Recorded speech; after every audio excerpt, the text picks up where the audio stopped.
Heyo, and welcome back to another stream. I'm Arrquil, and today we're gonna be killing two birds with one stone. It's New Year's Eve. We're gonna do our traditional New Year's Eve Animal Crossing reflection of 2022, all that good stuff.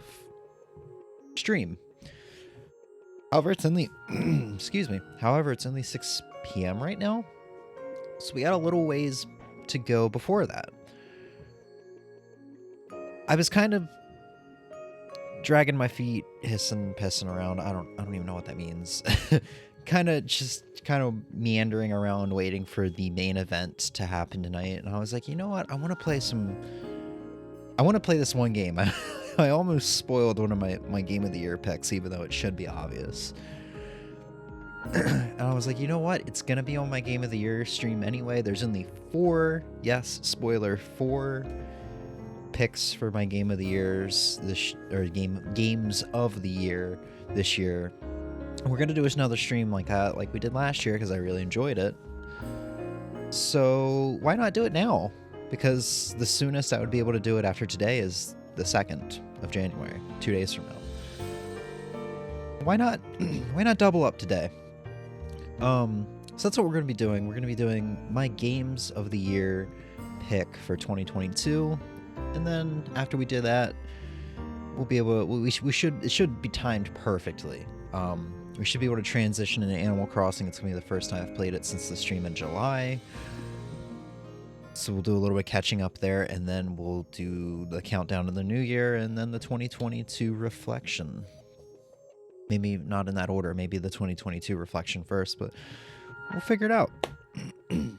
So, this year, I'm sure we'll talk more about this as we get into the 2022 reflection, but this year was a little weird for me regarding gaming. I got pretty heavily into retro at the beginning of the year, especially with beginning of the year I was still sick with COVID. Or I guess I was recovering. I probably didn't still... I don't know if I still had it or not, because I only had symptoms for like 2 days. And I got it on Christmas Eve, essentially. By the 26th, 27th of December last year, I was good, but it took me a while to recover. But I got into retro, and I think I spent some time in December last year contemplating like the Mister and stuff like that. Earlier on in the year... I don't even need to go through this because I'm sure I'll repeat all of it during the reflection. Point is, I spent a lot of time with retro this year and not focusing too much on new releases. And then ultimately the whole emulation versus original hardware fiasco that I had this like me versus me conflict, internal conflict inside my head about, burned me out on gaming. And I won't go more into that because there's a lot we can talk about that. But we'll go over it in the year-end reflection, the end of the stream, or around the middle, wherever that ends, where that happens to land. But we do have 4 games that I can say for sure are my games of the year. Just a spoiler, I'm not gonna do honorable mentions this year. I don't know. I just felt kind of stupid doing it last year. However, I'm going to immediately contradict myself. There are a few games that didn't make it on this list that I would like to mention. I guess you could call them honorable mentions. But we'll talk about it around the end, probably as we're getting into Animal Crossing. But let's not dawdle any longer. Get this first game up and going. This one is the one I wanted to play today, and it should be pretty obvious. We played this during the 26-hour stream.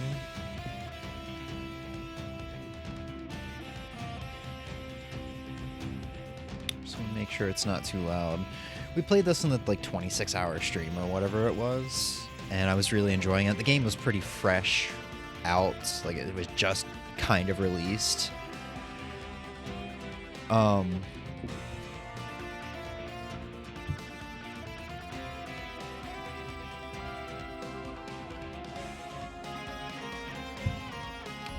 adjusting my headphone volume, and I was really enjoying it then. And unfortunately, because of the whole retro gaming fiasco and me just being burnt out on video games and all that good stuff, I didn't really touch this game since April. I picked it up for the first time again back in like a week ago. I think it was actually Christmas Day, so yeah. Or no, Christmas Eve? Christmas Day, one or the other. And I just picked up my old file and started playing it and having a blast. I think, though, we should... I've been thinking about this for days now, of what we should do. I think we should play from the start. With the Game of the Year stream, I like to try to start these games from the beginning. Just because, like, I don't know, for anyone who might be interested, I wouldn't want to spoil the game by starting a file where I'm, like, halfway through. I think Pokemon was the only exception last year, just because, like, Pokemon takes a little while to get started with. But for this, you know, just starting from the beginning, giving a little bit of snippet, like a bit of a snippet of, like, what the game is like, because we're probably going to spend about an hour with each game, kind of like we did last year. However, I am currently in, like, World 4, I think, on the main file. And it's the Snow World. And I'm loving it. It's the perfect time of the year for the Snow World. So what we're going to do is I'm going to start up a little bit of File 2. Then we're going to jump to File 1 and play, like, the first level or two of the Snow World. If you'd like to connect online, nah. I'm playing... So Wild Mode is essentially the... I don't want to call it the hard mode. It's a bit more challenging. Spring Breeze mode. I want to call Wild Mode normal mode and Spring Breeze mode casual mode. And there's nothing wrong with playing either. I just personally... I've been playing Wild Mode and I have not experienced any real difficulties thus far. There's plenty of health items everywhere. There's really nothing to worry about. For me. I guess I can call myself a seasoned Kirby player, though. But yeah, this game... I'm gonna argue this is certified... the Arrquil certification of approval. The cutest Kirby game that has been made thus far. I haven't played all of them. There are ones that I have not played. But I feel like I've played at least half of the Kirby franchise. This is probably the cutest Kirby game. And I haven't finished it, obviously. I'm only like halfway through. I would like to also say this probably is like my favorite or second favorite, maybe third favorite. It's in my top 3 favorite Kirby soundtracks of all time. Because the soundtrack for this game is pretty freaking good. But, and not to mention the game is freaking gorgeous. But, enough of that. I'll gush more and more as things come along. And I'm sure I will get to show you pretty much the sole thing that makes this the cutest Kirby game for me.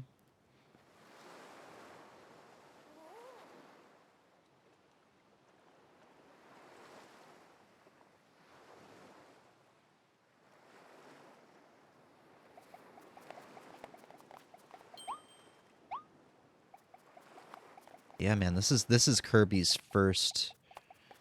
technically first trek into 3D. There was 3D Blowout Blast for the 3DS. That was a download-only title. And I bought that. I made sure to get that before the 3DS eShop goes down. I have not touched it yet.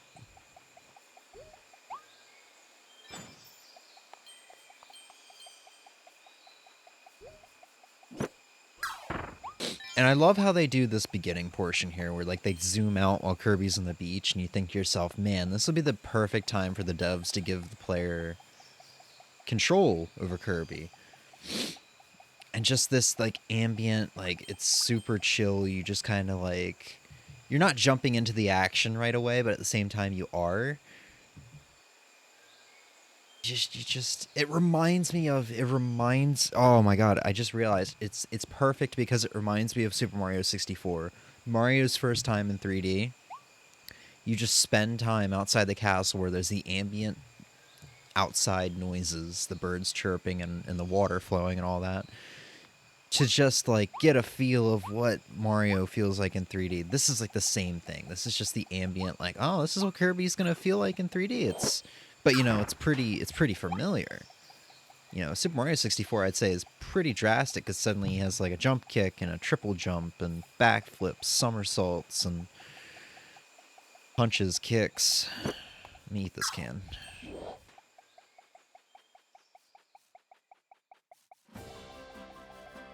Hell yeah, dude. I love what they do with the camera angles in this. Usually I don't care too much about, like, this controlling my character away, like, far away from the camera like this. But I think they did it perfect here. Hey, Ozzy! Dude, thanks for inviting me to this party. That's the first time I've ever been invited to a party. How you doing, man? Sorry, I don't drink, so I didn't bring any booze. Hope that's okay. Hope you don't kick me out of the party for that.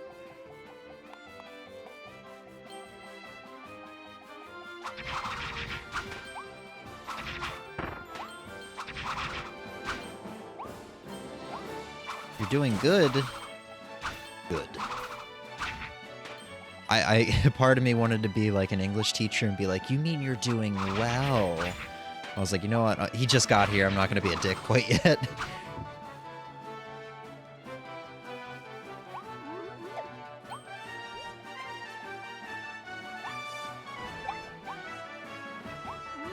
My only gripe with this game, though, I will just get this right off the bat. It feels really weird having a limit on how high Kirby can float, and then he can't do it endlessly.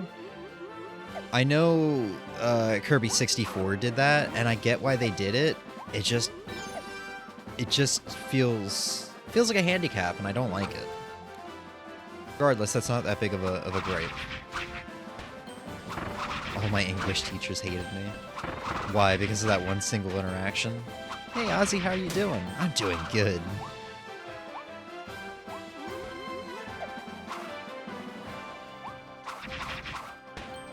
So I feel like game volume might be a tad bit too loud. We'll bring it down a little bit.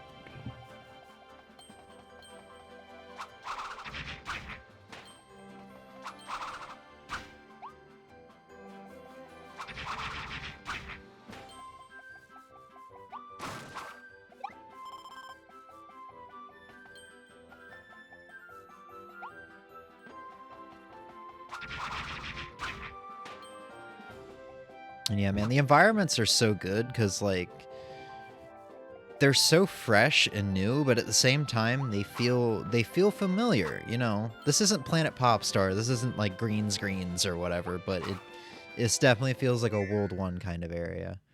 You're in just chatting, by the way? God damn it.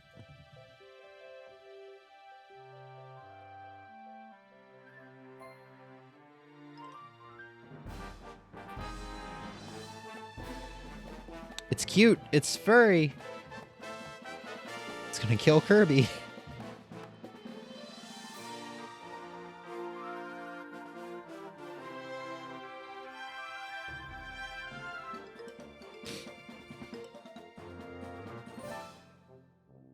You win a fitness? Fitness whole car in my mouth. Let's go.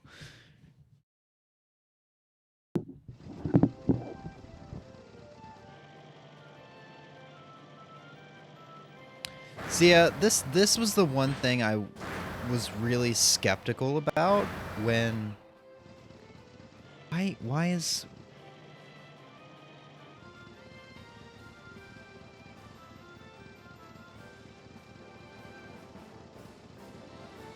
Okay. I swear my mic just got louder all of a sudden. It kind of threw me off. But yeah, this was the thing that kind of had me really skeptical. I remember when seeing the Nintendo Direct trailer for this, I was like, man, I actually don't like this gimmick. I don't like the look of it. I would much rather just play as normal Kirby. But as I've played through the game, this isn't as intrusive as I thought it was going to be. And it's kind of necessary to progress, or at least get a lot of the secrets.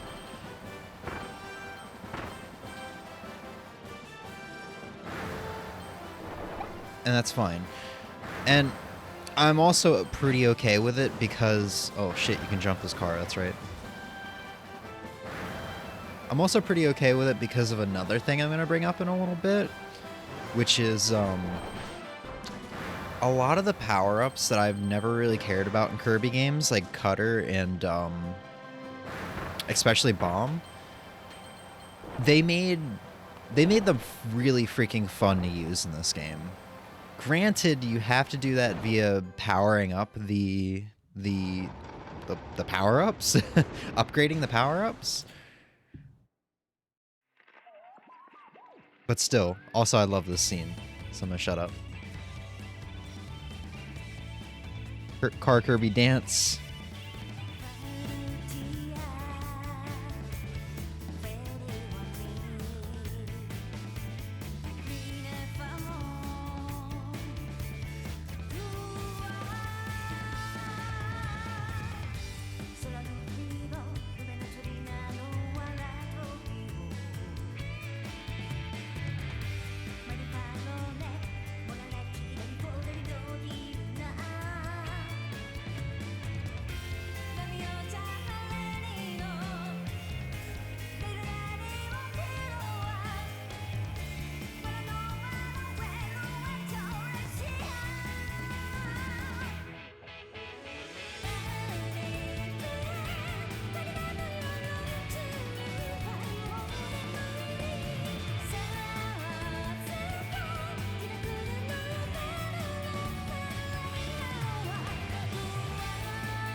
This is how the world of cars started.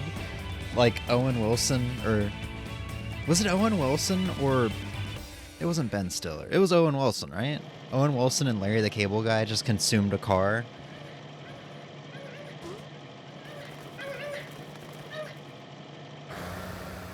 Ka-chow. I was watching Naka Talili's Let's Play of this game recently, and he brought up a good point that I really think is adorable about this beginning scene.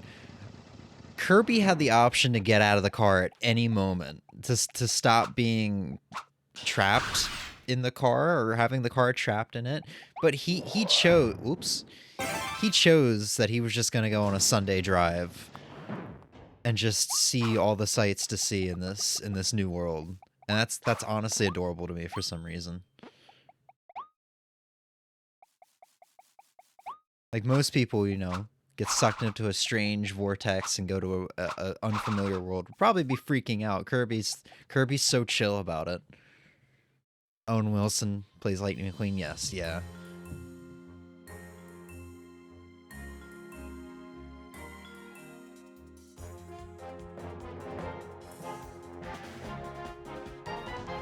You think Kirby's driving with his tongue?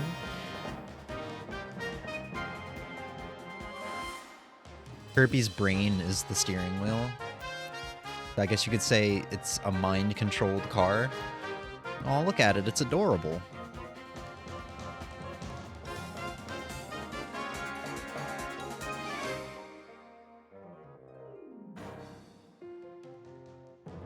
It's evil?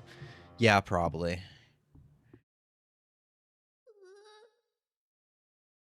Every time they introduce like a new major character to a Kirby game, it ends up being evil, no matter how friendly it comes off as. My first Kirby game was Return to Dreamland.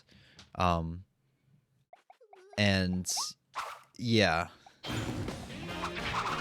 If you know how Kirby Return to Dreamland goes, then that kind of gave me an idea of how most Kirby games are gonna go. If you have not played Kirby's Return to Dreamland, though, that game is getting a re-release this February for the Switch.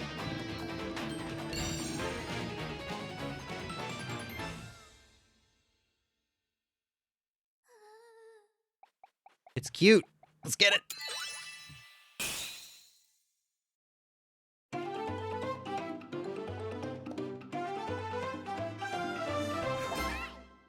Kirby's been working on his dance moves. All right. You saved me. Thank you. But what about those other guys, the Waddle Dees? They were all captured and taken away. We fought those beasts as hard as we could, but they kept coming back for more. Now I'm the only one left. I have to go save them. I have to.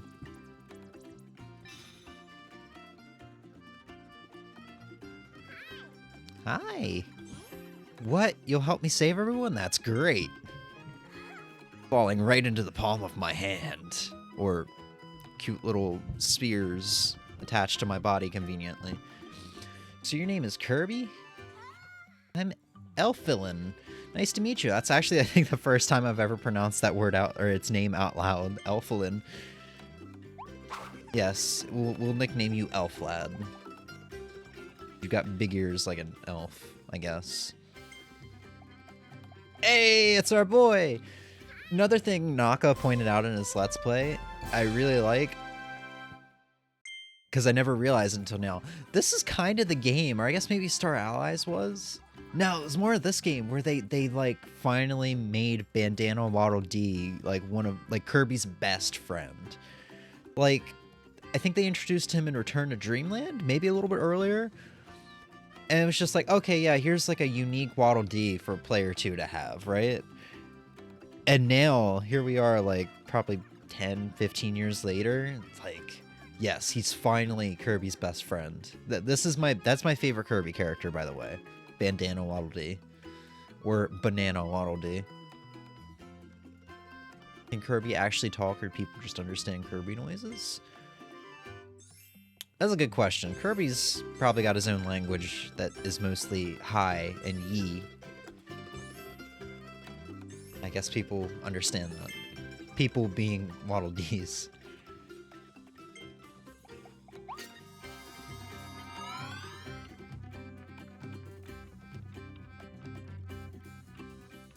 Oh yeah, Empoyo. How could I forget?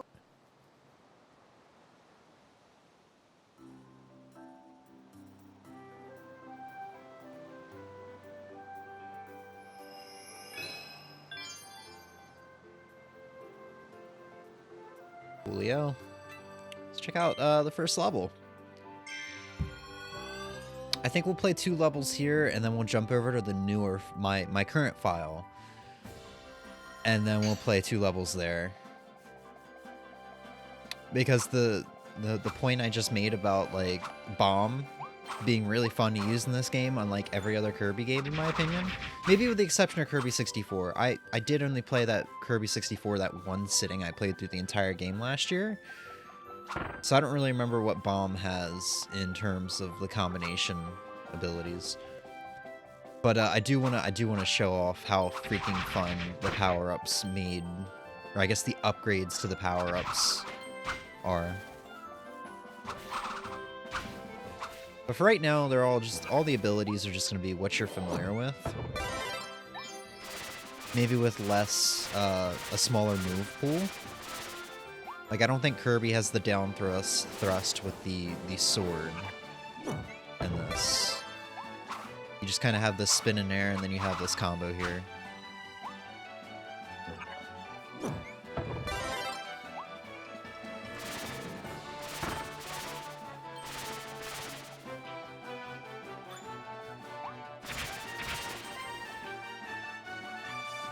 Guy's sleeping, I'm gonna leave him be. Bunny!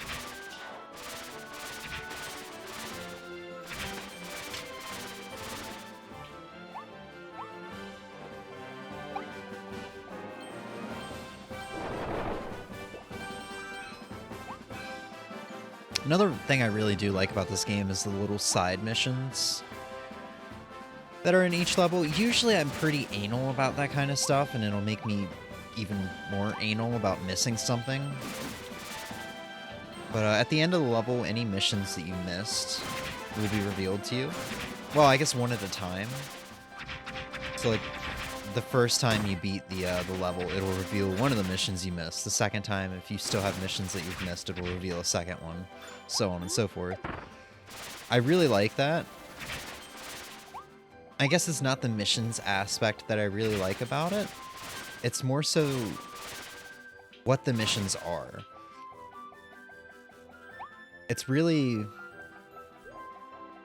I don't know, the missions are usually pretty unique, because it's like, oh yeah, make, you know, certain flower petals bloom, or find all the ducklings and return it to their mother, you know, stuff that you wouldn't do, you wouldn't really care to do normally, if that was even an option.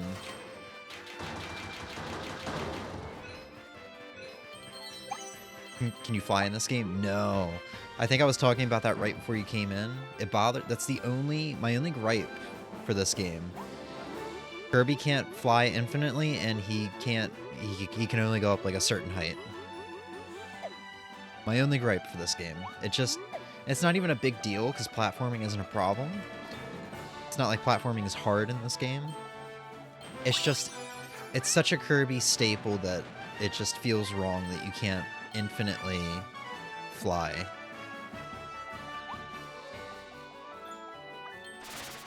I mean, I get that this is a 3D open world, not open world, but a 3D, like, what is it called? Like, sandbox style game? I don't even think sandbox is the right word, but I get it's a 3D game where there is no, like, top of the screen like there is in 2D games, so they have to cut you off somewhere. But it's not even really a huge gripe. So, I mean, I don't know, it is what it is.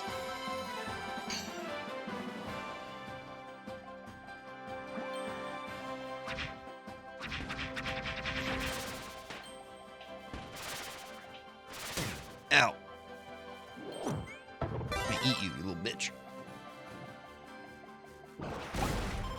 So yeah, bomb is the same bomb as always been. At least in its base form. Like I said, I really do like what it's become when you upgrade.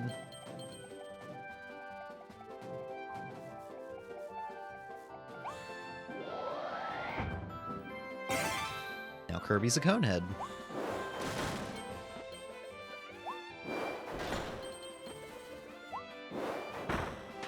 And from what I've seen so far in this game, there's not a whole lot of these forms, I guess in Big Mouth mode or whatever it's called. Like, most of the ones we've seen so far in this level is... I want to say we've seen 3, so we've probably seen close to half of all the forms, I want to say, in the game, but that I've gotten to in the game. Traffic cone Kirby.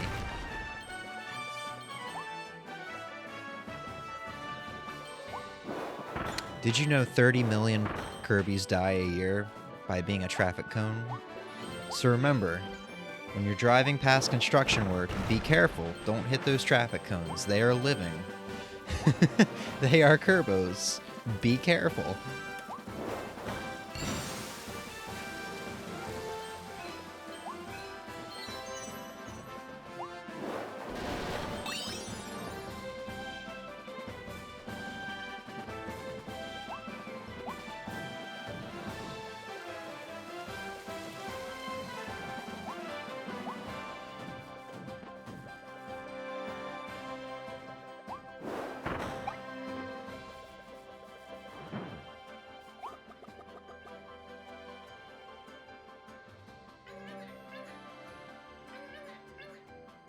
Did I not find any secret Waddle Dees, or is that just not in the first level? I feel like I haven't found... I don't know, we'll find out in a second.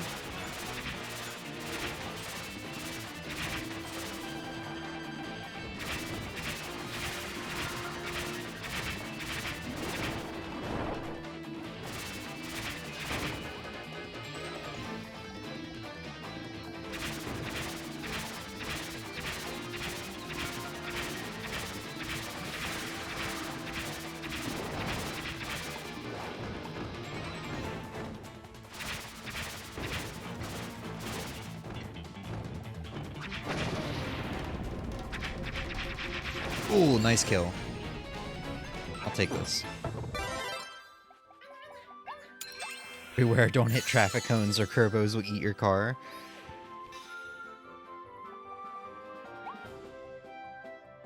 I also talked over one of the things I was going to mention. Damn. I thought that was the end of the level Waddle Dee, not the...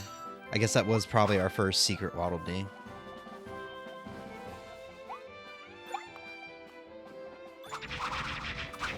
Oh! Couldn't guard that.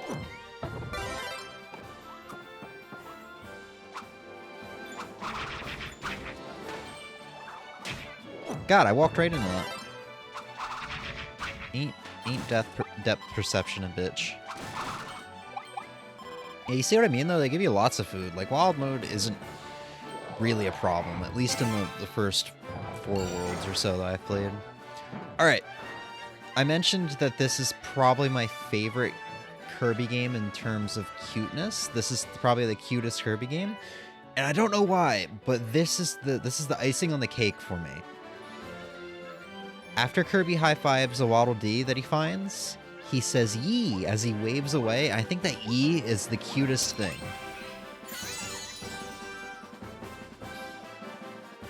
I don't think he did it there. Oh, he did. It's a very quiet "yee." You have to really look out for it or listen to it every time you find a hidden Waddle Dee. I don't know what it is. It might be in part of the fact that I have a girlfriend that says "yee" a lot. I think that might be part of the reason why. I lied to you. What did I lie about? You call me a liar?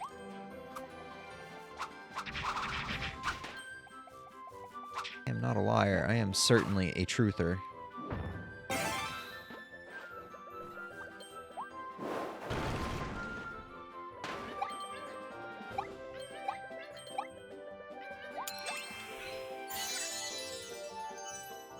Oh yeah, and he can't yee when he's in mouthful mode, so... And I think that was our last hidden Waddle Dee.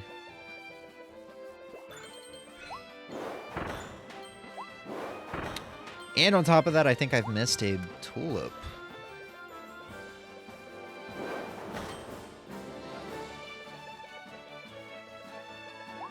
Well, he says hi, but then he says "yee" as he's waving,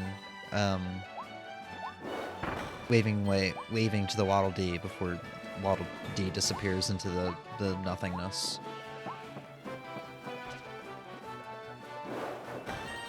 Like I said, the "yee" is really quiet.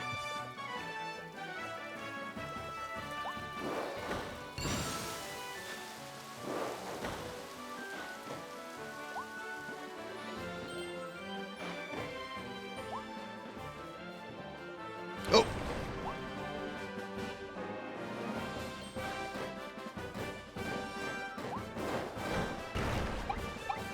Horn. Ah! Whoa, I didn't know you could dodge out of the way of that. I thought, like, if you just so happened to be in the way before he chomped down, you were gonna get bit.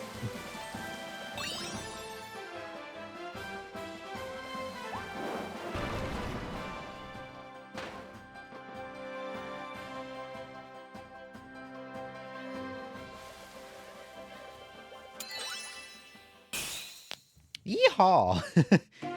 Cowboy Kirby. I guess there technically is a Cowboy Kirby. Whip Kirby, because he has a cowboy hat. Maybe that's a bit of a stretch. And yeah, I did miss a tulip.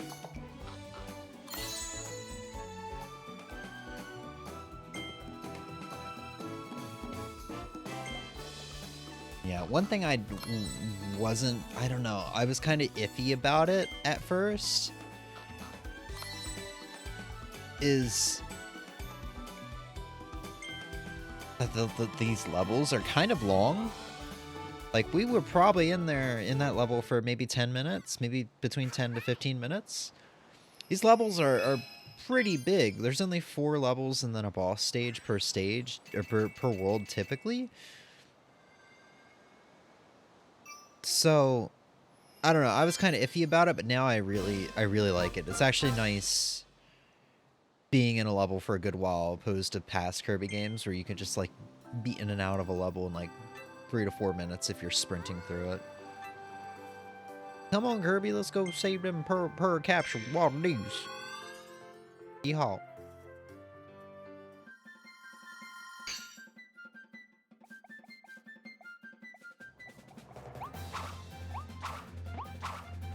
God, this freaking good song, dude. Soundtrack for this game is great. Apparently Sakurai recently announced that he's semi-retired. I haven't read more into that at all. But I am worried about the future of Kirbo now. Like, I feel like if I actually just read up on it, that's probably what he's gonna say, is like he's done with Smash and all that, but since Kirby is his child, his baby, he's done with everything but Kirby. That's what I'm hopeful it's gonna be about.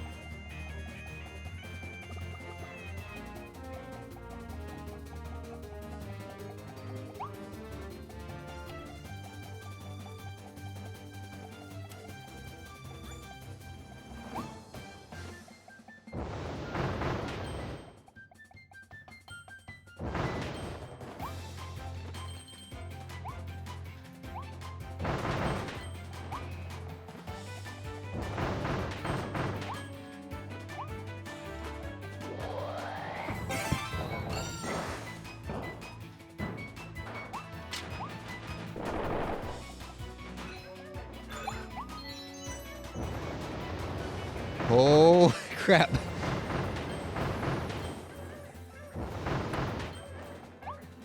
Alright. Listen well. Kirby will go yee. Yee! It's just a very quiet and squeaky yee.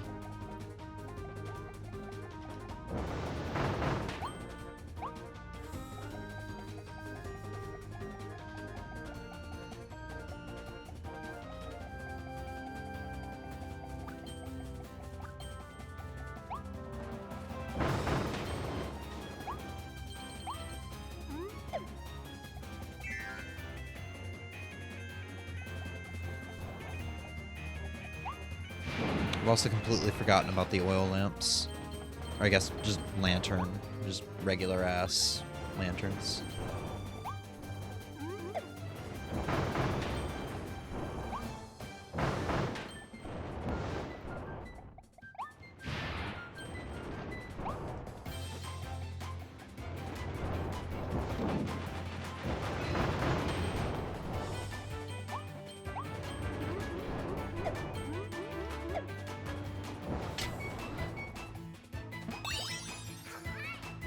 This time I heard the yee. Yeah, like I said, you really got to keep your ears open for it. I think when we did the 26-hour stream earlier this year, or 25-hour stream, whatever it was, like right after this game had come out, M had already played a lot more of this game than I had at that point. And she didn't even know that Kirby said yee. I actually pointed it out to her on that stream.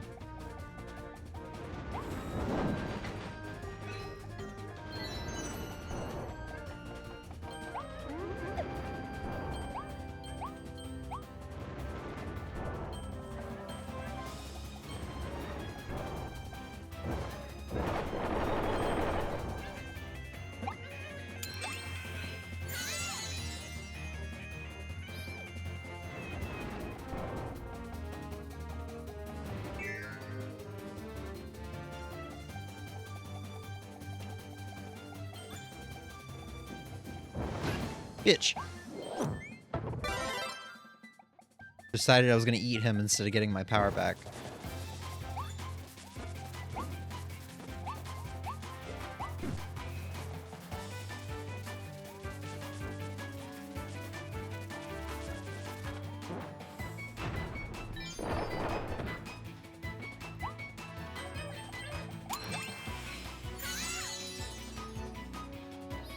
Eee!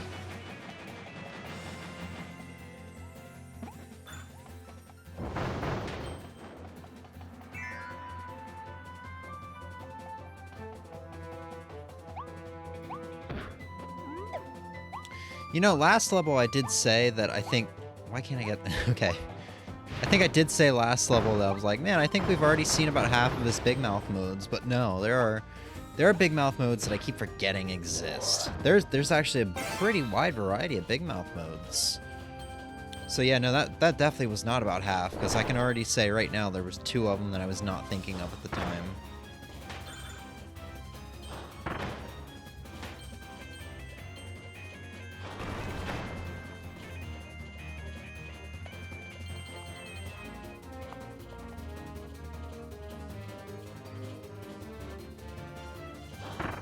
Yeah, what can I say? Kirby likes to be stepped on. Okay, never mind. I'm gonna shut up. I'm never gonna say that again.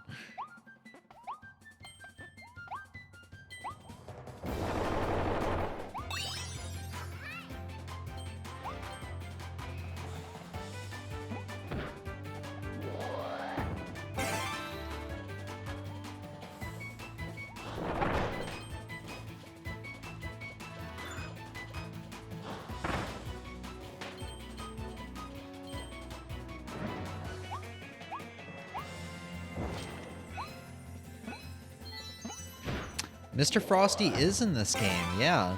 But he's not the same old Mr. Frosty that you've once known. He's now wild Mr. Frosty. He's wild looking. He's a new man. Or he's a new polar bear. I guess polar bears aren't allowed to have genders.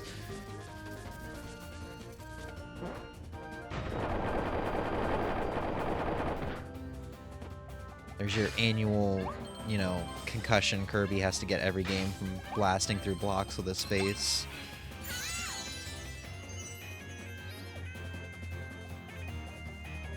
You have to show me? Okay. We should be coming up to the end of this level, so I should be able to just pull up an image.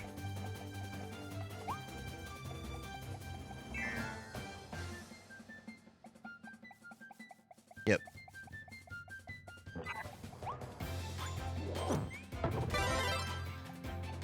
I'll let that guy sleep.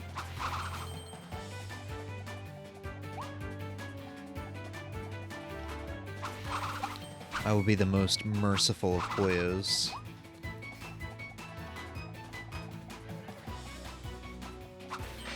Hey, chest that I almost missed. Another thing I do enjoy as well is I didn't really care about the keychains. The keychains are pretty cool in the 3DS games, but I appreciate that they got rid of those in favor for the gacha capsules.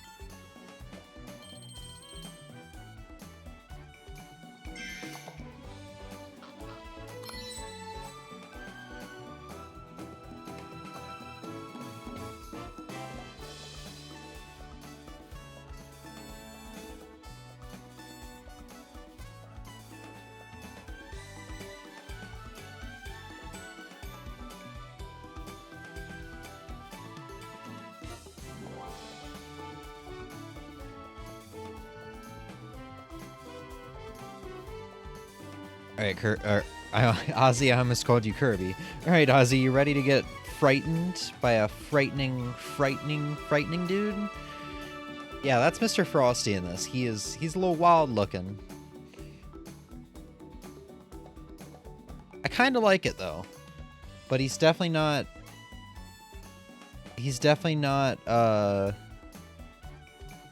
you know, cute old Mr. Frosty anymore. He's a little wild.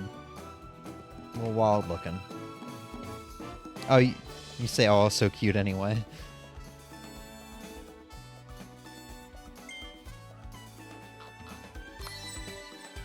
It's Bert!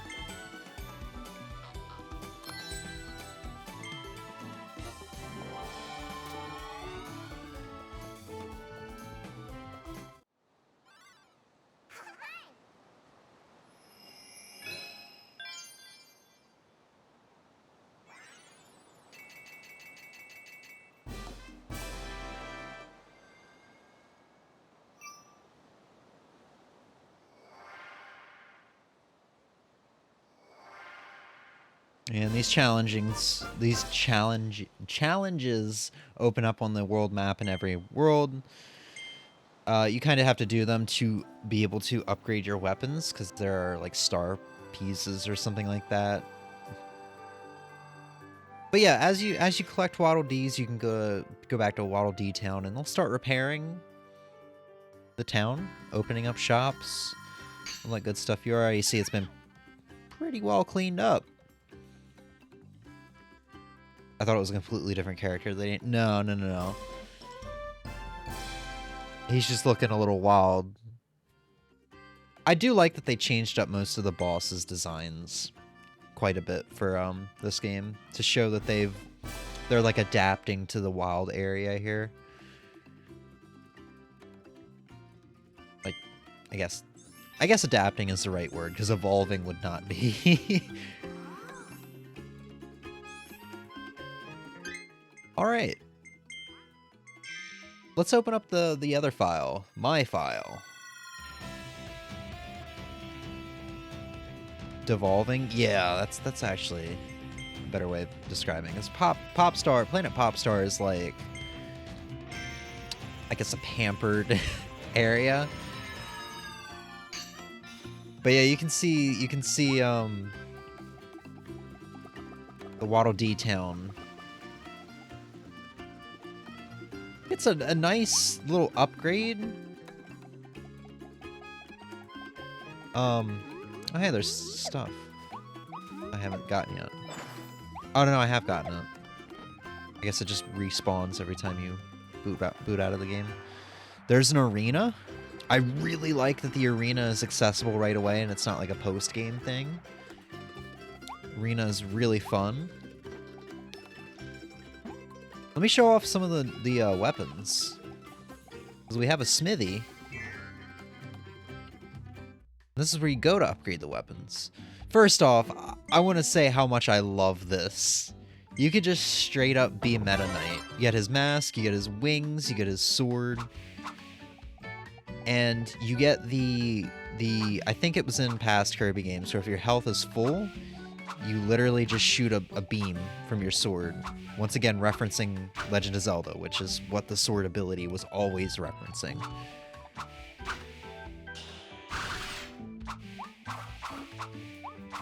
Yeah, this is what you unlock from the arena, and I freaking love it.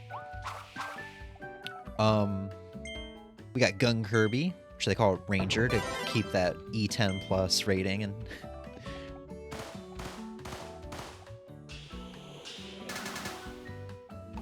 and we killed the shopkeep.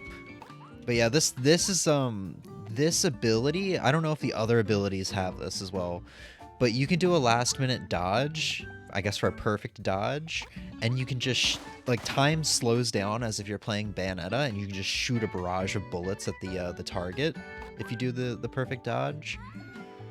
I absolutely demolished the arena by using this. Let's see what else. I can show off how Cutter is better, because we were just using that in the old file. It's Chakram Cutter, so now it kind of goes all over the place. You hold it there for a bit, let it charge up, so it creates like a bigger blast, I guess.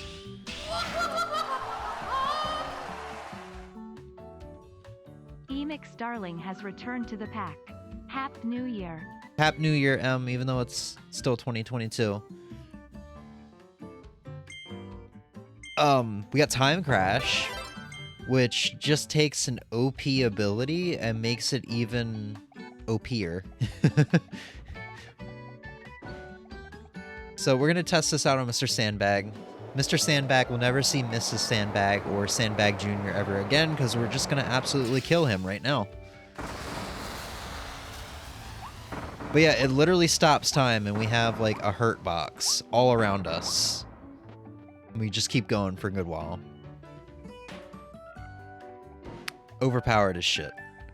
But I mean, Crash was always meant to be overpowered, so. And then lastly, I'll show off bombs before we start playing some levels in the ice world. Like I said, I never cared for bomb. Bomb has always probably been my least favorite, or one of my least favorite abilities. I think Wing and High Jump are right down there with Kirby abilities that I don't like. This game, they actually made bomb really fun once you upgrade it.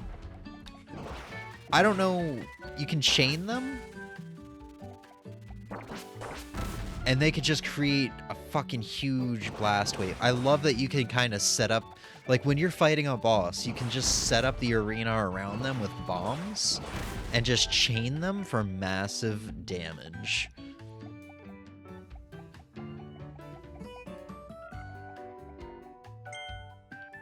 Crash Bandicoot is OP, yes. By the way, did you, Ozzy, have we talked, have I streamed since the Game of the Year awards?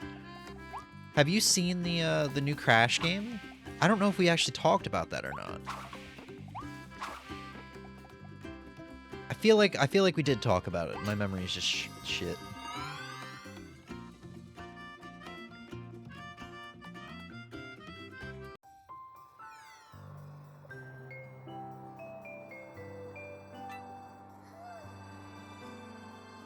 So I've only made it. Yeah. Because Pokemon was the last stream. Okay, so I've only played the first 2 levels in this world, but I'm loving the atmosphere. I just want to play the first 2 levels again.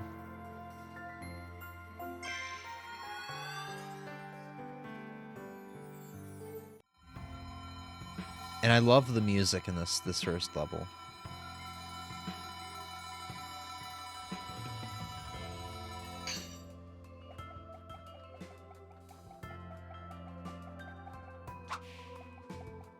I don't know how I feel about it. It looks meh.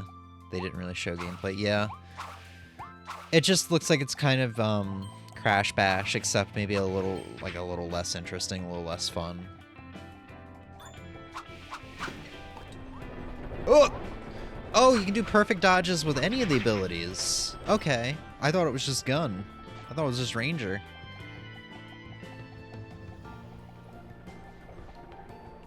So look at this adorable little guy. Look at him. Isn't he precious?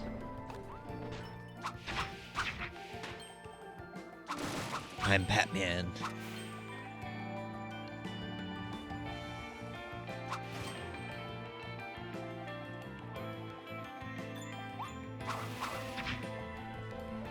Honestly, now that I'm thinking about it, what would have been really cool is as you progress through the game and you upgrade, like, Cutter per se, you would encounter,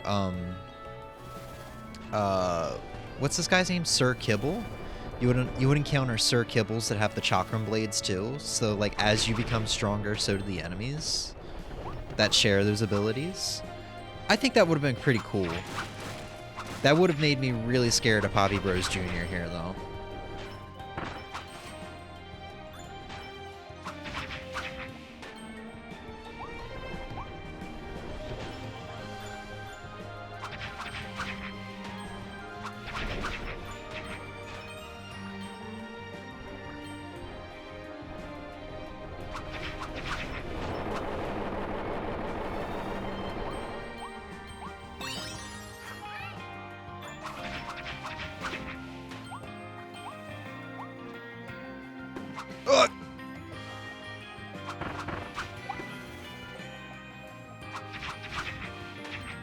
God damn. I didn't even mean to kill the little doggo or whatever they're supposed to be. I didn't even mean to kill him, but I mean, it happened. Ow.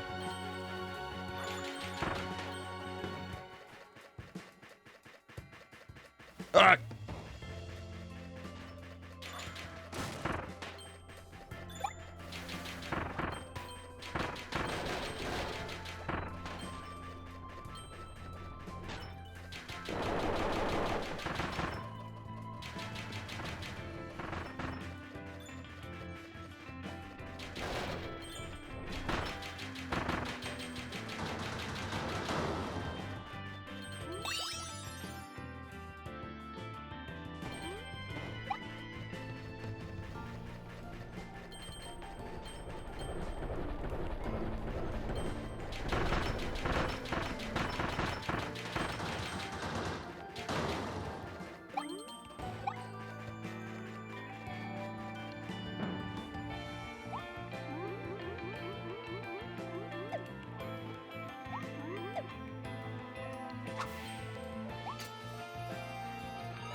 Team Rumble gave me the same vibes as Pokemon Unite. I'm gonna play it for some time. Wasn't Pokemon Unite more like a what do they call that genre of game? A MOBA? You don't think it's gonna be a party game like Crash Bash? I guess I'd have to rewatch the footage again. I don't really have a solid argument on why I thought it was Crash Bash. It could have just literally been the, like, I saw 4 players kind of, like, going at it in Mario Party fashion.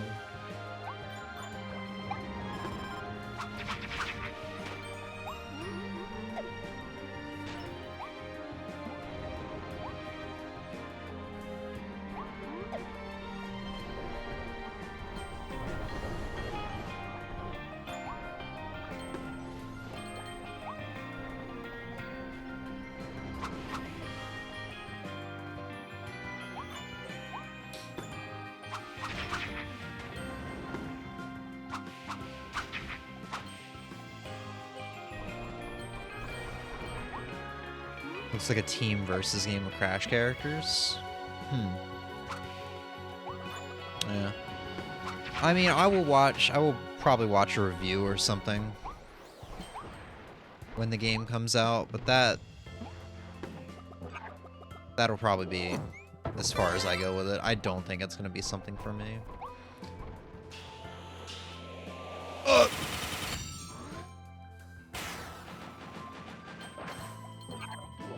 And I still was able to get my sword ability back. Oh, right. I don't think I figured this one out, though. I need gun for it. Oh, no. This is different. I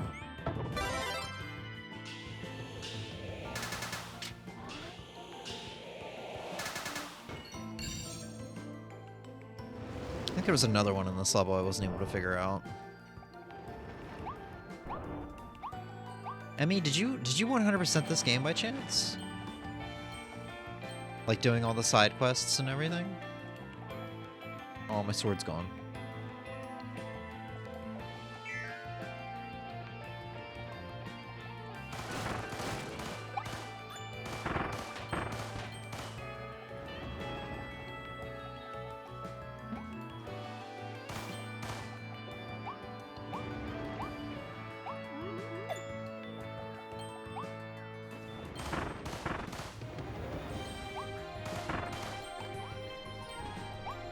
Apparently there's a side alley too for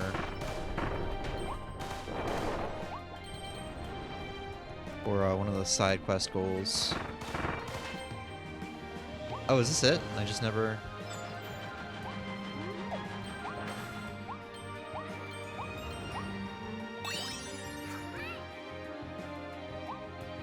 Are those orange things still evil if you hit them?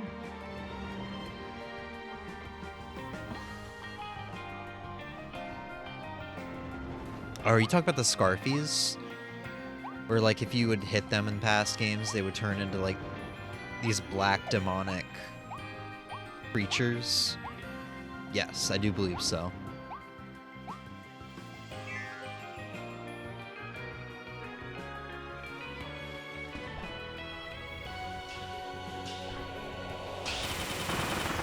Oh yeah, the no damage boss runs. Man, the one with Wispy was fun. It was challenging, but it was fun.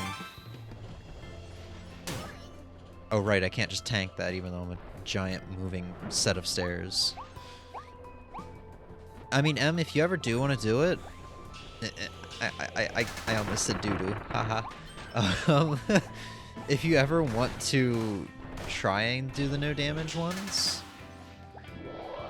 I started watching Naka Talili's Let's Play of this game a little bit, and discovered that it only checks at the end of the level, it only checks player 1's damage. So in other words, what Kirby's health is looking like. So Kirby can do nothing during the boss fights, and player 2 can just take all the hits and kill the boss. And Kirby can just stay as far away from the boss as possible. So that's like a really easy way to do that if you wanted to do it that way. Naka made Ogre defeat the first boss, and Naka just stayed away from the giant monkey the entire time. And they got the challenge at the end of it.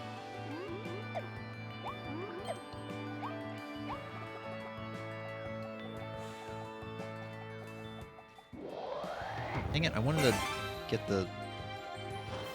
There.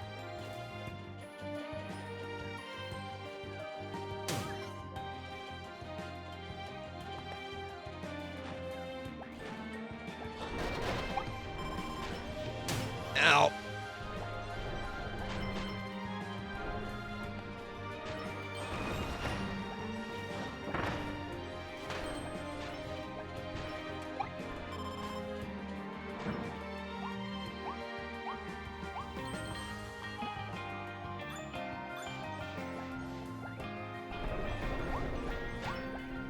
God, I freaking love the clean guitar bit right there. I love this. This song is so good, dude.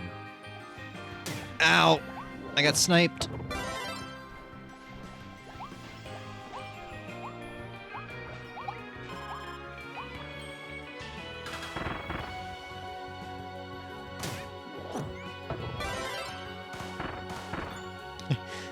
Ozzy said Rip Bison, and I immediately thought, Mike Bison? He's here? Completely forgetting that I just absolutely destroyed a bison by landing my stair body on it.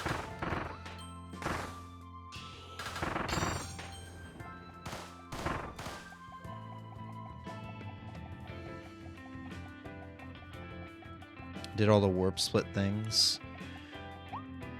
Yeah, that's the one thing I'm kind of intimidated with.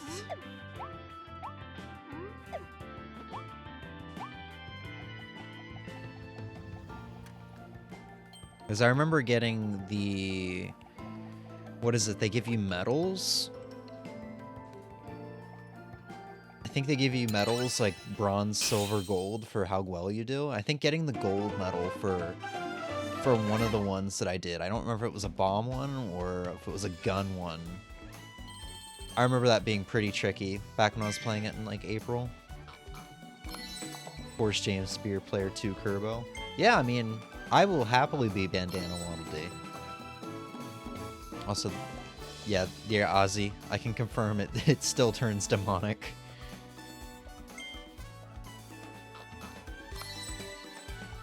Oh, those are called hotheads. I never knew that. Oh, those are blooming flowers. I never knew that.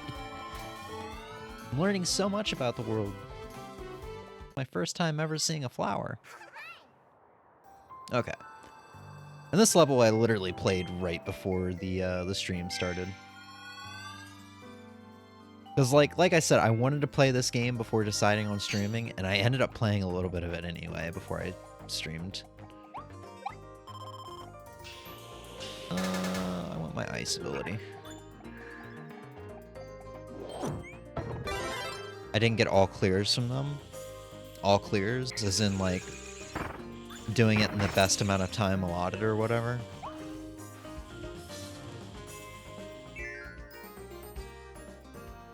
You get star things for weapons. I thought you got better rewards for some reason, though.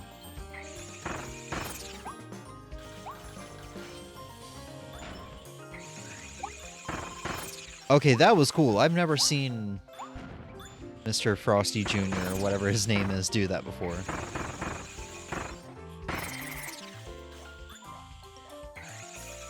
Oh, that is cool. I wish Kirby could do that.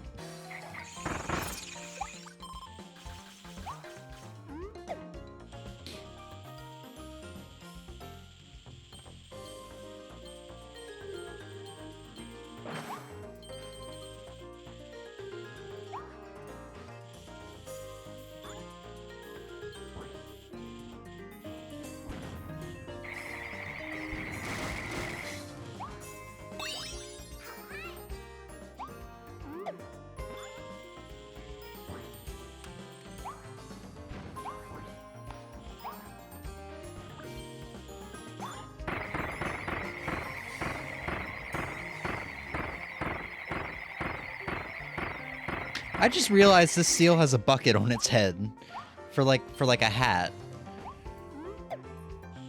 Also, I I did that when I was playing it earlier. When I was playing this level for the first time earlier, just like you can completely own them and juggle them in the air. It's really funny.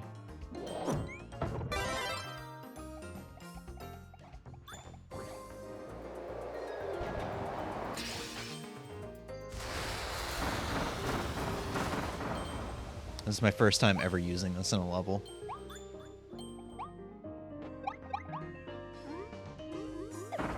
God, I didn't know it sucked enemies in.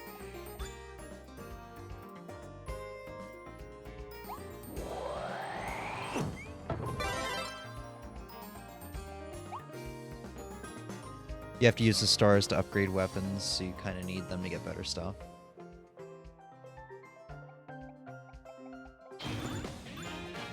Ow. Ow!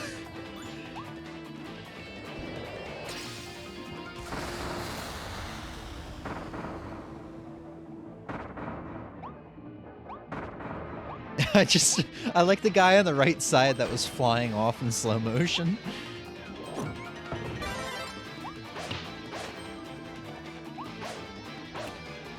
Hey.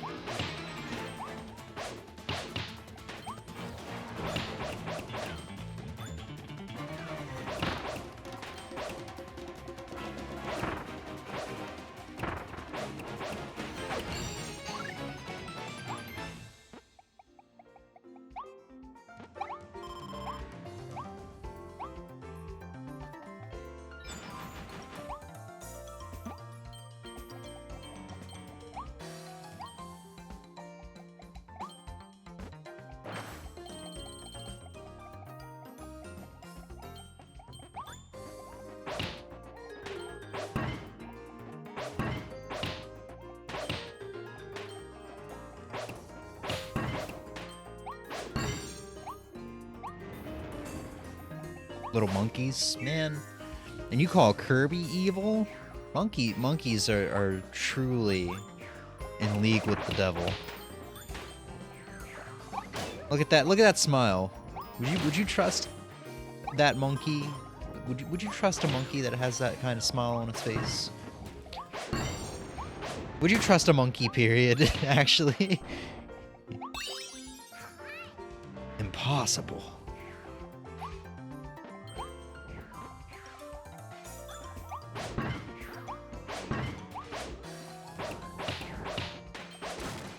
Ah! Kirby had an ice day.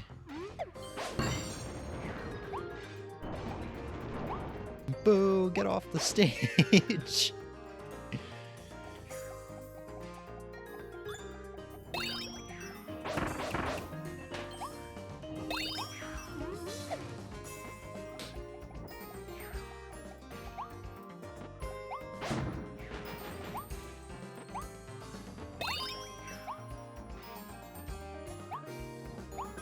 Ow.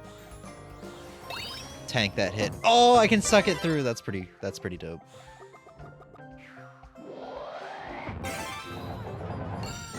Be right back here, I'll get him. And M was never to be seen from or heard from again.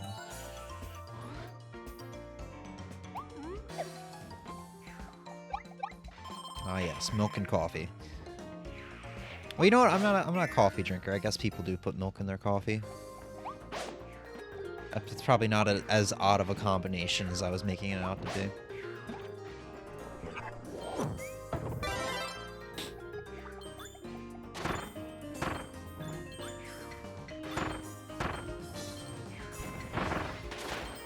Owned. I don't think I came up here last time. Oh, I guess I did. It's a normal thing. Yeah. Goes to show how much coffee I've drank in my life.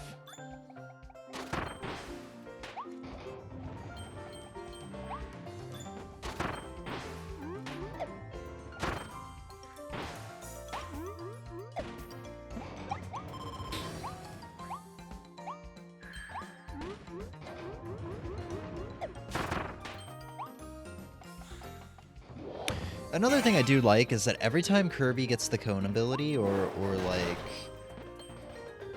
there's another ability that lets him become like a hang glider.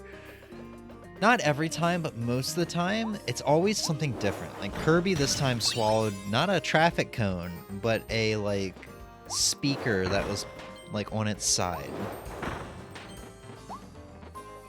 I don't know, it's just like the little things there that I really dig.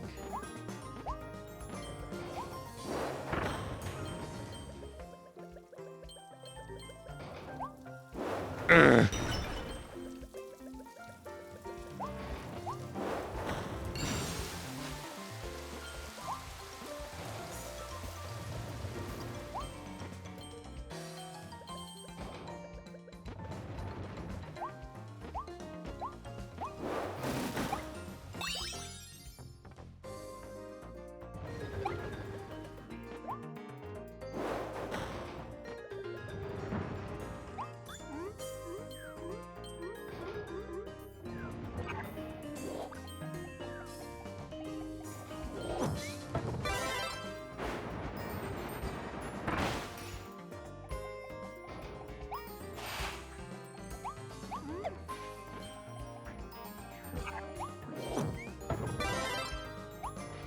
Ah! You know what? I didn't try swallowing those. I wonder if that does give me the bomb ability. Oh! Can I swallow it? I guess not. Or maybe I'm just at a bad angle. Bad angle? No, I don't think I can swallow it.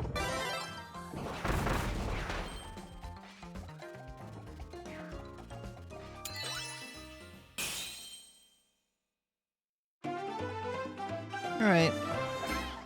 That was probably a good hour of Kirby. Yeah. Excellent game. I think there is a demo of this in the eShop, or there was at least before the game came out.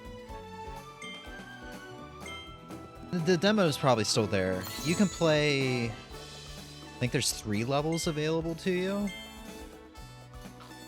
If you're interested at all in trying it out.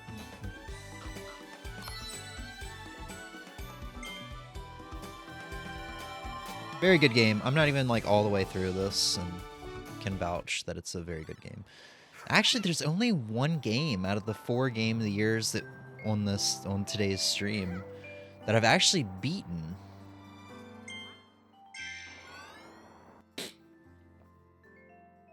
And I mean, like, I didn't really talk about Waddle Dee Town at all. But there's a lot of stuff you can do. You can do a mini game here for money. And how about we do, yeah, so he'll offer you a part-time gig. We'll do the easy gig, just to kind of show it off. But you're prepping food during the lunch rush hour. And you're not even prepping, you're just giving them which one you want.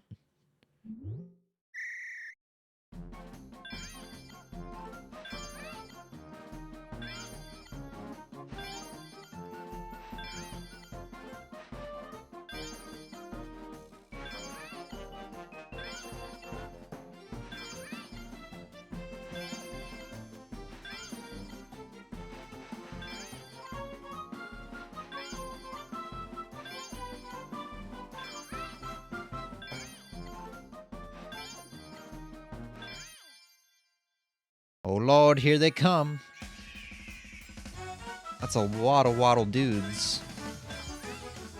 And they'll start kind of telling you their order ahead of time while they're still in line.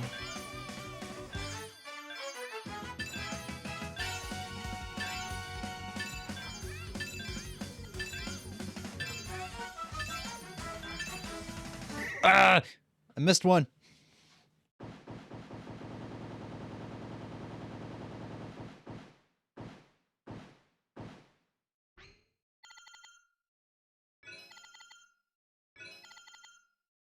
%, customer satisfaction. Is it because I missed the last one? Welcome back, Em. Is that a new high score? Oh, no, my high score previously was 4460. I'm, rusty. But yeah, there's a lot to do in Waddle Dee Town. Obviously, there's the smithy, the restaurant you work at. You can watch past movies here. You can go gambling for gachas.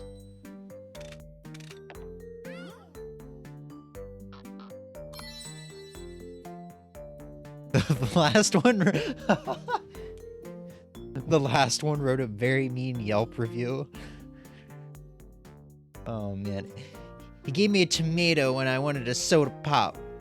0 out of 10, never coming back here again. You have to do the hard rush damn near perfect to get a figure. You get a figure from those? Huh.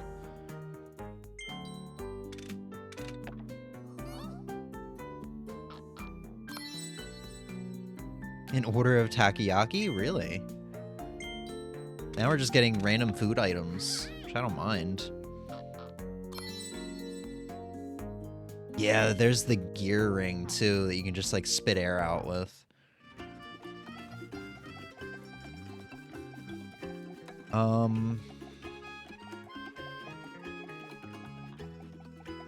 yeah, there's the Waddle Dee Scholar here. That will tell you the latest info from around the world. He'll also tell you if you've missed any blueprints, which is blueprints is what you need to upgrade your weapons.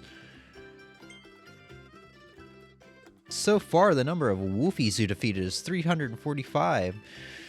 In the world, there's been, what is that, 1 billion? Trillion? Is that trillion? I think that's trillion. 1 trillion Woofies defeated worldwide. And he'll just tell you stats around the world.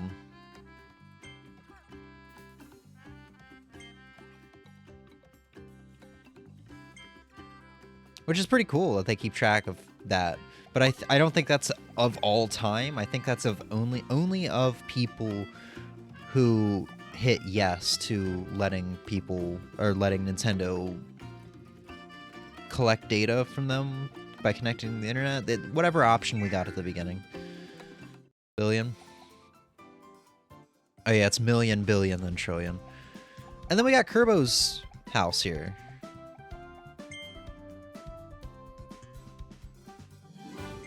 See past adventures here, but like only recent past adventures, like 3DS, Wii U, and Switch stuff. And I am hyped for Kirbo's Return to Dreamland Deluxe.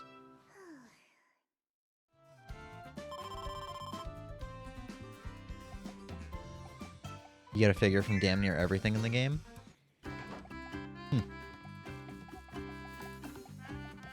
I actually just unlocked this before I started the stream. Oh yeah, there's the mail dude here. You can put in codes that they put on like their Facebook and Twitter pages to punch in here to get car mouth cakes that you see in the top left corner under chain bomb to like heal you in the middle levels, and coins and stuff like that. Hey there, welcome to Waddle Dee's item shop. We sell bootleg items that can give you temporary power boosts in a different way. Oh, he gives me performance enhancing drugs? Cool. Kirby's a drug addict, confirmed.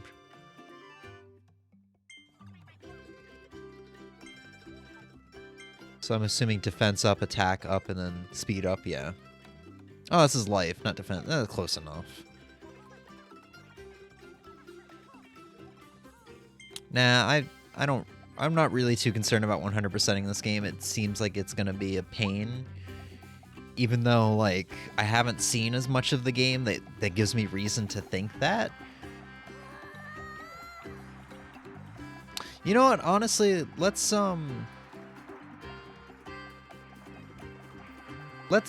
do one round of Arena, or Coliseum as they call it in this game. So I've already done this. I would have hoped they would have offered me new cups by now, but and then I'm gonna go get gun.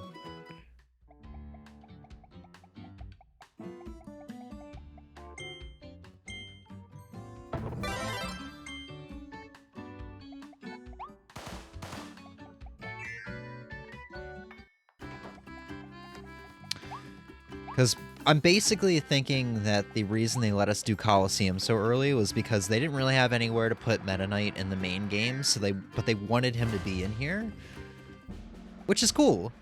I like Meta Knight not being a antagonist. But yeah, it's basically just traditional Arena. It'll tell you what's next. It'll give you 2 random power-up options and then 6 maximum tomatoes that you can choose in between rounds. I don't think I really took any damage in my first time playing this, so I never ate any of the maximum tomatoes. But if it's like past games, if you eat a maximum tomato, there will be a tiny sliver of a maximum tomato left when you come back the next round. So it's like, I don't know, it's like you get a total of 9 maximum tomatoes, 6 whole ones, and then 6 halves. Don't get new cups until post-game. God damn it. Yeah, do you still think monkeys are pure and wholesome? Or whatever? Ah! Yeah, look at that perfect dodge. Get wrecked, monkey. Ah! He slapped the shit out of me. He slapped the mixed shit out of me.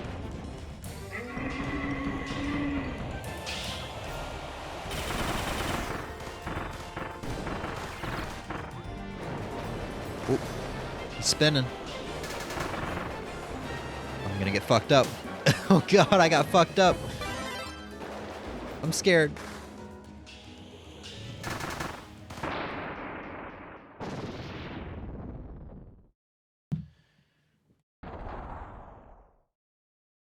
It would be a bitch to 100% the last Coliseum. Yeah, I mean, that's traditional Kirby for you. I remember I spent like a good week trying to beat the true arena in Kirby Superstar Ultra. It was a fun time, though. Needless to say, I haven't gone back to that game since. Which has nothing to do with that. Kirby Superstar Ultra is still probably one of my all-time favorite Kirby games.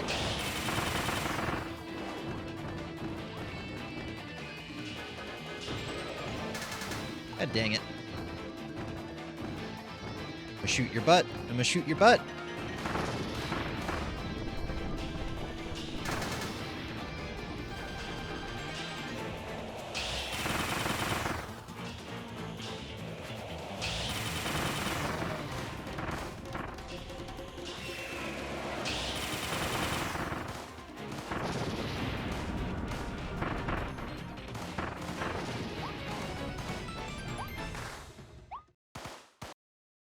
Also the all clears for all the star roads. Yeah. I'll probably do about as much content in this as I want and then just stop. Kind of like I did with Star Allies. Even though when we did the Kirby Marathon back in 2020, I was like, yeah, we're gonna 100% Star Allies. And then I ran out of time before I had to start the Mario Marathon. Ah! Frosty, please.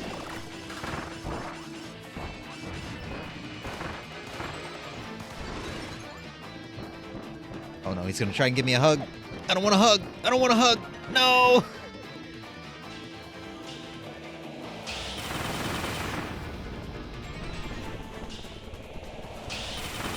God, right in the crotch, dude.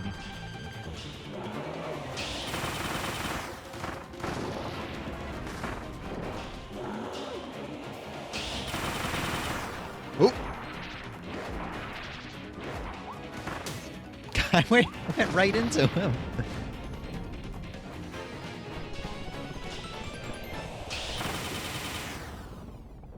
But yeah, gun is so fun, dude, for arena.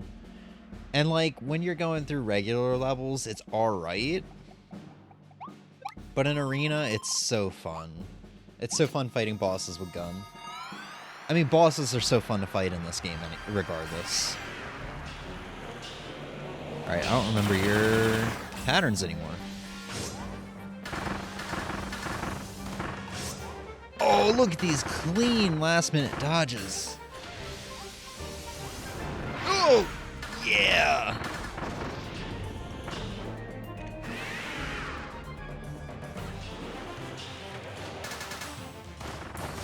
Oh.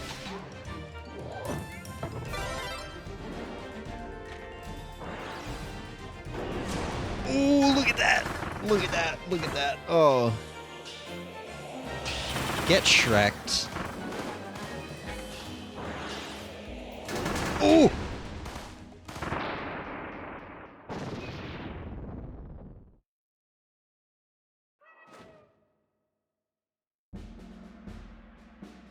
man, we gotta fight against a tree. Oh yeah, it does give you a small tomato afterwards.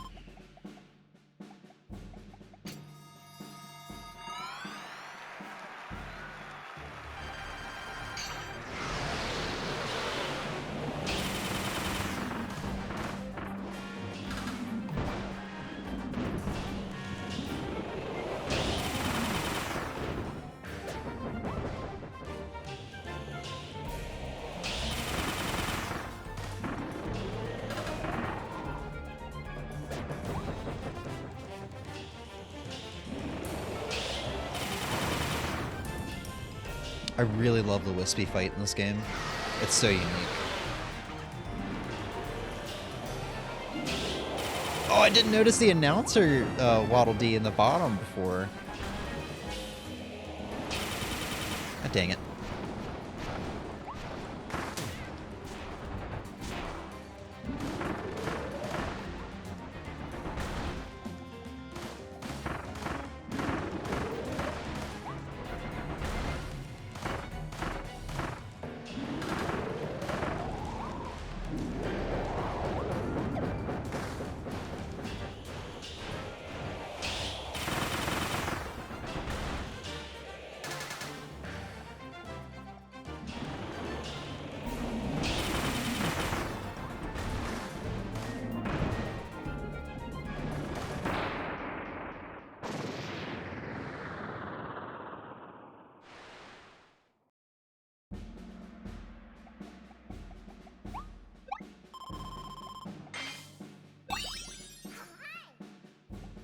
Oh right, I got Carmouth Cake just kind of chilling out. I keep forgetting that you can have food items with you.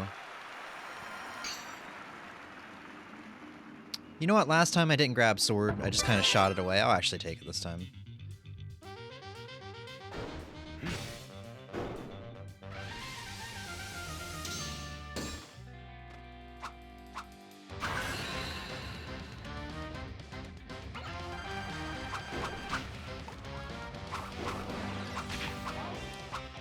Ooh.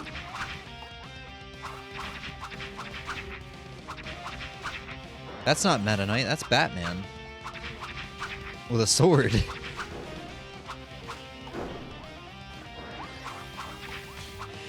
Ooh, look at these last second dodges. Oh, I lost my beam.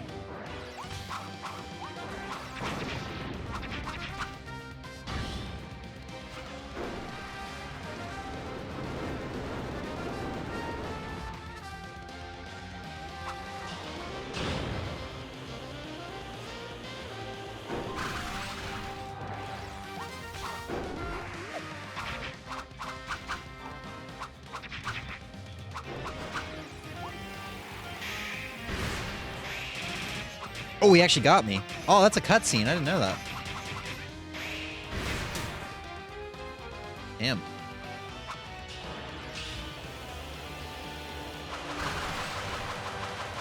Woo, shit.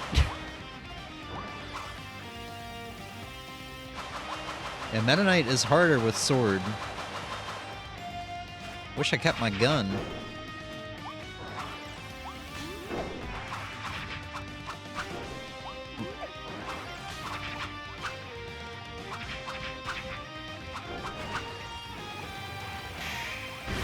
Okay.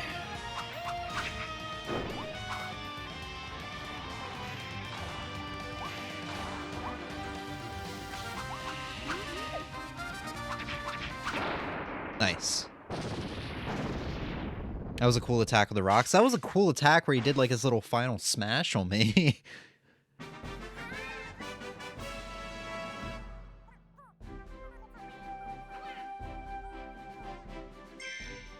My favorite sword upgrade is endgame.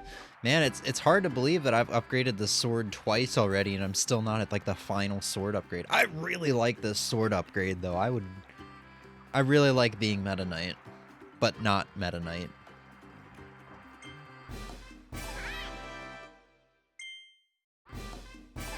Oh, they give you a rare stone every time. Because I know for a fact I did not beat my last record. I mean, I didn't even look, but I know for a fact I did not beat it. I was definitely slower and I took a lot more damage. But yeah, we spent a lot more time with Kirby than I planned. Like I said, I wanted to spend about an hour per game so that maybe we'd be done around 10 o'clock. Don't think that's happening. But yeah, man, let's go ahead and jump right into the next game.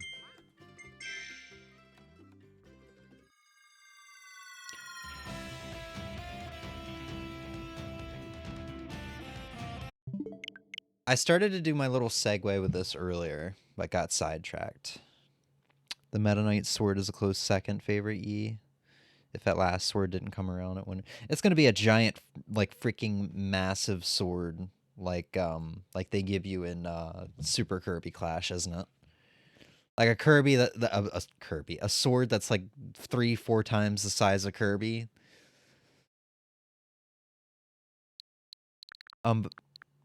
No? Huh. Oh yeah, by the way, bought Kirby's Dream Buffet on Christmas. Still have not played it, but I feel like that might be one of the games that would have been on this year's list had I gotten a chance to play it. That and like Triangle Strategy and Splatoon 3. There was a bunch of good games this year. I just didn't get around to playing a lot. Anyway, I started to do the segue earlier. Let's not play Kirby's Dream Buffet. All the games on this year's Game of the Year list, or sorry, 3 out of the 4 games on this Games of the Year list, I've actually not beaten. Which is even more high of a praise, I guess, that I haven't beaten the game, but still can confidently say it's my Game of the Year, or my Games of the Year. However, there is one game that I have beaten, and I played it with Emmy and beat it with her. Not long after it came out. I think I got it on launch day, and I think we played it on launch day.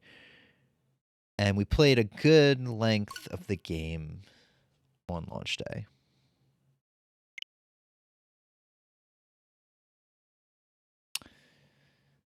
That game is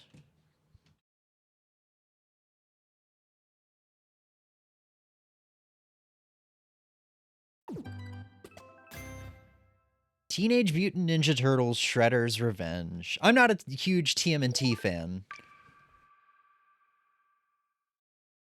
but goddamn, this was I'm not a big TMNT fan, and I'm not a big beat 'em up fan. But goddamn, this was a good game.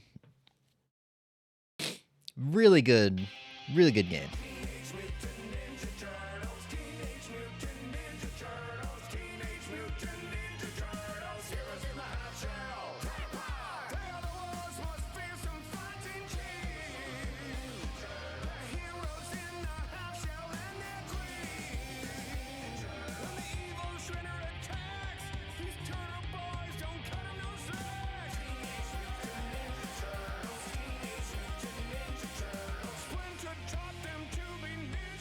God damn, you know how I feel about 2D animation in video games.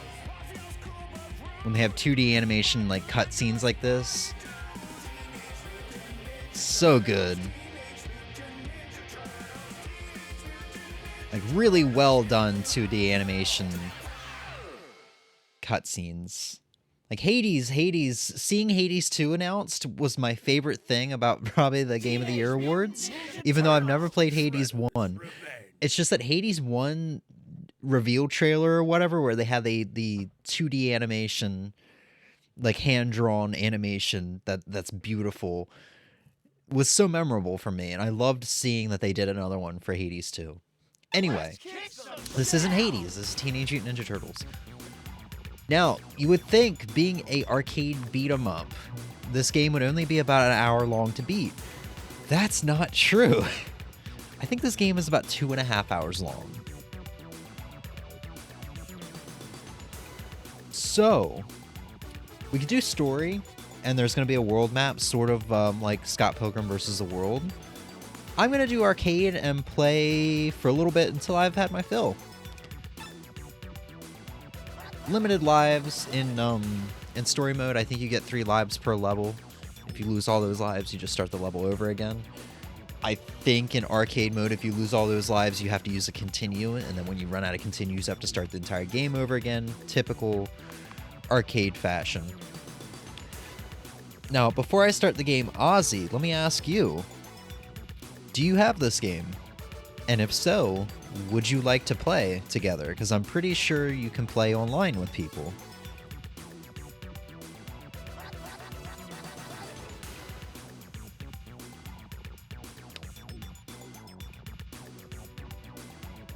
Story mode was very forgiving. Yeah.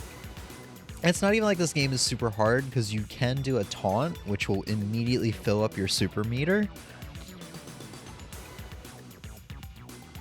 Oh, you don't have it on Switch? I don't know if it's... I'm pretty sure it's cross-platform. But if you don't want to play, you don't want to play, that's fine.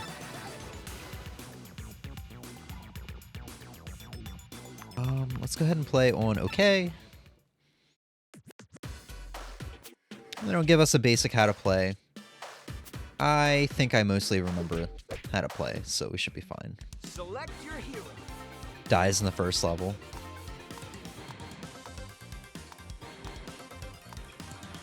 I think I typically played with Leo. Kind of want to try Donatello, though.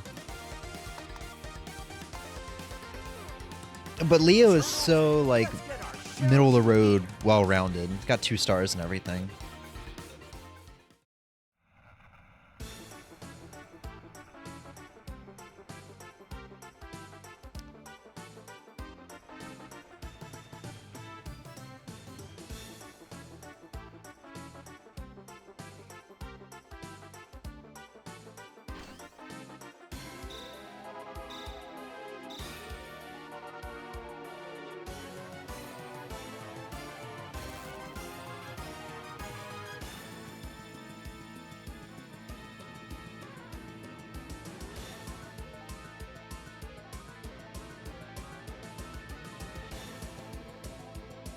Xbox and PC has crossplay, that makes sense.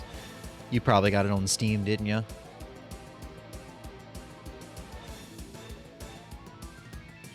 Yeah, you get Casey Jones once the game is unlocked. I think from the start you can only play as the 4 Turtles, Splinter, and April. I should have played as him. I have an odd fascination with Casey Jones solely because,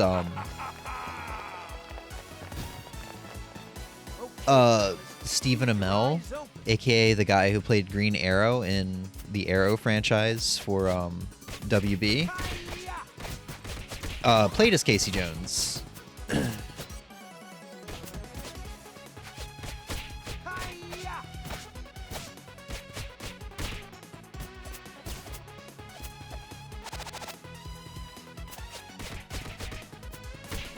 Oh!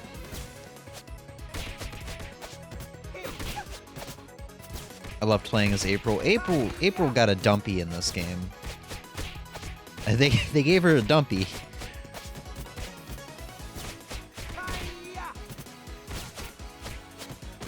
Oh.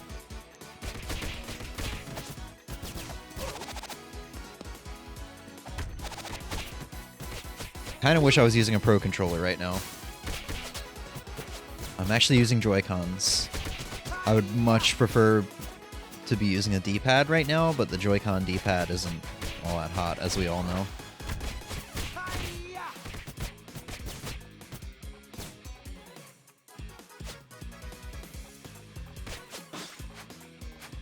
Oh! Oh!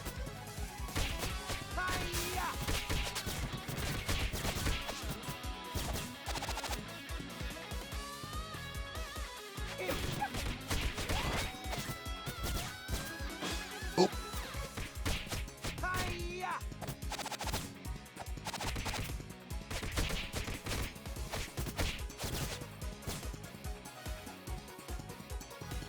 Fuck it, I'm gonna use the D-pad anyway. I really do not like playing 2D games like this with, God damn it, with a control stick. It just feels wrong.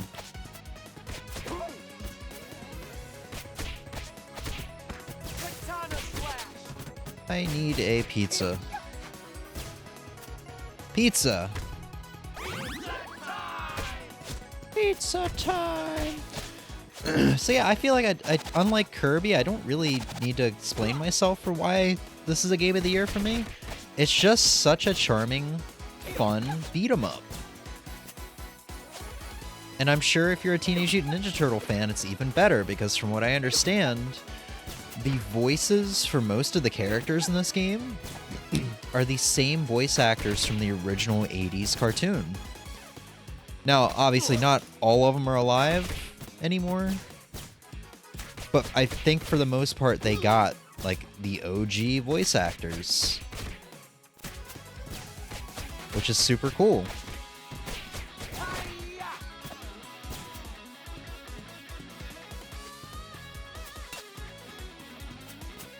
Get out of here! Ow! Ow! There's another super you can do. I'm trying to remember how to do it.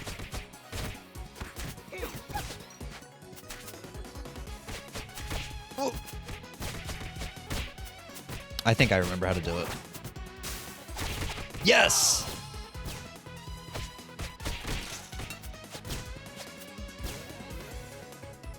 It's just fun and nice to look at. Yeah, man, it's so nice seeing a good pixel art game nowadays.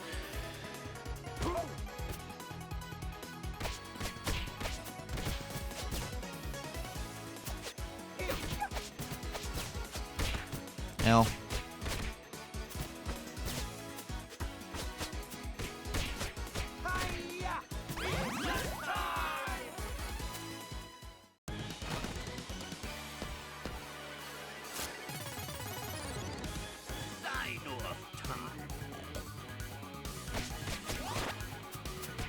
Oh.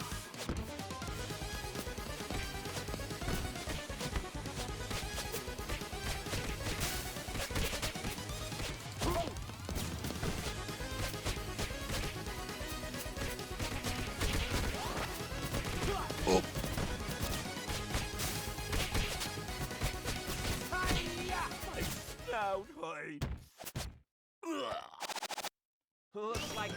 Yeah, such a fun game.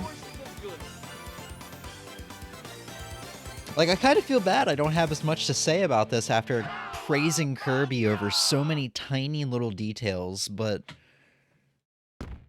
I mean, it's just Kirby's Kirby's Forgotten Land is very modern, so there's a lot of like little details to really love about it. This is very retro, where it's just like, it's just a good old like sit down and enjoy it and like just kind of like get immersed into it, space out, and just beat up some dudes. It's just good old fashioned fun.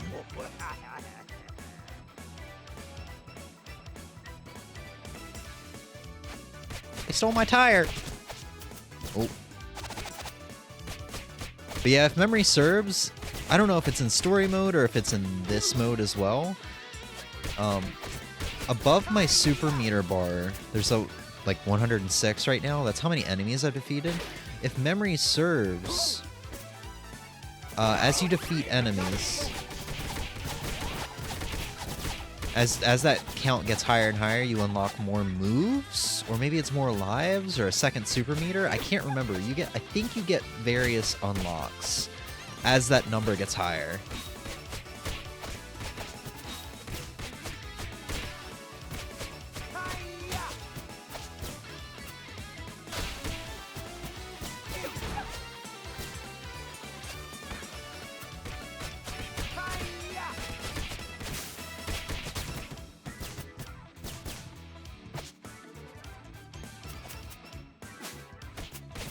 Oh! Oh right, you can deflect that back. That's actually pretty sweet. Oh. You deflect their projectiles back. There's a beauty and simplicity to it. Yeah. Especially in the modern era nowadays. What the hell is that? Oh, I got 10 points. Especially in the modern era nowadays, where like when you start up a game, you got like 2 hours of text giving you tutorial on how to play the game, and then you've got like skill trees upon skill trees upon skill trees upon like various ways to upgrade your weapons and your movement, your mobility, your defense, your armor, everything, you know? So it's nice to just be able to jump in and not have to worry about tutorial or any of that. It's just, it's self-explanatory. Just hit some buttons and have a good time.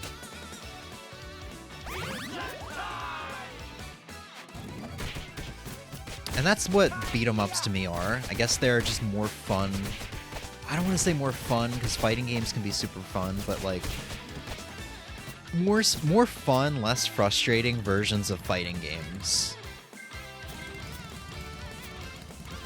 I guess I say more fun because like in fighting games you have to be able to find fun in losing and be able to look at the bigger picture of like growth. Oh, I'm supposed to beat these guys.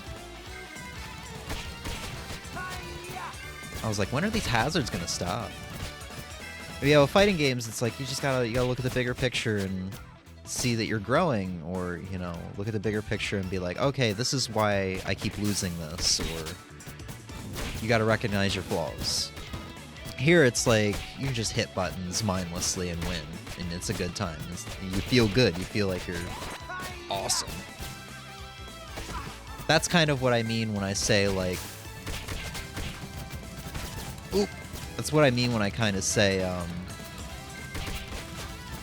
beat-em-ups are like a simplistic, more fun version of fighting games.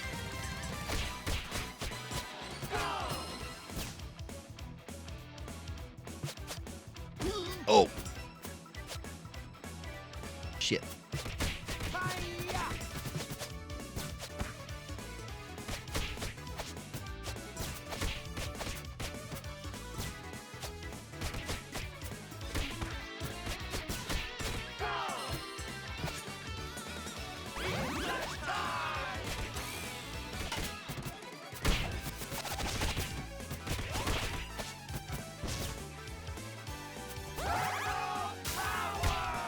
Oh yeah, there's like 3 different ways of doing supers.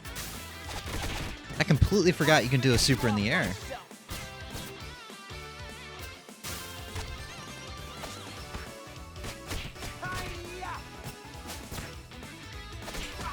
God dang it.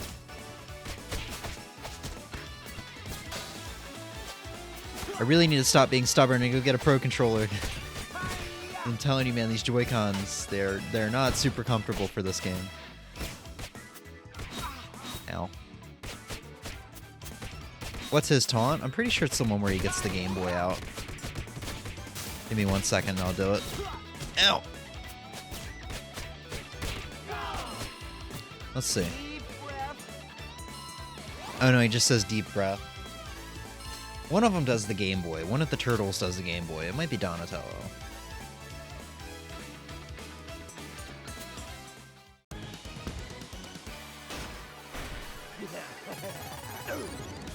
Say your prayers. You never learn, Rocksteady. Oh! Your history.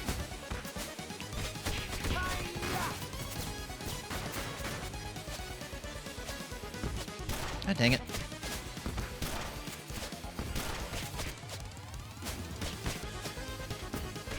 I'm struggling so hard right now, I'm definitely gonna lose a life. Oh!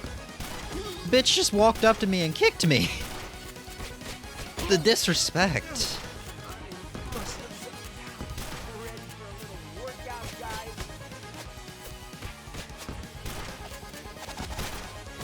Ow.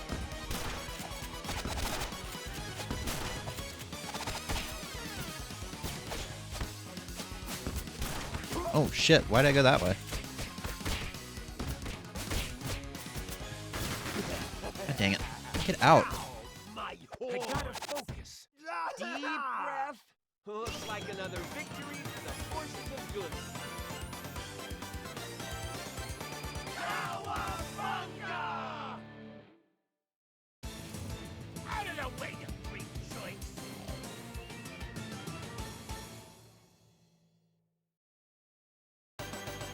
Mutants over Broadway. So I think this game is what, like 15 levels? So I guess maybe it's not quite 2.5 hours. I remember it being about 2.5 hours. It might be because Em and I took our time. Might also be because we were playing 2-player, and maybe there were more enemies in 2-player to deal with. Could also be because we were playing in story mode, so there was more stuff to do.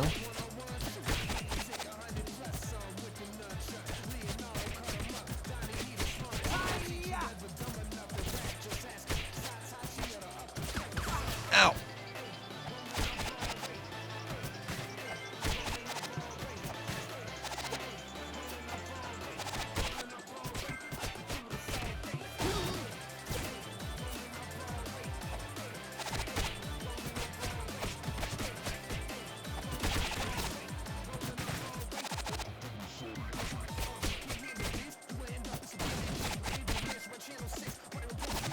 Oh God!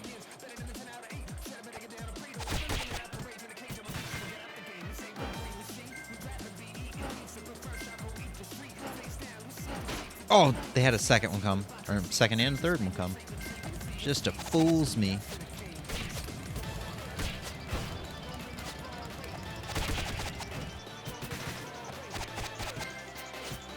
Oh!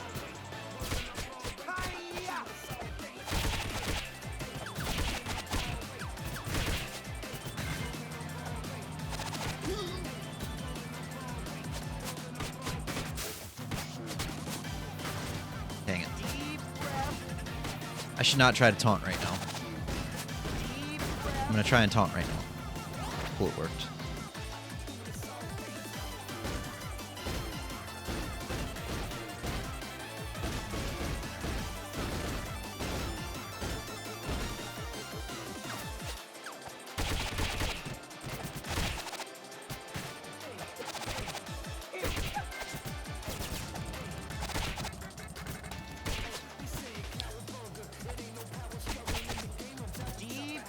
No! I meant to do taunt. I meant to do a super, not a taunt. Wow, rip. Cool. I was worried I was gonna have to use a life.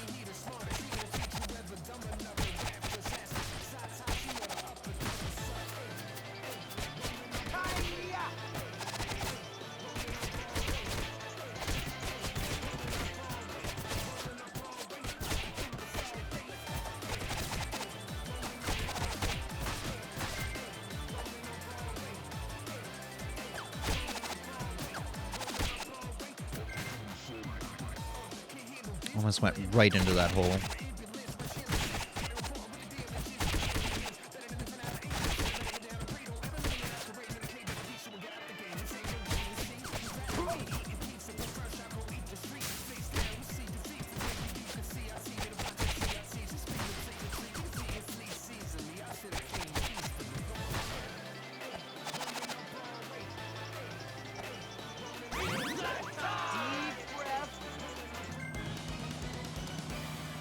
I don't remember, but I know we did 2 sittings and we made sure to try to break everything.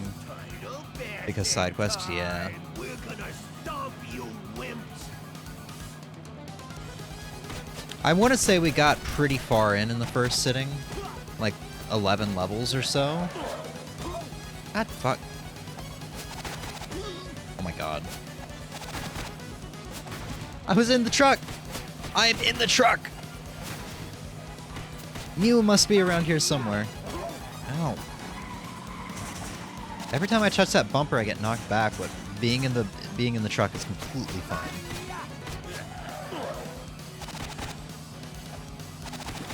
Yeah, is it just completely okay to... Never mind.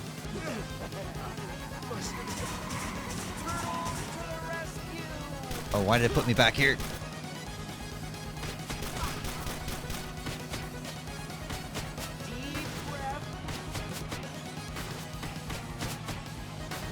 Need to be using my dodge more often.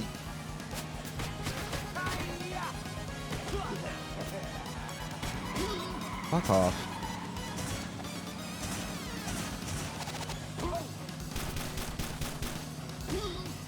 I can't touch the truck at all. I just want to get to it to do damage, it's all. Okay. The game was longer than we thought. Yeah, like we got to like a level 11, and then I think the second sitting was really short because it was only like another 3 or 4 levels.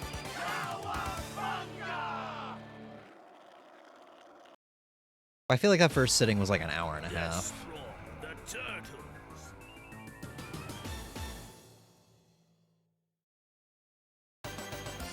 Rumble in the zoo. Rumble in my pants. Hey.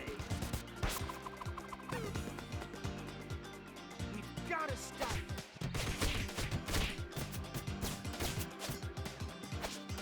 Ow.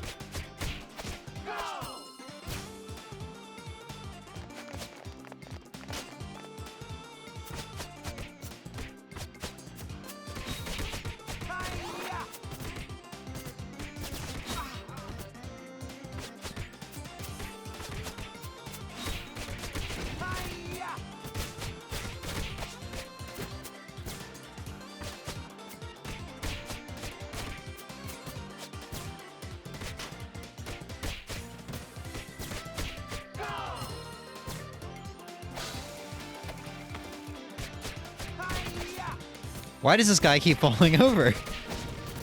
I'm a little drunk or something. Oh, no, no, no, no, no.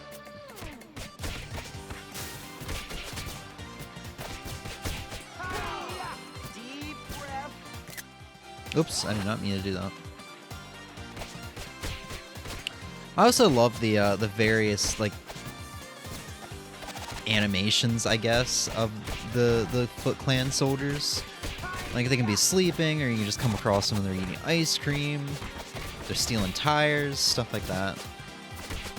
They're not just, like, waiting for you. Just kind of, like, idly waiting for you to just show up. It's nice.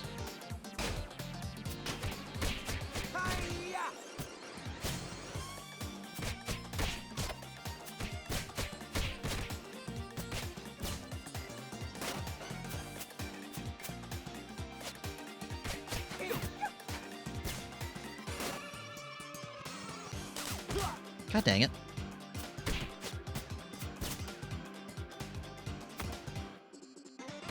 I was hoping he would fall over a second time again. That was really funny to me the first time. God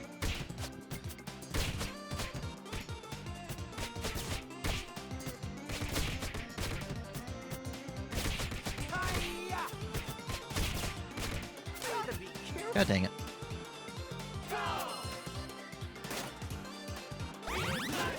I should have waited a little bit on that pizza.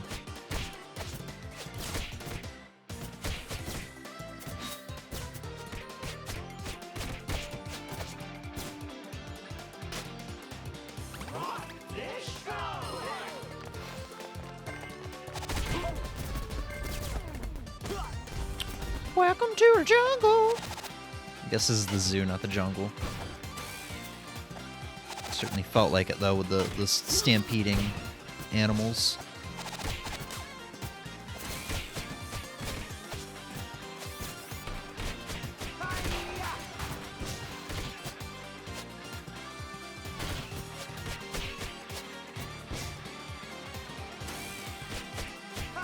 All monkeys are eating popcorn.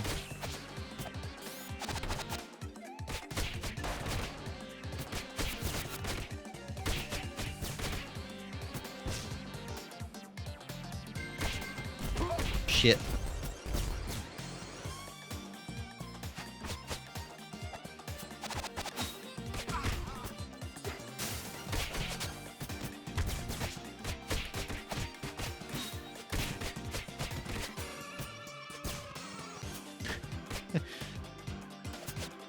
I like how the monkeys are basically like cheering for us, kind of. Or they're just really enjoying the fight, I guess.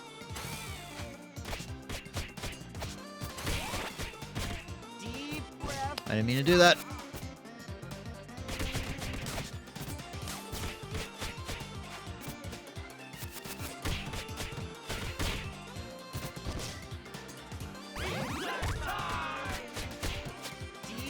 God dang it. I keep hitting that R button instead of X for my super.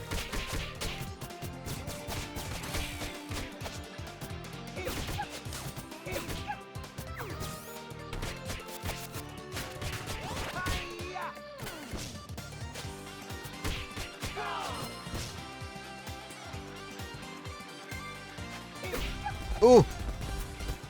I don't know how I didn't get hurt there.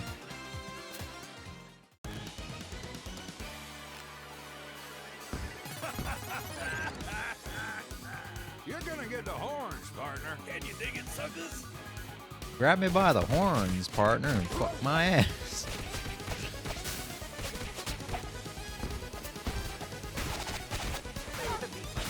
God dang it, that's a hole I can fall into.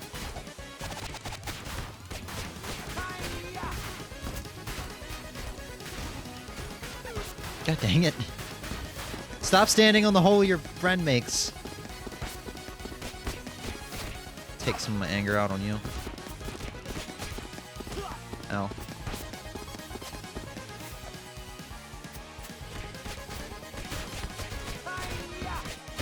Okay, got one of them down.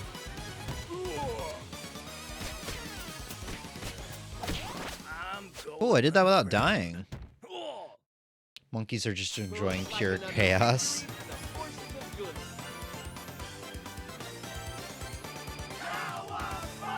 Yeah, man, monkeys truly are like the animal of chaos. I mean, they are the only animal that I know of that likes to fling shit at people. Their own shit at people. Krang's head is getting away, dudes!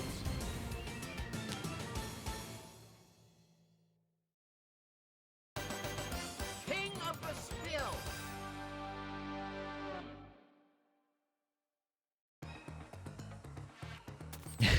The rats with Krang's head.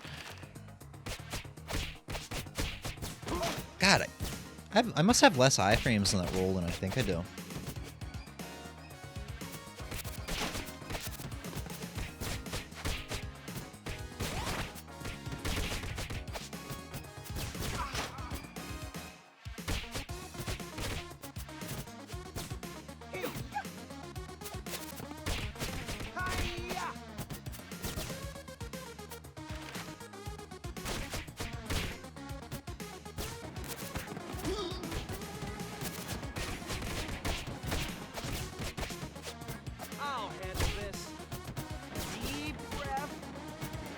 Ah yes, my favorite activity, watching Foot Clan soldiers get run over by a train.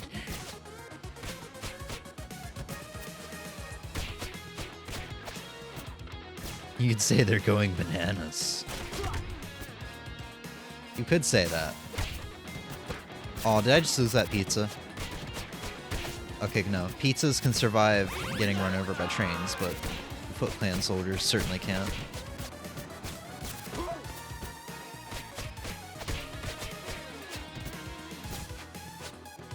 God dang it. Confusing my buttons now. Well, I've been confusing my buttons the entire time. That's not anything new.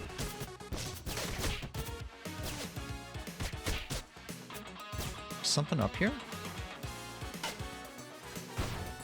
Really looks like that could be a secret. I mean, that's just like some weird depth perception thing I got going on.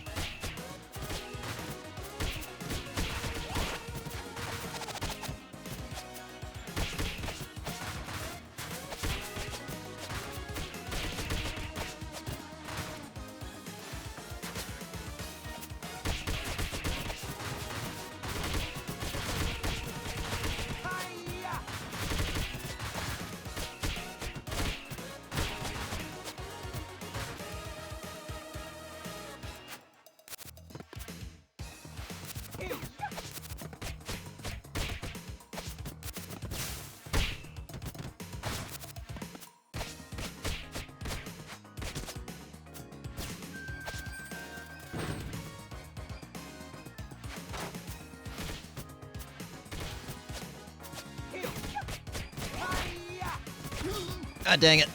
I had a 100 hit combo. Pizza?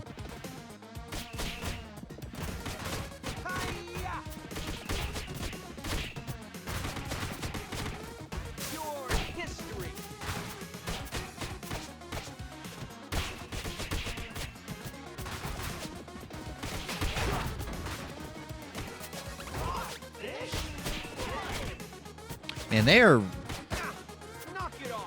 Shit. Oh, shit. They did a really good job at hiding that sushi all over the place. What the hell? Okay, I'm just gonna chill out over here and let you guys come to me. Ow.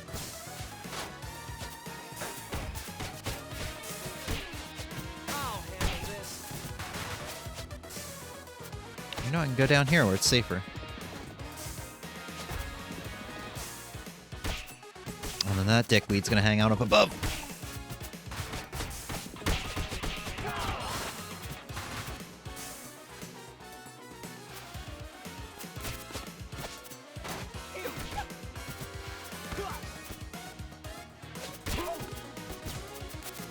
Your history. Hiya! No, I didn't want that pizza. I just wanted to hit the barrel. Hiya!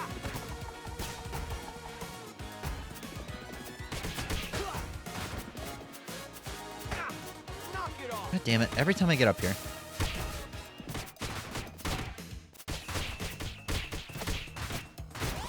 Hiya! Deep breath.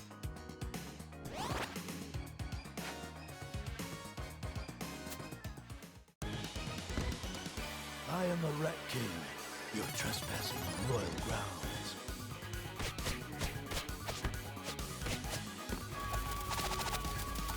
No, get off.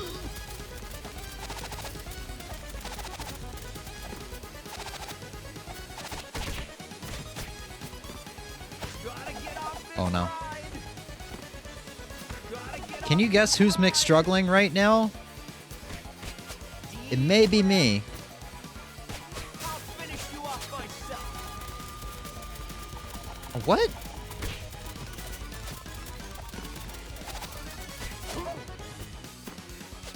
Gotta get Dang off it. this ride. Ugh.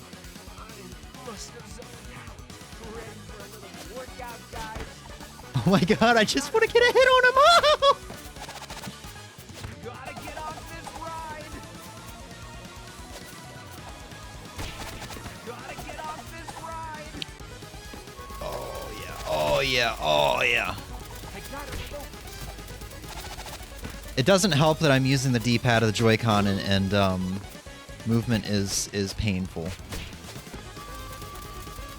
Nintendo, please. It hurts the most that Nintendo had created the best controller they've ever made with the last generation. The Wii U Pro controller, they never made anything as good as that in my opinion. And then they came out with the Switch and they were like, yeah, let's just scrap that altogether. Gotta get off this ride. You know that amazing controller setup we had? Yeah, let's just forget that we ever did that.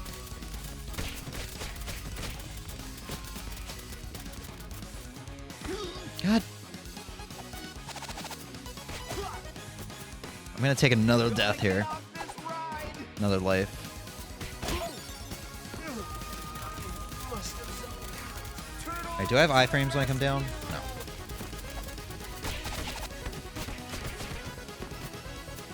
Oh, come on. This isn't Get outta here. fitting a king. I really should just stop being lazy and get a Pro Controller. The forces of good.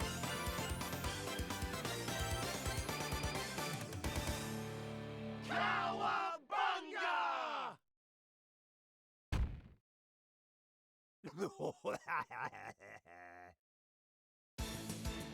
Show you later, geek.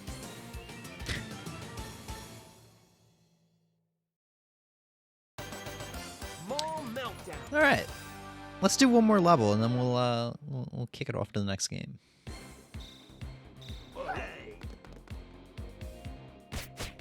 I'm having a lot of fun with this despite my controller issues and my memory issues of hitting the wrong buttons every time. Every time I try to do a super or a dodge roll, I end up hitting like the wrong button.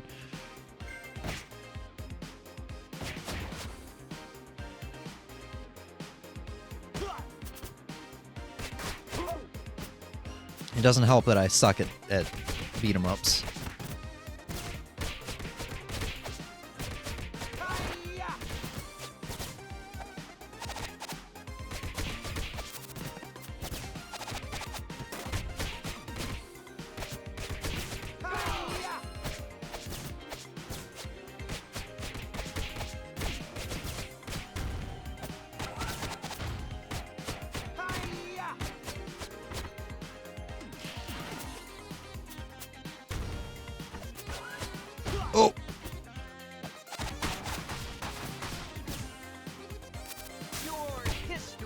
Oh, it didn't kill that guy that was ordering sushi? Feel robbed.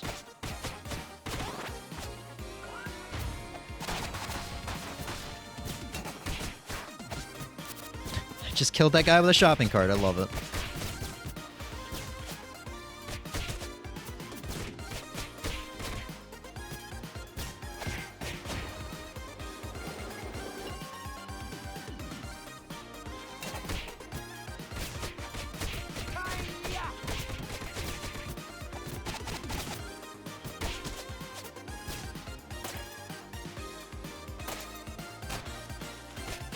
Pizza? Who throws away pizza? I mean, that's almost as bad as throwing away 2 or 3 perfectly consumable tots, Emmy. God.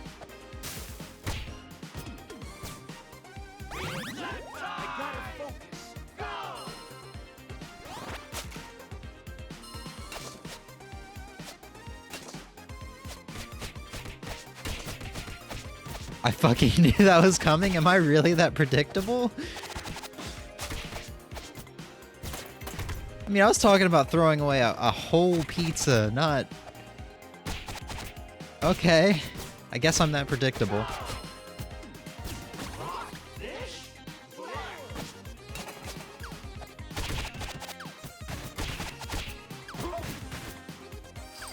I'll finish you off myself. I gotta focus. Yeah, how could you, Emmy? That was... God. I could be eating those tots right now, man. You should be ashamed of yourself.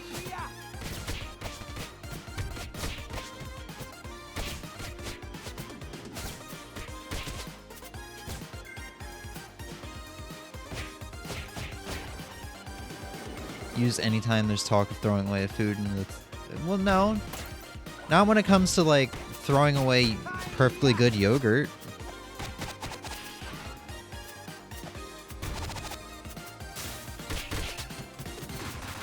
How did that not hit? Oh, right, because when he's not stunned, he just doesn't take any damage. Like, when he's walking around, he just doesn't get hurt.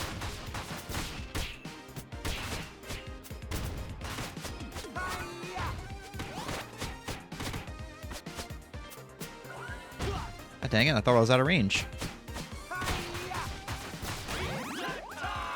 More pizza in the trash. Emmy, what are you doing? Stop throwing away all this pizza.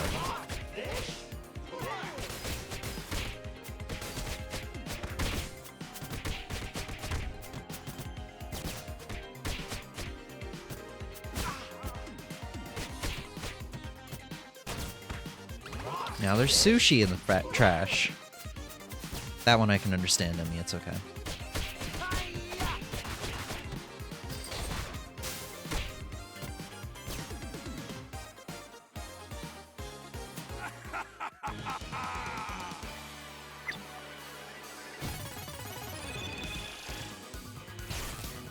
Behold the might of Tempestra. It's game over for you, Tempestra.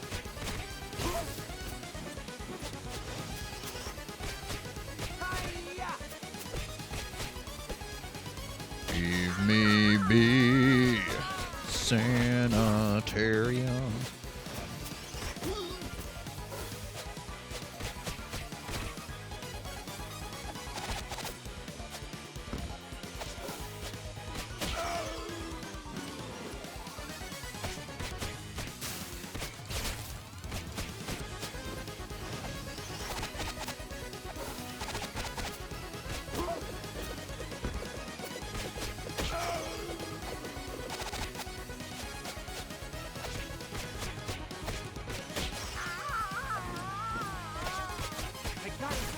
God dang it.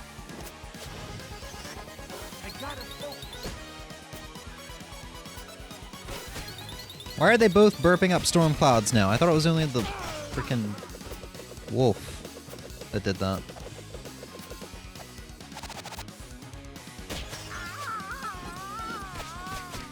Beaten by turtles? No. Ugh. Looks like another victory for the forces of good.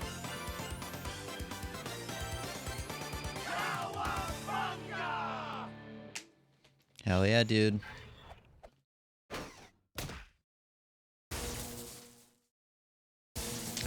Another missing robot piece? What a shocker. Oh yeah. Such a good game. Roof running reptile. And honestly, I would love to keep playing it even more, even though I'm having issues with not issues with the controller, but I'm having issues with my brain. But we are a bit on a time limit here. I don't like being on a time limit. And like I'm perfectly okay with like starting up Animal Crossing at 11:30 instead of 10. Because something tells me the last game we're going to play, I'm not going to be able to spend an hour on. It's going to have to be longer. Because just like with last year's Game of the Year stream, I'm going to end off on personally what I think was my favorite game of the entire year. The game I had the most fun with. Last year I ended off on Metroid Dread. And this year, I had a lot of fun with the game we're going to end off on. But we still got one more game before that. So, just like with Kirby, if you know me, this one should be pretty obvious. So we're going to go back to the screen for a little bit. And I'm going to get that set up and take a quick bathroom break. In a couple minutes, we will have the next game up and running. I'll be right back.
All right, we are back.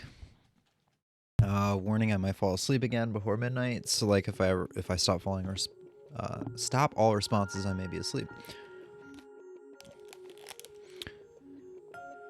I appreciate the response, but honestly, with you, Em, that's kind of what I assume every time responses stop. You're very sleepy all the time. Also, I'd like to ask you, because I noticed this while I was setting up the next game. How did you resubscribe today, Em? When I streamed 19 days ago, according to my activity feed, you subscribed then. It hasn't been a full 30 days. How did you do that? What kind of witchery are you performing? What kind of black magic is going on here? Yeah, but it hasn't been 30 days is what I'm saying. You subscribed 19 days ago. It made me? What? It made you. It came to your house, put a gun to your head and said, "Do it."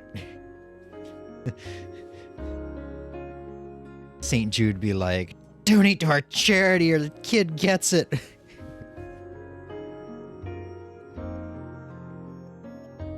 Said I wasn't subscribed anymore? Damn, Amazon really out here ripping people off.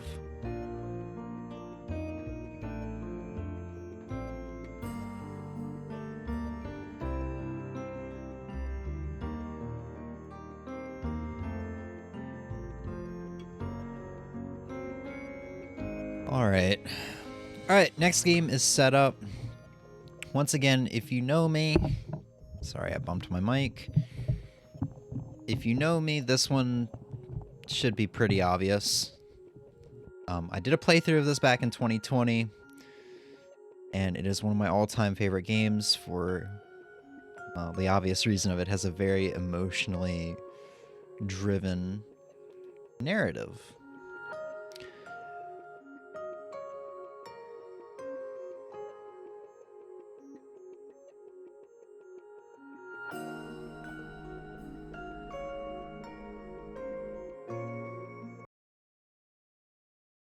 Final Fantasy VII Crisis Core Reunion.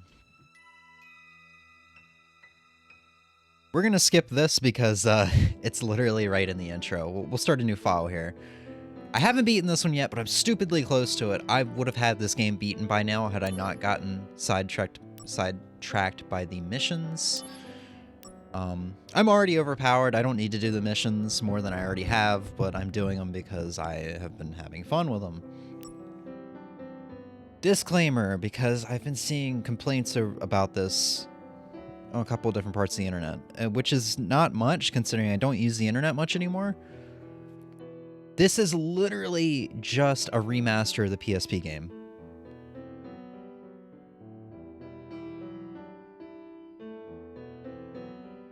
So, whatever you're expecting, in my opinion,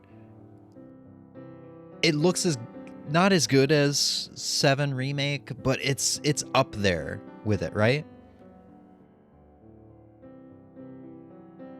I will let you be the judge of it, but the animations still look like the PSP animations. I'm pretty sure it's the exact same thing. They just updated character models and such.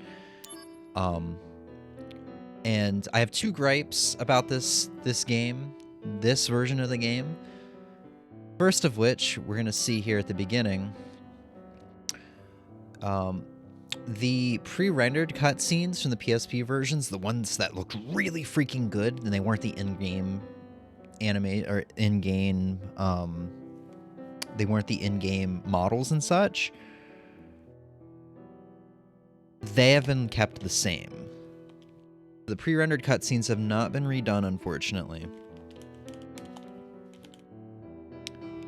However, the in-game stuff has been updated. So you're going to notice the first cutscene here is going to look a little blurry, which sucks, but it is what it is. I've been talking too much. Let's get started. I will get to the second gripe once we get into it. And if you know the original game well, it's probably going to bother you as soon as we get, like, once we hear some voices in this cutscene. Or if you've been keeping up with things, you already know what gripe I have, and it's the same as the rest of the community.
Zack, focus.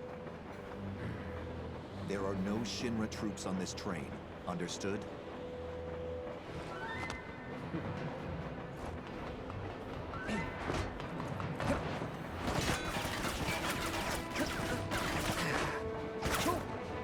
Hello to you, too.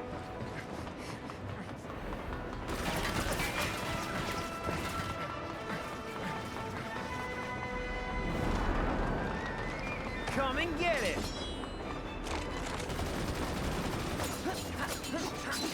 Hey! Ha! Hey!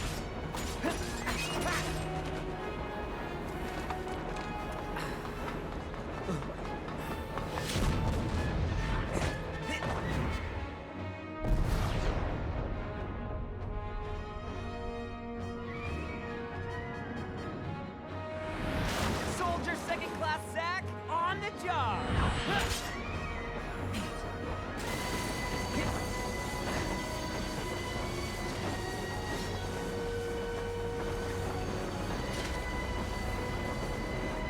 Train mark 93-2 rerouted to Sector 1 station near Mako Reactor 1. Proceed to Mission Phase 2, change surveyor to red.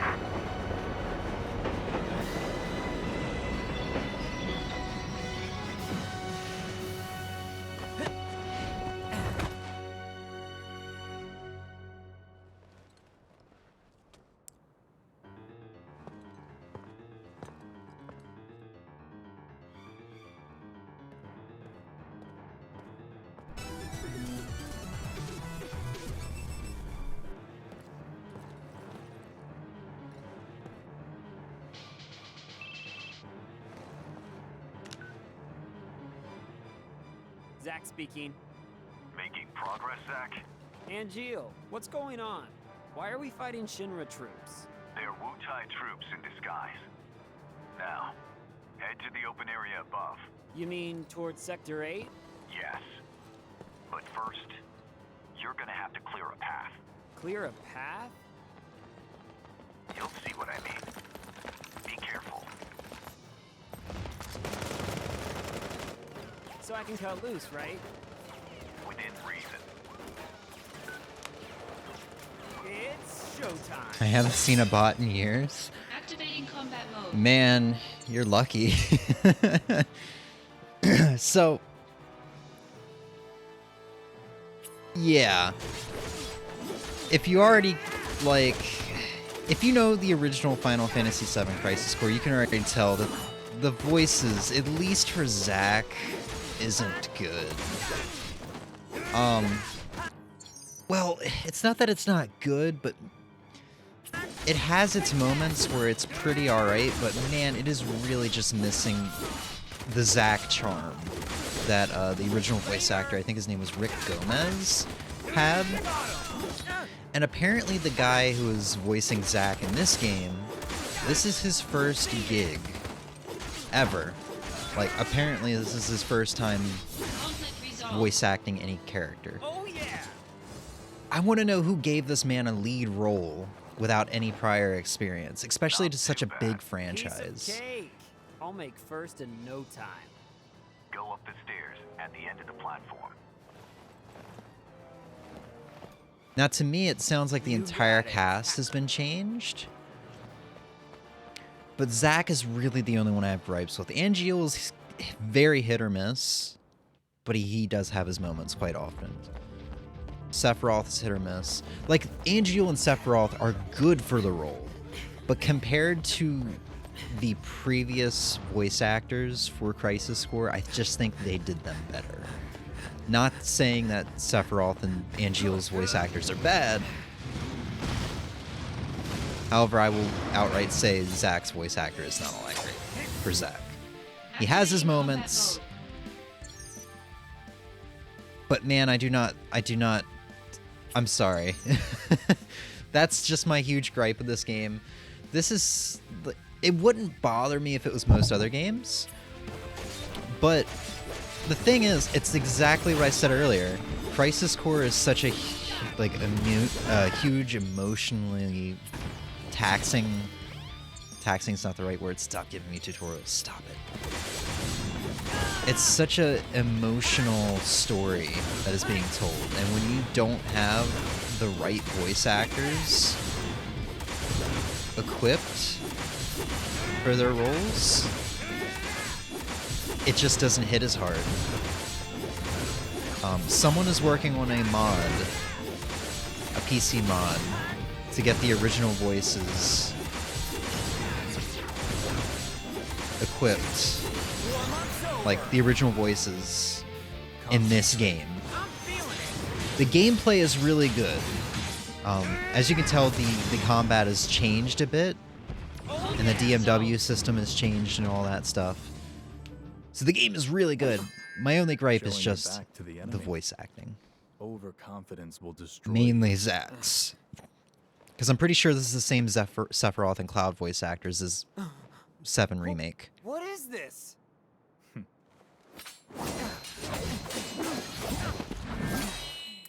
Damn it. You're not the only hero. It's over.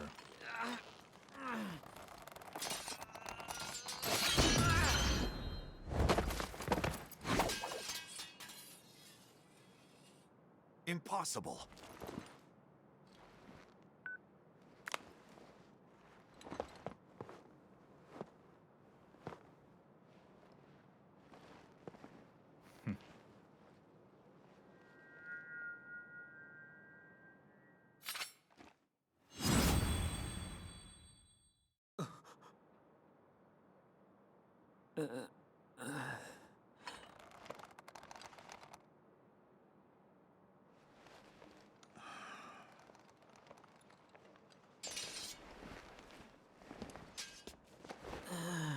Thanks, Arrquil.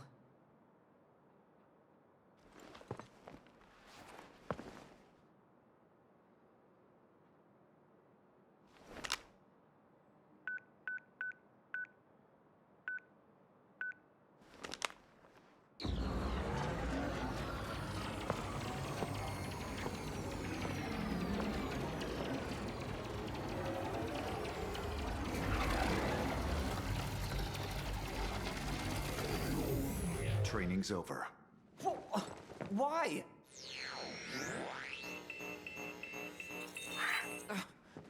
You serious? I was just getting warmed up.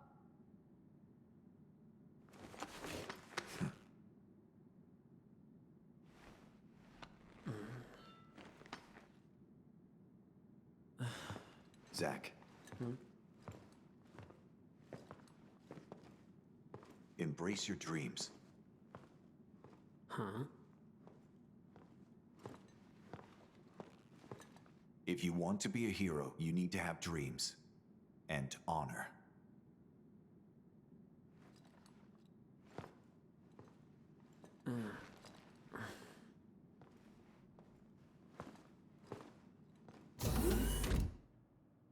So just to clarify, I don't want to make it seem like I hate the voice actor for Zack.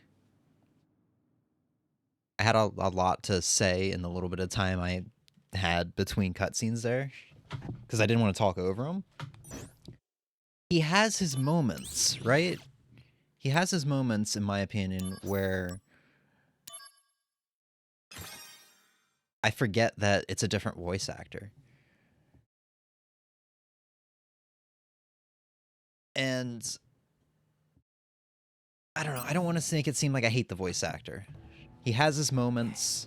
Maybe it's just that filling Rick Gomez's role is Hey, going to Zack. be too hard for anybody Seem to a do, little because he on did edge. such a Can you blame top-notch me? job with the All original. this training and no assignments. Like they're hanging me out to dry. You must be pretty busy with everyone off base. Off base? Wait, haven't you heard? There's been a mass desertion at Soldier. Huh?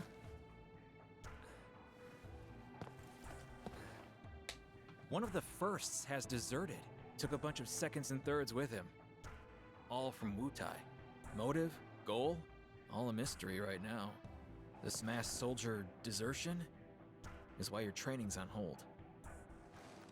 Whoa. A first. Zach, you're up. Yeah, finally. Time for some real action. Yes, it'll be your show. Yes! Report to Director Lazard. There'll be a briefing.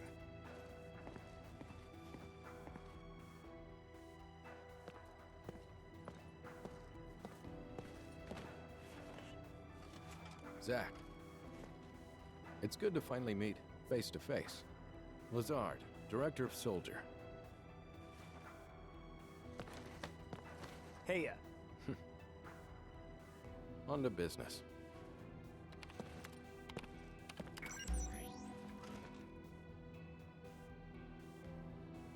Soldier First Class Genesis. A month ago, he went missing during a mission in Wutai. Know anything about this? not a clue.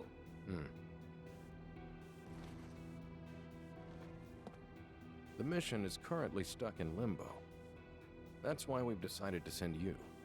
To Wutai? Yes. This war has gone on long enough. I've recommended you for first. Oh, Angel! I love you, man! Angel! Don't make me regret this, Zach. Sir. Once you're packed, you'll leave at once.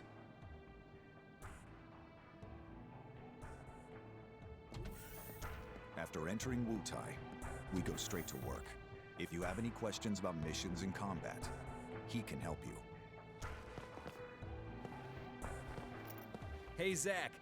Anything you want to know? Just ask. First, we should really go over combat. You probably got a handle on it in training, but I sent you a mail explaining the basics. Take a look, okay? I'm basically sitting here trying not to shit my pants with all the things that I have to say about this game, but not wanting to talk over the the voices themselves. But yeah, what I was getting at, gameplay is great. They've updated some things. I'll go more into depth about that. I wouldn't mind buying this game a second time on PC just so I can get the modded pack or whatever that somebody is working on right now to have the original voices put in, because this is really good. As you can tell, the models and the environments honestly look as good as Final Fantasy VII Remake to me. Maybe not as polished, but really good, really close to it. It's funny how in the original PSP version, the pre-rendered cutscenes looked incredible, and the in-game cutscenes and the in-game graphics looked not drastically different, but it was a big leap in quality, you noticed. And now it's like the opposite way. Like the in-game graphics and such looks really freaking good, and the pre-rendered cutscenes now look a little grainy and blurry just because, you know, they were meant to be on a tiny screen, not our 55-inch or 65-inch TVs that we have nowadays. But yeah, it's good. So, did you Everything is now voiced, where this stuff right now originally would not have been voiced in the original versions, so now everything is voiced. Yeah, I read it all, sure. Thoughts? I mean, I doubt you'd get it all in one read. That is so not true. Well, it's there if you want to review. Oh, the materia you were using during training has been taken back. Powerful materia have to be earned. Those are the soldier rules.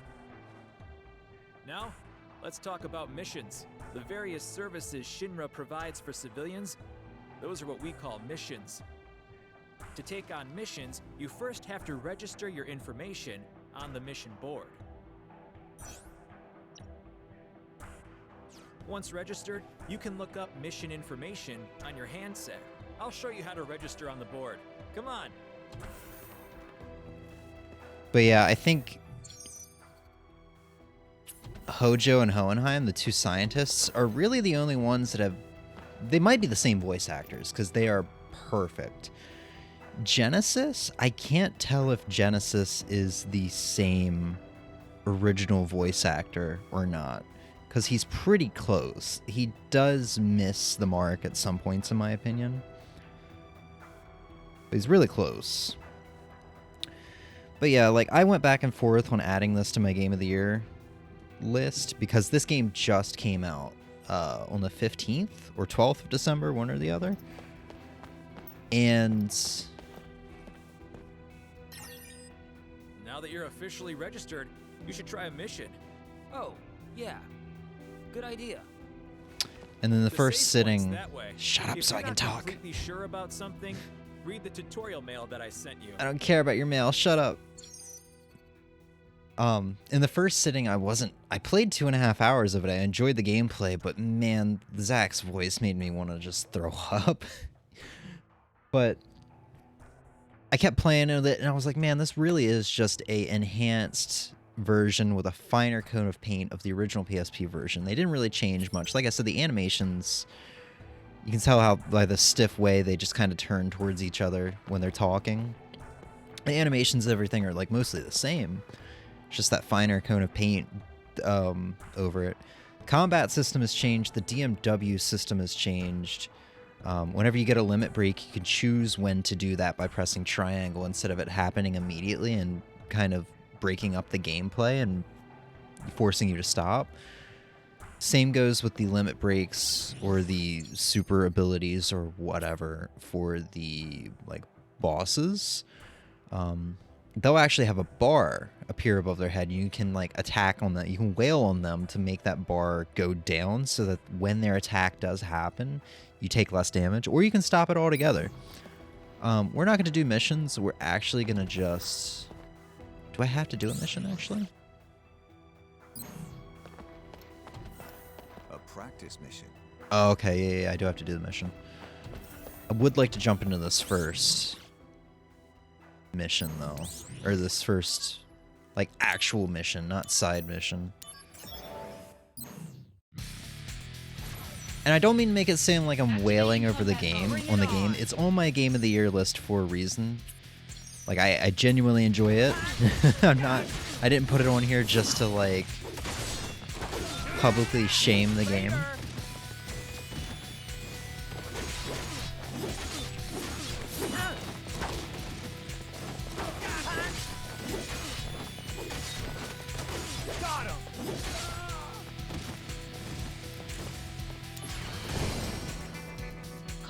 So yeah.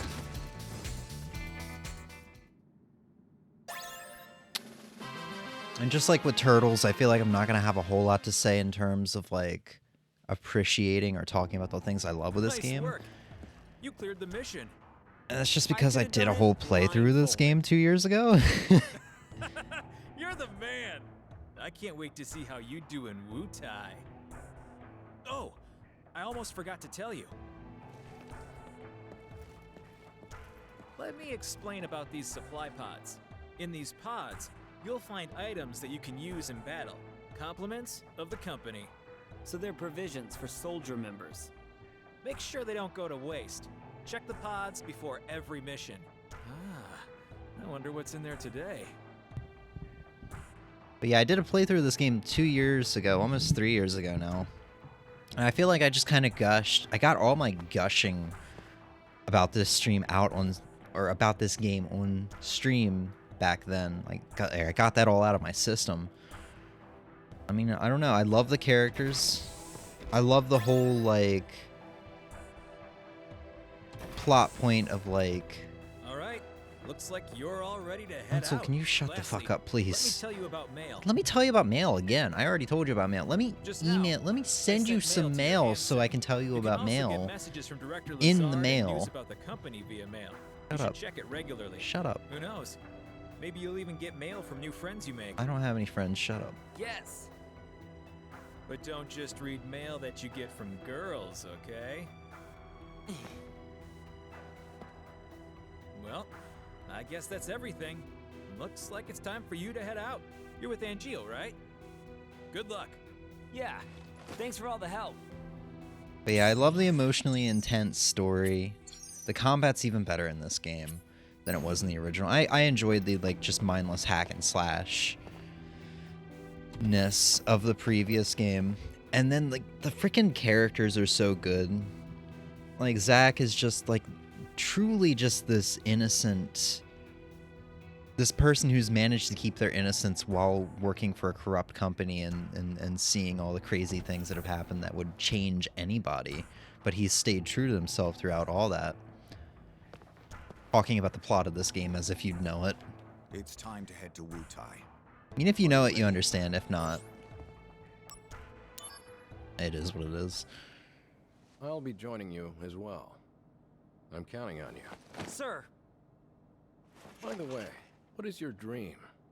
To become first? Is it? no. To become a hero. Ah, good. Unattainable dreams are the best kind. Thanks?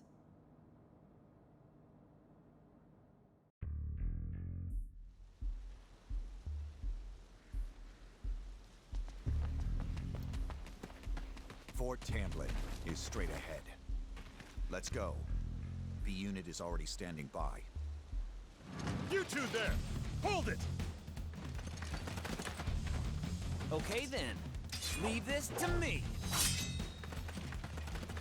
Activating combat mode.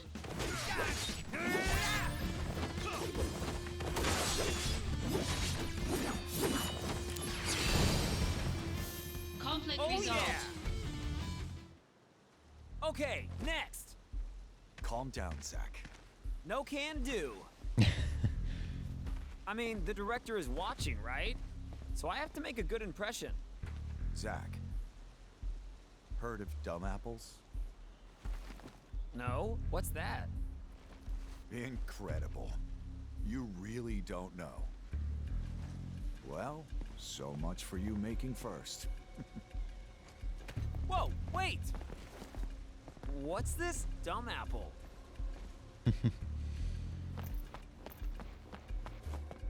They did add a run button, by the way, on the field, so you can get around faster. That makes doing the missions better. Activating combat mode. To put it simply.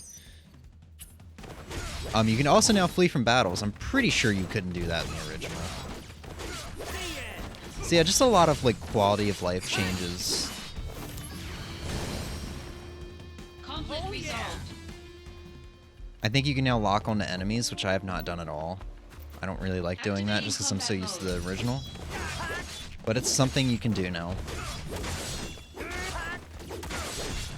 Conflict resolved. Later! I do think the timing for the dodge and guard is more strict now.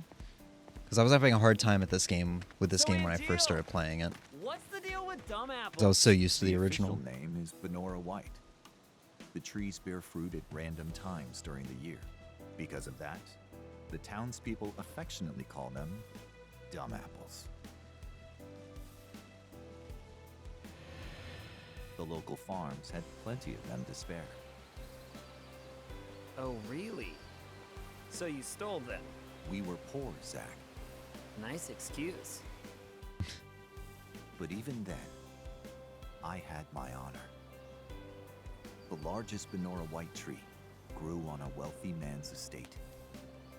It was rumored that those apples tasted the best. But I never stole from that tree, because the wealthy man's son was my friend. If he was a friend, you should have just asked for some. Honor can be quite a burden at times. And what exactly does this have to do with me? No story is not worth hearing.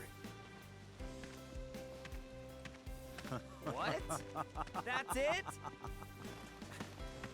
Yeah, well, thanks a lot. So yeah, this game's got that special charm still. Even with the voice acting, it's a little off. Okay, I'm sorry. I don't mean to keep talking about... Wow, we've been playing for 28 minutes? I don't mean to keep talking about it. It's not objectively bad. It's just different. That's like my final say on it. No matter all the other little details I've given. It's not objectively bad. It's just different. It's not what I'm used to. If this is your first time hearing it, you're going to think it's good. It's great. If you're used to the original, though, you're going to be a little off-put like the rest of us. B unit will set off an explosion. That's our cue. The diversion will allow us to infiltrate. Right. I'll set the bomb inside the fortress. You'll charge the front gate and... Uh-huh. And? And? Indulge yourself. You got it. That's what I do best. Come on, B unit.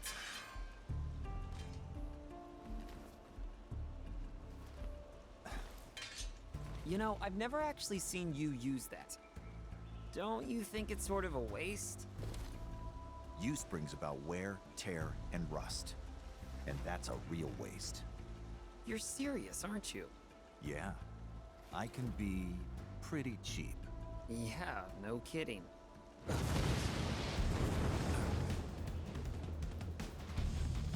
Begin mission.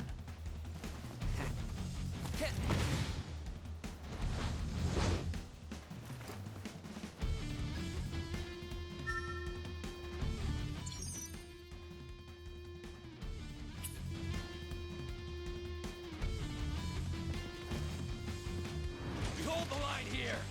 It's just one man. Prepare to swarm him.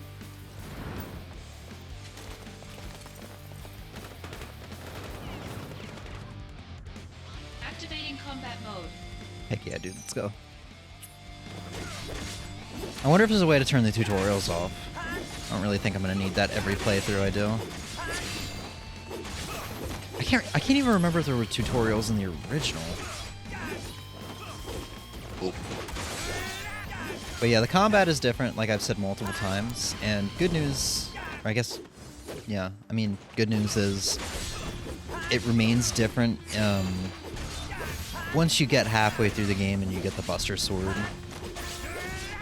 It does change, actually, in a way that is unexpected. And it kind of becomes kind of like a Final Fantasy VII Remake's combat style, just a little bit. I won't go more into that. I just highly recommend playing the game for yourselves.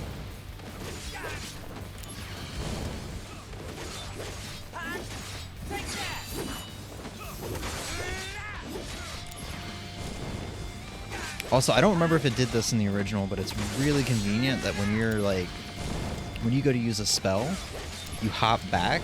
It's perfect for evading. It's so good for evading. God dang it.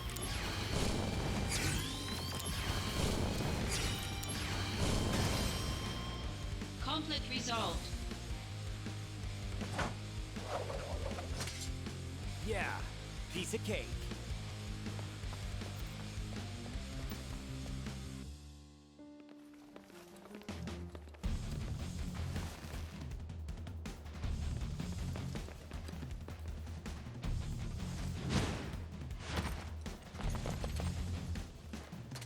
Intruder!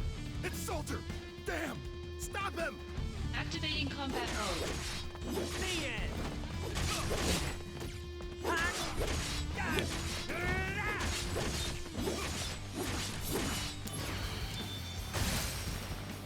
Conflict resolved. Are you in? Piece of cake. Could have done it blindfolded. Stay alert. I've heard the Wutai keep a monster around for anti-soldier purposes. It should be somewhere in the fort. So, if I can take it out, will I make first? Depends on the quality of work. Your main task is diversion. Run amok and gather attention. Do well, and you'll gain favor with Director Lazard. That'll be a cakewalk. Just watch. Okay, so there is a trophy that I missed here in my initial, I guess, playthrough that I'm still playing through right now. I'm gonna try and get that. I think I would like to 100% this game at some point. Out of the way.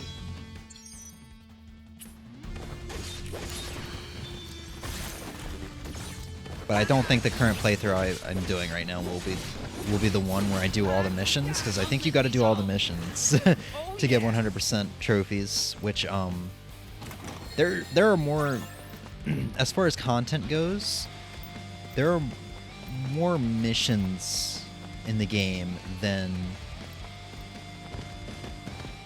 actual game, if that makes sense. There's more side, like, as far as like hours of gameplay you can get out of this goes, you can get more gameplay out of the missions than you can the base game itself, in my opinion.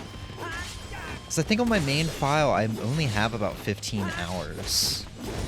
And I'm only 25% the way through the missions, and I've got maybe another hour or two left of main mode, main story gameplay.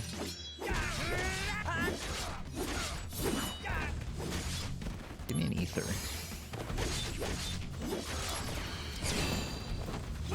I'm not used to having so little MP. Conflict resolved. Oh yeah! Used to just going crazy with it in my main file.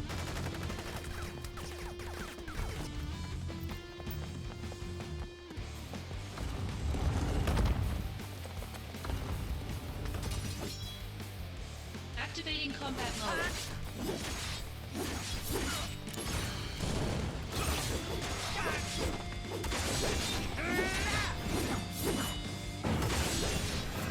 Whoa! What's the matter now?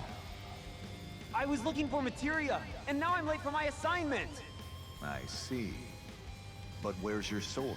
Don't you need that too? Ah! Ever the restless puppy. The end! Conflict Oh, yeah. resolved.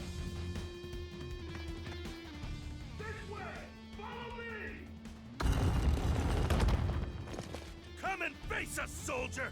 If you dare! Huh? Where did he go? Sneaky little pest. Treachery! Activating combat mode.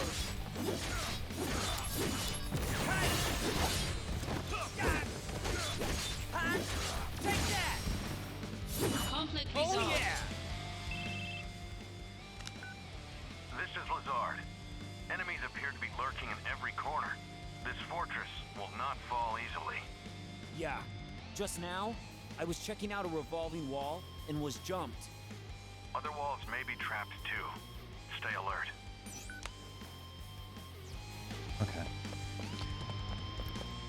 So I'm trying to remember.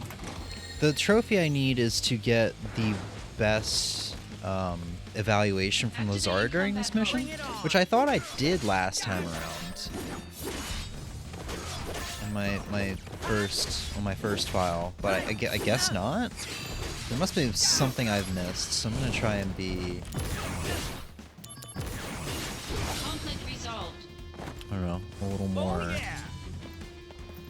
I'm gonna keep my eyes peeled for anything I may have missed.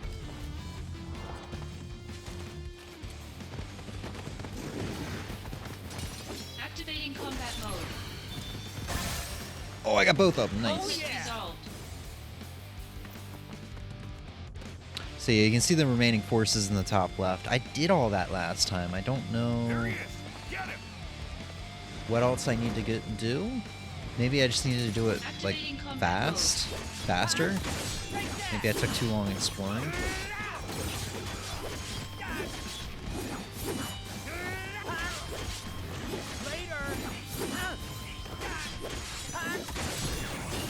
Conflict resolved.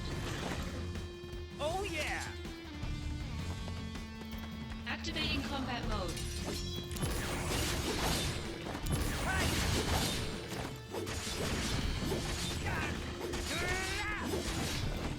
Conflict resolved. The end! Oh sweet, we got another ether.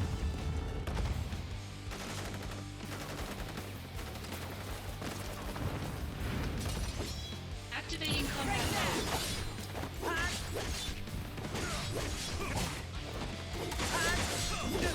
Dang it.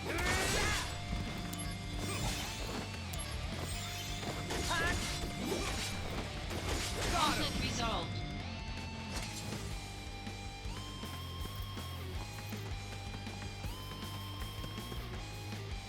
So let's see, 3 more to go. But we're coming up to the end. Make our stand here! Ready, aim, fire! Give it up! More troops are en route! It's over!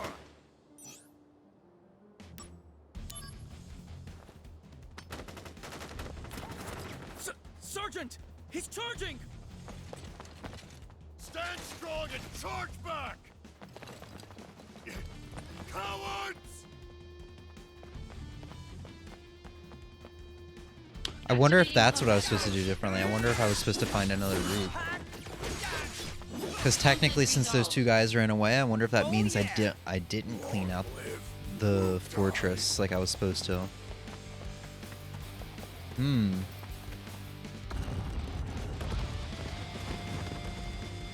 That might actually be it. Activating combat mode.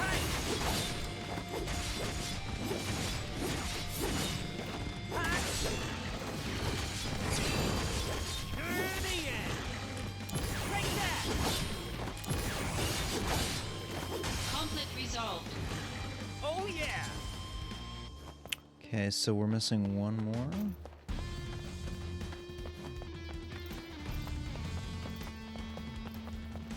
Just gonna cover my tracks just in case I'm still able to get this trophy. All the way back here at the beginning.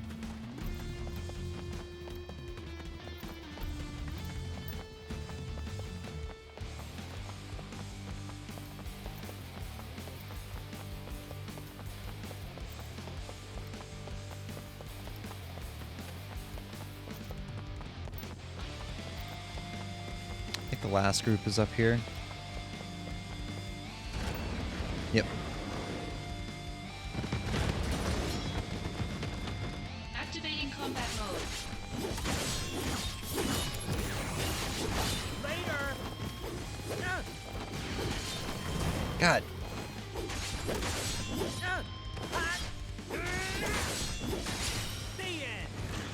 Conflict resolved. Alright, let's see if Lazard says anything different than the first time I played. Zach, nicely done. We have successfully occupied the fort. I just needed you to keep their attention, but impressive. You did well. Keep pressing forward.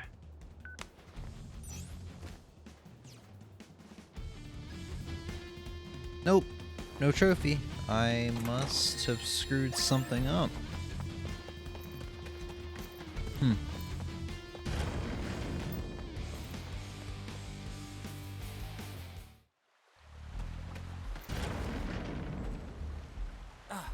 That must be the central area. Activating combat mode.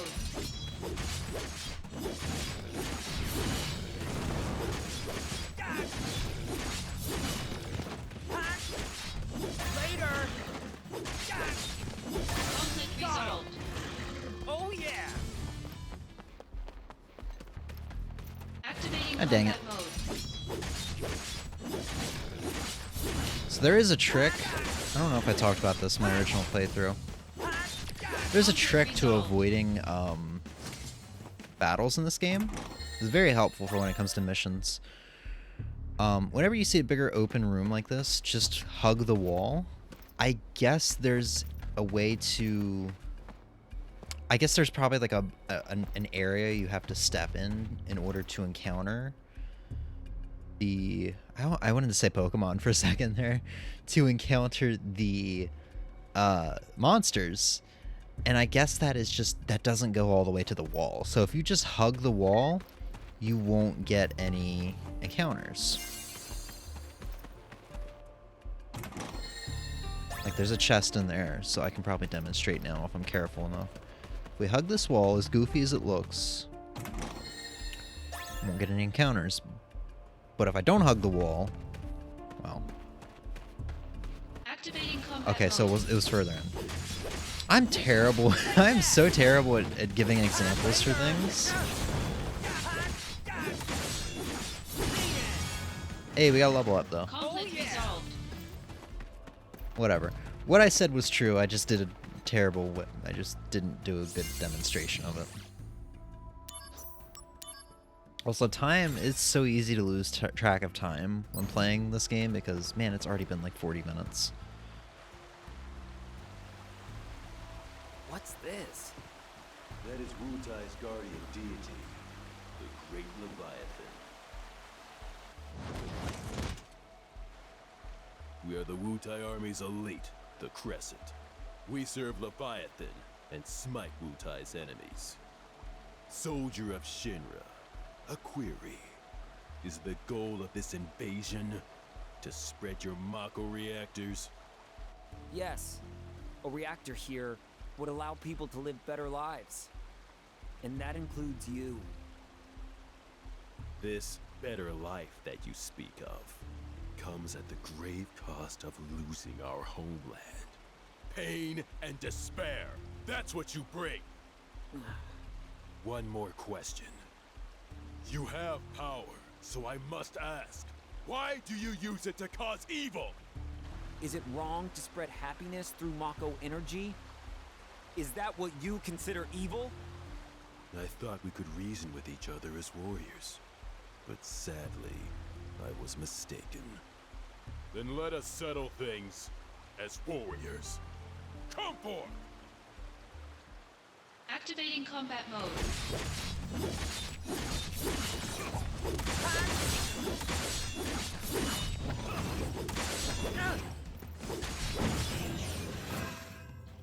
Mind and body, acting together as one.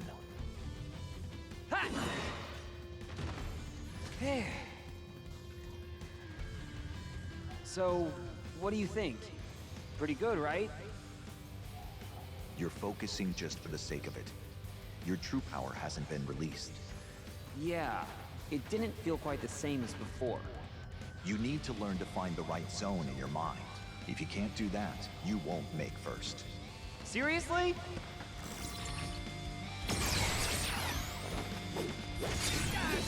Bringing out the big guns! Prove your honor to me. I got it!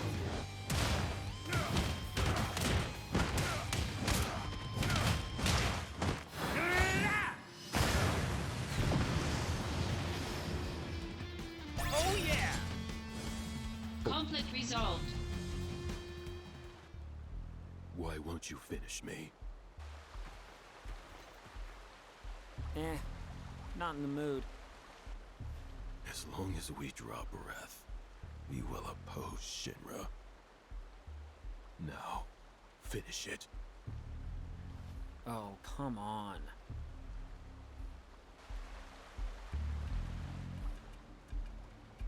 He disappeared. 1. Avoid training when you can. 2. Protect Wutai at all costs. 3. Ugly Shinra soldier dudes must be punished. Who are you? I'm Wutai's greatest warrior.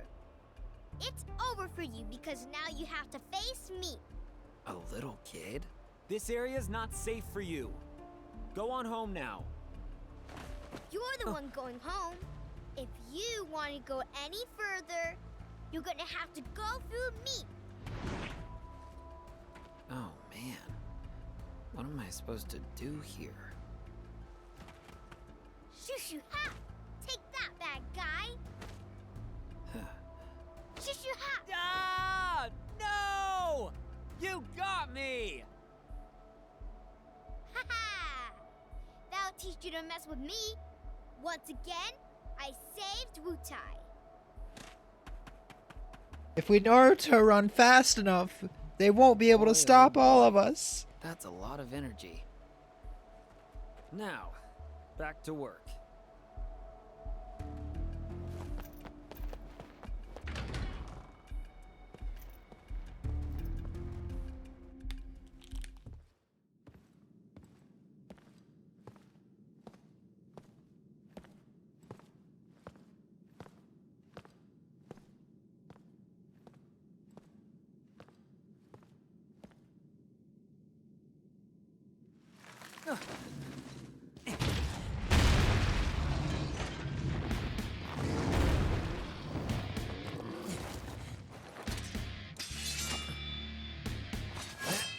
You must be the anti-soldier monsters. Activating combat mode. Okay, so this is explaining the abilities thing. In the original, they would just use the ability without warning. But now you can actually like completely deplenish that bar, that ability bar, and just they won't do it. You won't take any damage. Even if you get it down to 50%, you know, like that's really good. Then you won't be taking any damage. Or you won't be taking as much damage. No. Training hard, I hope?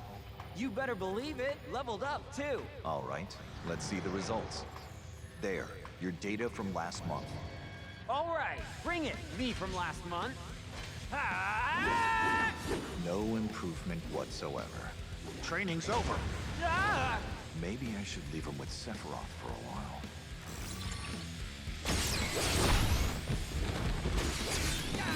Better run for it.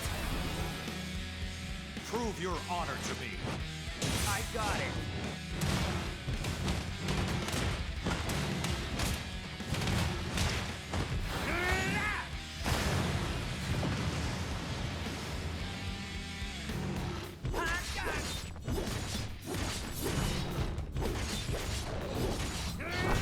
One thing I have noticed as I've been playing through this game, they have changed the way criticals work, or not the way the criticals work, how easy it is to get criticals. You can get criticals randomly, like most RPGs, or by hitting the backside of a monster. I'm gonna risk everything just to show it off here. Ooh. Yeah, you can do criticals by hitting the backside of a monster. In the original, you could actually flinch monsters or enemies repeatedly and just keep hitting their backsides. In this game, they don't really flinch and they'll turn around pretty quickly. Soldier second class Zack. So you can't really abuse Victorious that. again. Good work. Now, get out of there. You've only got 5 minutes. Got it. Director Lazard, are you watching? Gotta move.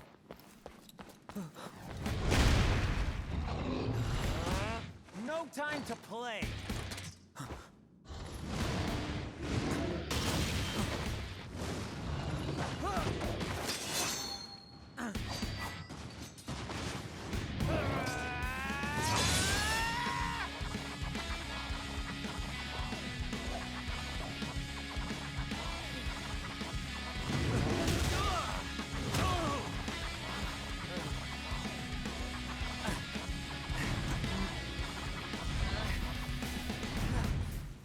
Not good.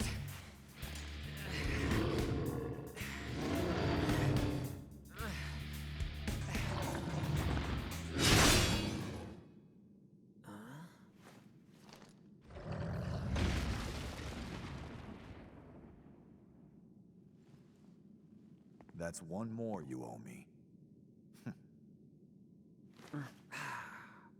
You lost your focus. Yeah. Oh, sorry if your sword got any wear, tear, or rust on it. You're a little more important than my sword. But just a little.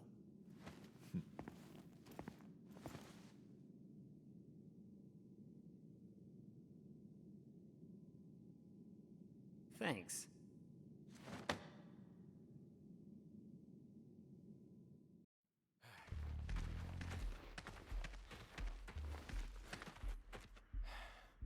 I'm here. I must apologize. Being on site is taxing. You didn't have to come personally. This operation will bring an end to the war. I wanted to see it through. Soldier Second Class Zack. Sir! You put forth a good effort at Fort Tamblin. I saw it with my own eyes. To be frank, my evaluation is... Your work here far exceeded my expectations. Keep this up, and the day you make first may not be far off. And Jill, you were right about him. He definitely has potential. We'll see. I can say this now, but when Arrquil first recommended you, I was skeptical. At that time, all I'd ever seen you do were squats.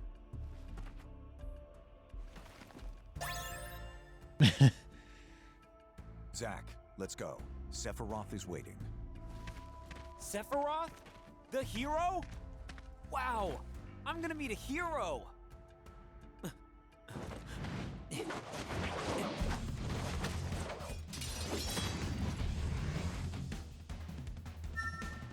Activating combat mode. Take that! Later!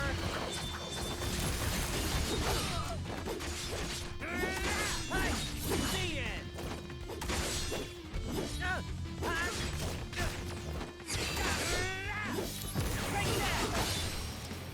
Conflict resolved. Oh yeah! Zach, come on.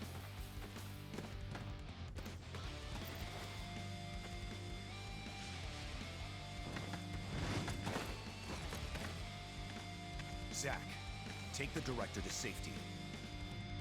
Contact Sephiroth. Zach can handle it. Now go. Follow me, Director.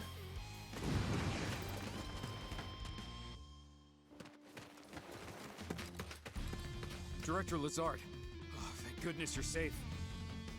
Zach, I should be fine now. Assist Arrquil. Yeah, I'm on it.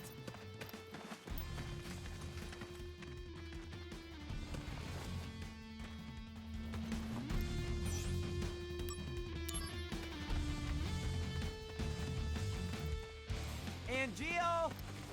Arrquil! What? These guys aren't Mutai troops.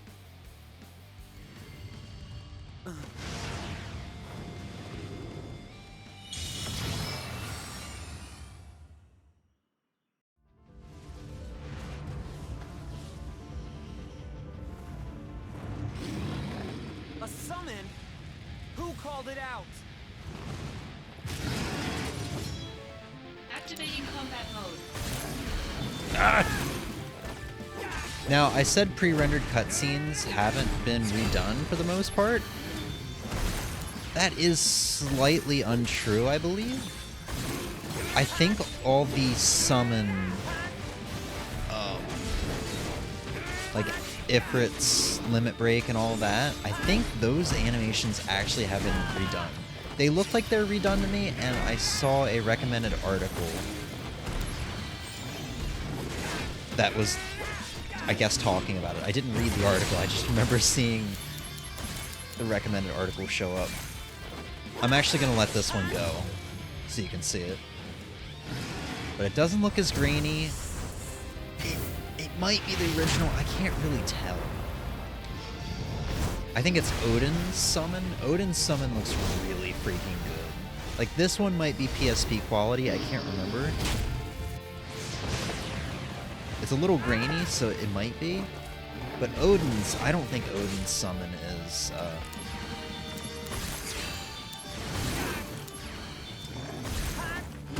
God. Let me be.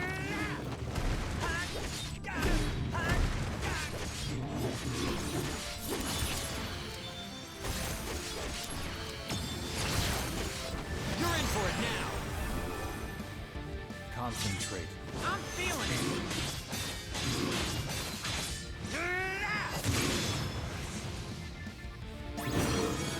Cool.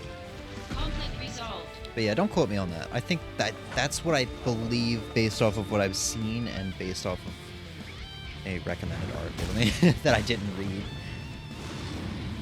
It's just the way that the title of it was worded makes me believe that is the case for some of the summon limit breaks at least.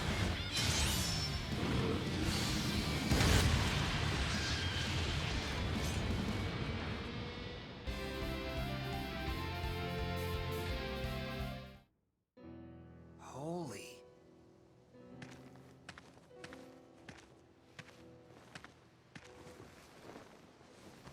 Oh, Genesis. the missing soldier first class? They're identical. A Genesis copy. Copy? A human copy? Where's Arrquil? I thought he was fighting around here. So he's gone too. What? Wait, what does that mean? It means Arrquil has betrayed us as well. No way!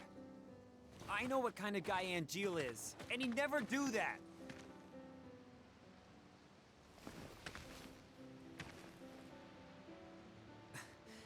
Arrquil wouldn't betray us. Never!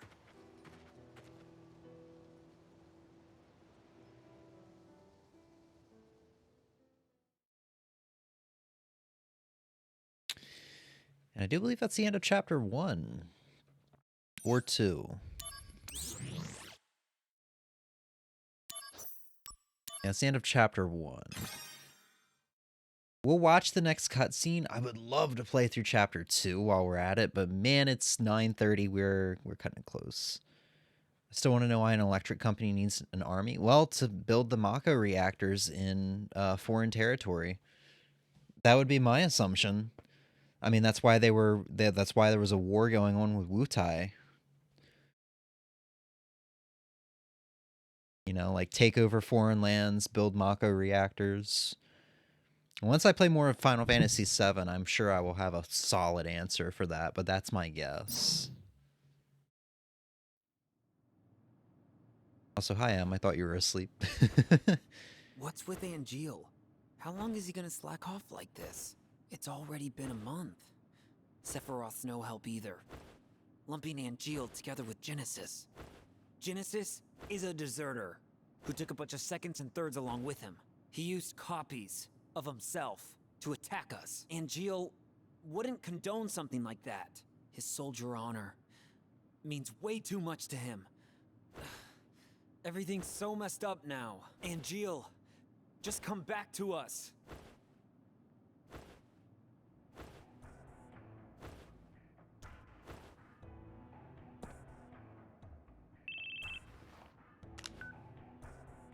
Soldier second class, Zach. That would be me.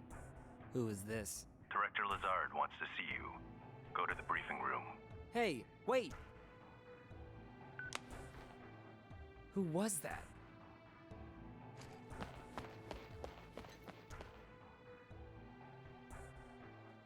Any word on Arrquil? He hasn't contacted his family either. So what's this about?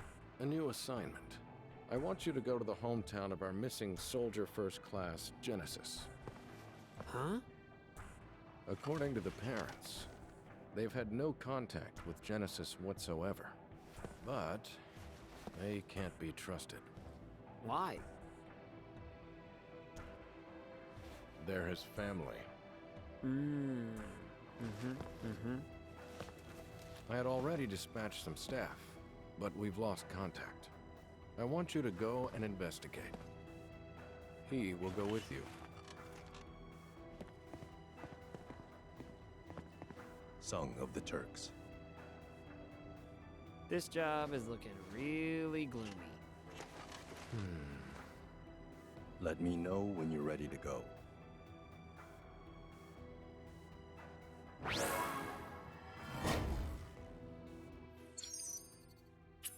And this... Oh. Well, not quite yet. Hello? Oh, hey. It's Kunzel. Did you read my mail? What's with you Not in the yet. mail? Read it later. I'm in a meeting in the briefing room right now. Gotcha.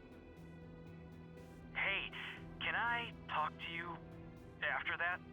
I'm kind of busy, but if you can keep it short... Yeah, that's fine. All right, I'll be outside the briefing room.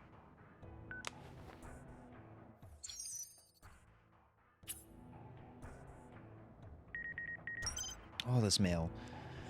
And that's where we're going to call it. I think I said this during the playthrough of this game, or of the original PSP version. And I'm going to say it again. But man, I really hope Kunzel has a bigger role in Final Fantasy VII. being that he's essentially like, I wouldn't say Zack's like best friend, but he's the only just standard like first or second class soldier or whatever he is that has a name aside from Luxray.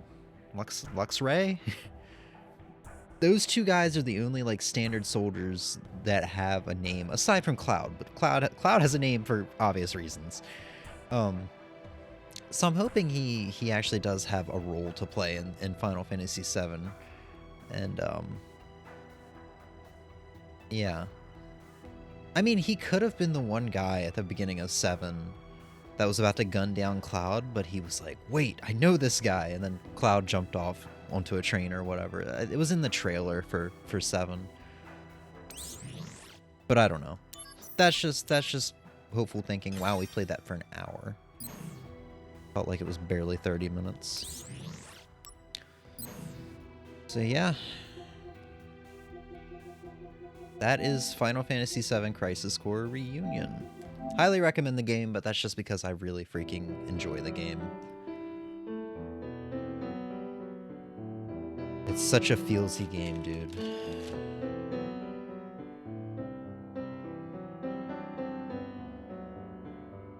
Alright.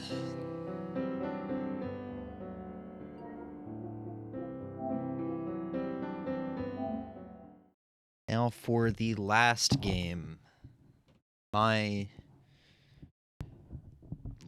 mean, look, all these games aren't in any specific order of like favorite or least favorite to favorite or whatever of all my games of the year. They're just all tremendous games that I could not rank in any way.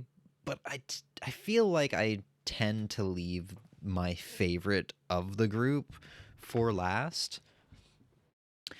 Out of all the games we've shown off today, maybe minus Turtles, this is probably the one I've put the least amount of time into. But I played it for the first time like a month ago, and I've had a couple sittings with it, and I've really freaking enjoyed it. See if any of my controllers still have charge to them. Hey.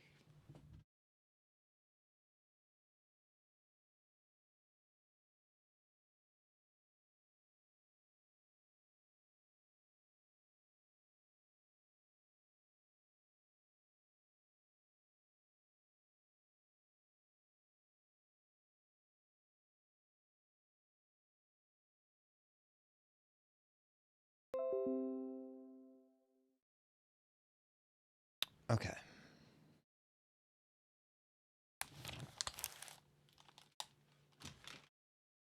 This might take me a second to set up because this is a PC game.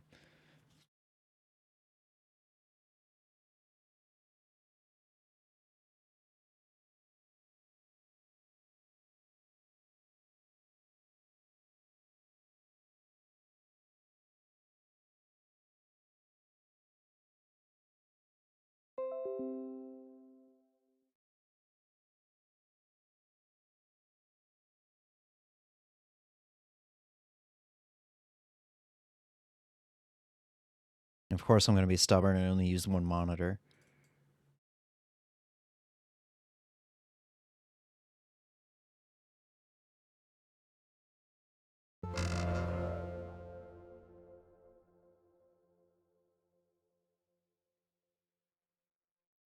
Out of everything on the Game of the Year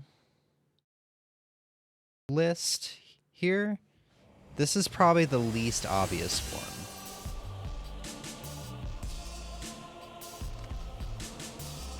Also, was that Santa Claus in the background? Yeah. So here we got Rogue Legacy 2. Let me see if I can figure out how to edit.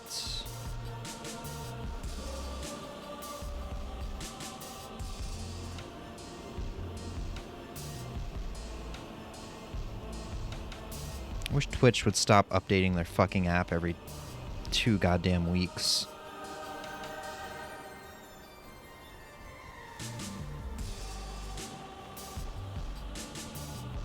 There's so much I can say about this game. But you know what? I kind of went overboard with talking about the game before we really got into it with Crisis Core. So how about we just jump right into this one? Rogue Legacy 2, I will start off by saying Rogue Legacy 2 did have a early access release in 2020, but its official release was this year.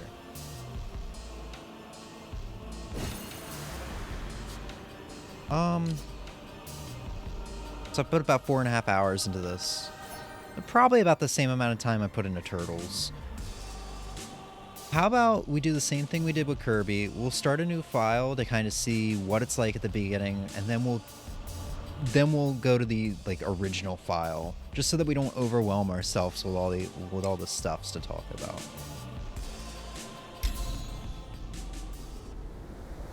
Rogue Legacy is a roguelite Metroidvania.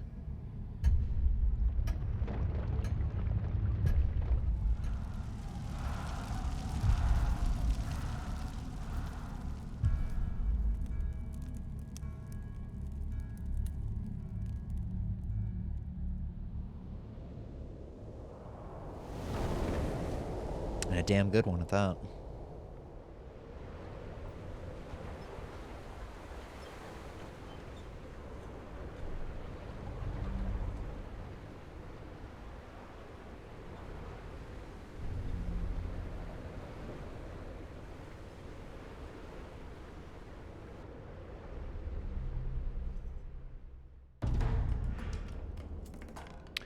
So right off the bat, if you know the original Rogue Legacy, man, this is such a nice upgrade to the artwork, to the yeah, just the game looks so good, dude. It looks so good.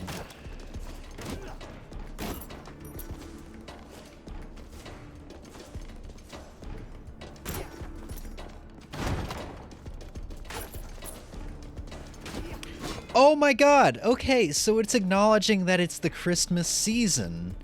I didn't know this. So we saw Santa in the background. That's not something that happens every time. It must happen just during the week of Christmas. Because this guy's got a little red and green hat on. Dude, that's so cool. I kind of wanted to play Donkey Kong Country 3, even though I've never played it before, just because it came out around Christmas, I think. So there's a Christmas code you can punch in, and it'll have winter themed music with jingle bells and stuff like that, and there will be some I don't know, you collect mistletoe instead of bananas or something like that. I don't remember exactly what it is, but this is that perfect compromise. We've been hunkered here for the past few days as Z and her spies prep the west wall. They've rigged the trap doors ahead so we can open them from below. Tonight we make our move. There are heavier patrols around, but with all the fighting at the bridge, there should be no time for reinforcements. Jay. I never really cared too much about the story in Rogue Legacy 1. It was interesting, but you kind of figured out how it was going to be at the end. Even though I've never played all the way through that game, I'm pretty sure how it ends. I know how it ends. This game has got a much more interesting story. Once again, not saying that 1 had a bad story. I loved 1 a lot. There's a new thing here where we can do a spin kick. Feels very Messenger-esque to me. I love it. The diving bell cables need to pass the interior ramparts. Wait, what? Needed to pass the interior ramparts where were waiting for us, just like Z promised. But our scouts underestimated how much we'd need. We're short a few hundred feet. Looks like we'll have to get creative, Jay. Oh my god, dude! So we got milk for mana replenishment and cookies for health replenishment. I gotta say, I love so much about this game, and we haven't even gotten far enough for me to start gushing about it yet, but it just threw a curveball that really justifies that this is my favorite game of 2022. The freaking detail they put into this game. So what if somebody gets this for Christmas? Let's have milk and cookies and Santa Claus flying in the background and enemies that have holiday hats on. Let's make this game feel very festive, even though it has no need to feel festive. Fucking A, dude. So Pokemon is not making an appearance tonight? No. Also, I gotta apologize because I don't have Easy Eye on chat now. Yeah, so Pokemon is not making an appearance tonight, no. And I will explain that at some point tonight. So shortly after taking damage, A for aerial recovery. I love... They do this a couple times in the game to teach you stuff. I love it when they force you to take damage, or they put you in a bad situation to make you to make you learn something. Like right here, they like, okay, you have to jump on spikes to actually progress. You don't take any damage. You can see my health bar in the top right corner or left corner.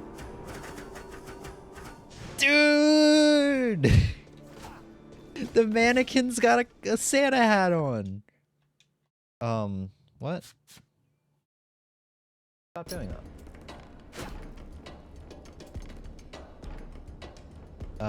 I've lost all control. Oh, did my controller die? Yeah, my controller died. Give me 1 second.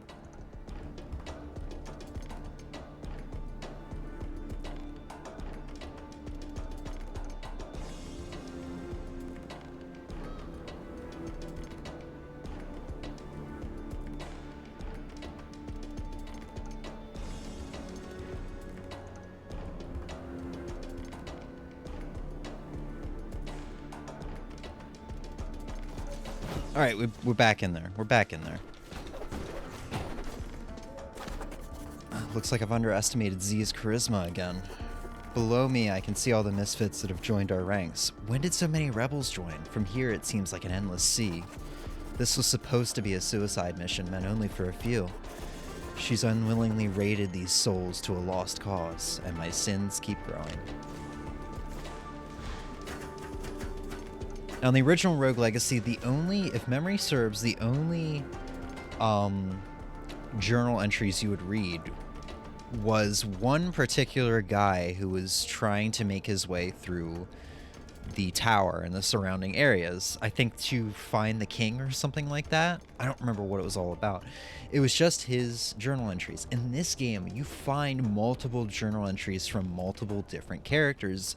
One of them being the first boss himself, and him talking about how he was being betrayed by the council of whatever. I don't know politics. And it's so cool. It's just so cool. I was not expecting to go into this game and actually being as engrossed into the story as I was. But yeah.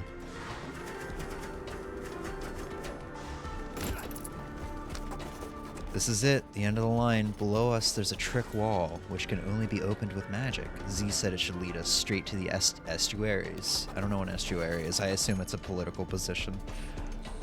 Tonight we live and die with the crimes I've committed.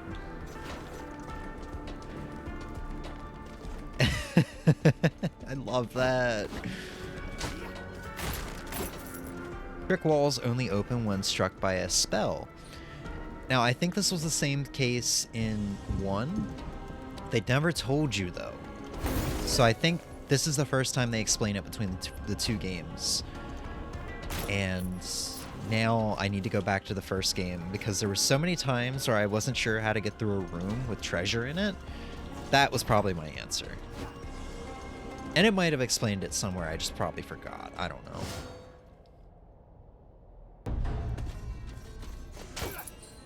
And here we go. We are in the main part of the game now. The castle. So in the original game, there was 4... Oh, there's presents! God, I love this game. In the original game, there was 4 levels. In this, there are 6. This castle has a danger level of 1, so it is therefore is level 1. God, what else are we gonna see? So yeah, this is a roguelite. As I've said before, shit. This is a roguelite. I've already screwed myself out of that treasure chest. So every time you come in here, there will be procedurally generated rooms. They will be different every time with enemies in different spots, different shaped rooms, different platforms, stuff like that. And it's kind of like Enter the Gungeon in the sense that you will... anything you unlock... oh my god! The skeletons have a snowman head! In Enter the Gungeon, I think it is, any guns or whatever you unlock, you get to keep. In this, it is any money or runes that you find, you get to keep for your next run. Every run, you're gonna have a different heir. So your next heir can be more powerful than this one. They might have better health and strength after you spend the money that you get to upgrade that heir. So yeah, I mean that's kind of the basic gist of it. Destroy all targets. What have I not destroyed yet? Oh. Okay, so you get challenge rooms every now and then. I always fail them though. I'm terrible at this game. But yeah, I mean, that's all you really need to know for right now. Procedurally generated, you have a different heir every time around. Just make it as far as you can. Get as much money as you can. And just kind of get used to how the game plays, and eventually you'll be able to make it far enough to defeat a boss of an area.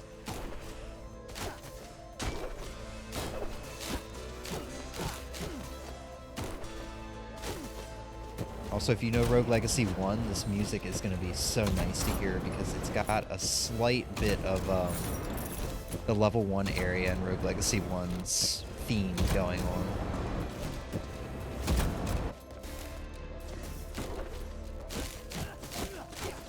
So yeah, these brambles can be destroyed, but they do grow back. I think it takes a good while, or if you just leave the room and re-enter. Presents!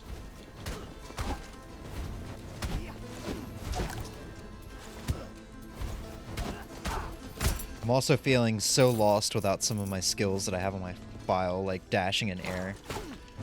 Oh, oh my god. The knight here, the Spear Maiden, she's got a freaking snowflake. That is such a cool design. Dude, we haven't even gotten to the things that normally make me gush about this game. We haven't even gotten there yet. The treasure chest down there. Oh, I see. Okay. If I can... Oh, I ran out of mana. As you go throughout the castle, you'll get more plot in the form of these journals. Once again, pretty much random. This letter is old, but carefully preserved. Jay, the rumors are true. The golden doors are real, and I found them. The doors will only open when all the estuaries have gathered together. I know it sounds crazy, but I have a plan to save everyone. But I can't do it myself. I need your help. Someone I can trust. So we were originally seeing letters by J, now we're seeing letters by Z. Look at the presents, dude. Got a leather chest.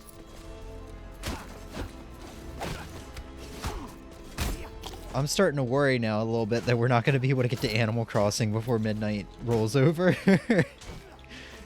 Oh, I fucking love this game, dude. It's so good. Oh? Who hast stumbled into my abode?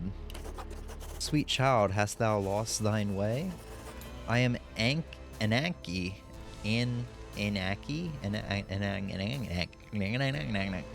Of the shawl. I am an heirloom, an item of immeasurable power, and I can grant my strength to those deemed worthy. Those who seek me must be hard and powerful warriors. But dear child, thou art soft and pudgy, very pudgy. Inside me lies the power of momentum. Conquer my challenge, and my power thou shalt claim. But I warn thee, child, the dangers art real, and the consequences severe.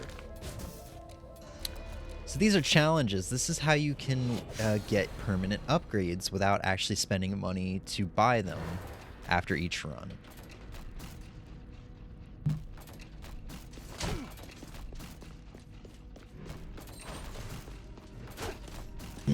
So as you can tell, it's making us dash in air, which is an upgrade that I just said I was familiar with. So that should be a pretty dead giveaway of what this challenge is going to give me if I succeed. And as you can already tell from the last various text boxes, I mean, maybe it's not super obvious. Maybe it's not super obvious quite yet.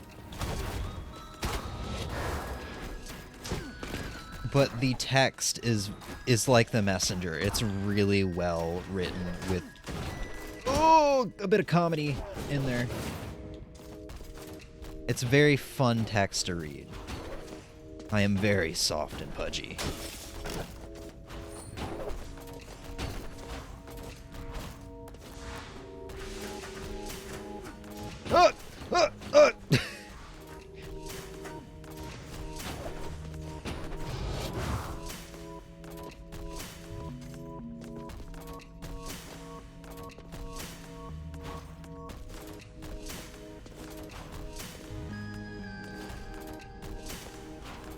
And we made it.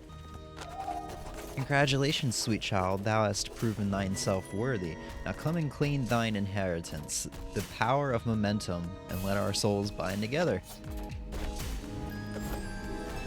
Now we can dash in the air. Good shit.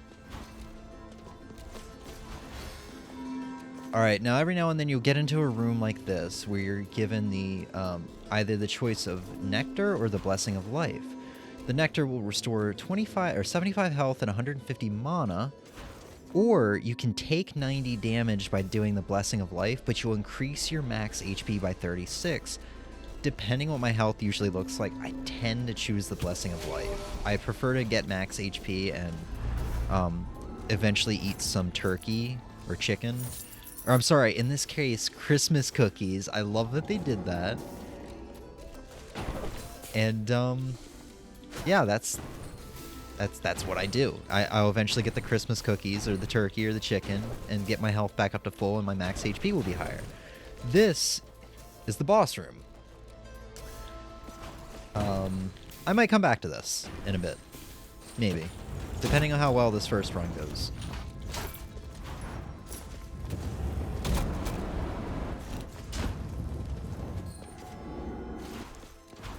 If we fill up the castle, I will definitely come back and do the boss, just because, like, what else is there to do other than to go into a new area that I will not be strong enough to really do much in? Because, spoilers, you're going to die a lot getting to... until you're going to be able to actually progress pretty far into the game. Because as you can see in the top left corner, I'm level 1. Your levels go up by buying upgrades with money. I don't think you're really supposed to beat even the first boss with the... as level 1. I'm sure speedrunners will say otherwise, but you're really meant to die a whole lot and get money. Money is really... get money, die is really the idea of this game. So let's see if I can actually... shit. There we go. Money. And as you do upgrades, you'll eventually you'll be required to get more money. Ooh. Before you can upgrade. Like, okay, so let's say I can upgrade my health 10 times. First time it might cost 50 coins. Next time around it'll probably cost 60, then 80, then 100, 200, so on and so forth. So...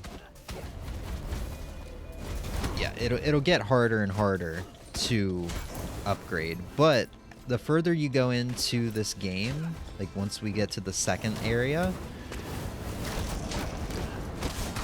you'll start getting more and more money. Like Like, the money you get from defeating enemies will no longer be 10 like it is now. It'll probably go up to like 15 eventually. I think there's also... Shit. I think there's also traits. Or I think you can also get upgrades in between runs that can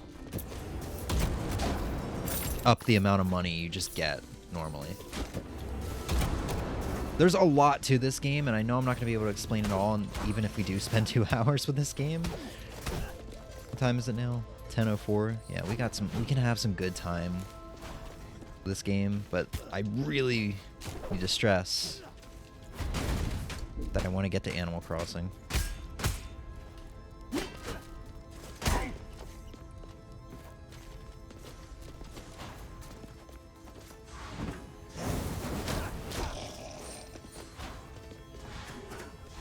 And if you looked on the map, you noticed the door was red. That means we are going into a new area, the level 2. Now, in Rogue Legacy 1, you could actually keep going. I don't think there was anything to stop you, really, from going into new areas. You would just get your ass beat. In this game, it's a little different. You actually do get upgrades, like permanent upgrades from defeating the first boss or something that'll come after, before you can actually progress. Fun stuff. So we look on our map. Still a good amount of stuff that I haven't explored yet. This is a pretty alright first run. I'm pretty close to dying, though.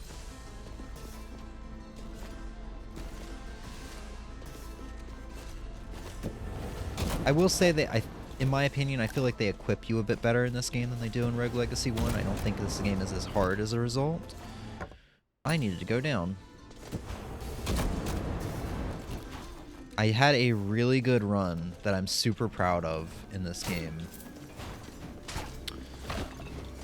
Oh boy. I'll talk about it in a second. Fuck!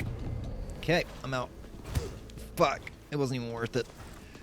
I had a really good run that I was proud of, where I went into level 2, I beat the level 2 boss, went into level 3 for the first time, beat the level 3 boss and cleared that map, went into level 4 and cleared like half the map, found the boss room door, and then I finally died. I feel like that's gotta be unheard of. That was definitely unheard of in Rogue Legacy 1.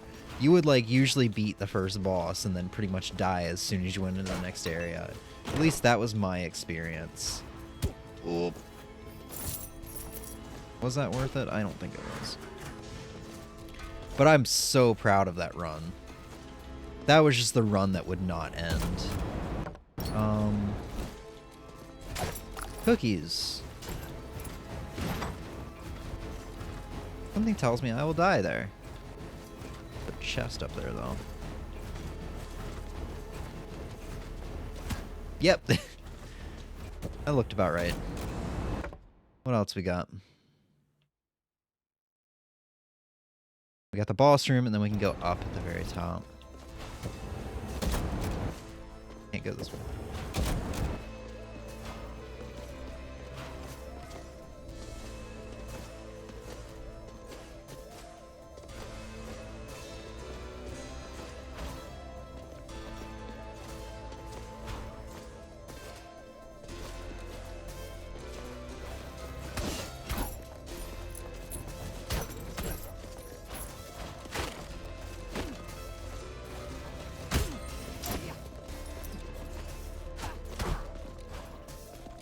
Oh, okay. Here we go. Got another, challenge. I think it'll refill my health once I get out of here, too. That's the cool thing. Boy, oh boy, look what we have here. Another soul has come to roost. You seeking my power, right? Well, let me tell you, kid. Or let me tell you something, kiddo. I see all. Beyond lies, beyond ego, beyond time. I see the apex of emotions where truth is laid bare. And you know what I see when I look at you? I see a scared little soul with snot coming out your nose and poop coming out your butt. Kiddo, kiddo, if you're this ugly on the outside, then what's it look like on the inside? Huh. Interesting. How many people you got in there, kiddo? Well, I don't know what game you're playing, but I won't stop you from taking my challenge. This might be fun. A word of advice, kiddo? I have the power of empathy. Use it to pass the trials. Listen to those who've fallen before you. Little does he know this is my first run. Learn from their failures, and maybe, just maybe, you'll have a fighting chance. Yeah, when I got to the snot coming out your nose and poop coming out your butt line, I already knew I was going to love this game.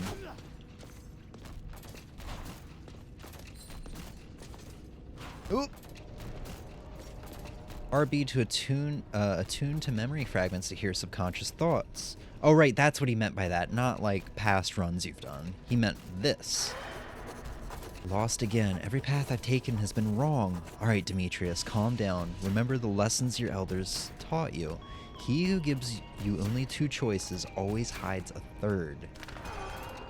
So if we complete this challenge, we will now be able to speak to the lost souls. Just chilling out. I've already chosen wrong. We found a 3rd path.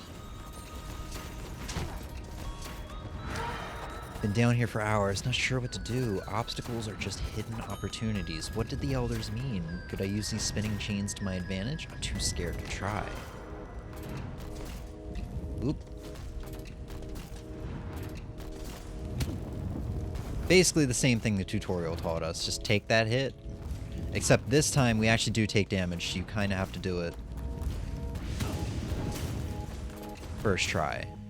I mean, you don't have to. You have a couple tries, but man, would not want to risk taking too much damage. I think I actually did die in this area, solely because of the spinning ones here that I had a hard time with. I also didn't maximize my health my first run. I took the if I did find that, I'm willing to bet I took the heal. I also don't think I got here in my first run. So like I'm saying, like I said, this is a pretty good first run. There's a nightmare ahead. The elders said they are powerful nihilistic thoughts that have grown and festered. Violence begets violence. If I attack or cast a spell anywhere nearby, it will wake up and retaliate. Stay calm and they won't attack. So this torch up here, this lantern, is bait. Oh! Obviously we have to attack here, and here, and here. It's just all about avoiding it, predicting where they will shoot. One can accomplish with kindness what one cannot by force. If I can reach the nightmare ahead of me, perhaps I can calm it down. So you can deactivate them for a time.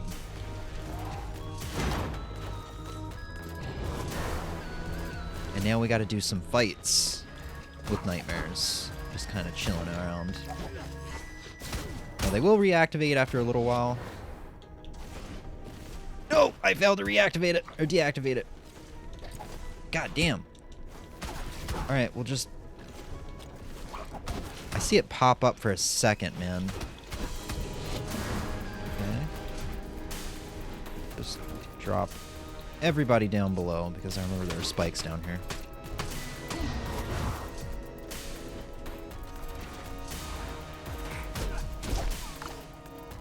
Oh, I don't think the ghosts are changed at all. Or lamps, as they're called. Could have given them like a little Santa sack to hold. Ooh.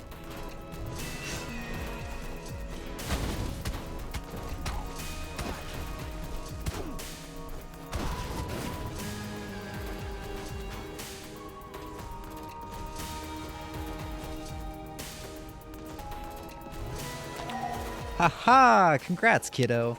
You've proved that you can listen and learn. That'll take you far. Remember, people may lie, but emotions always tell the truth.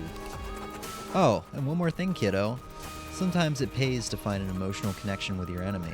I know who you'll be tussling with. You should know, too. Enough chatter for today. Come on, kiddo. Receive my power of empathy and let's take this show on the road. I can read memories and call them nightmares. So, at the beginning, I think at the beginning of the level, there was a spirit that we tried talking to, and it was just like, all you can hear is just 1,000 whispers and voices or something like that. Well, now we can talk to that at the beginning. Nameless Knight. Another bearer of Aesop's tome? A word of caution, traveler. Be mindful what you learn. The truth can be misleading.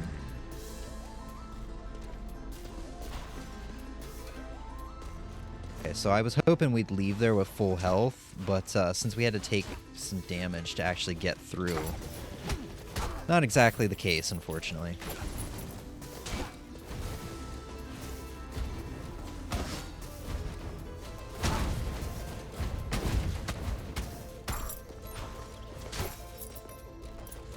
And we still have a little bit more we can explore. I kind of want to go to the boss just to show it off. Whoa, I don't remember this room.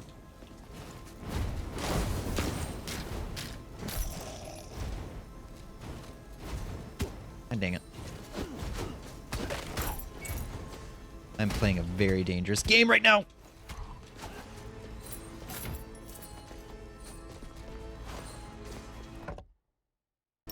I want to do the boss. I want to try the boss.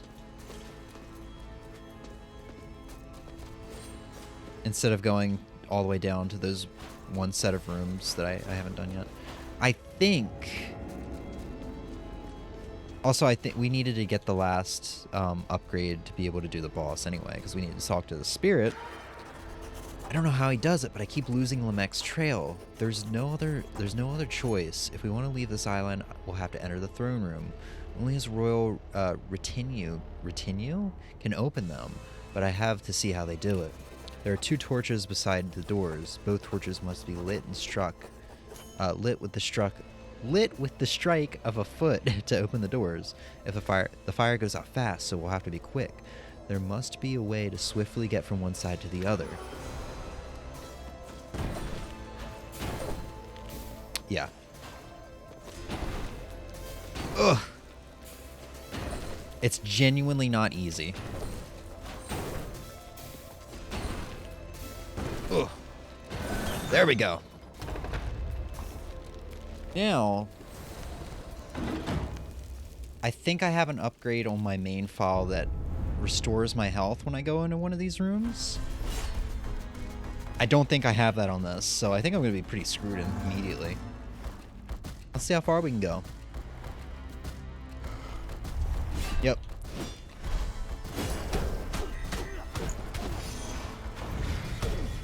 But I love this guy. It looks like it's all hand-drawn. It's super, super cool. And I just love his design.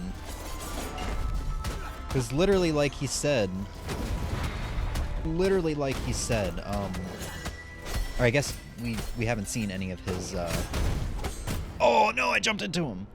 We haven't seen any of his journal entries. I think there are some. I might be misremembering, but I'm pretty sure he got essentially stabbed in the back by his cohorts. And you notice he's got knives and swords in his back. So, I like that boss a lot. He's super cool. All the bosses are pretty cool from what I remember. I think the second boss is just a pair of skeletons. Like, there might be a story behind that, but they're just bigger looking skeletons. And here's the big gimmick of the game. We get to choose one of 3 heirs. Sir Joey has passed. That was our last character. I guess Sir Lee was the very beginning one. And all of these characters have traits and classes and I guess spells and such that they can do. So we got the Knight class. They will always have a great sword and a shield block.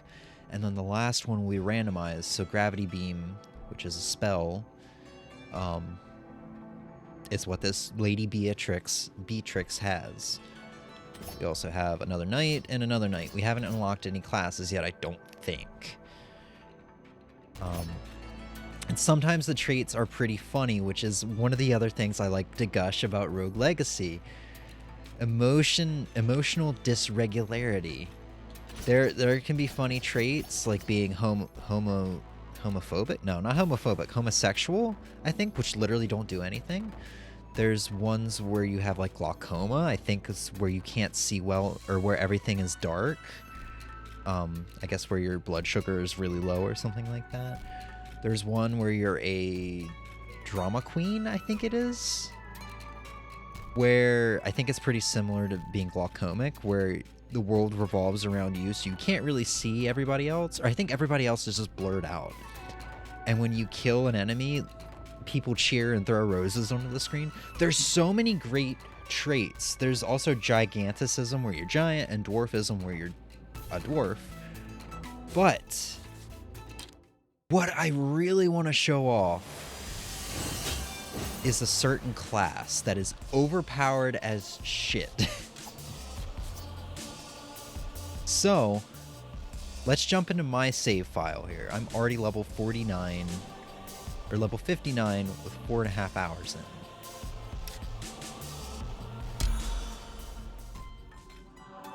Yes. Okay, so we have a Dragon Lancer here. That's a class. Another Knights. Actually, yeah, they're a rank 3 Knights. So they're a bit stronger. And then the overpowered class that got me through that one run I was talking about earlier. I went into level 2, beat the boss, went into level 3 for the first time, cleared that map, beat the boss, went into level 3, found the boss door, cleared pretty much the entirety map of level 4, and then died. Chefs. Chefs are stupidly overpowered. Let's look at everything that says there. They have low health, but great mana. Artisan, your weapon applies burn. So your weapon is a frying pan. You can strike mid-sized projectiles and reflect them back at the enemy. So if an enemy shoots or throws a bone at you or shoots an arrow at you, you can hit that back with your frying pan. And not only that, but it causes burn that will slowly chip away from their health. Reflecting grants you charge, which next attack is a skill crit. Okay, that's not too crazy so far, right?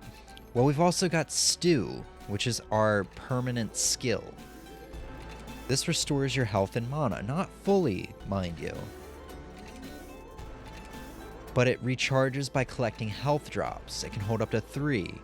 This is how I kept going in that one run. I would eat some stew, find some chicken, or cookies in this case, and recharge that stew, and I would just go through the castle and keep healing. On top of that, like I said, I'm overpowered. The bosses weren't that big of a deal. I would just have to hit them once, avoid their attacks while they get chipped away by burn. Granted, that's not how I did that. I didn't abuse burn, but burn was so helpful. I haven't had Poison Bomb spell yet, and I haven't had Masochism as a trait yet. Let's go into a run with Chef, because I think there's more to it that makes it overpowered. I just can't remember. Alright, so this is where we upgrade everything. So I have 2,563 gold.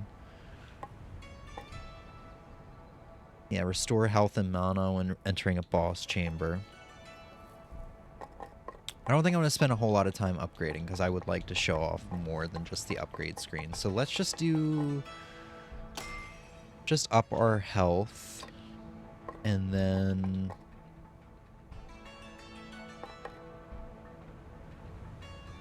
increase our max weight capacity. Dude! I love this. I love this.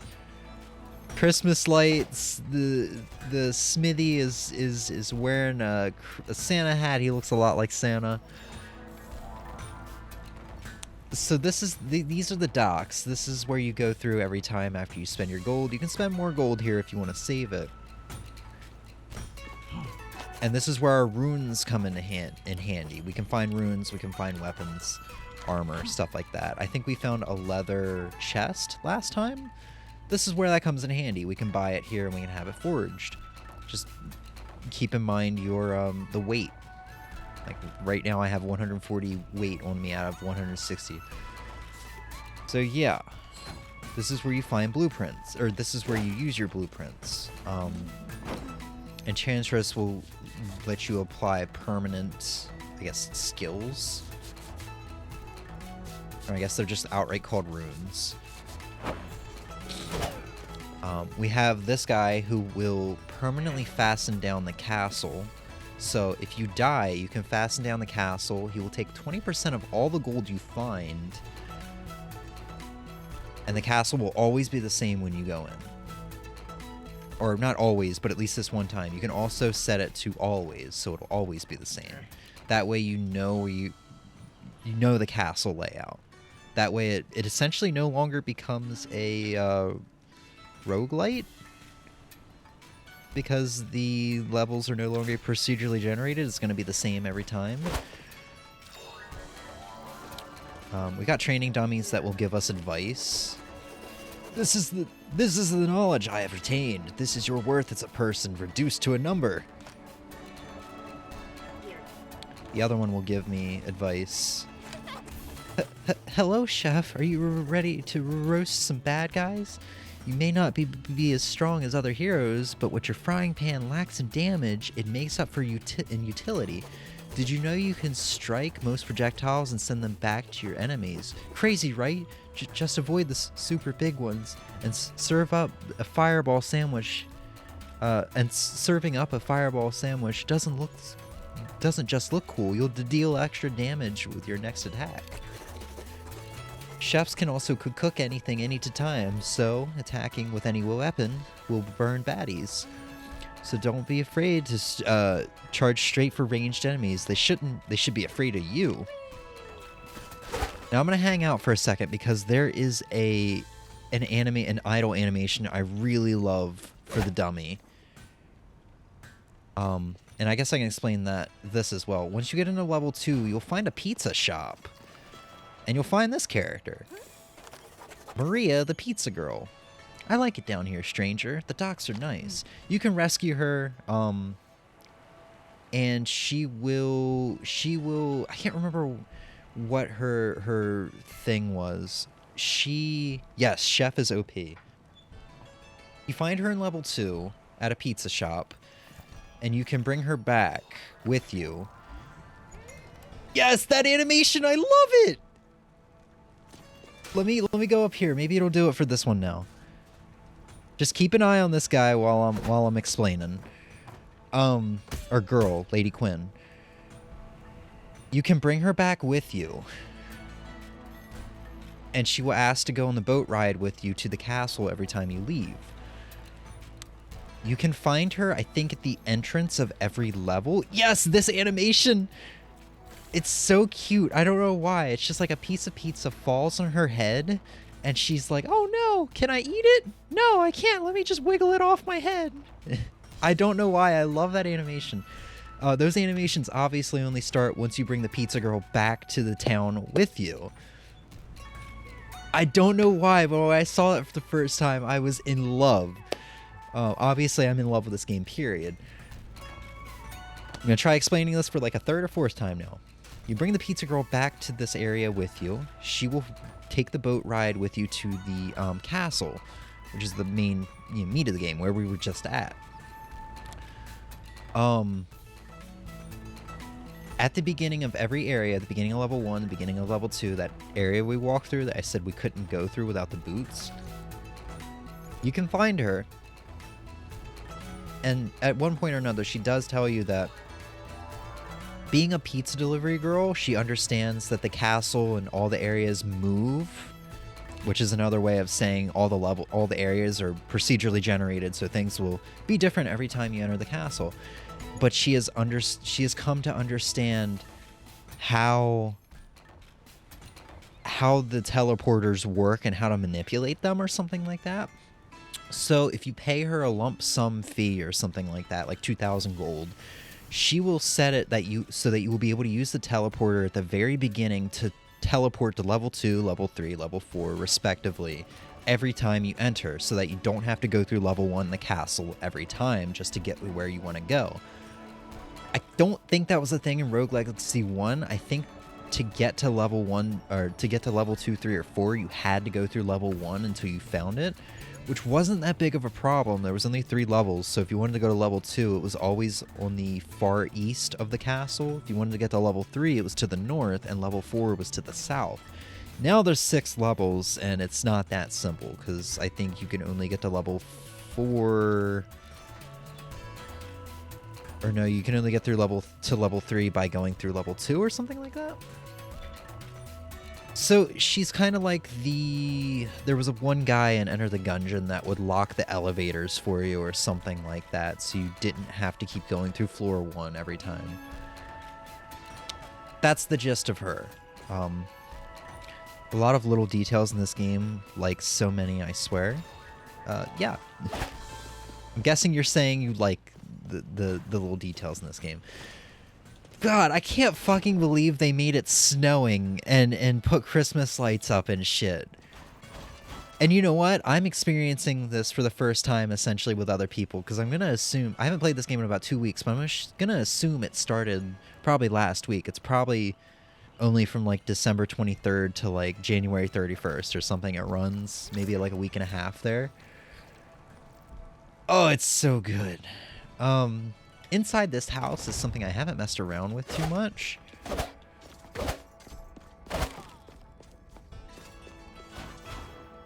But it's essentially a challenge room, I think. So you've got these twins up here.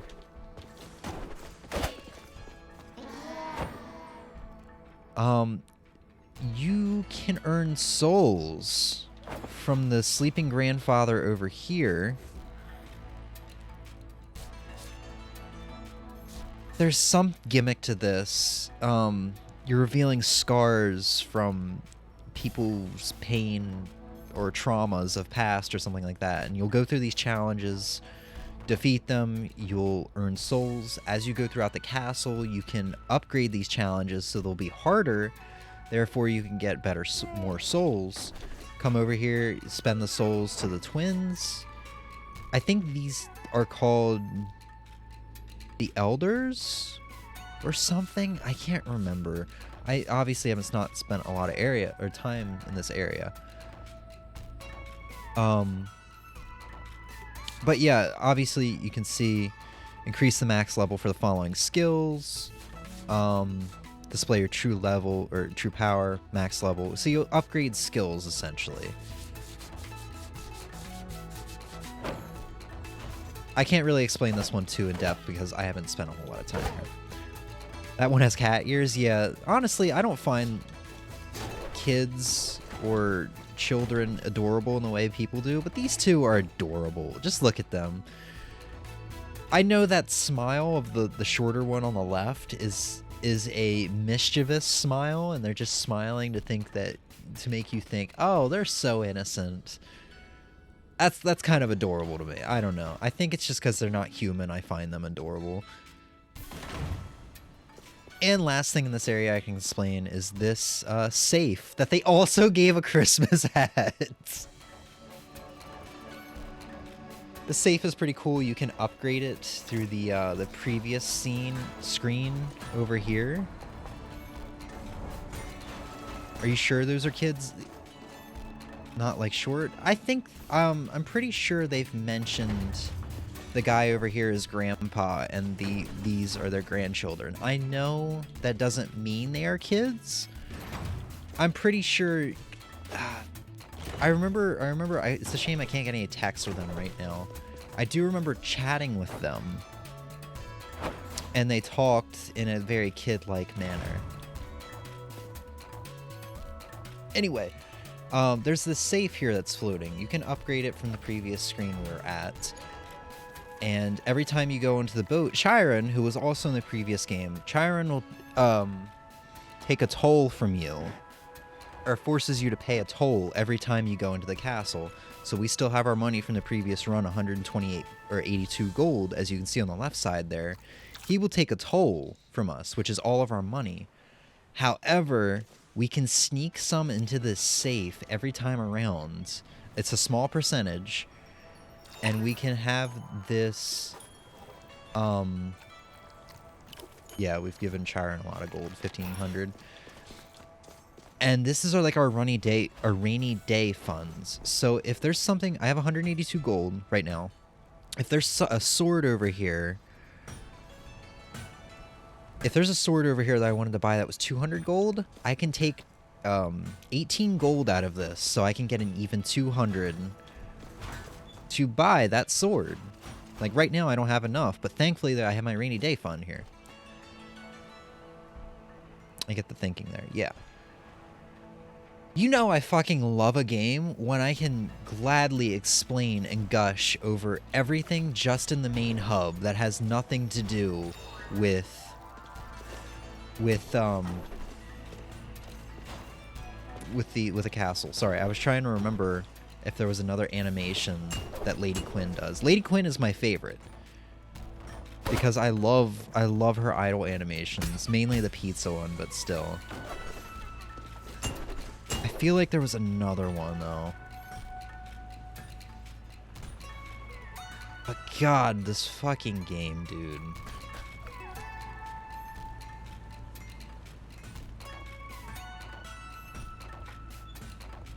So, I was going to wait until the end to say this, but I'm going to go ahead and say it now. Just because I'm pretty sure Ozzy is still here, and Emmy, I know you are here. Emmy, I think I already talked to you about this. There is anyone in this chat right now, I've never done this before. There's anyone in this chat right now that thinks this game looks cool? Tell me right now. Just say something right now. I'm buying this game for anyone who wants it, that is in this chat right now in this very moment. You need to say something right now, though, because I don't want somebody to come in later and be like, oh, hey, I heard you were giving away codes. No, I will buy this game for anyone in chat right now. I see I have 3 viewers, so I know I'm not going to put myself in debt or anything like that. But I will buy... Ozzy, you got this game. Where do you want it? Steam? Steam? Switch? I don't know how to get a Switch code. I could just give you a gift card, though. But, yeah. Fucking... I probably should have shown more gameplay before asking. But God, I fucking love this game. Pizza Girl's going on a... It's such a ragtag team, though. Like, Pizza Girl, there's dark and scary Chiron, and then there's me, the chef. Ah. Yeah, as you can see, I've defeated 3 bosses. Yeah. Fucking love this game. We're just gonna go through the... You know what? No. The 3rd area is a wintry area. Yeah, Pizza Girl gets a free ferry across. We're gonna go to the 3rd area, which I don't think I've unlocked. Shit. Or no, I think it's called Stygian Study? Let's see. The 3rd area is a wintry area, which is very fitting for the time of the year it is right now. Okay, no, Stygian Study is the 4th area. The plateau? Emmy, do you not want a copy of this game? Yes, here we go. I haven't been back here since I beat it. Which, reminder, I hate to keep bragging about this, but I'm so proud of it. First time I went through this area, I made it to the boss and managed to beat the boss.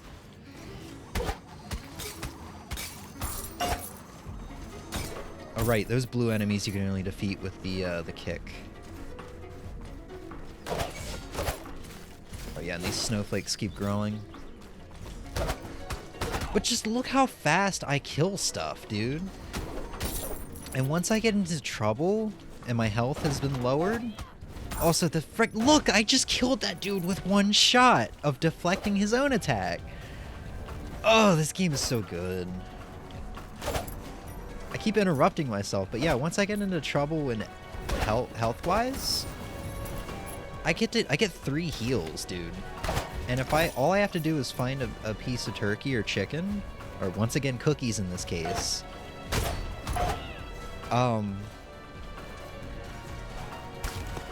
I get one of my heals back via cooking.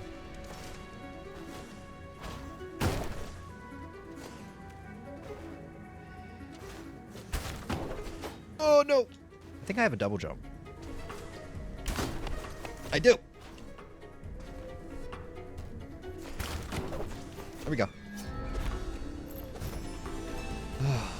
I do not, because this is a game I like watching you play. I mean, it's a free game. I don't know, man. Keep in mind, like I said, with it being a roguelite like this, you could just keep playing the first level over and over again until you get money to make yourself stupidly powerful to breeze through the rest of the game. But I mean, your choice is your choice. Anyway, there's one more thing I forgot to mention, where that mechanic just kind of came into play. In the top left corner, what is it called? I can't even remember.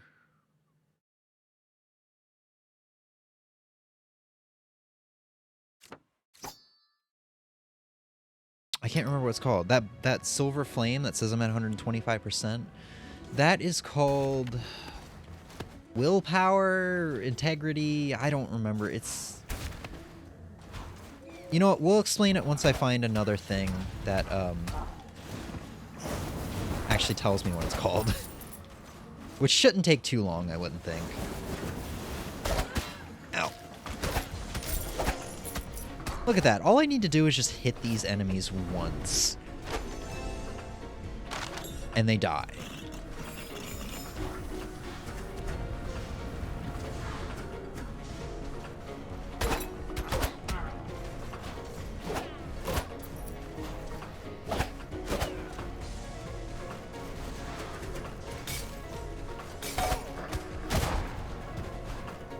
It's a doggo. Doggo Bork! Doggo Bork? Oh, fuck. Doggo, please. Doggo. What's my poison gas do? Oh, I poisoned the doggo! I didn't know he was gonna jump. Okay. Woo!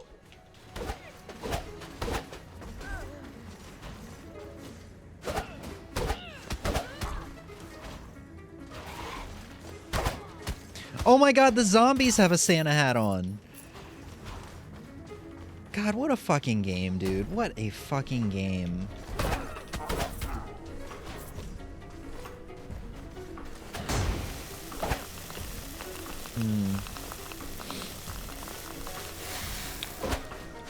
Yeah, I still run into the same thing that I ran into in Rogue Legacy 1, where sometimes I just don't know how to get to treasure chests. I mean, I get that they're supposed to be cryptic. That's pretty cool and all. I can actually angle this.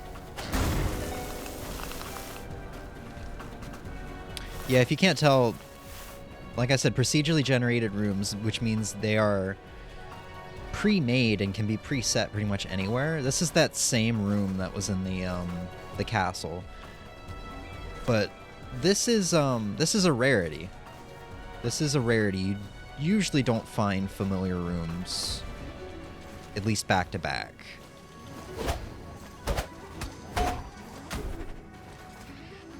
So it's always fresh. Money.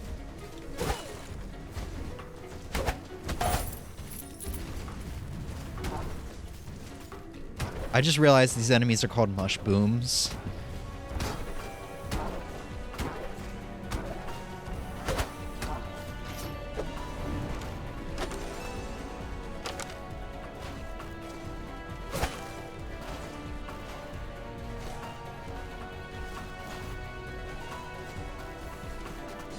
Okay, here we go. It's called Resolve. So, I can't remember exactly because it was only explained once. Every now and then, obviously, you'll come across a room like this where you're given a choice of one of two items. And it costs Resolve to take.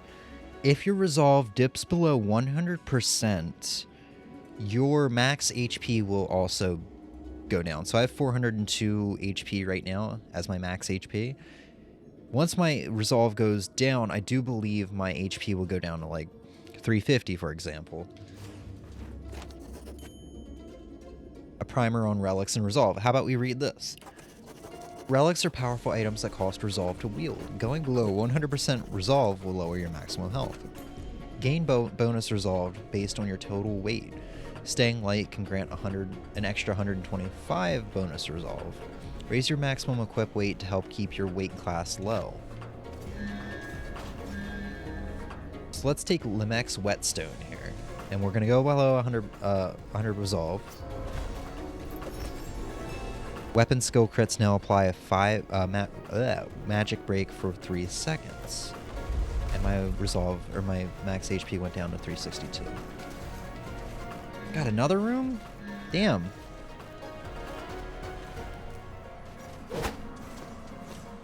So yeah, now I'm looking a little low in health. How about I make some soup? You just see how freaking broken this can be, though? Oh my god. Oops, I didn't mean to make more soup. Cookies! And I just got one of those soups back. Like, I cannot even freaking describe how broken Chef is. And I love that it's just the stupidest character, the funniest character class they could have made is the most broken one. Ah!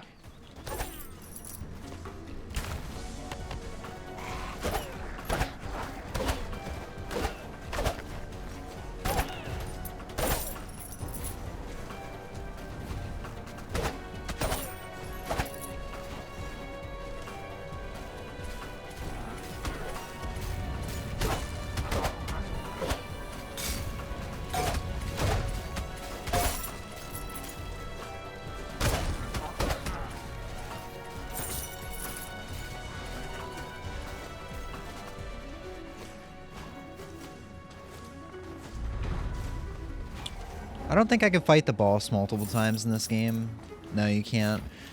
That's the only downside. The bosses are really fun in this game. Unlike Rogue Legacy 1, where I just felt like the bosses were just kind of damage sponges that weren't really all that fun to fight, in my honest opinion.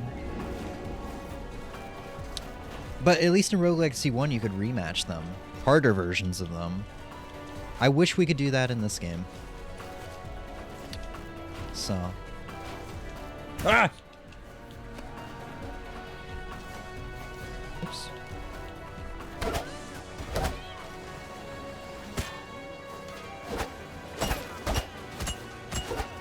Jesus, what the hell just happened?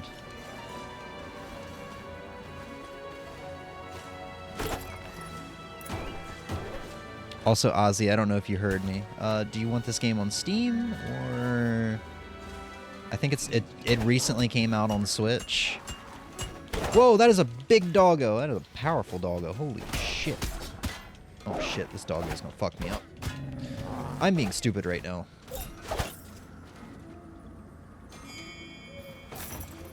Alright, let me heal up. I took a lot of stupid damage from that doggo. Every now and then you'll come into a room where there will just be an ordinary enemy, but it will be buffed to hell and it will be higher level than normal enemies in the area. So it's just like a nice little random challenge. Well, I say nice little random challenge, but it commonly can be the death of you. Because they can be bigger, they can be faster, they can hurt more.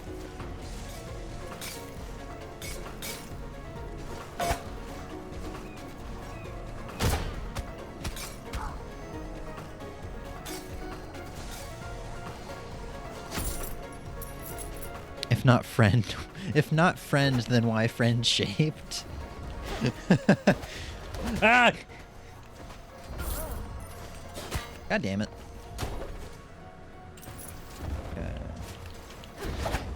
I think I can deflect these. Yes. Look how fucking broken I am.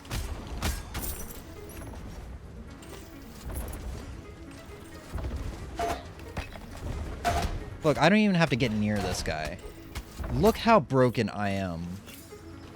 That guy was supposed to be a challenge, but I had more trouble with just normal enemies in this room. Alright. Well, if you're drinking for New Year's, I guess this New Year... Fuck. This New Year challenge should be take a shot every time I say chef is broken. You will have alcohol poisoning by the end of the stream, I promise.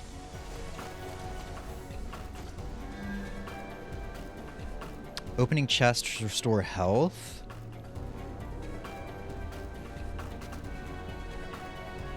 But it'll lower my max health even, or my max HP even more. This has 0 resolve. Let's see. 50 resolve per tattered rope. Oh, so we can keep chaining it. Kind of like Junkin in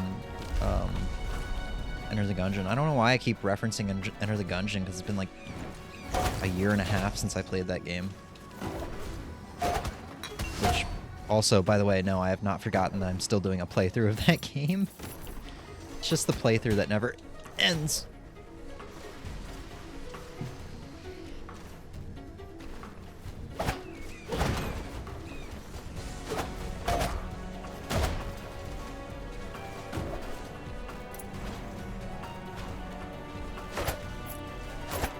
Thank God I'm not drinking.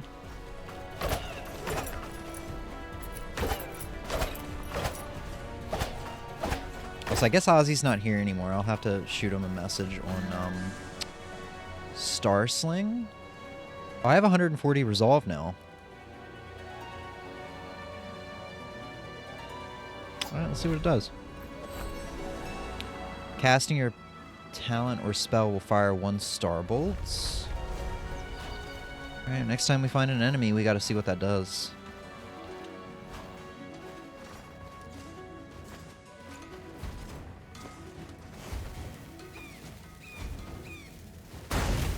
Oh my god, I just literally pooped out a star out of my butt.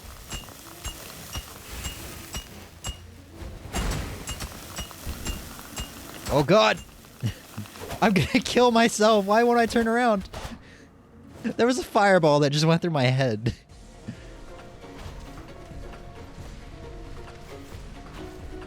Ooh! I thought I could make that. Man, it is 10:51. I want to do another run. Oh. Yeah, we played this game for like... No, it wasn't insta-death. I was just low enough on health that it did me in. I really want to do another run. But yeah, you can see here there's also barbarians, there's rangers. And we've had a nice, lengthy... legacy. Just don't start till Animal Crossing till 11:30. I haven't played Animal Crossing in so long though. I did want to catch up, and a run might take more than 40 minutes. More run? You want more run? I mean, I will do more run. Let's see. CIP Gold. Tesla Spike. Histronic? Alright, we're gonna do the chef again. No! He's called Sir James. We gotta do Sir James. I want to show off a different class, too.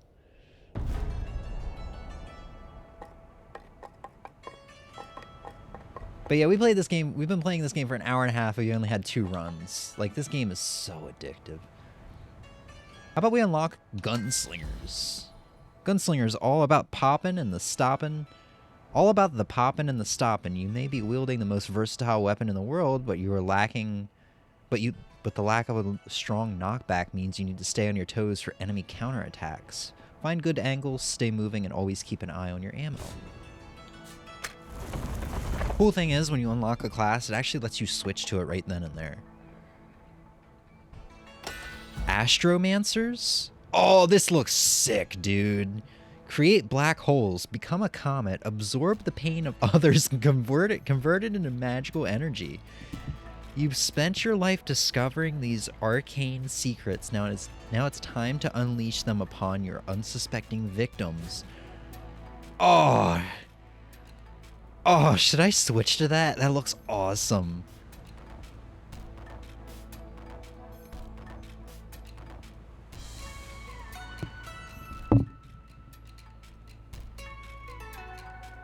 I'm gonna switch to that.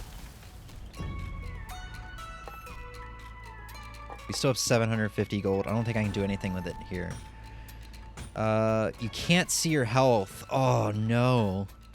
CIP stands for... Well, it doesn't stand for can't see health, but it means I can't see my health.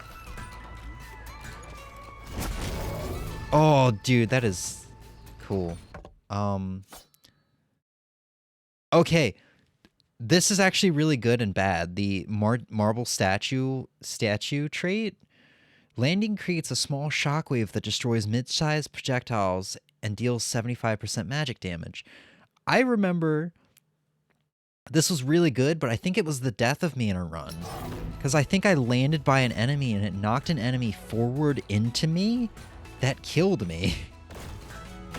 It's a very cool trait. Anyway.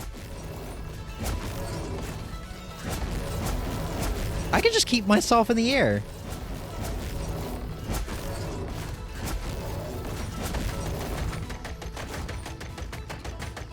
Oh my god, it just keeps going. Hi, Lady Quinn.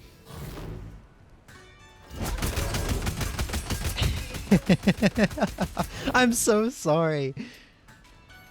Someone give this woman a piece of pizza. Yeah! That was so perfectly timed. Whoa, kid, looks like you found some advanced blueprints. These are more than special, because with this I can upgrade existing gear, making them better than I ever imagined. Literally. Still gots me that... Fantasia? A Fantasia? Want to hear a secret, kid? I heard if you wear items from the same set, you unlock a special Unity bonuses that will blow your mind. If you keep upgrading your gear, those Unity bonuses will keep getting better and better. So what are you waiting for, kid? Let's get spending. I think I got a Helm Plus. Yes.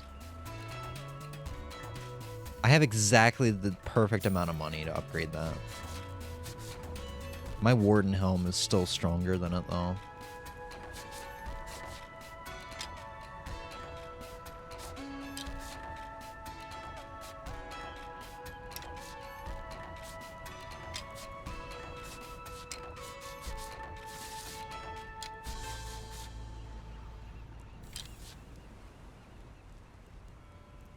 Yeah, Santa Blacksmith. Dude, I'm so... I just, like... The thing that has probably tickled me the most is the, The thing that has probably tickled me the most is the Santa... The Christmas-themed everything that they have added. I didn't even notice her hat changed. She normally has a hat. I didn't even notice it was a Santa hat. And they still kept the piece of pizza on her hat, though.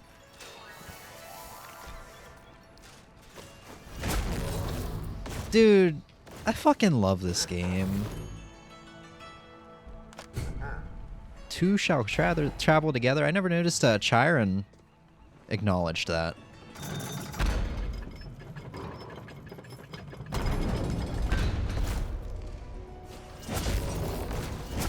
Let's just go through the castle. Actually, no. Let's go through Area 4. Because I want to make sure I die... I want to make sure this run doesn't take forever, because we do got to get Animal Crossing going here soon. But man, with how much fun I've been having here, I would not mind doing a playthrough of this game someday. I was already to some extent planning a Rogue Legacy 1 playthrough. Because, for those who don't know, I actually used to have a Let's Play channel, and... What? What is going on? And there were many Let's Plays I actually never finished. And, I think I talked about it back in 2019 or so. That, I'm gonna finish on stream. We had, the Pokemon Blue randomizer Nuzlocke. That was one of those Let's Plays.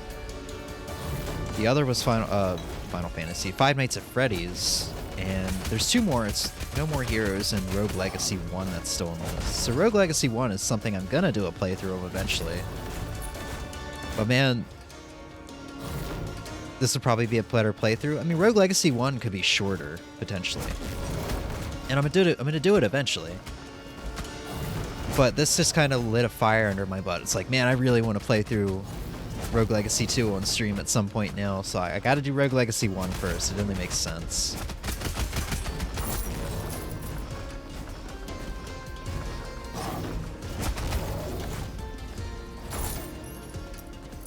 Oh, I just noticed the... So this is only my 2nd time in this area as well.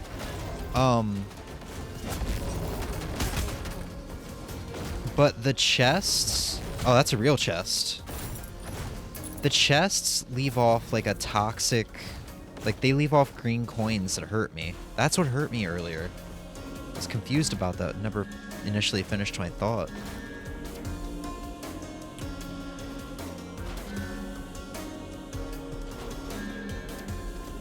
Man, I can't even see my health. So, like, what's the point? Like, it's a stupid question to ask. What's the point in Resolve if I can't see my health? Like, my health still exists. Oh, fuck.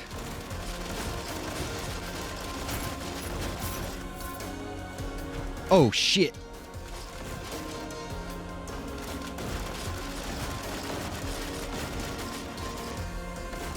Also, it's cool because my stomp does magic damage. It opened up that hole in the wall that I didn't even really see. So what does this do? Whoa, that lets me stay in air? Oh shit, we gotta see that again. That is sick. That is absolutely sick. Oh shit.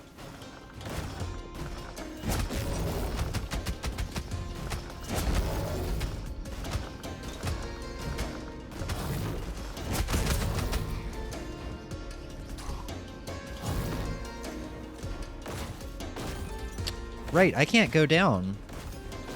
Oh, I guess I can? I still don't really fully understand how these blocks work. Oh my god! All the literally, I knew the skeletons had snowman head, but I didn't expect the archer skeletons to have the snowman heads. Oh.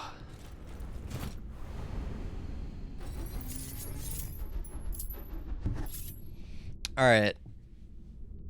That run lasted like 10 minutes. And I think we'd be risking another run. Oh yeah, we have mages as well. Hypercoagulation?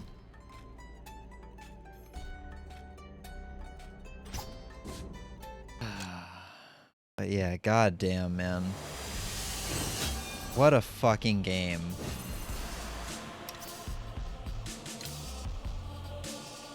Steam says we played for 80 minutes. That's hard to believe that was not even an hour and a half.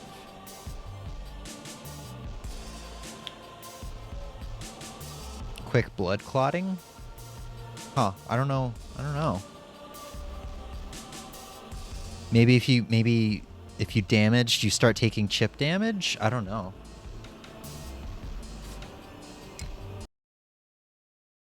See, I think Ozzy dipped out. So I will have to shoot him a message on Discord asking him where he wants me to get his copy of Rogue Legacy 2 for.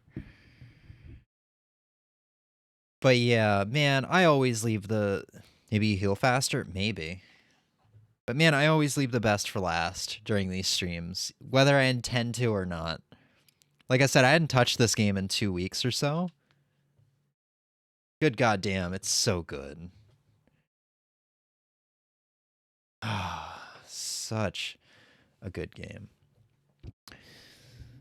All right, it's 11:03.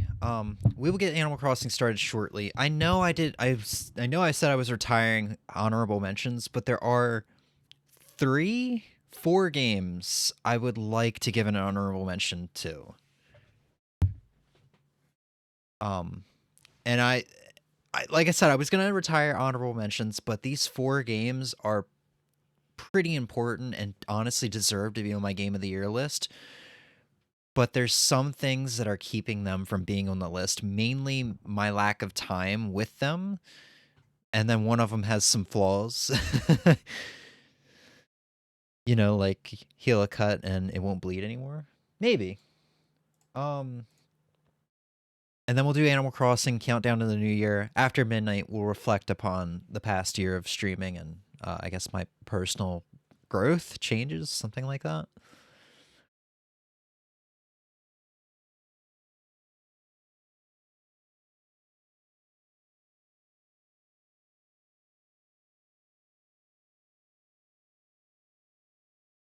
So, let's open up display capture.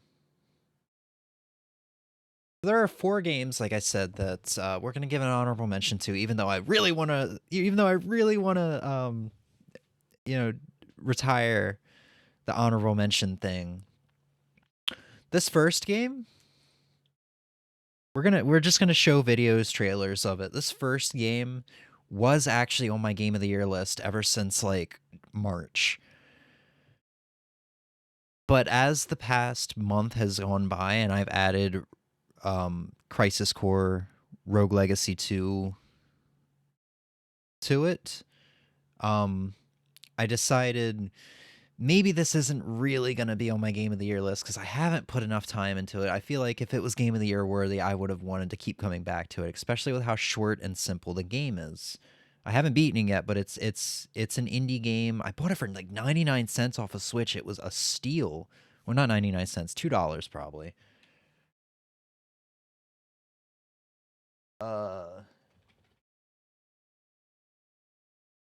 It's called Super Cyborg. I think I talked about this a little bit. Oh, and it's actually been out for a long time. 7 years? Wow. Okay, well, it just came on Steam and I guess PS4 recently. This is a Contra style game, and actually, if you see the first level, you're gonna be like, "Yeah, that's straight out of Contra." Not like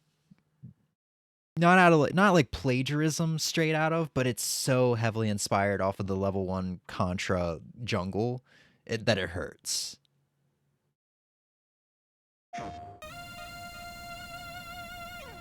It's got some pretty good music too.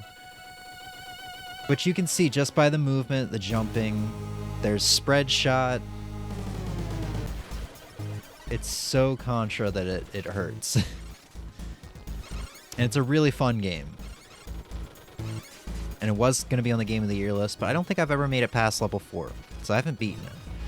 But it's such a good game to just sit down with and enjoy.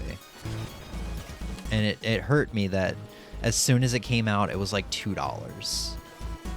And I was like, man, this game should be... I wish I bought this game full price, which was only like $8, but man, it's a good game. If you like Contra and you've been missing 2D Contra, this should scratch that itch for you.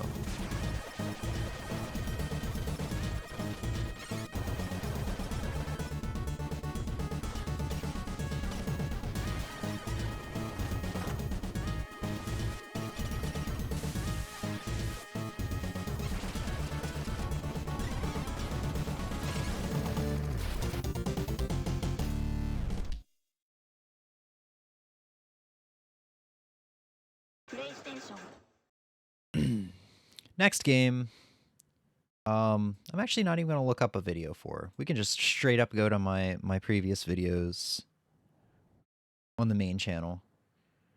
And straight up watch it. We got KOF 15.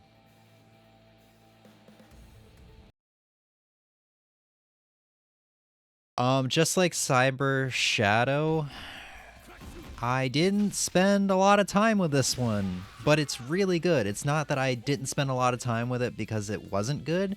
It was just because of events of the year, how I got burnt out on gaming and didn't come back to it. And I haven't really been into fighting games much at all this year, actually, as a whole.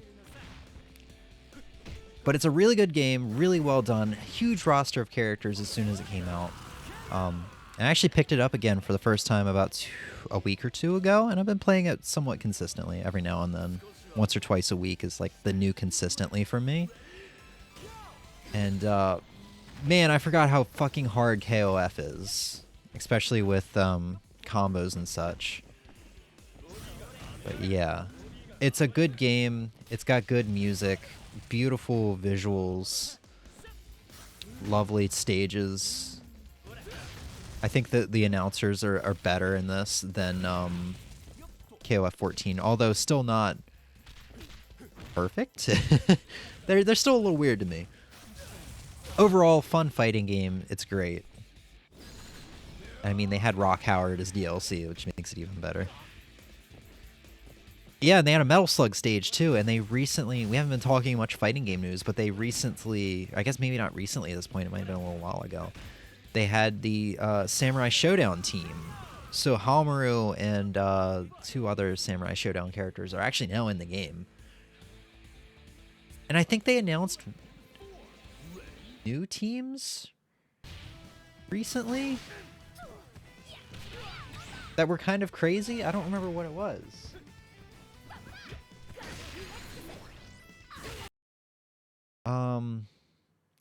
Season 2 announcement trailer. Yeah, so Kim Cap-Wan is making a return. That's the big one where everybody was like, what, Kim Cap-Wan's not going to be in KOF? Like, it's not KOF without Kim. It's like not putting in Terry. The character refinements for Season 2. This is only a month away. Well, not even. Oh yeah, Shingo's making a return.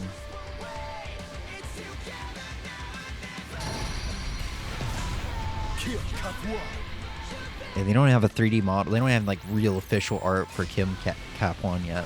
They just have like a 2D drawing. Crossplay, which I still haven't touched KOF 15 online. Maybe we'll do that on stream in 2023.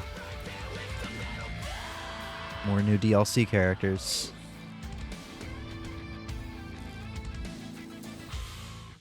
I feel the interest for KOF or for fighting games coming back.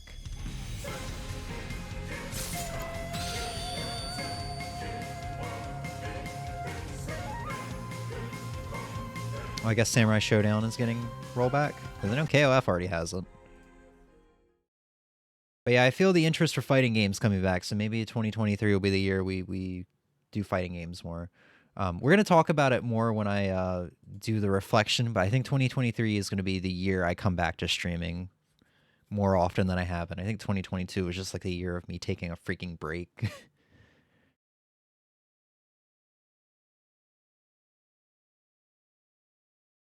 My personal games of the year are God of War Ragnarok, Kirby and the Forgotten Land, and Little Gator Game. I didn't put that emote, so ignore it. What emote? I don't see any emote. I don't see any emote.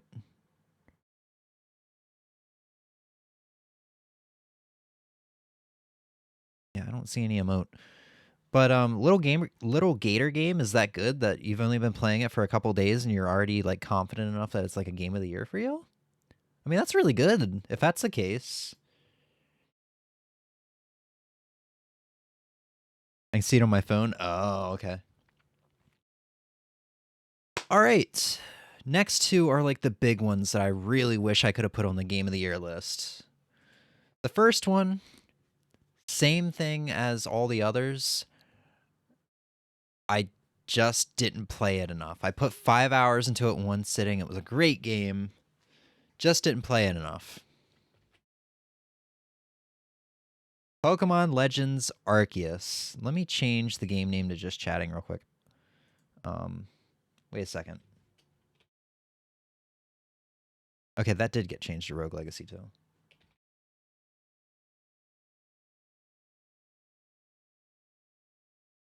Pokemon Legends Arceus is such a fun game. It has its graphical issues, not as bad as Scarlet and Violet, mind you.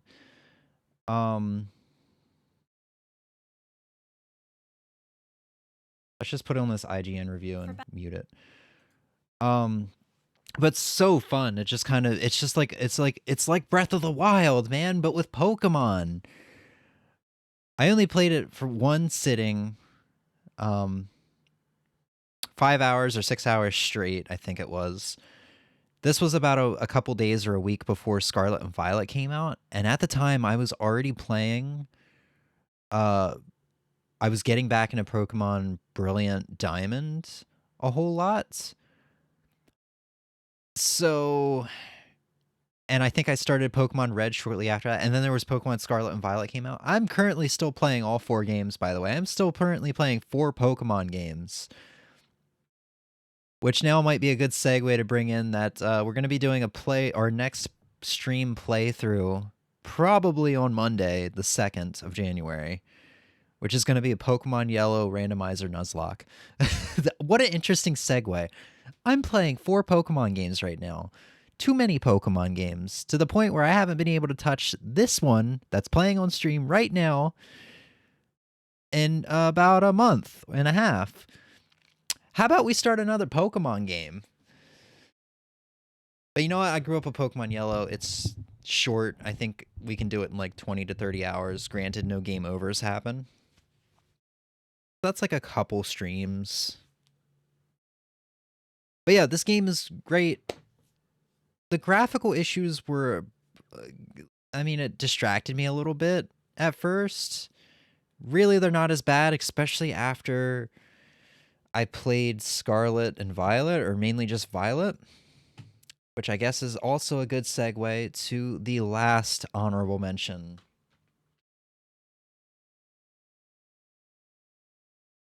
Pokemon Violet. Unlike Legends Arceus, I have put 15 or maybe close to 20 hours into this game at this point. I'd argue this game is more fun than Legends Arceus. Once again, it's like Breath of the Wild, but even more fun than, not Breath of the Wild, but even more fun than Legends Arceus. I like this one more than Legends Arceus. Like, you can do things out of order. I did the 4th gym leader before I even did the first one, but I was like level 40 by the time I got to the first gym leader. My entire team was. That's beautiful that they included that. So I was taking on a level like 10 to 12 gym leader with level 40 Pokemon. And this is what they're showing right now is, yes, why I did not include this in the Game of the Year. The only reason why I did not include this as a Game of the Year game for me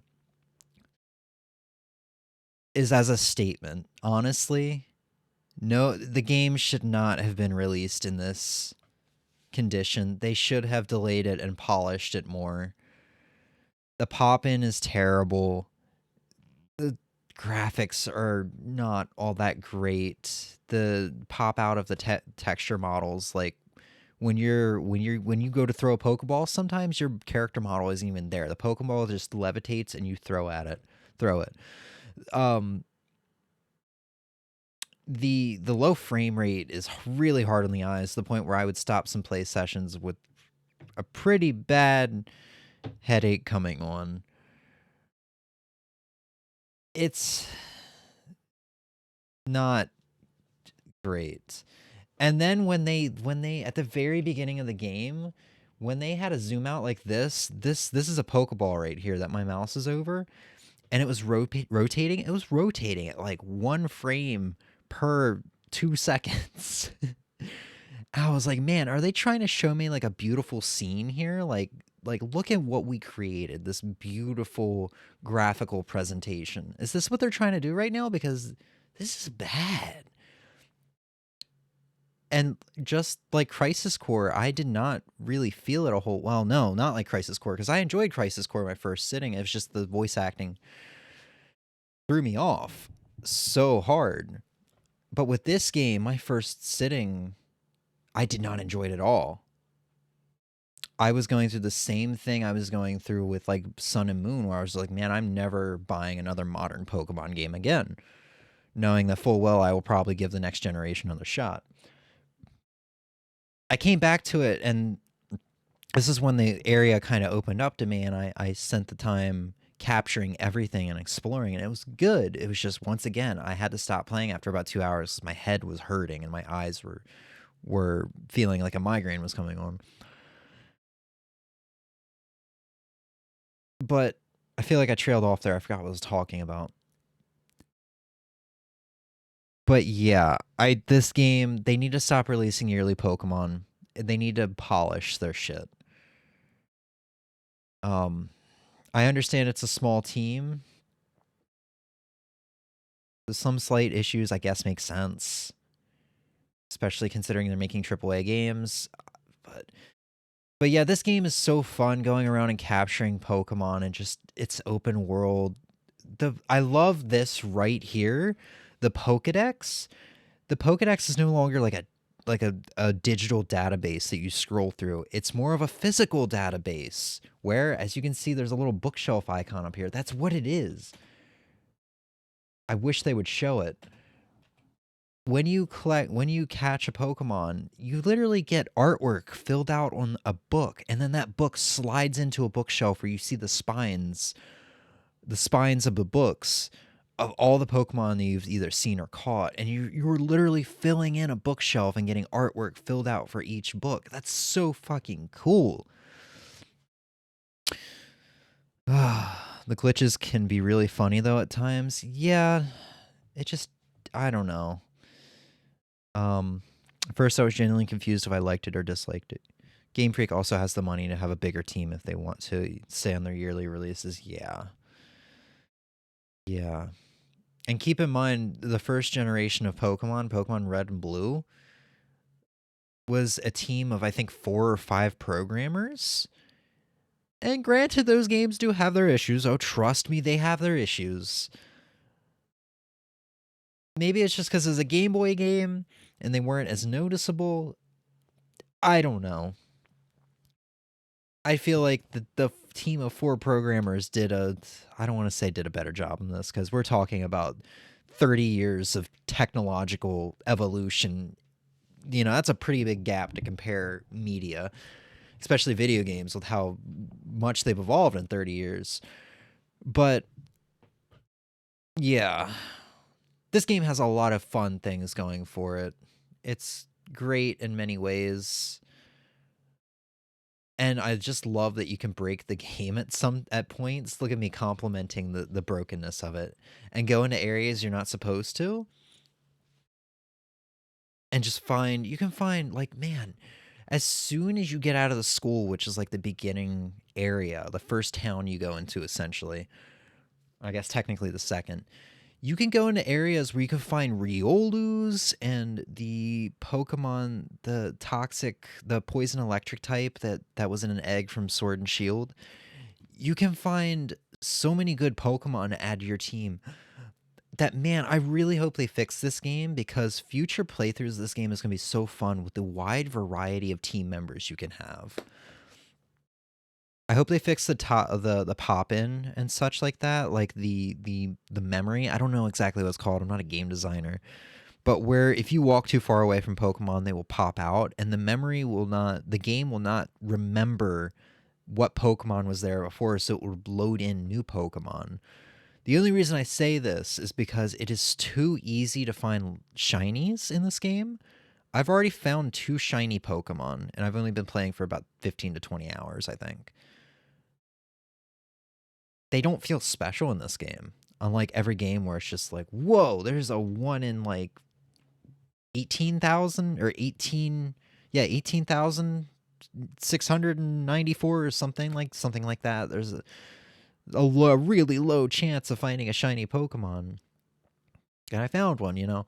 You don't have that same like heart-thumping experience in this game. It's not exciting. It doesn't feel special. It's cool. But yeah, I don't know. Like, in all the Pokemon I've played throughout my entire life, I think I've only found a shiny Groudon, and that was my first shiny Pokemon, in Pokemon Ruby. A shiny Sentret in one of my Heart Gold playthroughs, and a shiny Onix also in one of my Heart Gold playthroughs. I've played a lot of Pokemon games, but those are the only shinies that I have found off the top of my head. Not including the 2 from this game, Scarlet or Violet. And also not including the shiny Gyarados that is guaranteed to you. But yeah, it's especially in towns, it's hard on the eyes. But I don't know, exploring around, there's just a lot of fun things about it.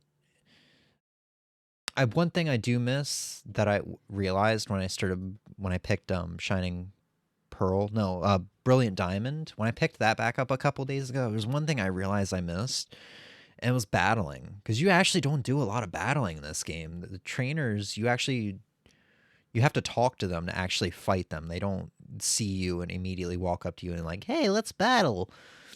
You actually have to fight them, and there's not that many trainers just hanging out in the fields. So there's not a whole lot of battling you can do. The only reason my entire team is so high leveled is because I've been catching a lot of Pokemon.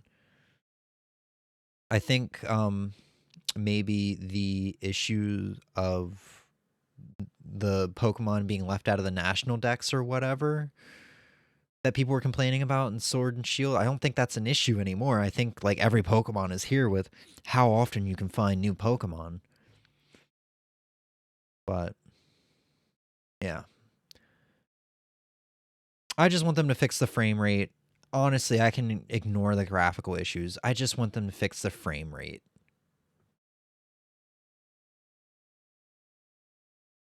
I was really hoping they were going to do it by Christmas. I think I mentioned this on stream. It was like I was comparing it to Pac-Man for Atari 2600. I'm like, man, so many poor kids are going to get this game on Christmas morning and be like, oh, God, it hurts my eyes. Yeah. I think it bothers that, like, I think that bothers me the most. They have money to put into hiring and development. Small indie teams putting out better looking games. Yeah. I mean, you got to think they don't just make money off of the video game. They make money off of trading cards and anime, plush, other merchandise. It's a huge selling franchise, and it's Jesus Christ. Did you see that guy enlarge?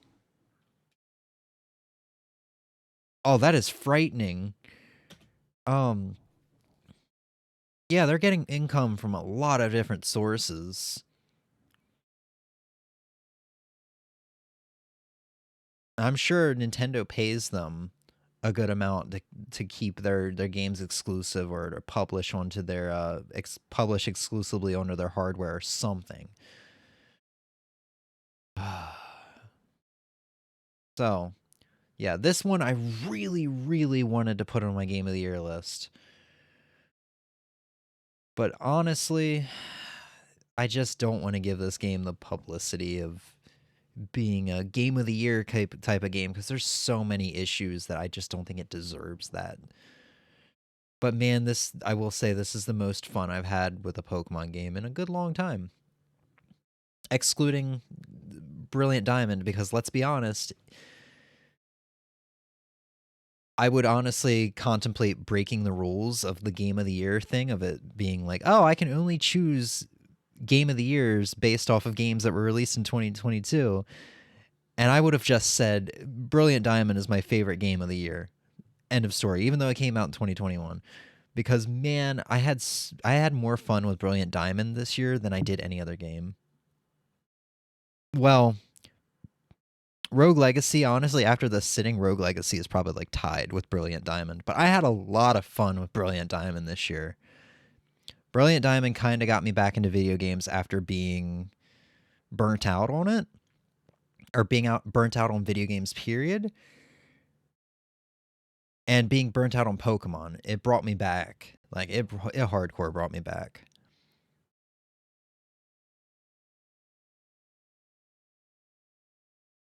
I told you to break it? Nah. No. I do like doing the Game of the Year thing where it's just games of this year. So. So yeah. We're going to take a quick break. I'm going to set up the Switch in Animal Crossing. Hopefully there's no update. In about 6 or 7 minutes, we should have Animal Crossing up and running. Be right back.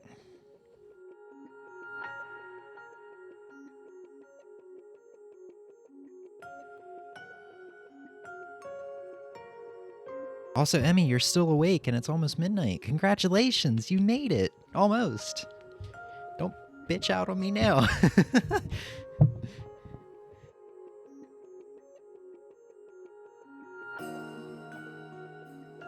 Alright, be right back.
All right.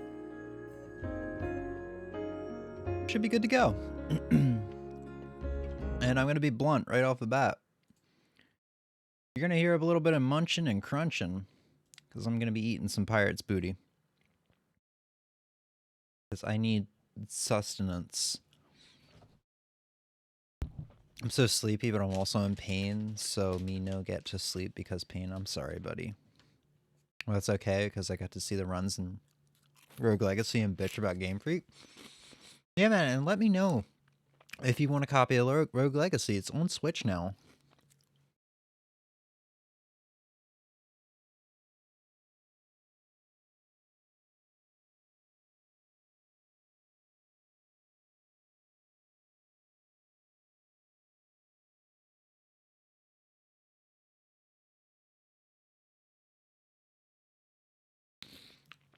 Alright. 30 seconds to fill my face full of booty, and then we'll get into this. We're going to experience what my island looks like after not touching it for like 5 or 6 months now. Close to 6 months, I think, because I think it was like July 3rd when we last played. Give me a second, I can actually check that.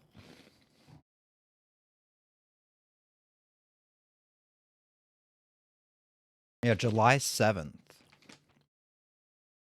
was when we last streamed this. I think it might also be the last day I played. I can't remember. I've been wanting to jump back into this game for like 2 months now, but I haven't gotten the time.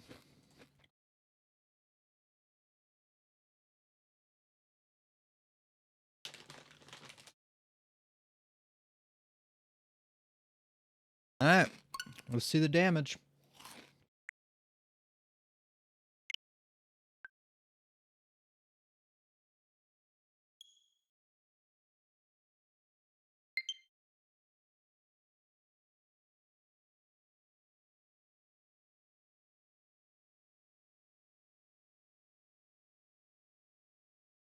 I actually didn't know it gave you notifications saying you can collect platinum points. It's actually kind of cool.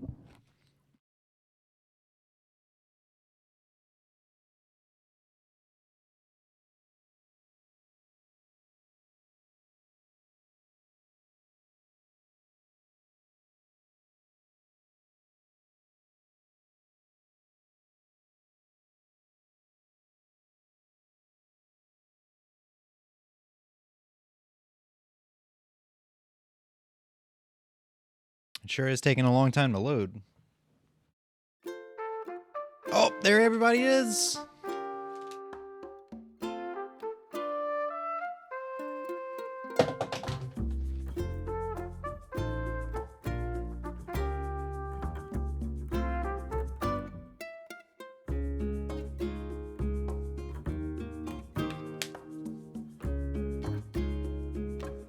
Alright, next 20 minutes is going to be a mixture of munching and crunching.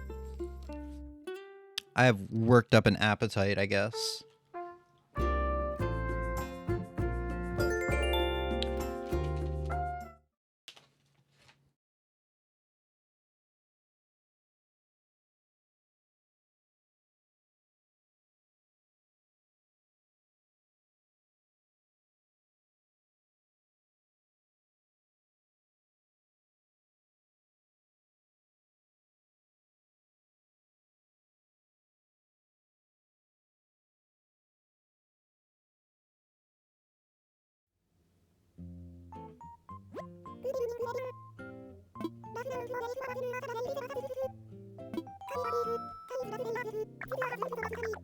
This year has meant so much to me. James hasn't been around to harass me. It's been so good. Better change the subject before this microphone gets all soggy. Does she give new text every year, I wonder? I don't think she said that before. My memory is terrible, so my word means nothing.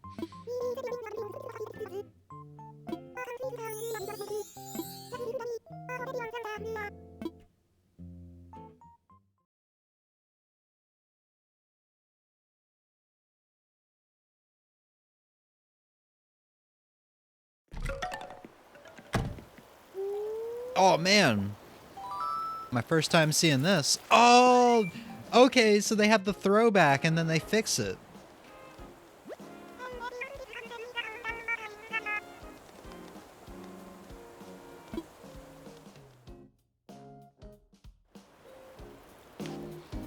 Alright, let me put my headphones on so I can actually hear live audio. I'm not gonna hear... I refuse. I refuse to hear stream playback while we ring into the new year. Let's see what we've missed.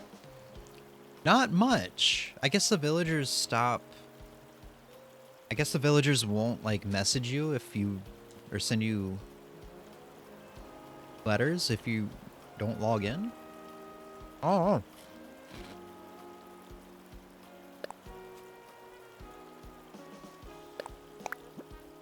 Man.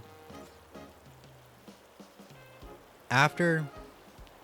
Oh my god, we feel this should be obvious, but it's not good interior design to allow cockroaches to run about in your home. This is a major point reduction. Please address it.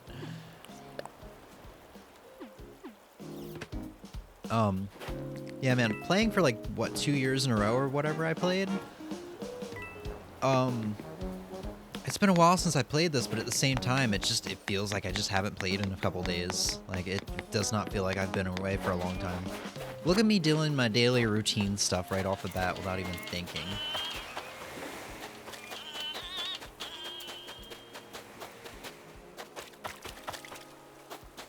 What color hats are they selling to you this year? Let's check.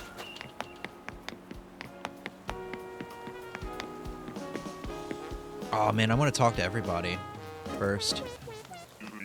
Dumpling, how dare you? You think you can just jitterbug up to me after disappearing like that? Well, you can. Folks on this island are really free.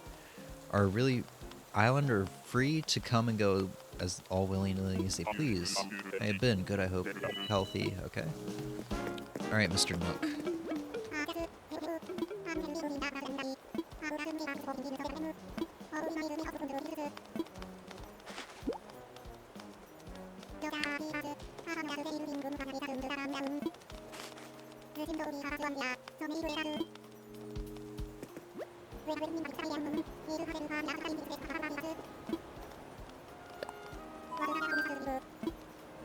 Yellow, pink, green, and aqua.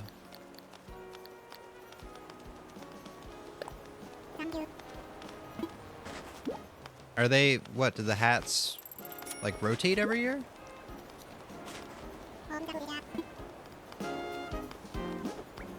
Because that is a pretty wide variety. Oh my god, I haven't played since my birthday.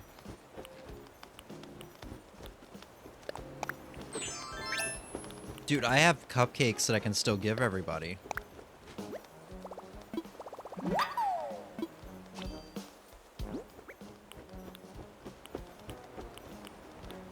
I don't even know why I have this sofa in my inventory. Em, was I supposed to send you a Kiki and Lala sofa?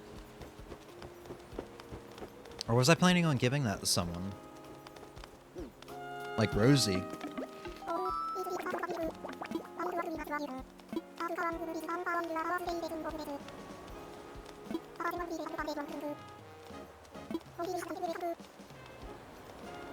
And Tugel sounds a lot more interesting when I'm not around.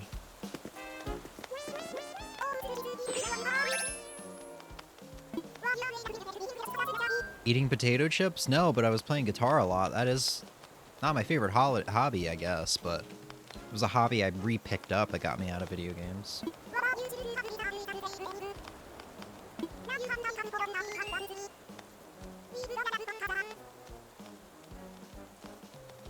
You're planning on giving it to someone, probably Rosie? I can't do that right now, unfortunately.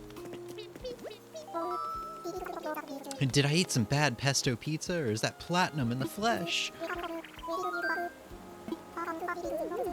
Can't believe it's been 5 months. God. Oop, sorry for the mic noises.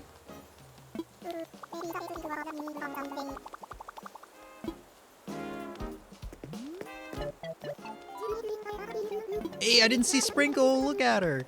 Crazy for French toast. Sprinkle! Jeez, you could have told me.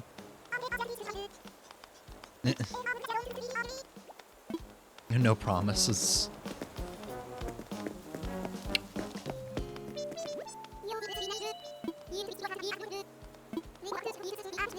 Fitness is life. Fitness is love. I thought it said Pepto Pizza. You know, that would kind of be a Rodney thing to eat, though.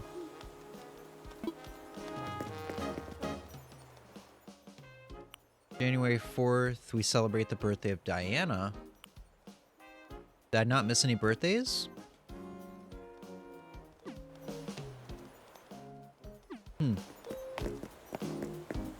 Oh, all my money trees are grown. And there's weeds. Oh, there's a good amount of weeds. You have so many nicknames. I mean, yeah, when you play every day for like 2 years in a row, you accumulate a pretty wide variety of video games. No.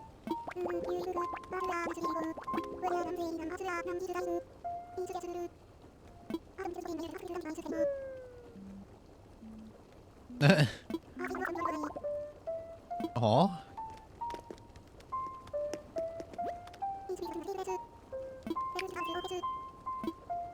Man, I feel like they really try to make you feel bad in this game for not being around.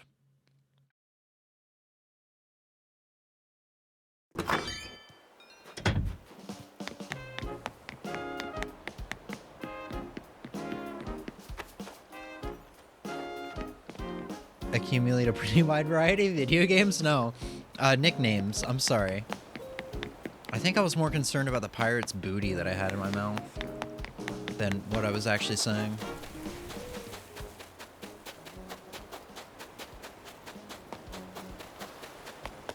So who else have we not talked to yet? Zucker? Who do I have over by the Able Sisters? Fauna, I think? The person in that house keeps moving out. Like, that is the one house that constantly gets a new villager all the time. I can't remember who lives there anymore. Oh, it's not Fauna anymore. It's, that deer that I love. The autumn deer. Deirdre?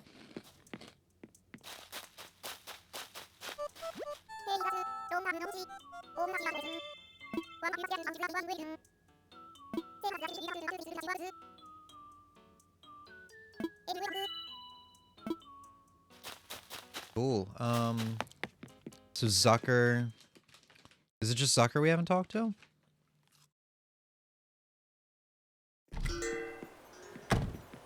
I refuse to put New Leaf in my 3DS because I will cry at every— yeah, no. I'm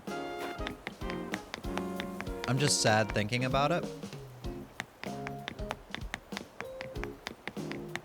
Honestly, if I ever get a 3DS capture card, or if they ever make anything like that, the community, maybe something that just plugs into the charging port, kind of like what Nintendo has, but is never released.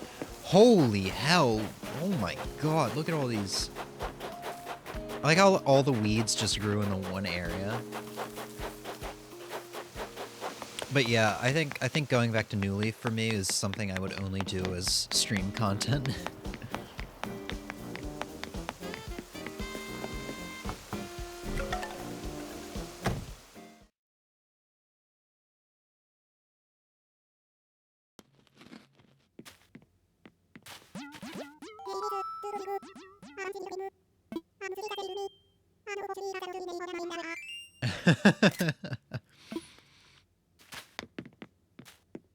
Do people actually write their name in their underwear? It's kind of like a weird thing to do. I guess if you like, I guess if you're like in the army, maybe you do that.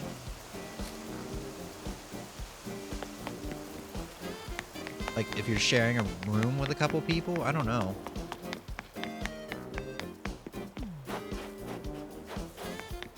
There's a lot of weeds to clean up. Is there anyone here we haven't talked to? I feel like I'm missing somebody.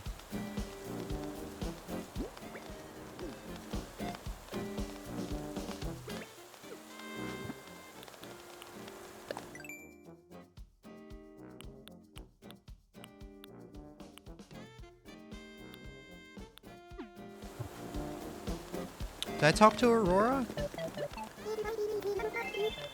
Yeah, I feel like I've talked to everybody. Well, I don't feel like I've talked to everybody, but I guess I have. Oh, man.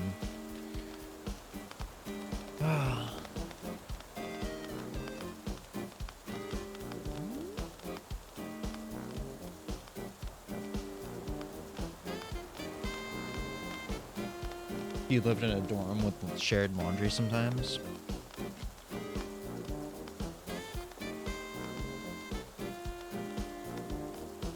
Oh, okay. That makes sense. But I mean, Zucker lives on his own. Like, you would think that wouldn't be a problem.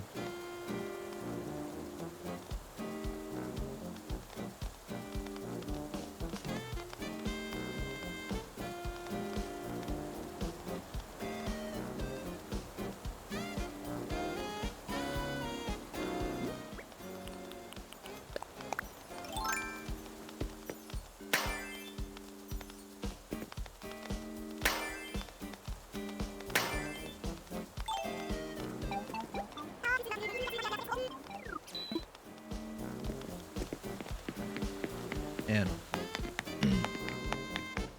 Been so long. Like, it's weird, the island feels so familiar, as it should, but yet at the same time it feels so foreign.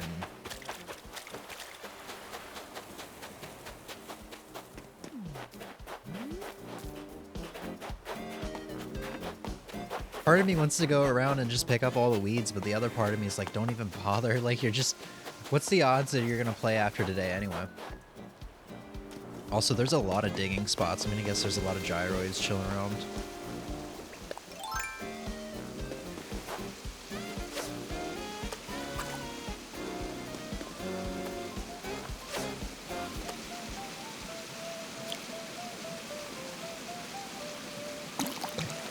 Most people don't actually need to buy... Most people don't actually need to buy Sucker, just needs a reminder for who oh, Zucker, not Sucker. Is that gold on your beach?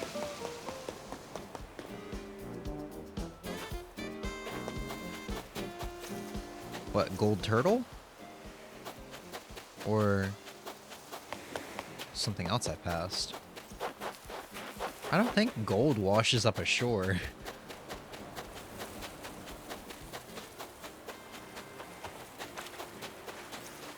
Oh, gold turtle, yeah.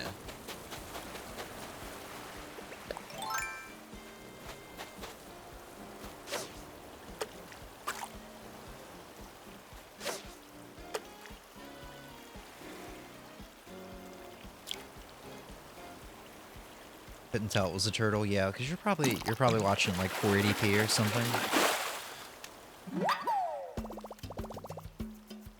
Doesn't wash up.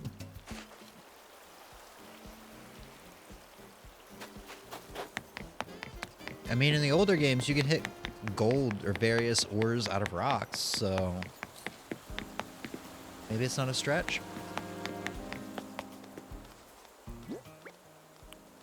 Wait, everybody's got a glow stick and not me.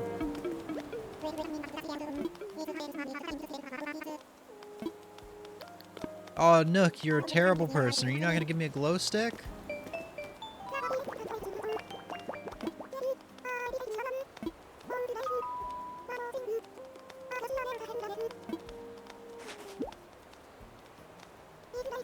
Yeah.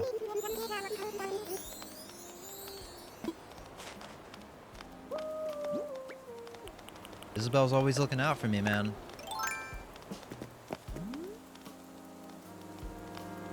.360. Also tired, my eyes just don't focus right. Why don't you just go to bed, man? It's okay. I'll spend these last 4 minutes counting in the new year by eating puffs, cheesy puffs. And then, take a look at the year past. I'll probably talk about myself like a selfish asshole a whole bunch and then call it a night.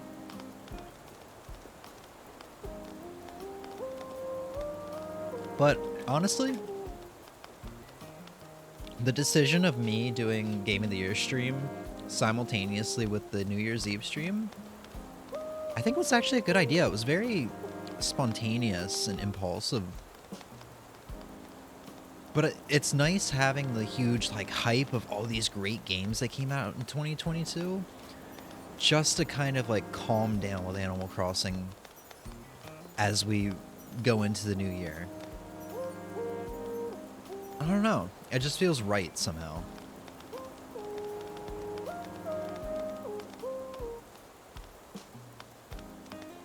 You aren't a selfish asshole.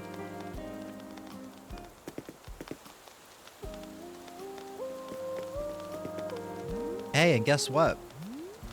We got 2 minutes left into the new year. And I'd say we're looking pretty alright considering my capture card hasn't crapped out like last year. Last year it happened like 3 minutes before the new year.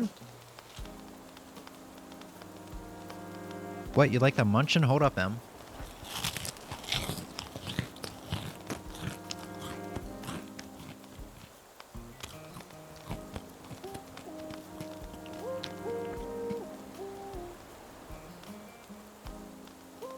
And don't jinx it. I would be pissed if my brand new capture card crapped out again.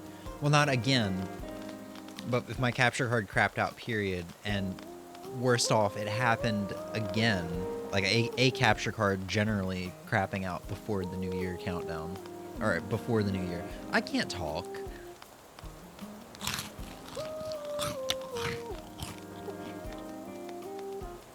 I'm now gonna intentionally chew on the mic just for you,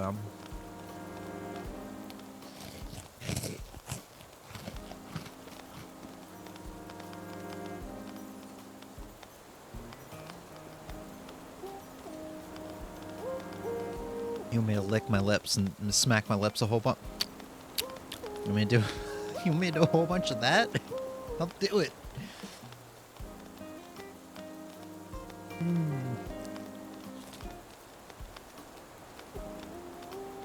Last year it was your USB port? I think so. Because I think I had that issue happen earlier on in the year. And I didn't realize it until after the new year had already rolled over during that stream.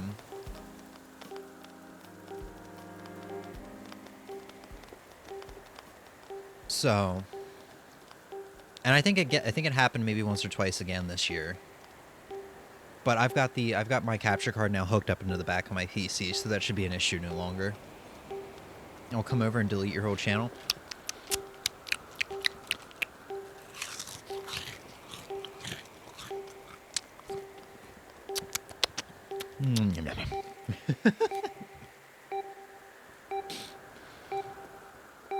Alright guys, this is it.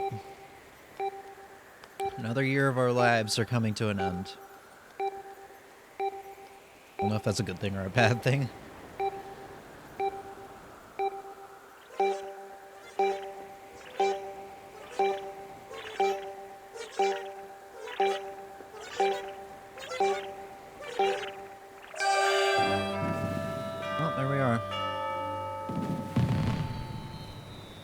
Time is a concept. Happy New Year, Ozzy! This year hold exciting adventures for us all. I will probably, unfortunately, be in the same position in life that I will be next year. That is a depressing thought. This time next year.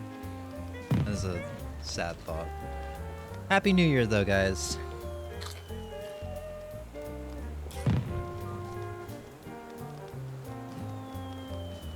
Sorry, I was hanging out with friends. No, dude, you're all good. Wish I had friends to hang out with on New Year's. I kept stream up. Oh God, was I in the background? That's embarrassing. It's a weird thought. It's like, man, did Ozzy's friends hear me? That's embarrassing. Yet I'm streaming publicly live so that anybody on the internet could see this stream. That's such a weird feeling. I'm glad I'm not a popular streamer because I don't think I could do it.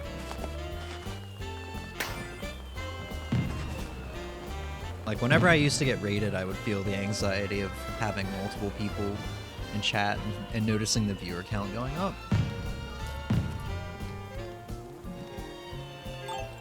I mean, I'm sure I'd get to a point where I would get used to the anxiety. But...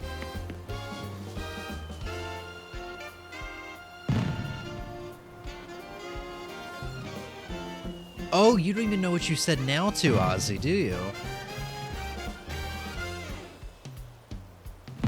Invite me over for what? Are we going drinking?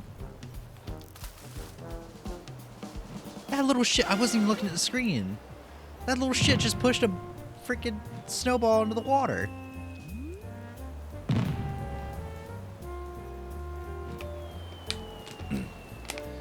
So Ozzy, I know you don't know what you said now to.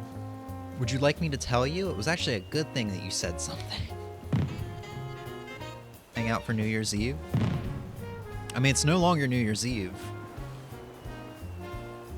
Ozzy, I said I was gushing over the 4th game of the year that I had, Rogue Legacy 2. And while I was gushing over it, I was like, you know what? I was going to do this at the end of this game while we were playing it. But I'm going to say this now.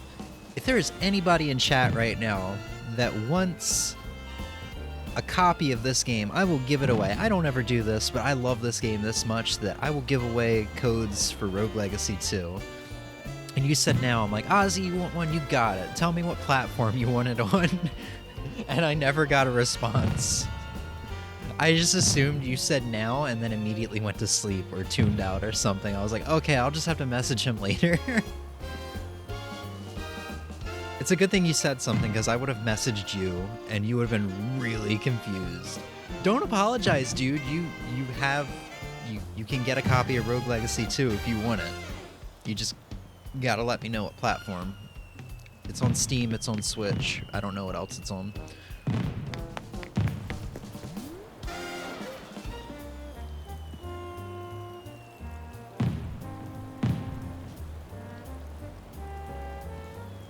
Alright. Good news for you, Em. I've had enough of Pirate Smoothie.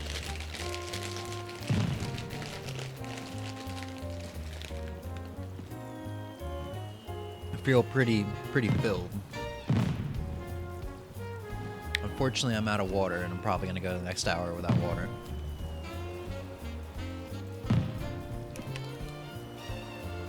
Steam? You got it, man.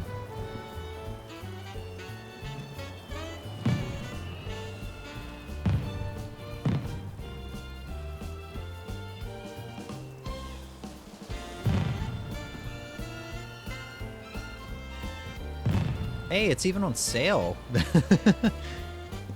I mean, I was ready to drop $25 down, but if I'm only dropping 19, let's go.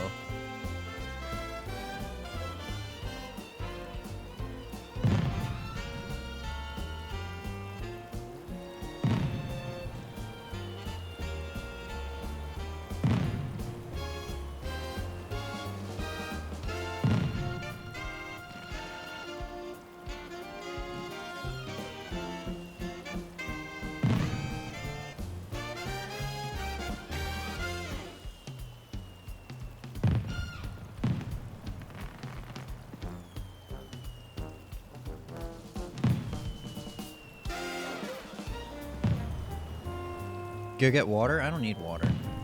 Water's for noobs. I got a trading card for getting that for Ozzy. It's called the Labor of Love. I guess there's something about me and Ozzy that I just don't know. Yeah, no problem, Ozzy. Hope you enjoy it. And that's the only obligation you have for me getting you that game, is you have to tell me if you enjoy it or not. I mean, not really, but I would definitely like to know.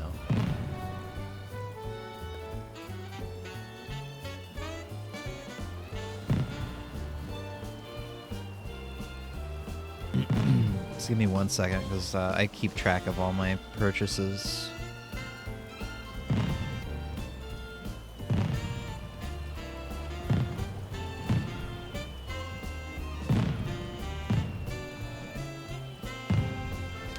And Em, are you sure you don't want a copy of Rogue Legacy 2? Last time I'm asking.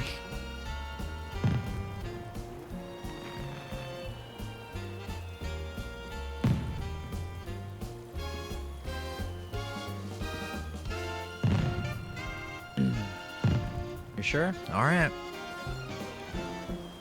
This New Year song reminds me of New Donk City of Mario Odyssey. Yeah, you know, this song in general just has a very Mario Odyssey vibe, oddly enough.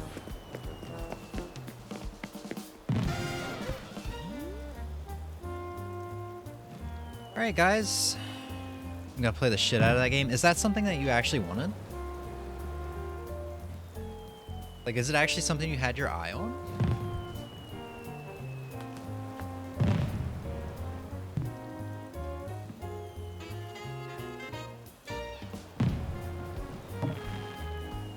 No, I never heard of it. It's, Rogue Legacy is a rogue... I'm sorry, you're gonna hear some mic noise. Is a roguelite, Metroidvania. So, Metroidvania being like, you know, think of Castlevania Symphony of the Night, but with roguelite and elements where, like, the rooms will be different every time you go into them. I'm gonna play the shit out of it for you. That's very kind of you, Ozzy. Thank you. But seriously, if you don't like it, it's fine. Okay, let me grab something.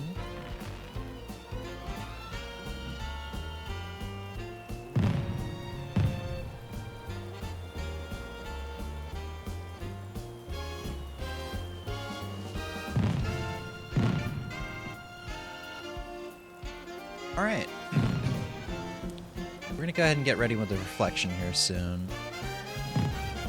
Some games for me are just more enjoyable to watch someone else play than play yourself. I mean, I guess that's fair. I guess that's probably me with fighting games because I'm so terrible with them. It's a funny time with a lot of little details. Yeah, dude, honestly, if you find yourself bored and don't have anything to watch, I would definitely, well, I was gonna say I'd definitely rewatch the Rogue Legacy 2 portion of the stream. But at the same time, I would say don't, because you would spoil it for yourself. I really do hope you enjoy it. The game has so much charm to it. I actually think with its sense of humor that's in the dialogue of the game, I think you will enjoy it. I do think that is an Ozzy's kind of game.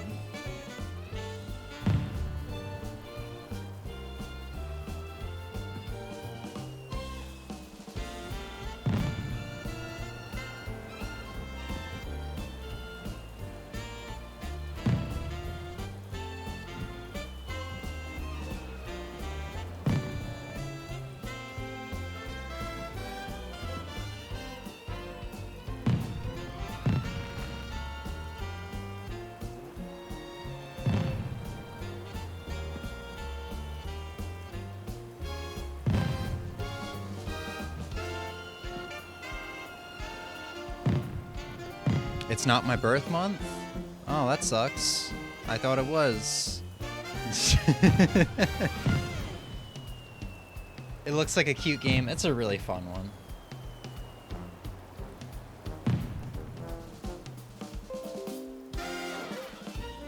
Not? Em, you're using a double negative. Stop.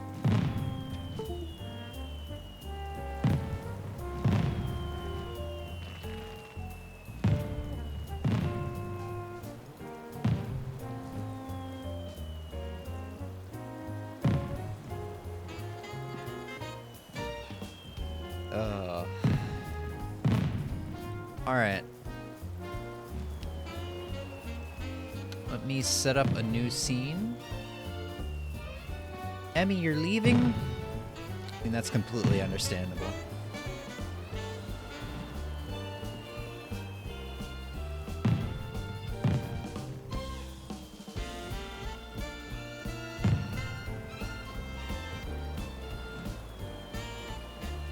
It is kind of nice that the audio source from the capture card no longer is tied to the video source, if that makes sense.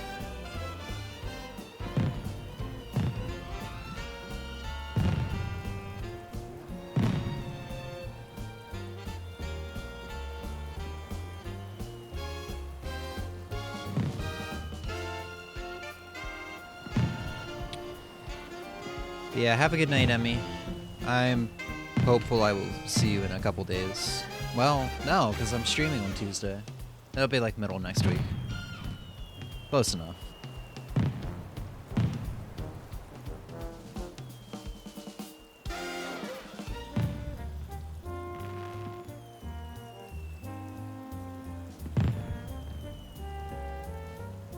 Alright, let me figure out how to do this, because I think last year I had two monitors for this.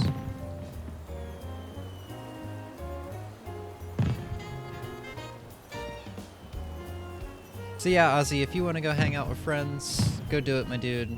For the next hour, I'm not going to be doing anything of interest. I'm going to be reflecting upon the year past, which may not be really interesting to anybody else other than me. I completely understand.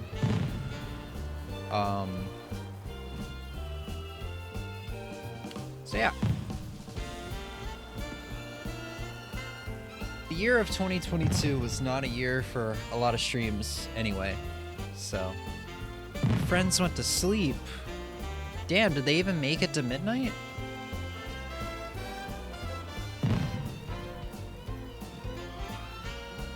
Wow. Yeah, no, like, that is... Look how many streams there were last year compared to... And, like, I didn't even stream as much last year as the year before. But look how many streams last year compared to this year. That's wild. Yeah, this isn't going to take long at all. Or at least going over the video portions of it. We were on Discord? Oh, okay, okay. I thought you were all in the same room. Once it became 12, we left. It's like, oh, Happy New Year. I'm out. See you guys.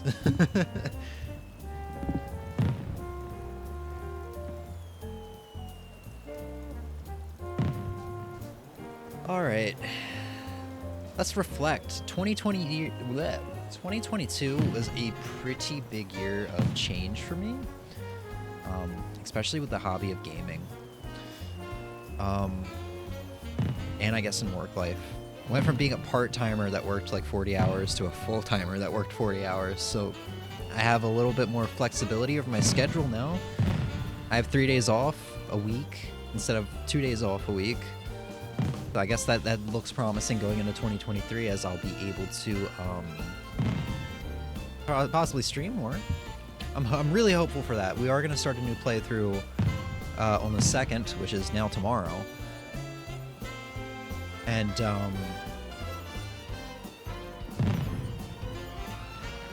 yeah, I get paid better now too.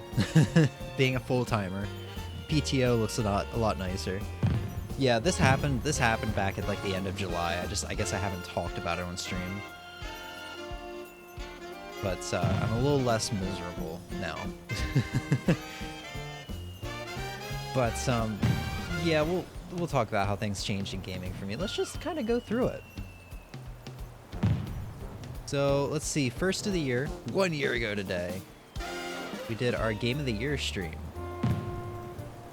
And honestly, I don't really think there's going to be a whole lot to say about this. Like, yeah, Pokemon Brilliant Diamonds.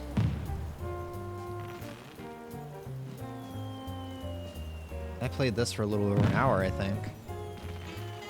Yeah, then we had Cruisin' Blast. Man, last year's Game of the Year stream was... like, had nearly twice as many games, or if not more than twice as many games as last year's, or this year's stream for Game of the Year. And somehow I think we still spent 6 hours on the 4 games that we did. Meanwhile, last year was 7 hours for like 7 or 8 games. It's the same place, yeah. It's Best Buy, so like there's only like 2 full-time positions per place in the store. So like 2 full-time warehouse positions, 2 full-time sales associates positions. Like Best Buy does not like giving out full-time positions or hours for that matter.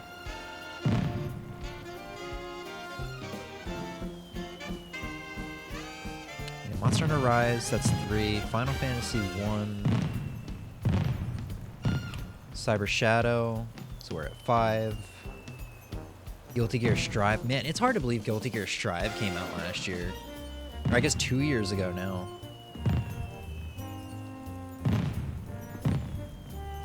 Super Monkey Ball Banana Mania, we're at 7.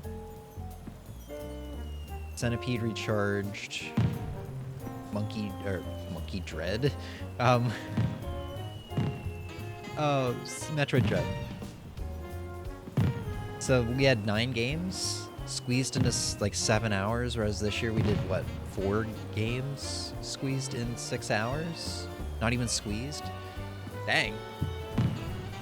And I thought I went I thought I went through Crisis Core a little too fast. So yeah, really nothing to reflect upon on that. January 1st of last year, I was still going through COVID. And even on this next stream on the 10th, I think I only had a couple days left before I went back to work because my mother had caught COVID because of me. So I really was still not allowed to go back to work. So what's this one called?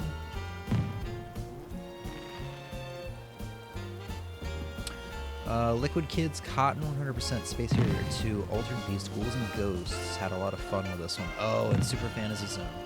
Okay, so this is where the love for Super Ghouls and Ghosts came. And man, it is hard to believe that was not even quite a year ago. Because I fell in love with Super Ghouls and Ghosts, and I actually bought a Sega Genesis Model 1 with S-Video out because of it, and I probably got it like a month later. The crazy thing is, I just sold that Genesis and shipped it out a couple days ago. So like this year, I got into RetroArch, which was emulation for games, and realized how great it was to be able to play things for free that I never thought I'd be able to play because they're so stupidly expensive and unattainable. And then RetroArch killed my interest in gaming because of how much troubleshooting I had to do and how many issues that would just pop up unprovoked. It was part of the reason why I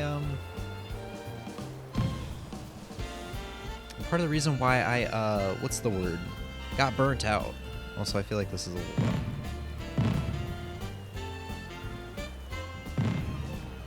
Part of the reason why I got burnt out. And then I started selling stuff in May, I think, because of RetroArch. And just kind of condensing and consolidating the collection. And yeah, the Genesis was something that kind of took the hit. Because now I'm using the Mister, which is a lot more stable. And it's FPGA, it's hardware emulation rather than software emulation, which is good. I've never had an issue with it, so the Mister is kind of the way to go for emulation. Yeah, it's just kind of wild to think I didn't even have that console for a year. I didn't really play it. I think I got $120 for it, like $100 after eBay taxes and such.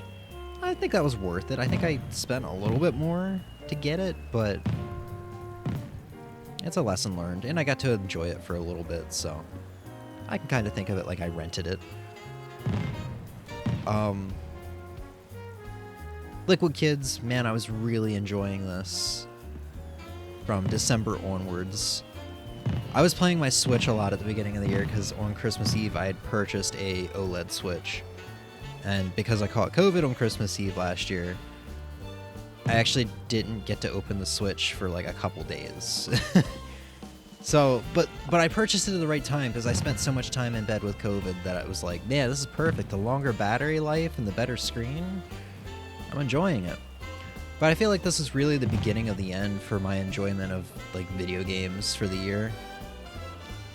Because I was getting so anal about stuff like how the Switch playtime was screwed up for OLED because you have 2 Switch accounts or 2 Nintendo Switches for one account and it can't track your play time accurately or something like that. Yeah, I've grown because I'm not as anal on that anymore. I know it sounds stupid, but yeah. But man, this is a good game. I need to go back and play some more of it. It's a very fun game. And then after that, we played, what was it, Cotton? Yeah, I think I played Cotton 100% for the first time. For some reason, I thought I played this on the, like, 26-hour stream for the first time. Oh, no, this is Cotton 100%, not Cotton Reboot. Dang, I thought I played this earlier. This is a really good cute 'em up. I played the crap out of this game after I played this for the first time. Bought more Cotton games and then didn't really play any of them aside from Cotton 100%, which like I said was for the 26-hour stream.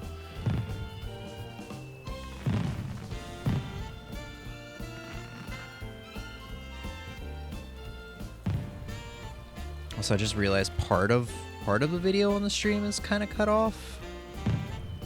So, I'll probably position this just a wee bit better. Kind of like right there.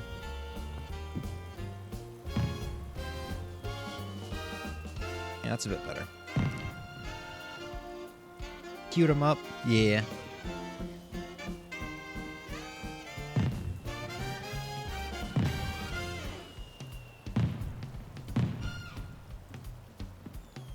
Yeah, I did play that for quite a while. Took a break. I think this was my first time. Yeah, Space Harrier 2. I think this was my first time going back to it since the like 17-hour stream from January or February 2021. I think it was January.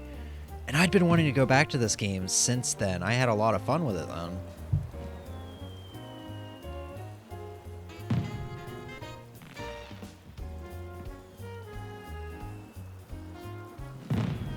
I don't think I had as much fun with this as I did in the 2021 stream.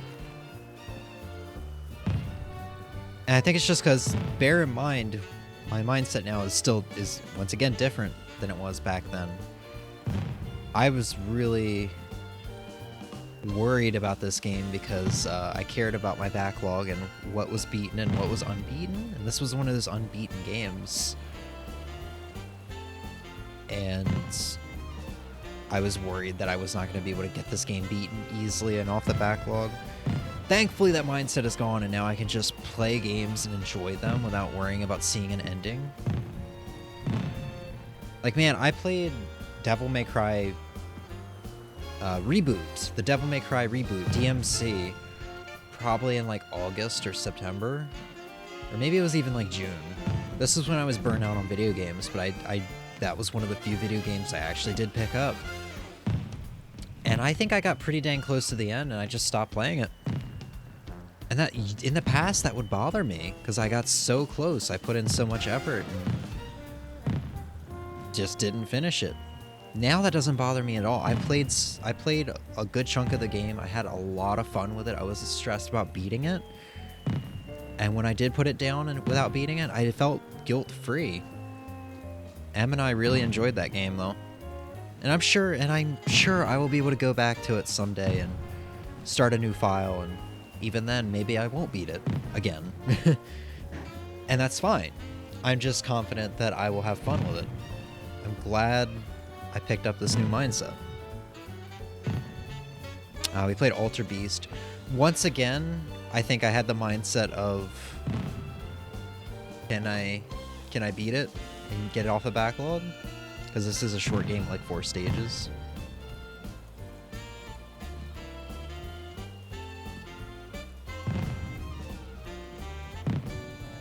At this time, I was also going through a pretty big game sack kick, so I was pretty interested in retro titles, especially like arcadey and Genesis stuff.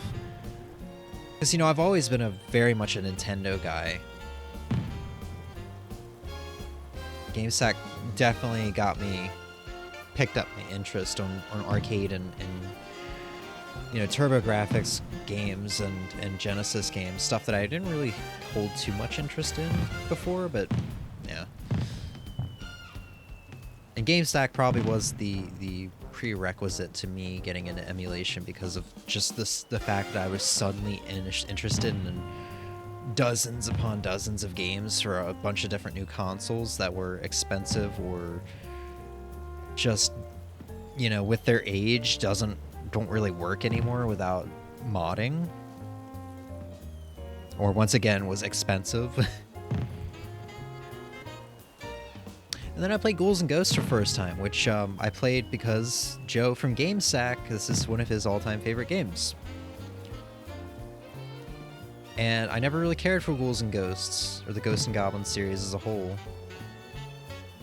But I played this for a long time, man. And I got to the last level in the first loop before I said, I can't really do this anymore. I'm gonna be here for a while, or I was tired or something. Which in hindsight was a good idea to quit, because I think I had a bad item that I couldn't get rid of. If you haven't played Ghouls and Ghosts, typically dying is the better option over picking up a bad item. If you get into a bad position where you're not sure you can get past a bad item without picking it up, you should just kill yourself, because killing yourself is better than getting a bad item. Because who knows how long you can be stuck with it for. And who knows how hard it's going to be to progress with said item. And I played Super Fantasy Zone, and I remember not really caring for it, because dang, we did not play it for long. But yeah, I enjoyed, at the time of Super Ghouls and Ghosts here, I had actually...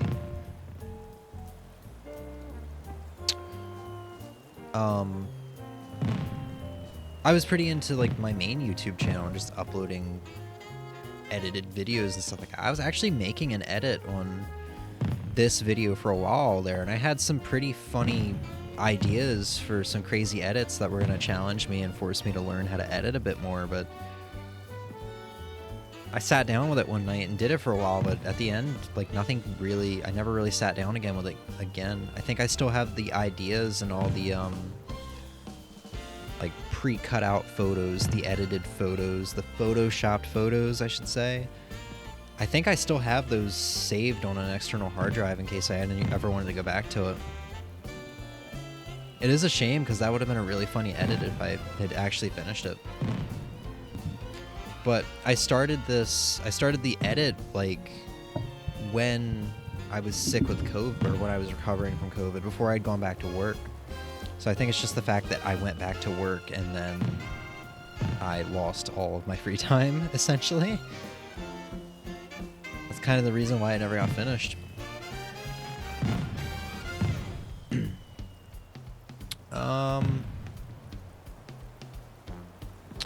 So let's see, F-Zero GX, Ghosts and Goblins Resurrection, Ghost and Goblins, Real About Fatal Fury, Punch Out Wii, Chatting Parodius, Sexy Parodius Bead. Oh, and then the recording was 40 gigs, so this is the Twitch VOD. Hail.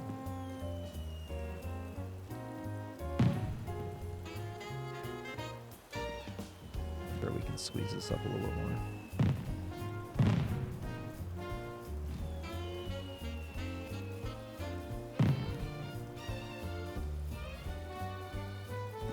So yeah, this is when I was like, I think this was probably the first stream that I had actually had.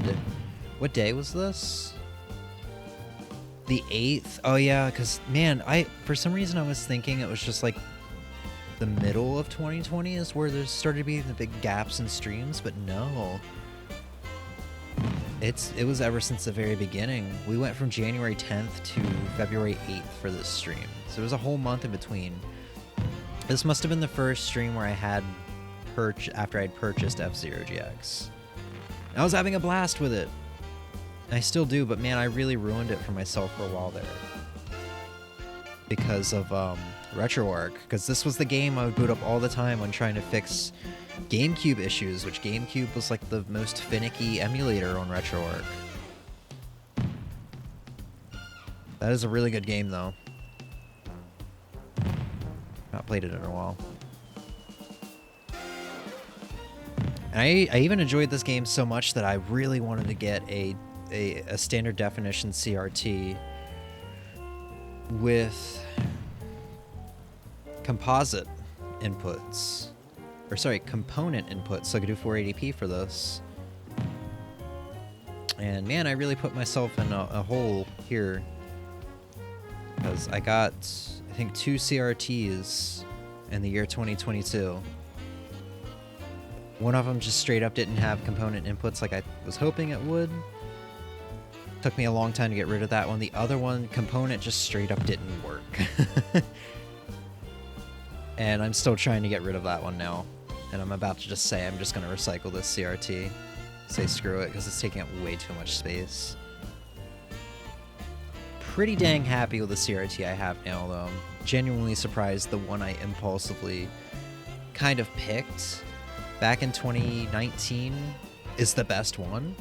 So I only picked it because it looked like the one from my childhood, but no, at the end of it, out of the 3 I've had, it has the sharpest image without any, like, washed out, you know, over contrasty image. What else? What else we do? Ghosts and Goblins Resurrection. I think this was the only time I played this. It's a good game, but man, Arthur ran way too slow for me. Actually, Joe from GameSack, the guy I was mentioning that loves Ghouls and Ghosts, put out a video with this game on it recently, and I think he said the same thing. The run, it just feels very, just too slow. But I would not mind going back to this game. And actually, now's probably a good time to mention I started working on the backloggery again today, and I actually finished up a lot of the consoles. I finished up Switch, NES, SNES, N64, GameCube, Wii U, and Game Boy. So all the Nintendo consoles are done on the backloggery right now, with the exception of Game Boy Advance. So 2023, we didn't do any fortune cookies in 2022, but 2023, man, they're gonna come back. PC is all done. PC has been done for a while, so I mean, I guess we could have done some PC fortune cookies. Yeah, I just gotta add everything else that's still in the mister, so like Genesis, GBA, TurboGrafx 16, PS1, and then get the PS2, PS3, PS4, PS5 games onto the backlog. Then we'll be set. I'm excited to get back into some fortune cookies and just play games that I've never played before. I feel like the Mister is kind of perfect for this, because I can just kind of download any game I want out of pure curiosity and try them out.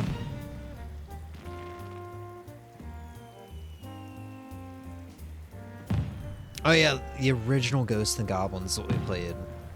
I made it farther than I thought I was going to. Yeah, this was the arcade version, not the NES version. Made it past the first boss into the second area. I think this was shortly after I started playing Real Bout Fatal Fury for the first time. Not Special, the original. Because it is a pretty different game. Man, I love the Real Bout Fatal Fury games, man. I know I gave KOF 15 an honorable mention for my 2022 Game of the Years, but man, I kind of wish the KOF games were as fun to play as the Real Bout Fatal Fury games. I think I even like the Real Bout Fatal Fury games more than Goro, Mark of the Wolves. Which, man, here's hoping we hear more about Goro, Mark of the Wolves 2 in 2023. I can't say anything about 2023 other than I'm sure Kirby Return to Dreamland will be on the Game of the Year list next year. I'm not going to jinx Breath of the Wild 2, because they haven't shown us anything. I'm not going to say that's going to be on there, but...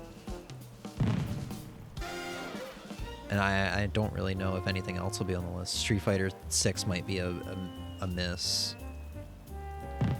Were you able to try out the Street Fighter 6 beta? No, because I didn't know you had to create a Capcom Unity account or whatever to get a code. I would have loved to try it, but yeah, there's been 2 betas and I've missed both of them.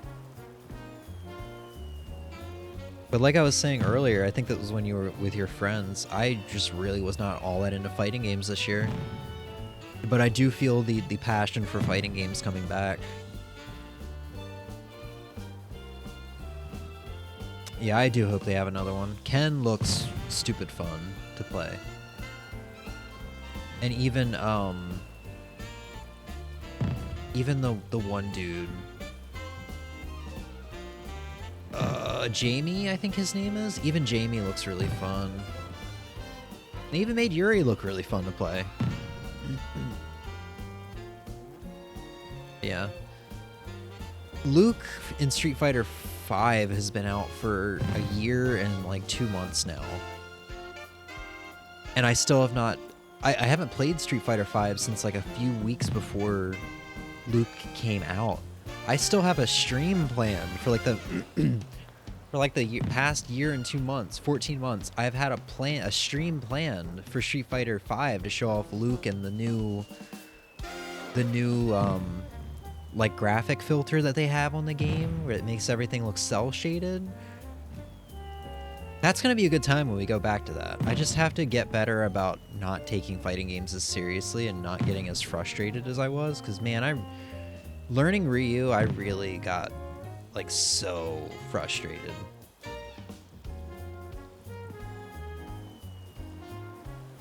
And we played Punch-Out for the Wii, and I remembered how freaking fun this game was. I think we played all the way up to the World Cup, or whatever the final cup was. Yeah, I even did Ryan something, whatever his name is.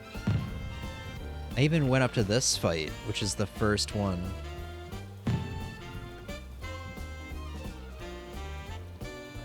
Because it's like the minor cup, the major cup, and then the World Cup, I think.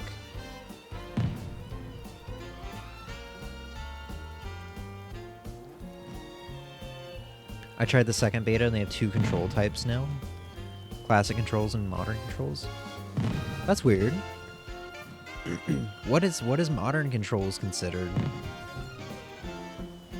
Actually, what would classic controls even be considered? Just like, I guess you would probably be using a controller, not a fight stick. Yeah, what does modern and classic even mean?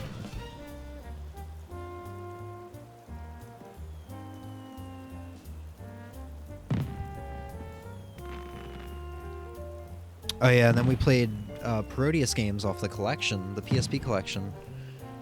Because I had purchased that. Because PSP isn't region locked, and there was a Parodius collection. I really wanted to play Parodius, and it didn't look like Konami was going to bring it to the Switch, and lo and behold, they still have them. Which, this is also something I have since sold, since I have the Mister to play all the Parodius games in a variety of different ways now. It's definitely a little saddening. I still have issues with letting go of stuff, but you know, I feel like the $100 I got for this and the $100 I got for the Sega Genesis will be put to better use surviving, or even getting stuff that I will actually use consistently, you know, than having this stuff just kind of sitting around on a shelf as I, you know, play games on the Mister and not use these anymore.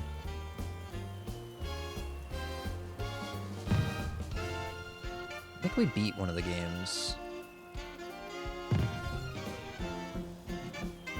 Oh my god, yeah, I forgot all about this boss.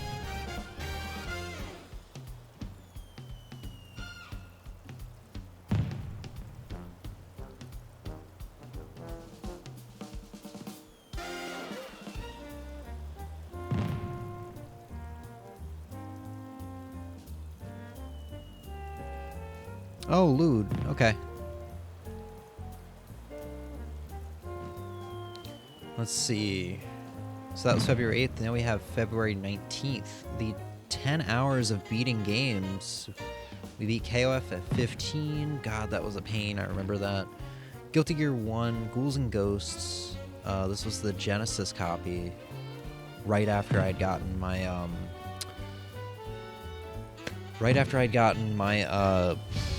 S-Video Genesis that I just talked about that I've already sold. Mario Advance 4 Cat Lateral Damage Remastered.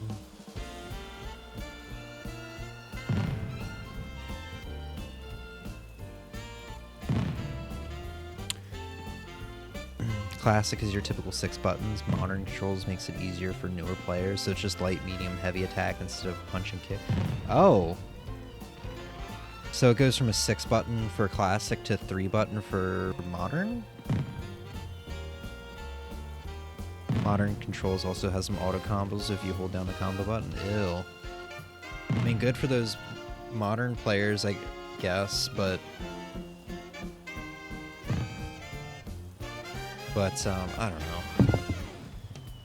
I feel like they did something with the auto combos in KOF 15 where like you couldn't go online, or they disabled auto combos online or something like that. I hope they do that for Street Fighter 6 if that's the case.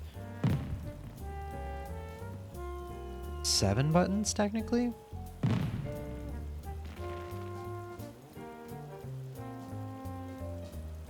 There must be some new mechanic to Street Fighter 6 that needs the 7th button.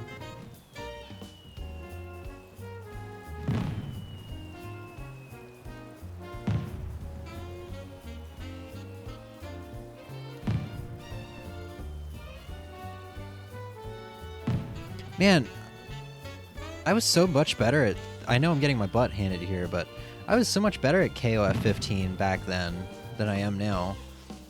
I was so much more cool, calm, and collected, and better at guarding.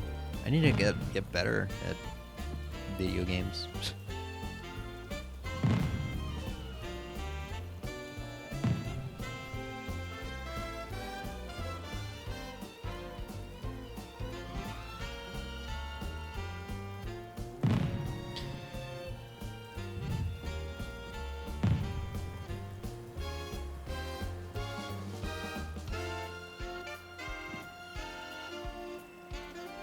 And I just wish, like, freaking KOF combos weren't so hard, because, man, this game could be so fun.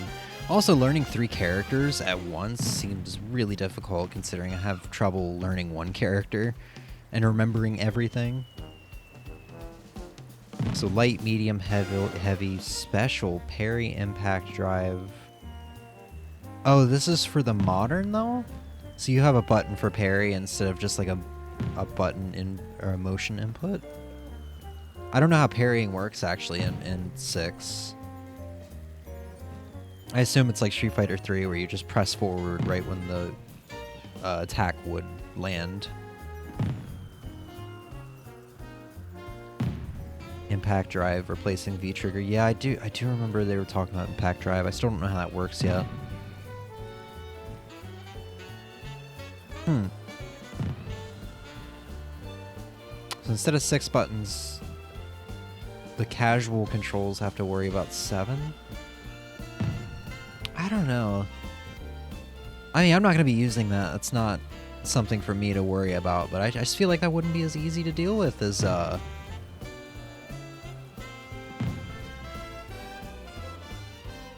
I just feel like that wouldn't be as easy to deal with as,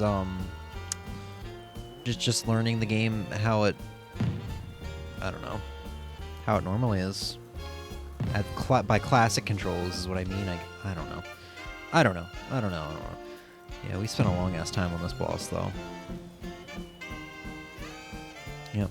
First time playing Guilty Gear 1. It was an interesting time. It was very broken. I ended up buying it on Switch not shortly after, or not too long after, because of how broken it was. It makes charge characters easier? Oh yeah, because there's a, like you said, there's a button for special. Oh man, Guile's gonna be broken. Because I'm sure some pros are gonna try out the new player button layout or whatever, control scheme, and be able to be like, oh man, look how fast I can, do sonic booms with Guile with the modern layout rather than the classic layout.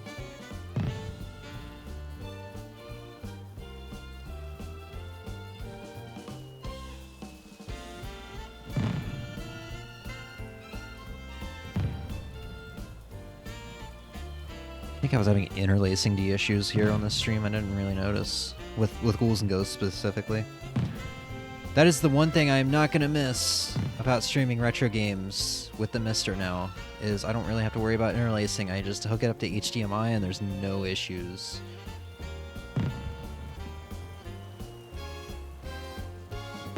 I mean, I still have to worry about it with N64 and GameCube and Wii, I guess, but I don't really think I'm going to have to worry about interlacing with 3D games with those closer to modern consoles. I think it was just like 8 and 16-bit era that was really the problem.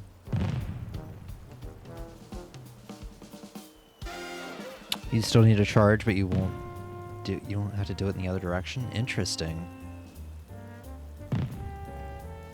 So what's the special button for then? Because when you said special, I just assumed, oh, if you want to do a sonic boom, you just push forward and then hit the special button. If you want to do a flash kick, you just hit down and then the special button. Kind of like Smash almost. You just do a direction and then press B for a special instead of doing an entire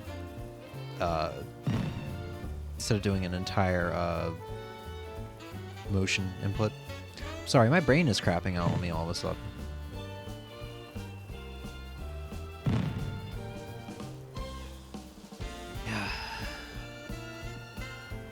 So for example, back charge forward LP is classic, and modern is just back charge light punch. Interesting. We'll have to screw around for that with that on stream. I should just take like 2 days off when Street Fighter VI comes out and just stream back to back, 2 to 3 days off. But you know what? I think Street Fighter VI comes out like 2 weeks after Breath of the Wild 2. The question is, am I gonna want to even play it? Am I gonna be so engrossed into Breath of the Wild that I'm gonna even want to play Street Fighter VI?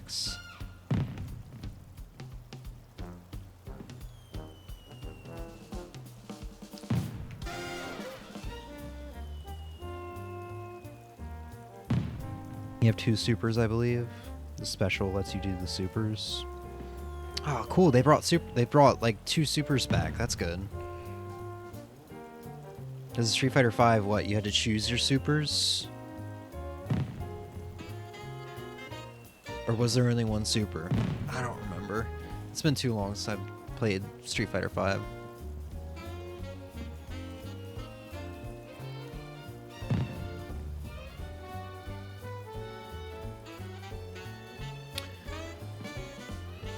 Then you have your critical art, which is your alt. Oh! So there's 2 supers and a critical art? Seems the V-triggers became your supers. Wow. I really should have kept up with the Street Fighter VI news.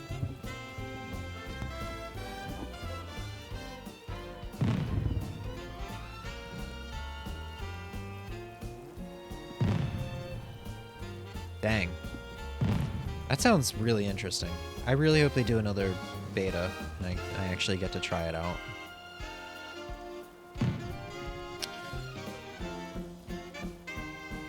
But yeah, with this stream, I think this stream was a result of another thing I was talking about, just wanting me to clean up the backlog a little bit more. I don't think I really wanted to play, or maybe I did. I can't remember if I really wanted to play Super Mario 3 a whole lot or what. Or maybe I just wanted to play it a little bit. I didn't want to play it all the way through. But I just wanted to... I knew it was an easy beat for the backloggery. I'm so glad I don't have that mindset anymore. Yeah, and I ended up not beating this game. I started it, but I was way too tired and I kind of felt sick. I think I ended up beating it for the 26-hour stream. This was a very fun game. Very cutesy and chill. Some V-triggers became supers. I can't speak for all except Chun-Li. Yeah, I'm sure if I watch some Ken footage, which maybe we'll do that after this. I doubt you'll still be awake because I still got quite a few streams to go. But I feel like if I saw some, or even some Ryu footage, especially some Ryu footage, I would be able to tell immediately. March 10th, Mario Day, Mario Kart 8 Deluxe, 48 race versus mode in 200cc. And the first batch of DLC releases in 8 days.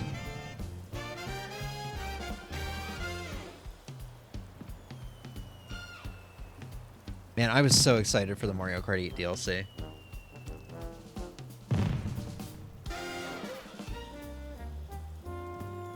And I'm not even saying it like it was a letdown or anything. Please. It was really fun. And the second batch was really fun too. But man, I think after all the Mario Kart I played this year, because that was kind of what I played when I was burnt out on video games, when I wasn't playing guitar, I played a lot of Mario Kart. And I think I burnt myself out on Mario Kart. Because by the time they released the third DLC batch, Em was like, come on, let's play it. I'm like, okay. I played through both cups with her once, and I was like, you know, I'm good. I've had my fill.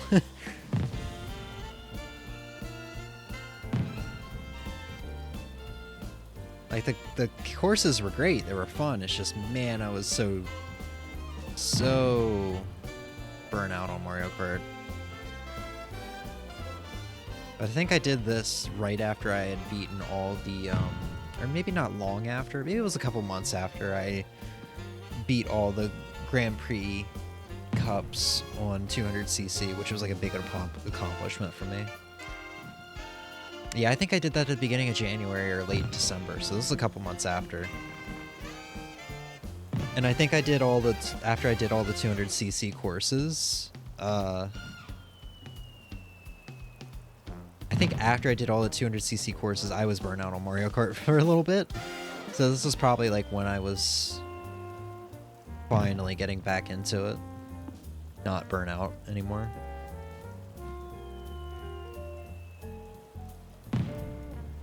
And this recording came out really good for it being 200cc. Like, typically the faster an image is on stream, the higher the bitrate you would need it to be. Which Twitch only limits their bitrate to be at 6,000, which isn't... When you have a 1080p video, that's definitely not enough for something that's going at 60 FPS this fast. Now, this is a recording, so I was able to have higher video settings on, but I'm just very happy that there wasn't any, like, artifacting or blurriness or anything. It's probably not gonna look as good on stream. Just because of that same thing.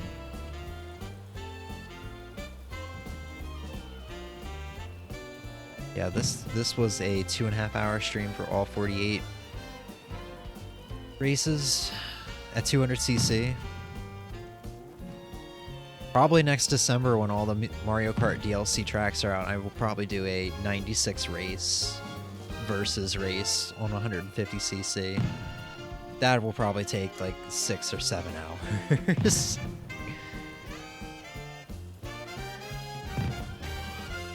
Yeah, that was a good stream. Oh boy, here we go. Let me go grab some water. Let me just do that, because next up we have the 25-hour stream. Not a 26-hour stream, 25. Give me 1 second, because I'm sure I got a lot to talk about with this.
Alright.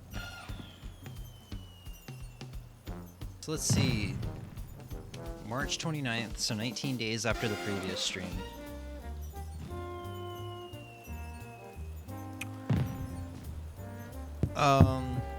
25-hour stream part 1. Played Animal Crossing New Horizons, Kirby the Forgotten Land, Mario Kart 8 Deluxe, Omega Fighter, Shock Troopers 1 and 2, and Super Mario Kart.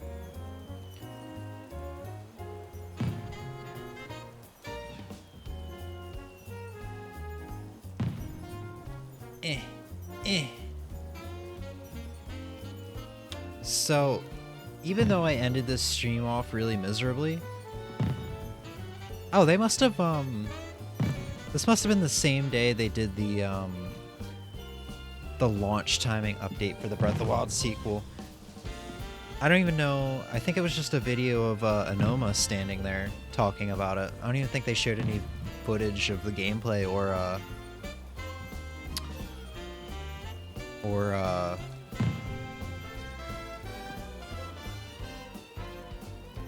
the title of the game.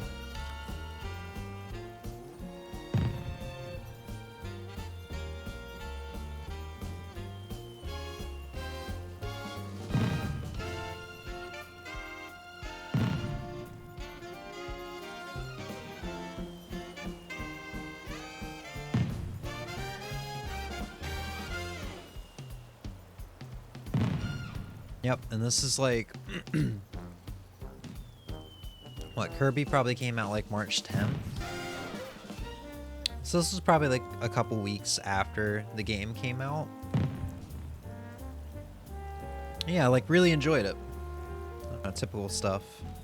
I like my Kirby. But yeah, like I was saying before I got distracted by the Breath of the Wild trailer. Despite how, like, miserable I was at the end of this stream, and not, like, miserable as in, like, upset, it's just, like, I had been awake and gaming for 25 hours. Like, I felt like death.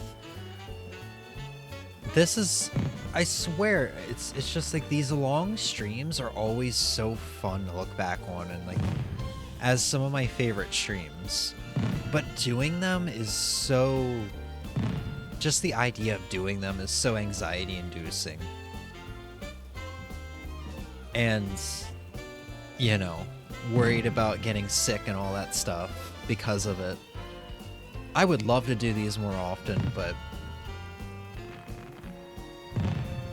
I mean, it's literally hard enough to find time to stream as is while trying to balance my personal life and work life.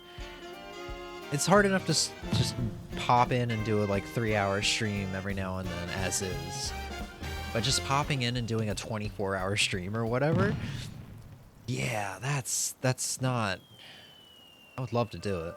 Also, I forgot the bombs get little inner tubes.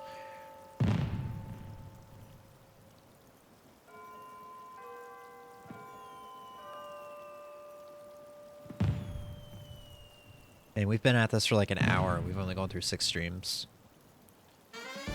What else? Played some Mario Kart 8 Deluxe. Yeah, I think this was my first time playing the new tracks. Omega Fighter. I played this for the first time. Oh yeah, I do remember this. Pretty good game. I can't wait to get the Mister set up with arcade titles.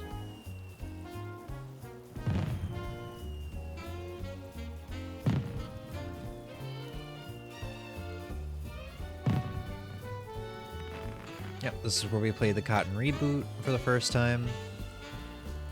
And beat it.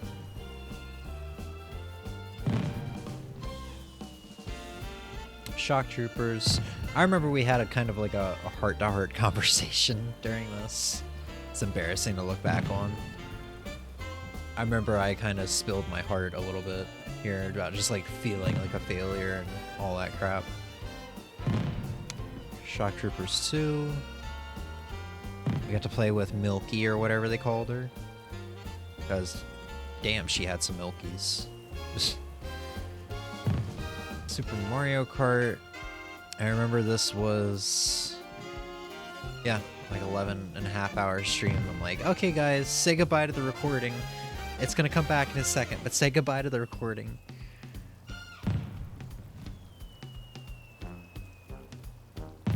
Then we got part 2 of this stream. Played some good old-fashioned Donkey Kong Country.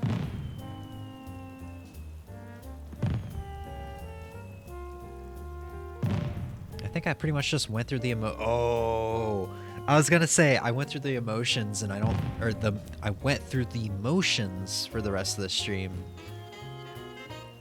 and I don't really remember anything crazy or like specifically interesting. I don't remember anything like that happening for the rest of the stream. But no, we played Clockwork Aquario for the first time,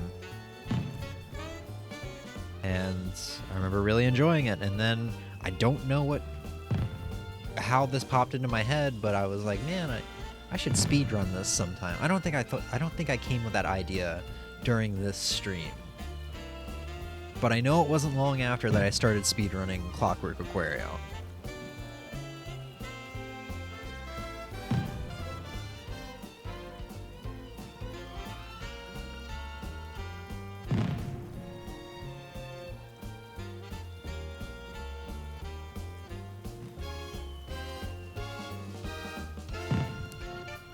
Like, damn, man, I love the graphic.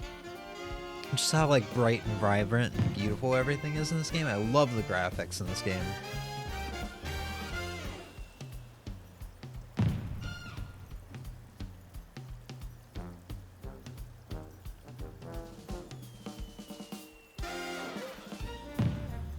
Yeah, this is when I was taking a long-ass break before Mario Odyssey, right.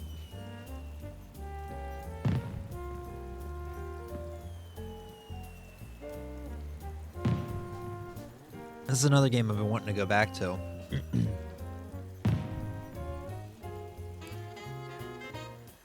Like, I played a couple worlds in on this file to the water area where the dress was stolen for Princess Peach. I just stopped playing there. It's been a while, but I would definitely love to go back. Because goddamn, I think I played like 3 or 4 hours of this game without even intending to. Like, I pretty much started playing at probably like 1 a.m. and then when I stopped playing, I think the sun had risen. And then I think once again I was playing this while I was feeling ill. But we beat it.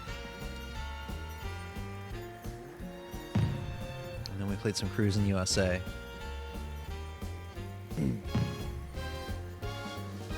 Which, ever since I played this game for the first time during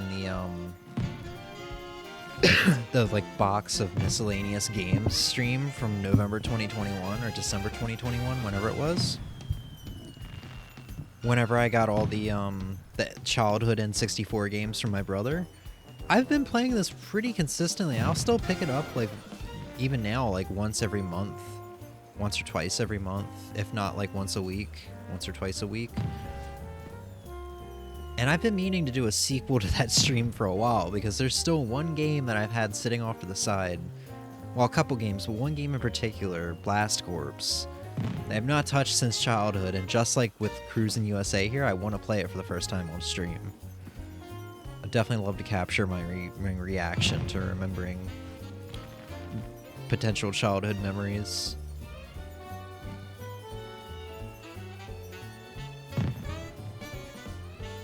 Yeah, dude, I look like, up in the top left corner here, I look like I'm dying. I look like I'm trying not to pass out.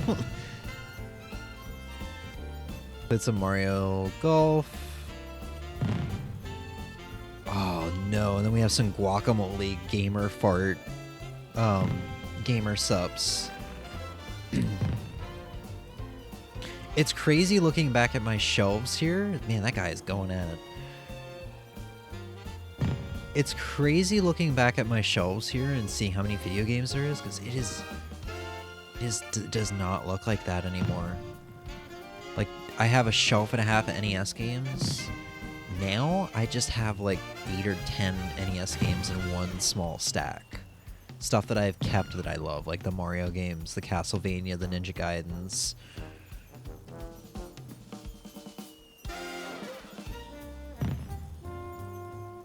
Yeah, so nowhere on that packet did it say put X amount in there, so I just assumed I had to pour the whole thing in there. I talked to my coworker later that gave me the, man, I looked like I was trying to die. I looked so tired. I talked to that coworker, and he was like, no, you were only supposed to pour just like a teaspoon of that in there.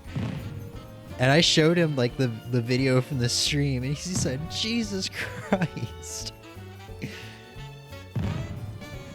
I felt bad, but good at the same time for the rest of the stream. Like, this shit gave me chills, and my liver was trying to squeeze everything that was in me out of me. Like, I was getting up and going to the bathroom every like 20 minutes peeing, even though I was like, man, I'm not drinking anything, and I don't know where all this fluid in my body is coming from. Like, that thing was trying to clean me out. And I think I spent the rest of the stream like wrapped up in a throw blanket. Let's see, we did Animal Crossing, and this is when I looked up what fish I was missing. So I think this is the point where I said, yeah, I'm not going to leave it up to fate anymore. I'm just going to look it up, figure out what fish I need. And I made a pond up there. And yeah, not long after I got all the fish, because I knew what I needed and whatnot. Yeah, little pond there. And then I had a really fun time with this. And after that, we played some Mario Kart Triple Deluxe. Not Triple Deluxe, that's Kirby. Double Dash. Imagine Mario Kart with 3 drivers. Or 3 people per kart. Yeah, like at this point it's like 10 a.m. The sun is up. Man, I gotta say, perk of getting rid of some games. Man, look, I had an entire shelf of NES games. I know I said this already. That's just crazy to me. Perk of getting rid of some games, selling them off. Aside from the obvious, I have money. Is this little... Get out of the way, James. This little plush stack over here in the right corner finally, like, is no longer a stack. I liked the stack. It was cool. But everything on that stack now finally has its own little home somewhere. Like, I've made enough room to give the plush to their own little home, so they're not just, like, piled up in a corner. But yeah, once again, this was during my Mario Kart phase earlier on in the year. And just like as the stream goes on, I keep adding like a second blanket to me and like leaning back even more. I thought the chair was leaning pretty far back at one point. Let's say 1 day, 58 minutes and 15 seconds. Yeah, I remember I was like, man, I feel bad for this, but I'm gonna count down these last 2 minutes. I'm ready to go.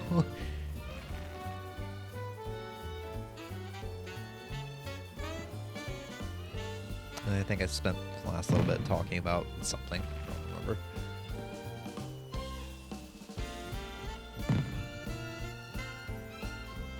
Alright, then... Oh yeah, I was really confused why it said the first part of the stream was from the 29th, but the second and third were from the 30th. And I was like, oh wait, yeah, no, that was 25 hours. So yeah, then 12 days later, we returned to speedrunning. Clockwork Aquario, first day of speedrunning. PB was 9 minutes 31 seconds, which got me 3rd place. Ninja Gaiden D-Rust and first speedrun.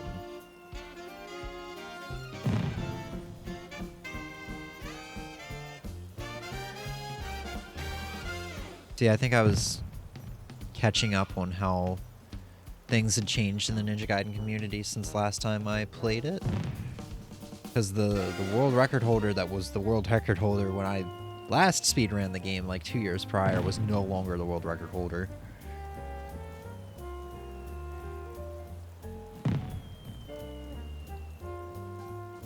Oh, I think we were catching up on all the categories I'd ran in. 70% New Super Mario Bros. We were seeing how that had changed. New Super Mario Bros., which hadn't really changed a whole lot. They're still shaving off like tenths of a second, topping each other for the world record.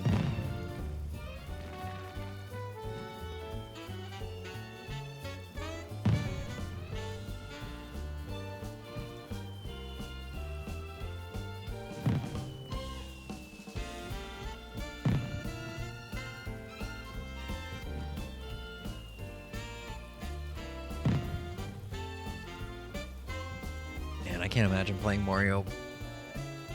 Super Mario Brothers with a keyboard. I mean, I guess it's easier in this sense because you're pretty much just holding right for the most part, and then just hitting. It looks like he's holding down 0 to run and hitting 1, 2, or hitting period to jump. I guess it's not as complex, but I feel like playing like casually, where you're doing a lot of stopping and starting and changing your momentum and everything like that, that's gonna be difficult for me. Even though I did the keyboard challenge back in like 2018, where I think I played New Super Mario Brothers or just regular Super Mario Brothers 3 with a keyboard. Man, look at all the freaking games.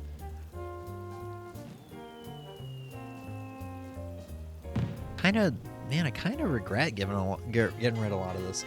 Like I said before, like, I'm still going back and forth on whether or not, like, it was the right thing to do. But it just made sense, like, so much of it I just wasn't using.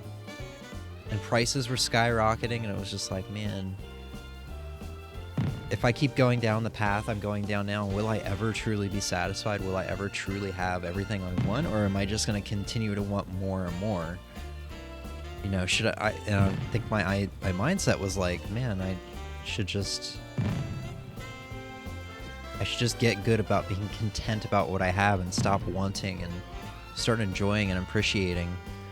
And when I started appreciating things that I did have, I was like, man, I just really don't care about this one game that I have.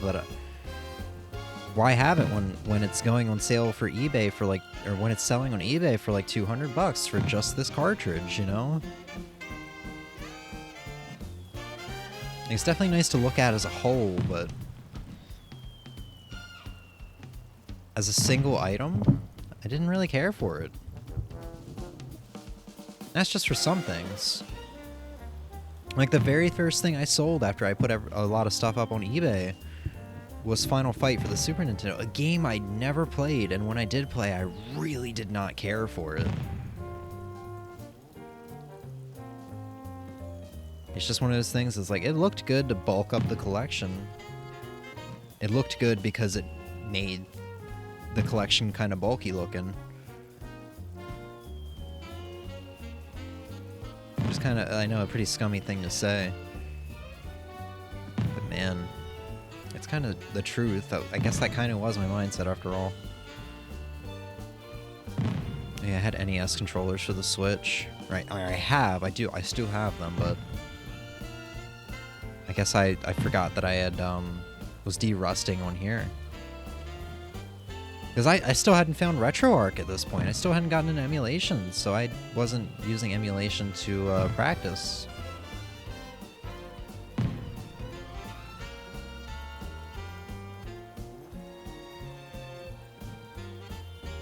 I wonder how many streams we are away from RetroArch. What else? Anything else? No?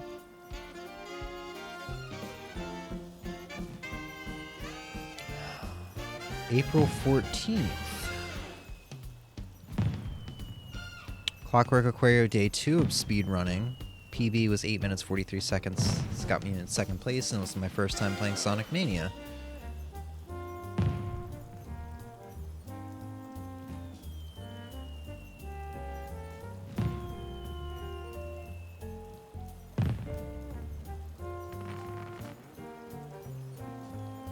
mean, I do kind of miss playing this game. But I don't know if I really want to get back into a grind for world record.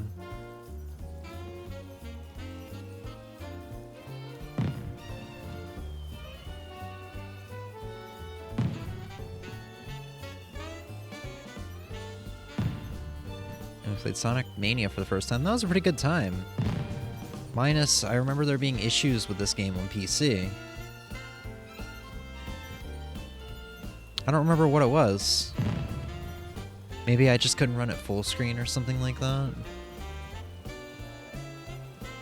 Oh yeah, and 2 speedrunners, right? At least 1 speedrunner for Sonic Mania popped in chat. I think it was 2 though. Yeah, so this is when I was starting to get into speedrunning again. April 20th, we had Emmy on stream. Super Mario 64, 17-star playthroughs, learning into speedrun strats, and then Animal Crossing Day 763. KK music tier list. Yeah, no, that tier list was really fun to do. Yeah, this was the point. This was like a day after I had learned how to do 17 stars in Super Mario 64 and you know, beat the game with 17 stars.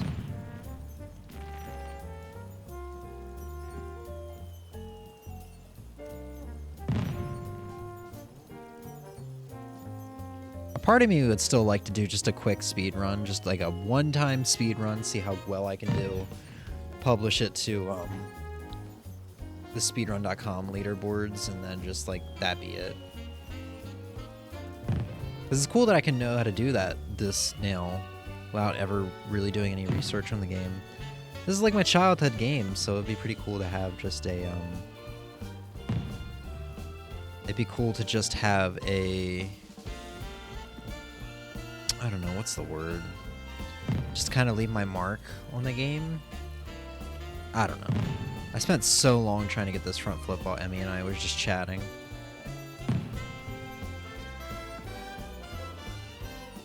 And then Emmy and I did this tier list. And it was really fun. It took a lot longer than I was expecting it to.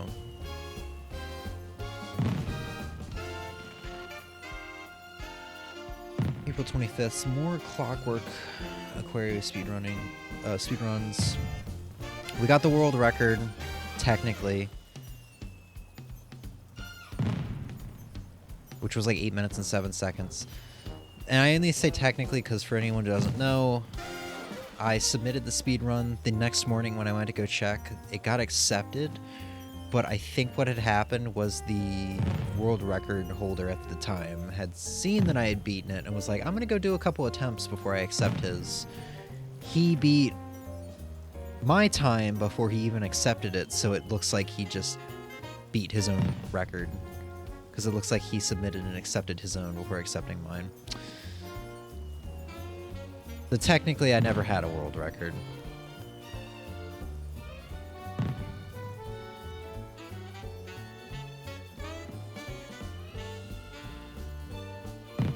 But man, the moment was so hype.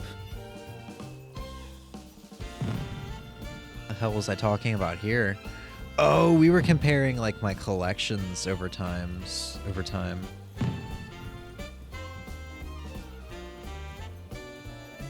So like this is what it freaking looked like in 2016. How small that collection was. Like only 2 or 3 PS3 games? 4 PS3 games?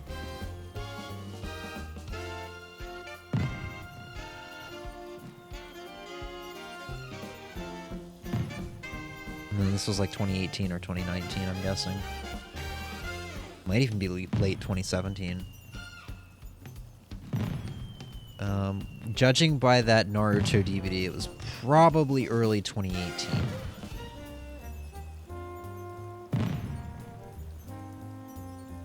I want to say that's set 14 of Naruto. I want to say I was watching that around early 2018. This was probably around the time I started dating Emmy. And then this was kind of what it looked like at the time. And actually, I'm very glad I got this photo because it kind of shows how much stuff there was before I started selling off. Like, this is a beautiful collection to look at. It's very full.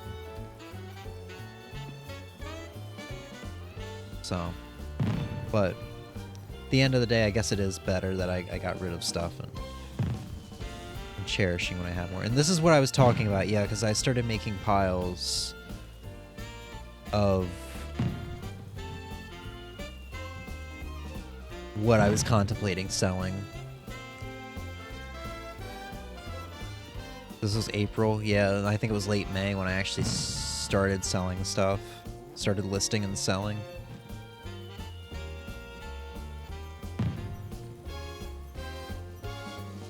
And we must have just been talking about this for the rest of the stream.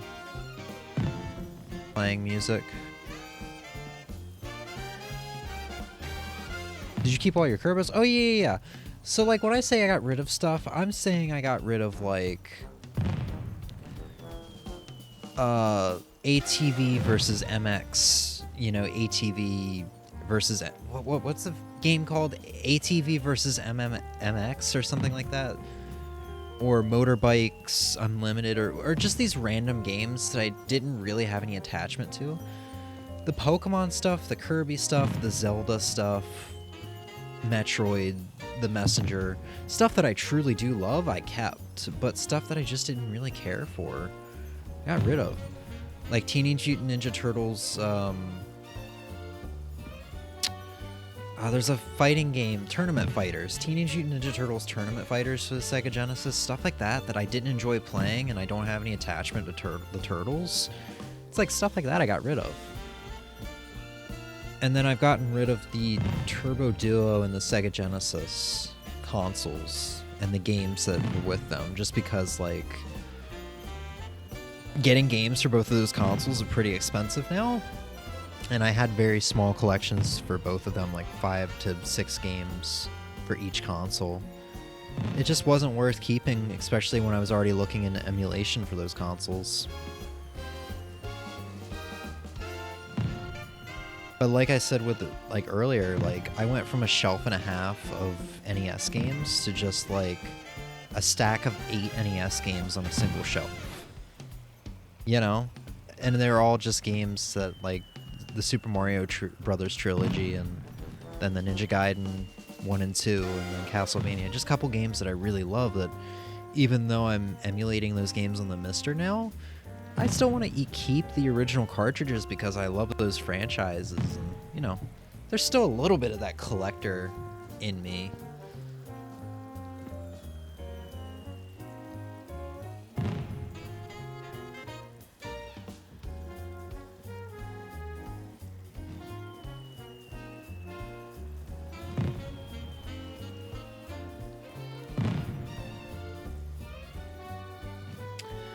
And then, sorry, I was taking off my sweatshirt. I was getting a little hot. And then next, this stream, May 2nd, I did a very impulse stream. I can't remember if I came home from work and decided to do this, or I was going to sleep one night and I couldn't sleep, and I just got out of bed and I dug it out of my closet and did this. But May 2nd, Impulse Raspberry Pi night. Played games like Gaiares, Musha, NES, SNES Ninja Gaiden, Trilogy, Hagane, Wild Guns, and more while chatting.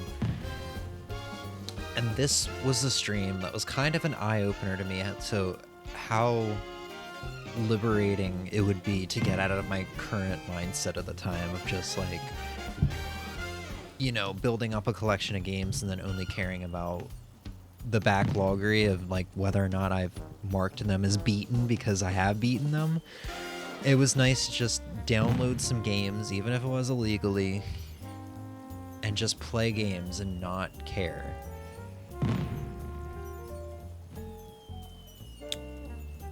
I got out an old Raspberry Pi. I look like I just rolled out of bed. So yeah, I might have rolled out of bed. Let's see.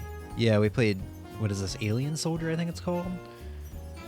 Gaiares. These are all, like, rare games or games that never left Europe. in, I think, Alien Soldier's case, or maybe it was Japan. Gaiares is expensive. This was just me being like, man, I'm gonna play some games that I can't afford. And this is kind of where the interest for emulation came in, because I think I talked about it with somebody on this stream. Stravadius, yeah, they came in a couple times. And I don't know if it was this stream or another stream. I was like, yeah, I'm thinking about getting a Mister. And they're like, Mister's overrated. You can do all that stuff on the Retro Arc. And they were kind of right, but kind of wrong. So I tried Retro Arc, and we all know how that went. I really enjoyed the crap out of it for a while, but issues kept piling up and things just weren't running right at the end of it. And I said, screw it. I became very angsty by the end of it all. Very aggravated with gaming as a whole. But it was definitely just nice playing like Ninja Warriors here for the first time. And then Hagane. Hagane is like I think still a $2,000 cartridge right now. It's like, damn, would I ever really be willing to spend 2 entire paychecks on like a month's worth of work on a single cartridge? No. I'm glad I started looking into the path of emulation, even though it was long and hard, you know, and maybe kind of miserable for most of the year. Like, I'm glad I got it figured out. So now I don't really ever have to worry about missing out on some games like this just because people want to charge a buttload of money for it. Yeah, and then I found Wild Guns here that I had an absolute blast with.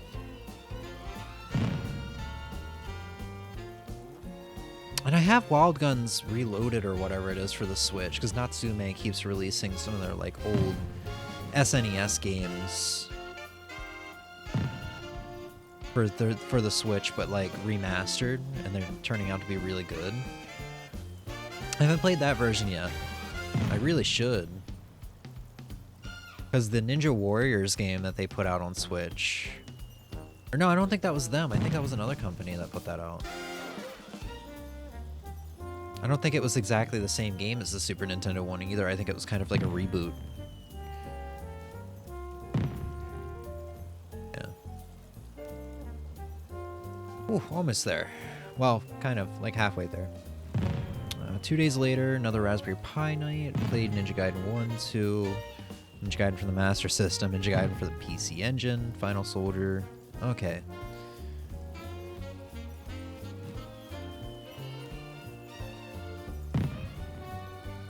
It does bother me that Ninja Gaiden is at the wrong aspect ratio, though. I think it's a little stretched.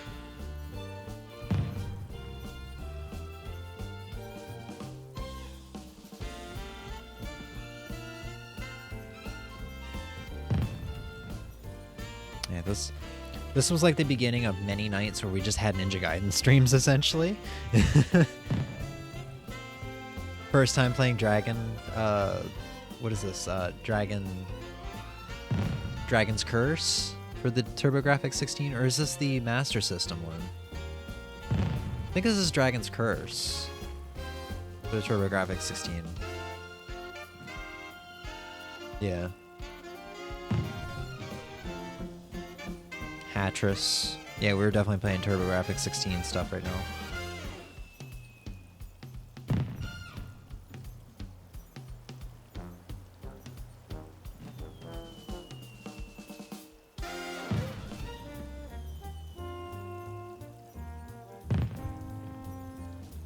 God, yeah, I forgot how hard on the eyes Ninja Gaiden for the TurboGrafx 16 is.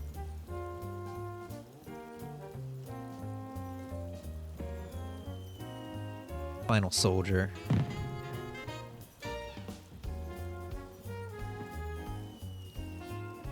The fuck is this? Oh, we were watching a Mister video.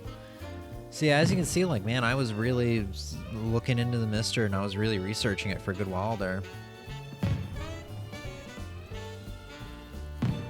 And yeah, I've had a Mister for probably like 5 or 6 months now.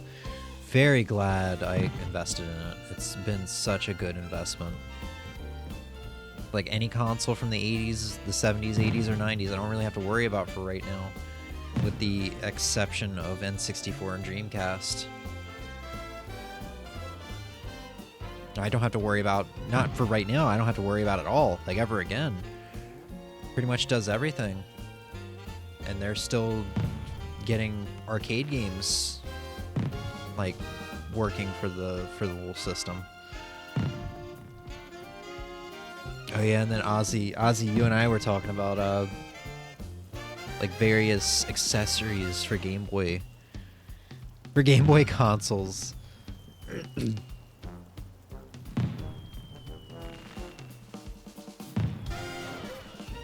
Started talking about Pink Gorilla Games.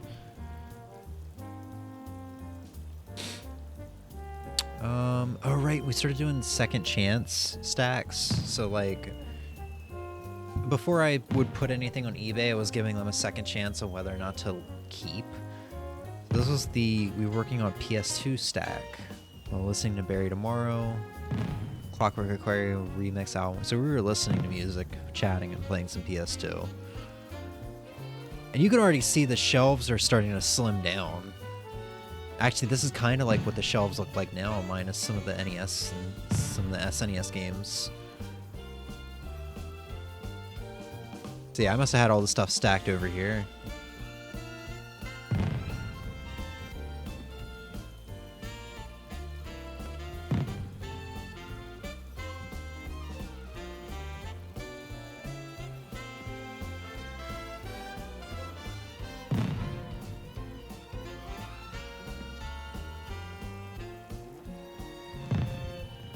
Got a Clockwork Aquario Collector's Edition, so I was really into that game. Screwing around in GTA 3. I actually wonder, I think that game is sold by now. I can't remember though. Not that I missed it or anything. Yeah, this was a pretty forgettable stream though. I think that's kind of why I didn't keep on going with the second chance streams after that, because I was like, man, this is not stream worthy. Alright, here we go. This arc in my life, no pun intended. May 11th, Retro Arc stream. This was a very fun stream because this was before I hated Retro Arc. Started off playing RC Revenge for the PS1. And just kind of comparing the graphics and everything like that. Yeah, did a side-by-side comparison there. A little bit of Spyro. New Super Mario Brothers for the DS.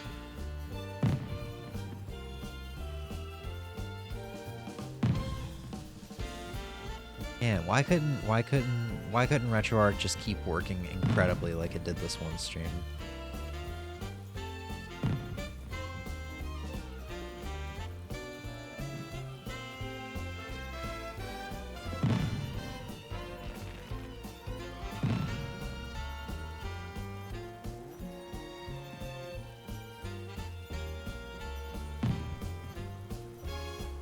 Bought a Ninja Gaiden. Color a dinosaur, dude. I've got this game on the Mister. So anytime we do a fortune cookie, just be content and be happy knowing that at any moment Color a Dinosaur can be an option.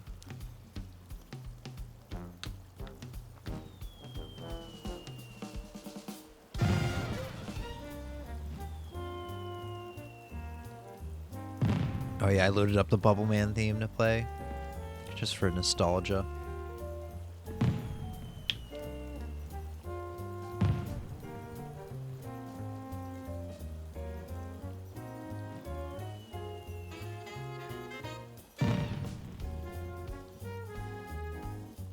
Played a good amount of Mega Man 2.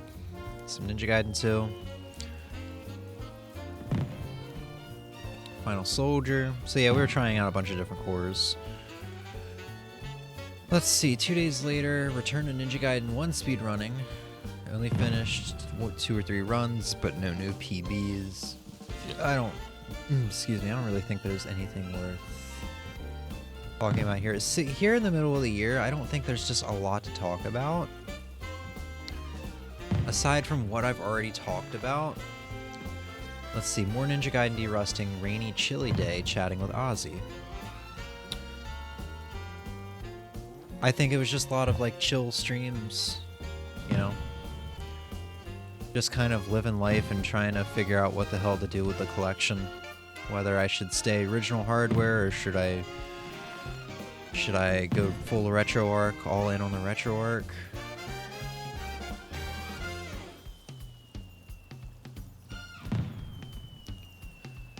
Yeah, 514. I don't think it was until the 28th, so between these two streams here, that I actually sold my first game. And I sold my first game like 20 minutes after I listed everything on eBay because I'm surprised. 2 days later, derust and speedruns. So let's see, derust and speedruns, 13 minutes 37 seconds was the first run and the best time. After that we learned some new strats and suffered. LOL. And I think this is where the issues with RetroArch and the struggle, the frustration of learning speedrun and all that was coming all together and stressing me out. Not to mention something I never really mentioned, things started to get pretty bad at work around this time. Because our full-timer at the beginning of May, the guy whose position I now have, went on sick leave for a month. And there was another guy, part-timer, who had been out since January and was supposed to come back at the beginning of June. So the full-timer came back at the beginning of June, but it was immediately like, hey, I got a manager position at the place next door, so peace out, guys. And the other guy never came back, the part-timer. So like from the beginning of May, we were struggling without that full-timer because he was a really good worker, and we're a small team because Best Buy can't afford to hire anybody despite being a big booming corporation. So there was a lot of stress being put on like the three of us there to run an entire warehouse. And so that's kind of something that was going on in the background at the time that I never talked about, and I didn't realize until now, but that could have been a big part of why I kind of like, I don't want to say blew up on these streams, because I didn't blow up, but I was visibly like frustrated and angry. No, maybe not angry, frustrated, extremely frustrated though, with like my predicament with like RetroArch and then not finding any improvement in speedrunning, yada yada yada. And then like June and July sucked at work because, yeah, we lost those two people and it was literally just me, one full-timer. There was 3 full-timers at the time. The one that went to the manager job, you know, was going, like I said. The other had also found a new job, and those were like the 2 best workers on the team. So now it's just like me and 2 other people to run an entire warehouse. And it was hard to the point where one of the 3 of us actually, one of the other 2 people actually like broke down into tears at work. That's not good. Yeah, it was just shitty because I would come home and want to play some video games and the RetroArch wouldn't work and I'd be fixing issues. But when it did work, look how good like F-Zero looked, man. It's just such a shame. It's just such a shame, man. Still deep down, I wish RetroArch would have been the thing. But over the past many months, because even in the past few months, I've downloaded an N64 emulator, and even like a week ago, I downloaded a Dreamcast emulator because I was curious. And as I've learned over the past many months, it's just emulation on PC is not it. It's not it. I guess just because every PC is so drastically different, maybe with like settings and hardware parts and everything are so drastically different, that's just, it's hard to find any universal settings within, say, RetroArch or an emulator that will work universally with all PCs that have different you know, like an SSD or an HDD or an Intel processor or Ryzen processor, this graphics card, that graphics card, these settings, this software, that software, these things to conflict with the emulator, those things. I feel like just having a dedicated thing like a Raspberry Pi or a Mister, probably best, because you can have your universal settings that should work with all things, because it's all made of the same boards and such and should have all the same settings, as long as you download those pre-configured like packs to put onto the SD card that'll have all the files on it that every other person that's downloading that pack will have as well.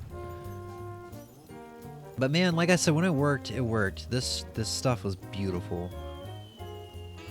I played Pokemon Rumble for the first time since I was probably like 11 or 12 years old. Tried out one of Emmy's childhood games.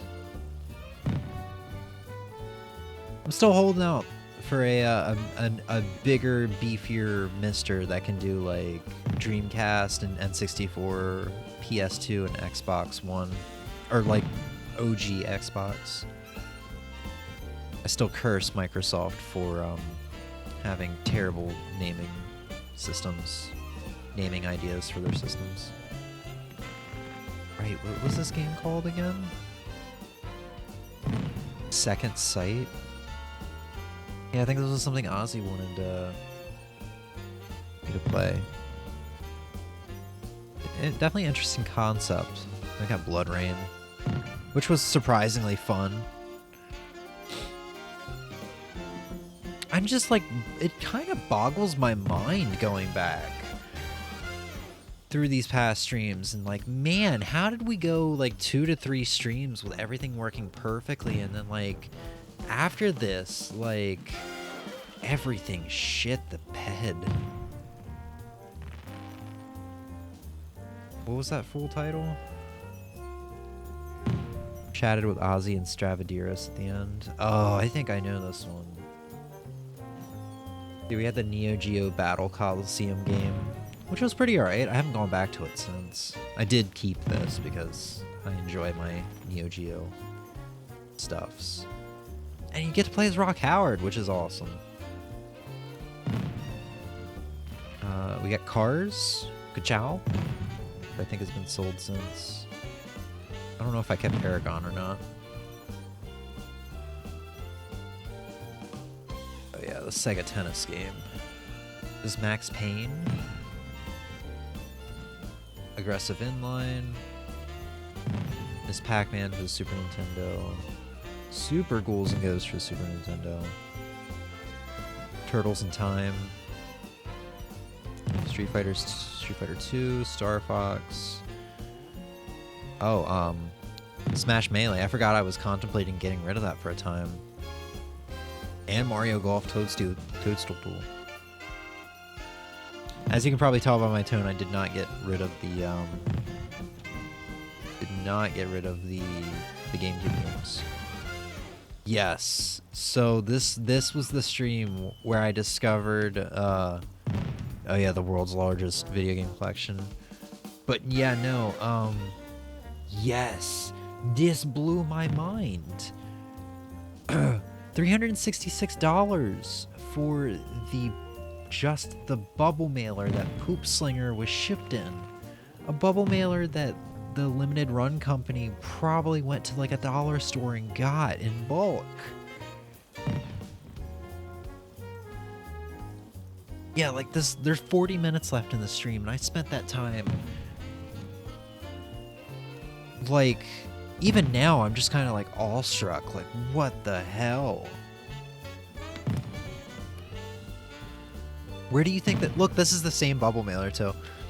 Where do you think that bubble mailer is nowadays? Somebody got it, like, in a plastic sleeve to protect it?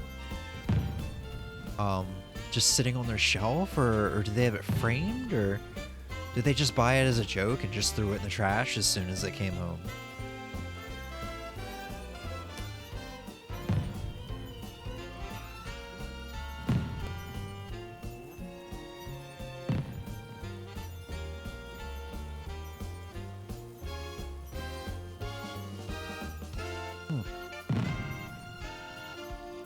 So May was probably the most consistent month for streaming this year. So let's see. First PB of 2022, we had a 1317. Knuckle Buster helped me learn how to jump rope the demon's tail. All right.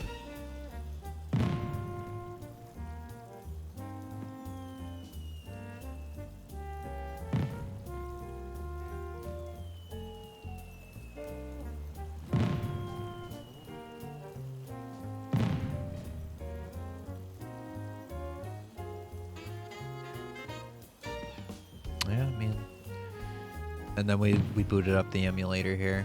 I worked my way towards the demon. I started learning how to jump rope the trail. I spent the tail. I spent a lot of time doing that, too.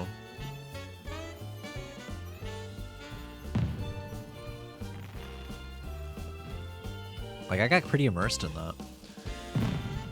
Alright, then we got the RetroArch RAFnet controller adapters for the NES, SNES, N64, and GameCube. This is where RetroArch kind of started going downhill, I think. I guess it's maybe because I was trying to do too much with it, and I don't know. This is where my mood started going downhill, too, I think. It was like, what was this, June 1st? This is June 1st, so yeah, like, this is the point where the full-timer came back and was like, yeah, no, I'm not gonna be here much longer, and the other guys just hadn't come back yet. Didn't ever return. Responded to any emails or anything like that. Or texts. They played through Ninja Gaidens, of course. Bonk's Adventure. This is where I actually really started to like the game. I didn't really care for it too much when I played it on the Wii Virtual Console. Or the Wii U Virtual Console. Oh, we started talking about the Pokemon Scarlet and Violet trailer. Right, this is where they showed off the Mega Man looking dudes, I think.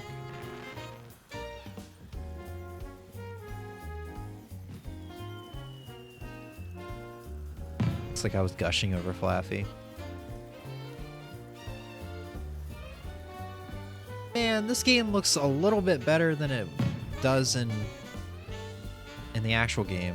Frame rate's definitely smoother too. All me crazy. Also, yeah, no, this is a false trailer because I don't know what that rock Pokemon is called. This one, look how smooth this guy in the background moves. They do not move that smoothly in the game if they are that far away from the camera or the main character.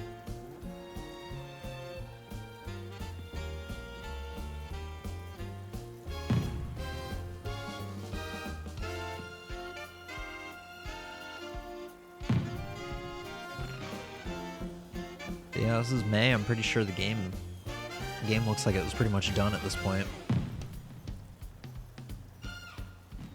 They just spruced up the frame rates and such in game to make it look like it doesn't run like shit.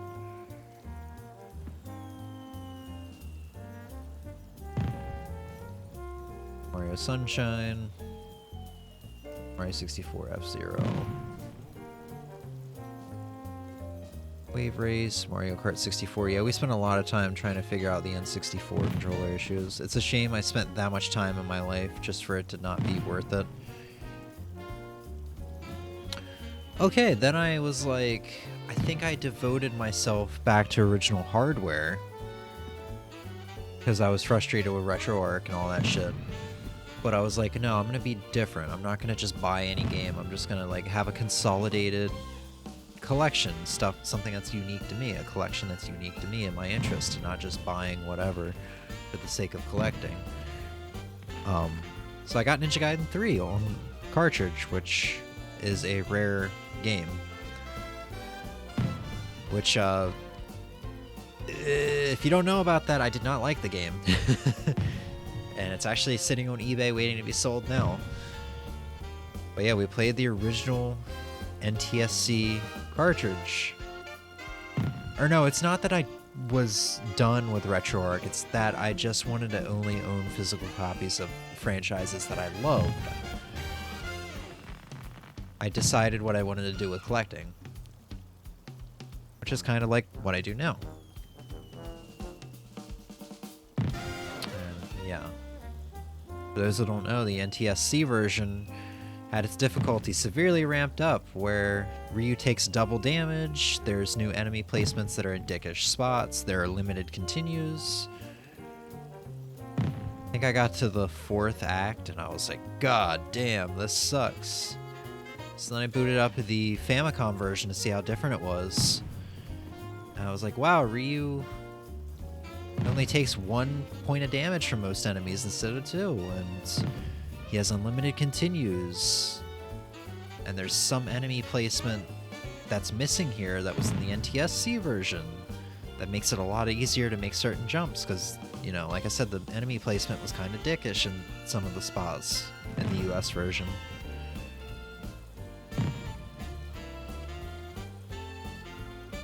And I got all the way up to like stage 6-2 in the Famicom version, where I was like, wow, this is getting really crazy. How would somebody even get through something like this on screen right now in the US version?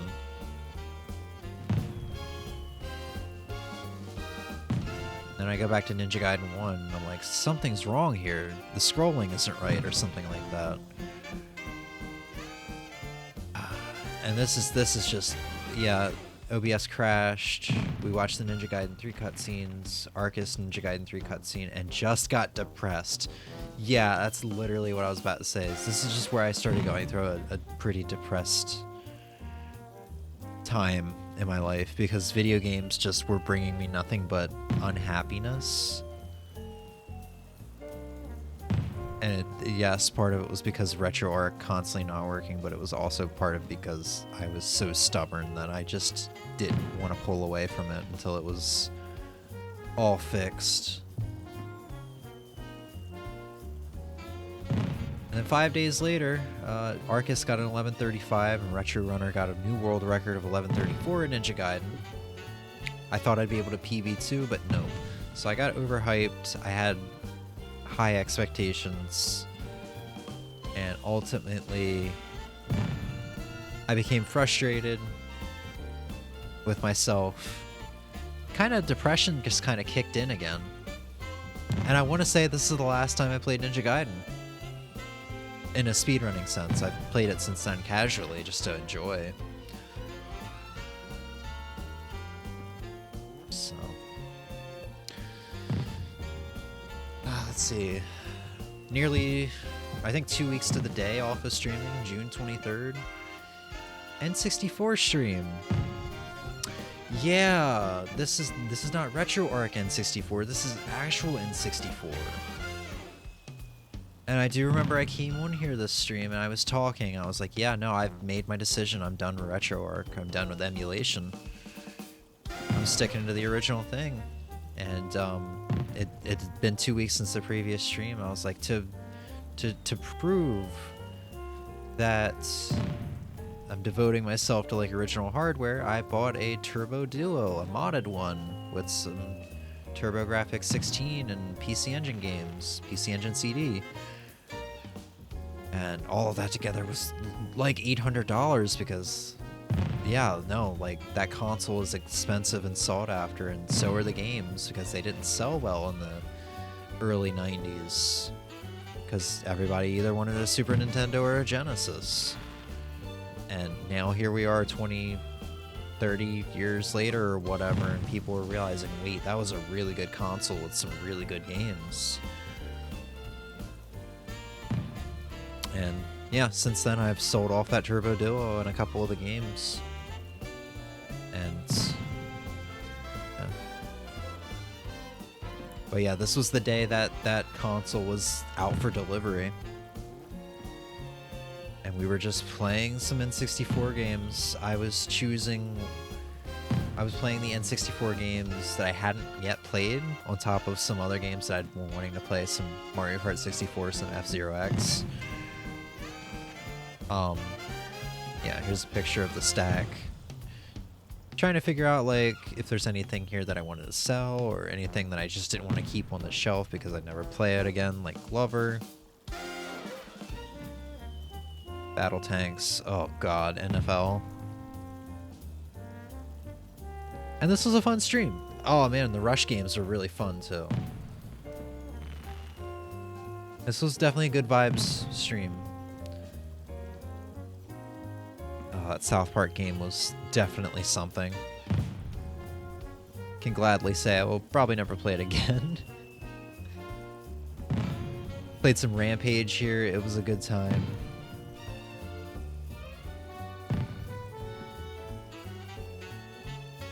Rampage went on for a while.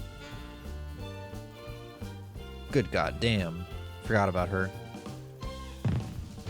The scientist that they made very...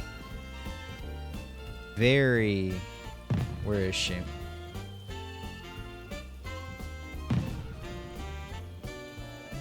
Yeah. Very sexualized.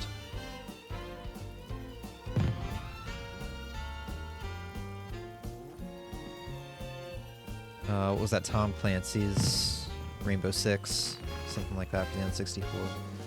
Went back to Mario Kart, and I think I finally 100%ed it for the, Yep.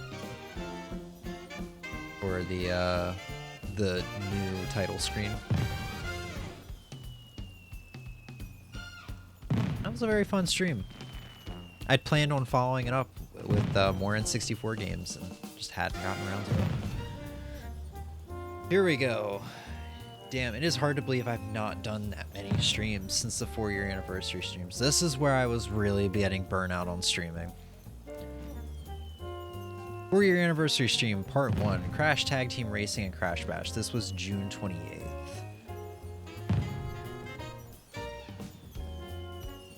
So this is when I was being worked like a dog.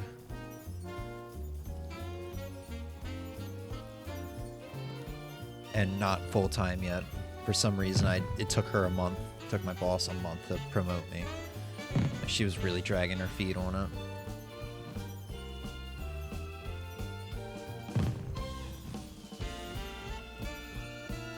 This game was really fun. This was just the stream of Crash Bandicoot games. It was a good time.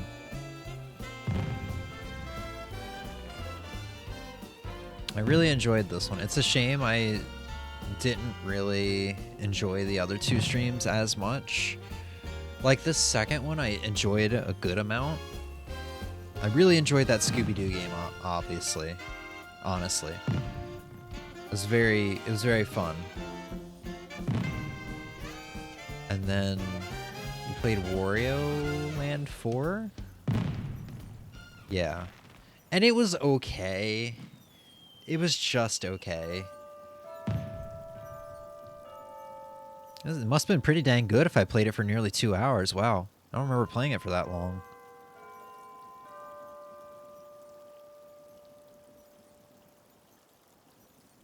Yeah, and there's the stack of games that I still have sitting right next to me that I want to stream at some point. Wow, it is 2 a.m. And then before we even did stream 3 of the 4-year anniversary, I interrupted it with Animal Crossing Day 840 on July 6th. I finally missed a day in Animal Crossing New Horizons. This was the first stream where we got to meet Deirdre and Sprinkle. We just kind of look at the island for one last time because that really was like the final update for Animal Crossing.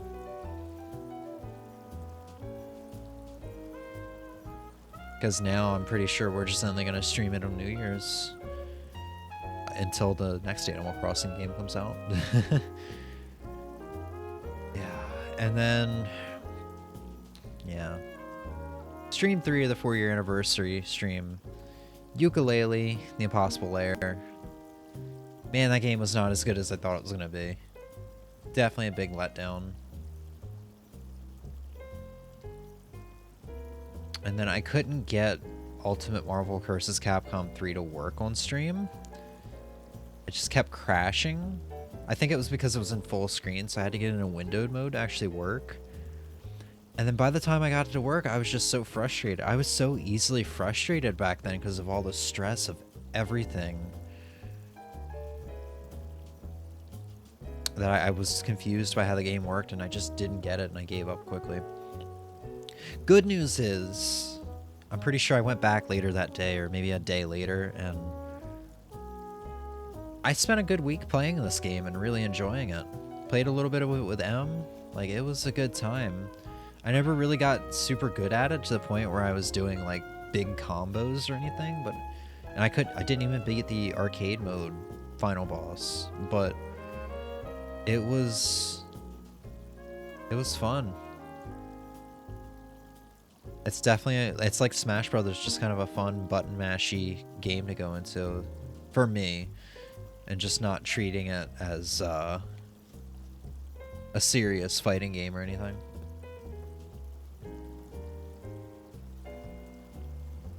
So let's see.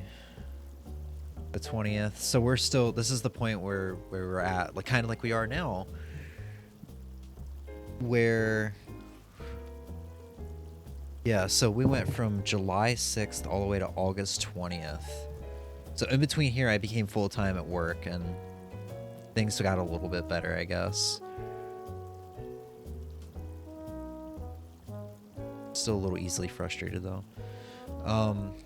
And then this is where we were at, kind of where we're at now. Like, I'm just streaming once every like week or 2 or 3 weeks. We got the Mr. stream, and this is where things became a bit better. We haven't had a bad stream since then, September 10th.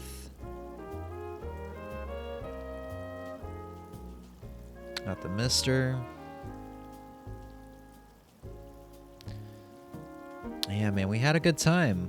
Played some Castlevania.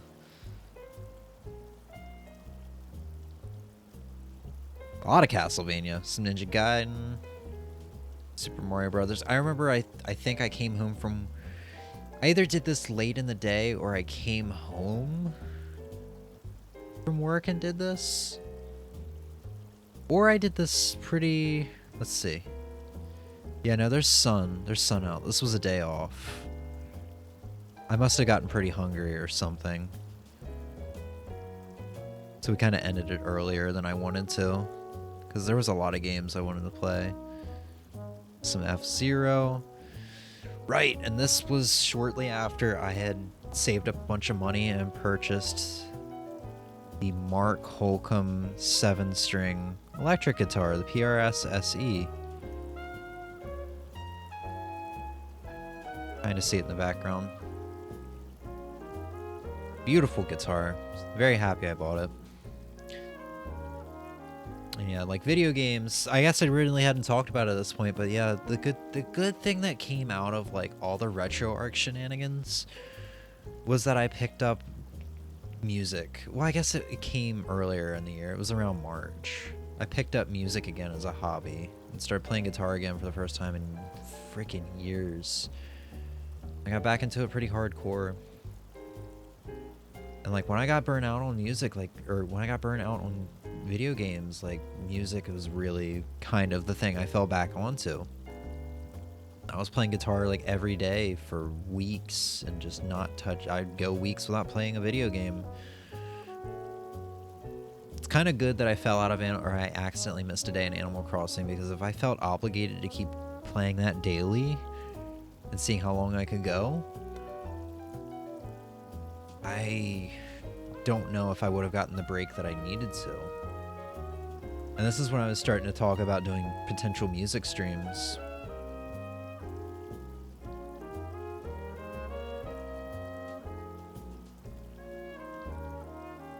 Guilty Gear on the Game Boy Advance.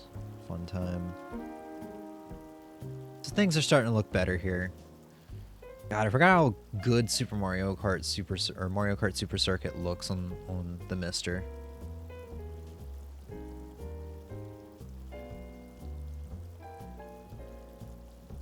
Berserk, because, you know, finally can play Atari 2600 games on stream if I want to.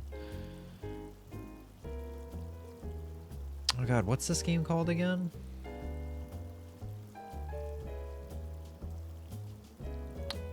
I haven't used the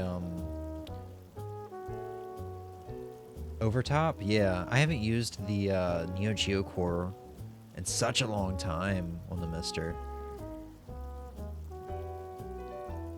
Yeah, this was a fun game. I haven't been touching my Mister all that much lately. I've been more into the modern Pokemon games, I guess. Just modern gaming as a whole. Which is normal. I go through routines of like, man, I love retro games so much. Why would I ever play a modern game when there's all these good classics that I can just play endlessly that have so much replayability? And then there's times where I'm like, man, why would I ever play retro when there's these nice, beefy, lengthy games with replayability? You know, spend months in playing a game, put 80 to 100 hours into it, and then move on to something else, and put 80 to 100 hours in that. Why, you know?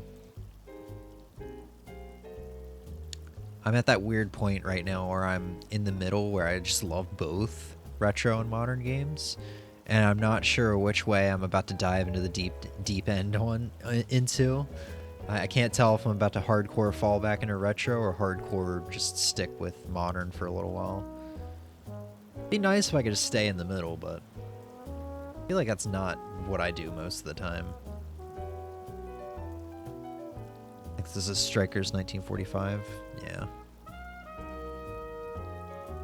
Oh yeah, and then this is Captain Tomato, where you play as the tomato in a shooter. You shoot your fists. I guess this is considered a cute 'em up.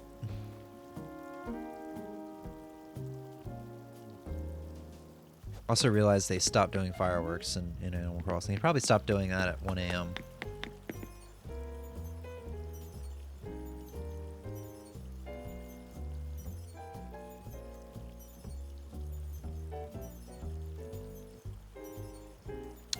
Some Real About Fatal Fury special, something we've seen plenty of on this channel.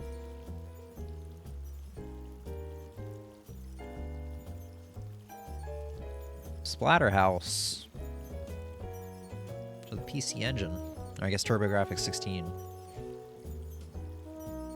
I hate his mask in the TurboGrafx 16 version. I think that's just the sole reason why I would rather play the arcade version that I have on the Switch. It's because I like the Jason Voorhees mask more. Legendary Axe.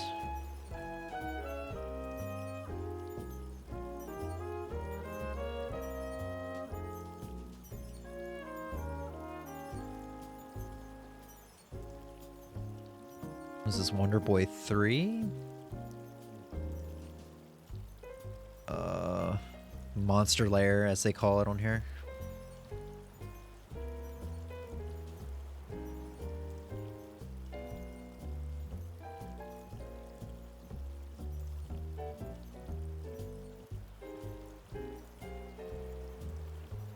Oh, is this Lords of Thunder? God, I forgot about this game. I forgot about it and how much I enjoyed it. It's weird that I played it on the Wii U and I had kind of a bad impression of it before I played it on the Mister here. And it's weird how the Mister, or the Mister impression just completely got forgotten about, but the bad impression I got of the Wii U one, which is the same game, it's just got more input lag on the Wii U. It's, I guess, bad emulation or something. The bad impression I got from the Wii U version just stuck with me more for some reason. We got Crash Bandicoot 2.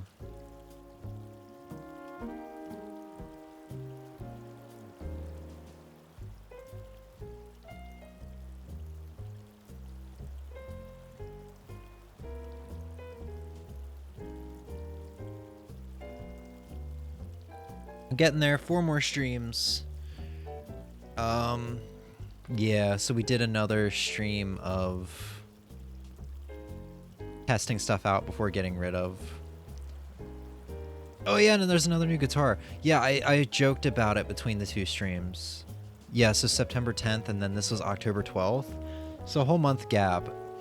Because there's 2 things I really wanted since I was getting back into music, and was like, one of them was the 7-string Mark Holcomb electric guitar that I talked about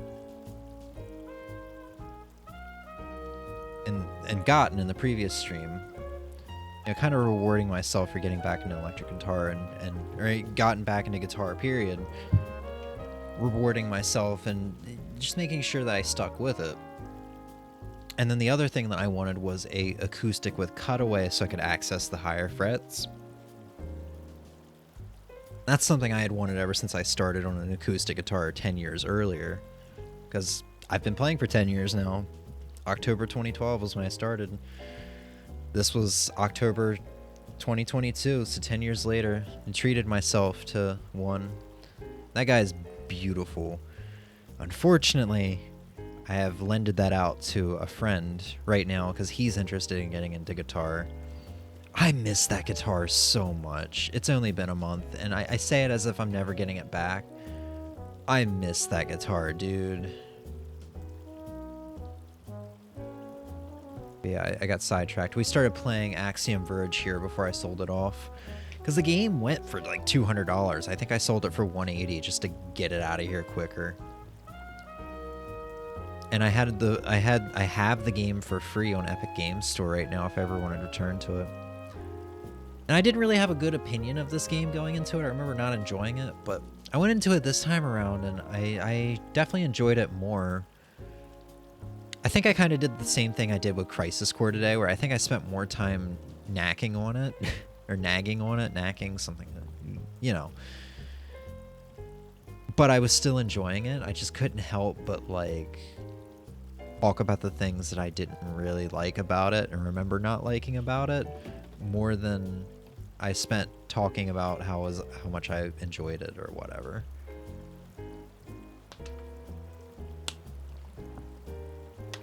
Yeah, I mean, I got a free copy for PC off the Epic Games Store if I ever want to play this, and I got $180 for after I paid $40 or maybe $60 for this game when it came out.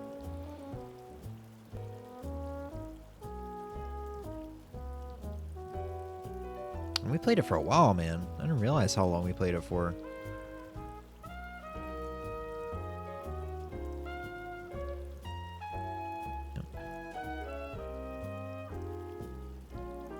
Those two files will forever be on my Wii U untouched now because I'm not gonna purchase the game digitally, and I am not gonna pay an absurd amount ever again to get a physical copy of this game. So what was next? Was this the first stream where I started playing music? No. Oh, right. I hooked up the Turbo Duo because it was going to go onto eBay in the following days or something like that.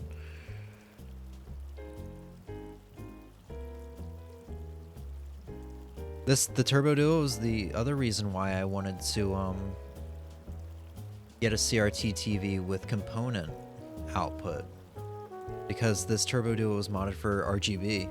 But it was either RGB or composite, so you know you were at one extreme or the other. There was no S-video. So like all this is in composite. That's kind of why it's pretty grainy. We played through every game that I owned for the console. And yeah, the console's been sold. I think 2 of the games have been sold. I think Keith Courage in Alpha Zones and Legendary Axe have been sold. I think this game right here has also been sold. The Star Parodia or Parodier. Was that it?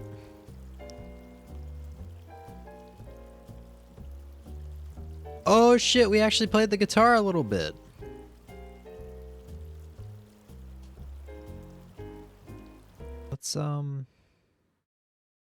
Let's see how bad I was.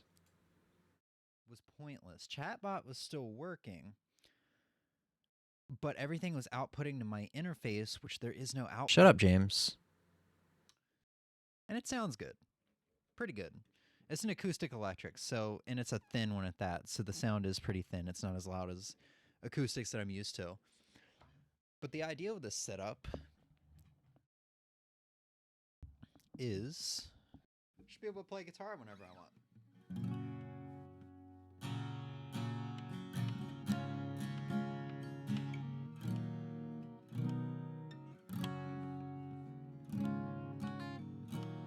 To learn.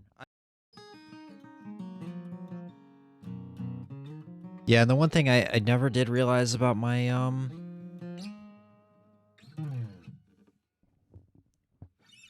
about the stream playthroughs, or the stream playthroughs, the streams where I played music, was that my noise gate kind of screwed me up, screwed me over.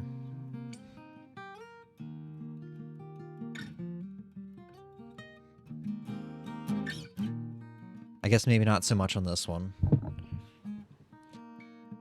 But on the last stream I did music for, my noise gate kind of cut out some of the notes.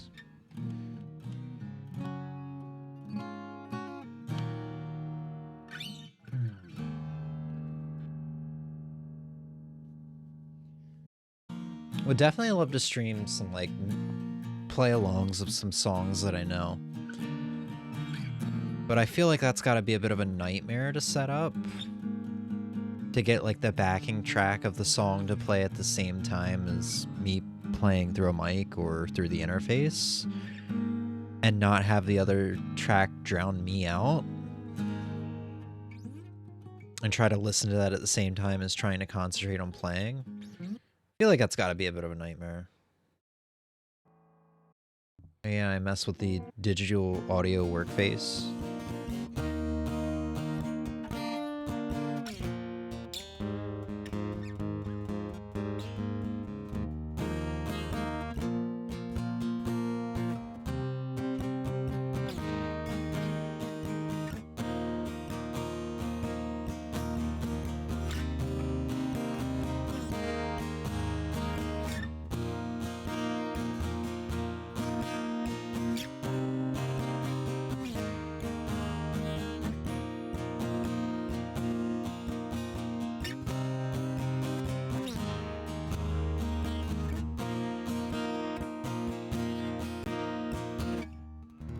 Oh, man, I miss this guitar. And I hooked up to Holcomb. Does the Holcomb work? Let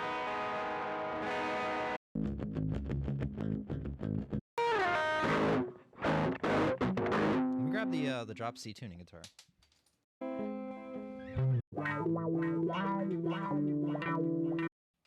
Also, I'm sorry. I know I kind of skipped through these videos. I am like the worst person to watch YouTube with or whatever, because this is how I skip through YouTube videos. I must be like, God, I wish he would just let it stay where it's at for 2 seconds. Years now? They started doing this in Mario Maker 1. So yeah. So next up we have 2 days later, Super Mario Maker 2. Oh yeah, we did Super Mario Brothers 5, Worlds 1 through 4. I intended to get back to that, but as you can tell, there was a huge gap between streams. October 14th through the 28th of November. No streams from there to then. And this is because the holidays essentially started in the beginning of October, or middle of October. And the holidays are finally coming to an end, so it's just like working retail, it just gets crazy, you know? And you're always exhausted because you're pushing yourself every day. But this was the last stream. I didn't know it at the time. This was the last stream with the Elgato, because it crapped out after this. Next stream, I tried to use it, and it was dead diddly dead. Yeah, what can I say? I complimented this so many times during playing it, but this really did feel like something Nintendo made. These set of levels. I only played the first 4 worlds. You know, I would love to go back to it. I had a really good time with this. It made me remember why I loved Mario Maker 1. Because I swear I had a really good... When I first started playing Mario Maker 1, you know, probably like my senior year or my sophomore year. I think it was my senior year in high school all the way to my first year of working.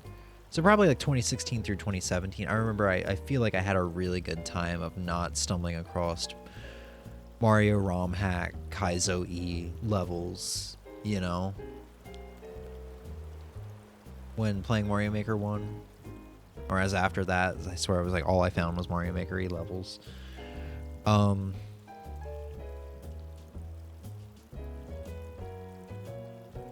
Yeah, really felt like some really good, well-designed, Nintendo-esque levels. Like, man, Nintendo, find this man, hire him for the next 2D Mario game. Whatever game that may be, hopefully it's not a Mario Maker 3. I will be actually pretty upset if it's another Mario Maker game.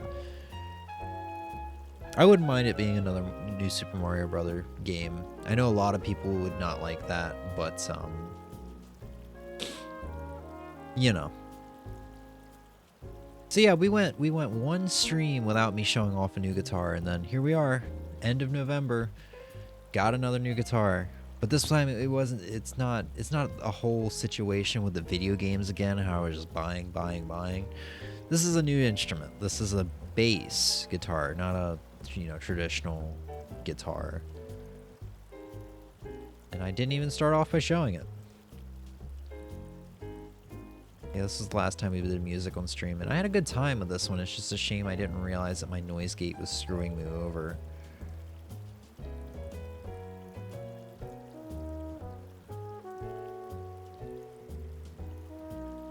So yeah, this was the stream essentially of the death of the Elgato and me no longer using this webcam because, man, this webcam just does not look great and is unreliable. Here we go. There's the new bass.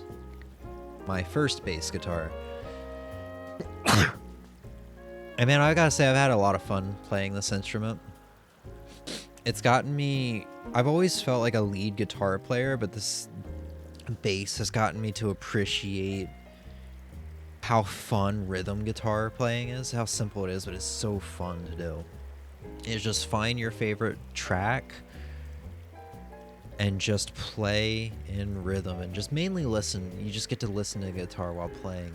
Or you mainly get to listen to the song while playing along with it. Like, you're not as focused as you are with like a lead guitar, like playing a long lead, you know. And I feel like I've gotten better with playing in time, whereas like I've never really practiced the metronome. I'm not a serious guitar player by any means. I just play it for fun.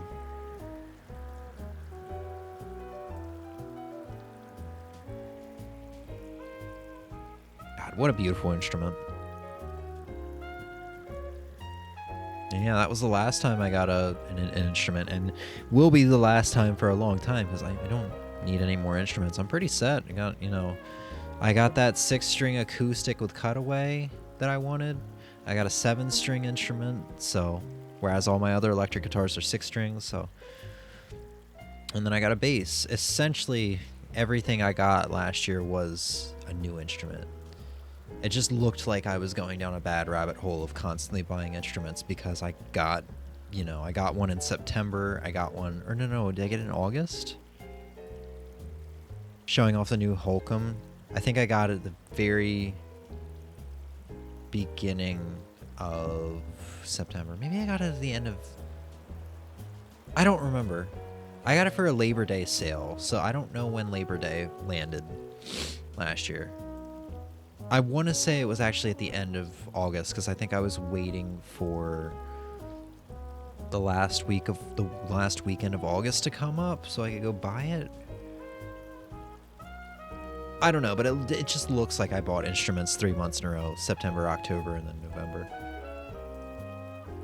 And then last stream, which was the last stream that we did,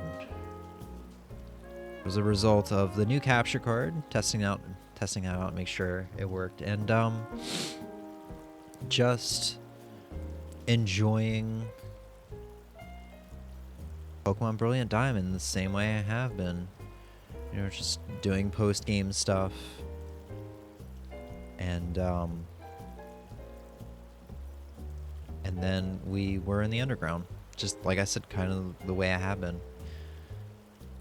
And we had a clutch battle with Candace. God, that battle sucked.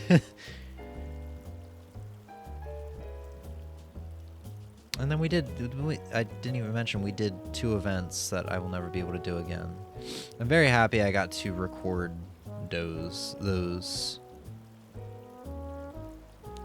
Because, you know, like I said, I'll never get to do them again. I'll never really get to experience them again. Alright, suddenly I'm seeing Ass. Yeah, we got Shaman. We got Darkrai. That was a very fun stream. I think we spent the end of it kind of wonder trading a little bit. Yeah. So all in all, like, probably as long as I've been streaming, 2022 was such an up and down kind of year. Like, not just talking, well, I guess still talking about the video game and hobby side of it, but also talking about the real life of it. Side of it, I feel like I've matured a lot more this year. Like, starting off this year, just still kind of in a like, oh, as long as I've got some money to burn, I'll get something I want, you know. You know, as long as I'm able to make gas and phone payments, insurance payments, and get groceries, as long as I have money to get those things, the rest of it might as well be spent on video games. No worry about savings, you know, because I can't afford an apartment with my paychecks anyway. Terrible mindset to have, and I think without even realizing it, that might have kind of been my mindset. And then eventually I feel like after coming back from work from COVID, I was enjoying things more, not buying as much, but eventually I was like, man, but what if I can take advantage of the retro market right now and sell things off that I don't truly need while prices are kind of high, and if I do regret it, I can come back someday when prices have presumably dropped and rebuy what I sold for less money than I sold it for. And that's when I, you know, would start messing around with emulation because, you know, like I said, I was wanting to play Guy Aries. I think that's what started it all. I really wanted to play Guy Aries. And that's why I sat down that one night and took out the Raspberry Pi, and guess what one of the first things I played was? It was Guy Aries. I think that game's like $300 for Genesis. And that was the whole thing. It was just like, man, I can enjoy these games just as much as on original console for free. And technically, because they're free, I'm enjoying them even more because I don't have the guilt of dropping money on video games. And that's kind of what started all that. So I'm like, okay, well, because I'm going to get better about saving this year instead of just recklessly spending all the time. I'm going to get better about saving, so how about we try to make more than, you know, try to make a bit more money on the side from selling stuff off and playing it free and illegally at the same time. And then that just kind of turned, like, we started off with good ideas we started off at the beginning of the year of good ideas of not really buying as much anymore and refining my expectations and my standards of collecting video games and, you know, just enjoying what I wanted and kind of sticking with the franchises that I've found so far. There's no need to keep searching for new franchises to get into. And that came into the rabbit hole of, well, let's stop being satisfied because now I can get stuff for free. Now I can get games for free and play the entire library of video games from like the 70s to the early 2000s just by emulating on my computer. Let's stop being content, and that was kind of my downfall, as I stopped being content. And when I realized emulation was a thing, a thing. I wanted it all, and I wanted it all to work perfectly. That just didn't happen. So by the middle of the year, I guess you could even say, but like 4 months into the year, I fell into a slump, big bout of depression.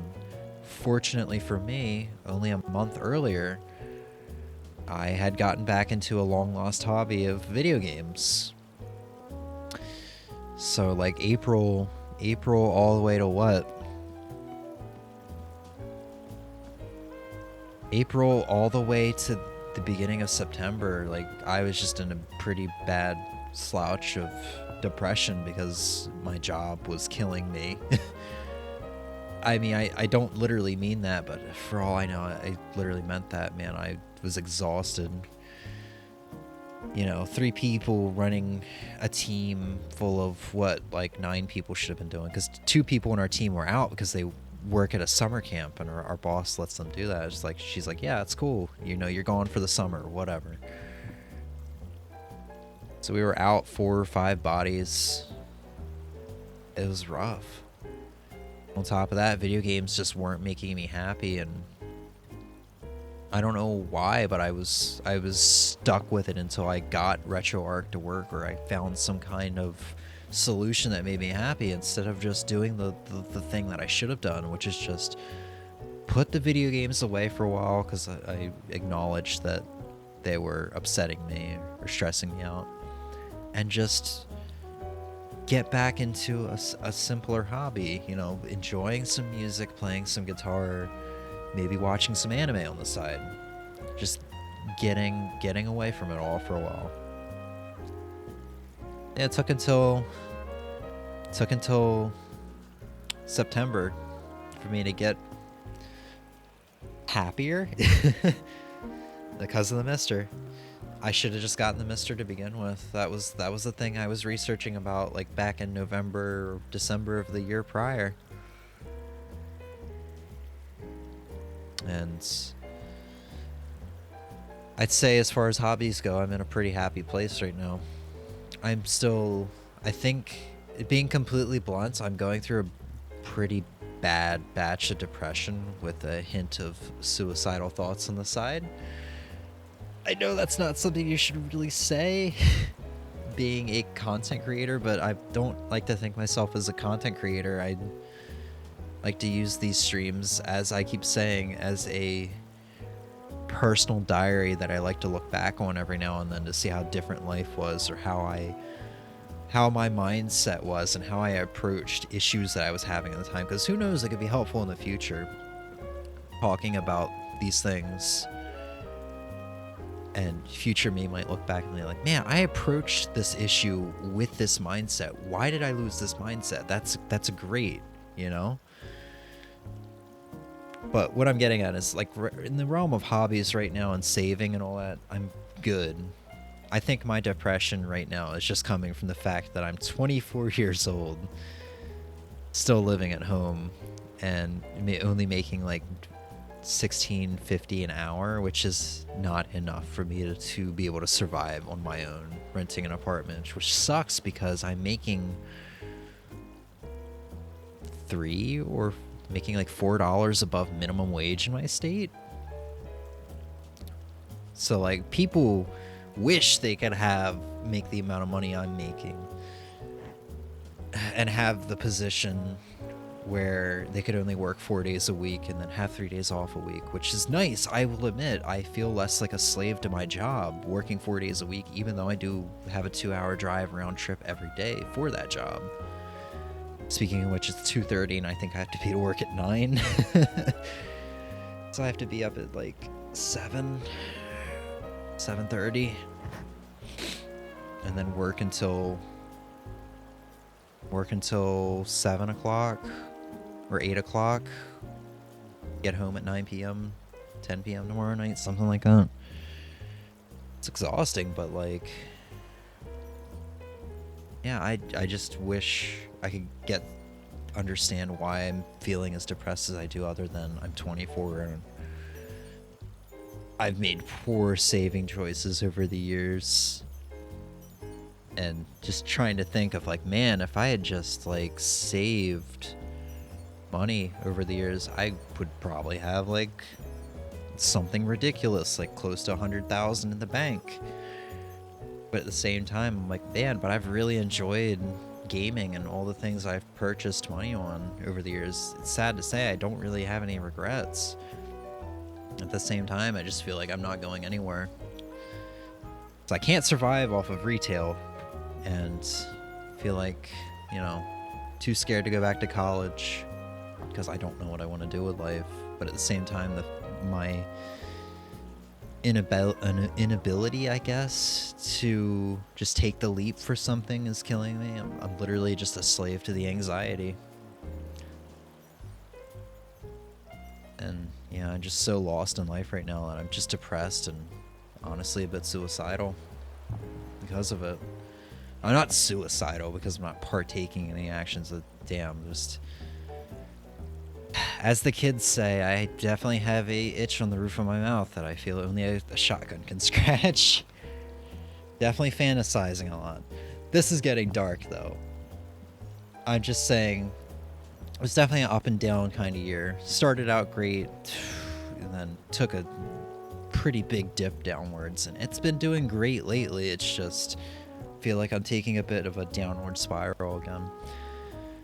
But I did bring all this up, not for pity, but to bring that, to kind of hammer home that what I'm about to say next, which is, I feel like 2023 is going to be the year I really do get back into content creation a bit more. Because I feel like maybe like this depression is coming from the fact that I've been taking so much time off from streaming this year.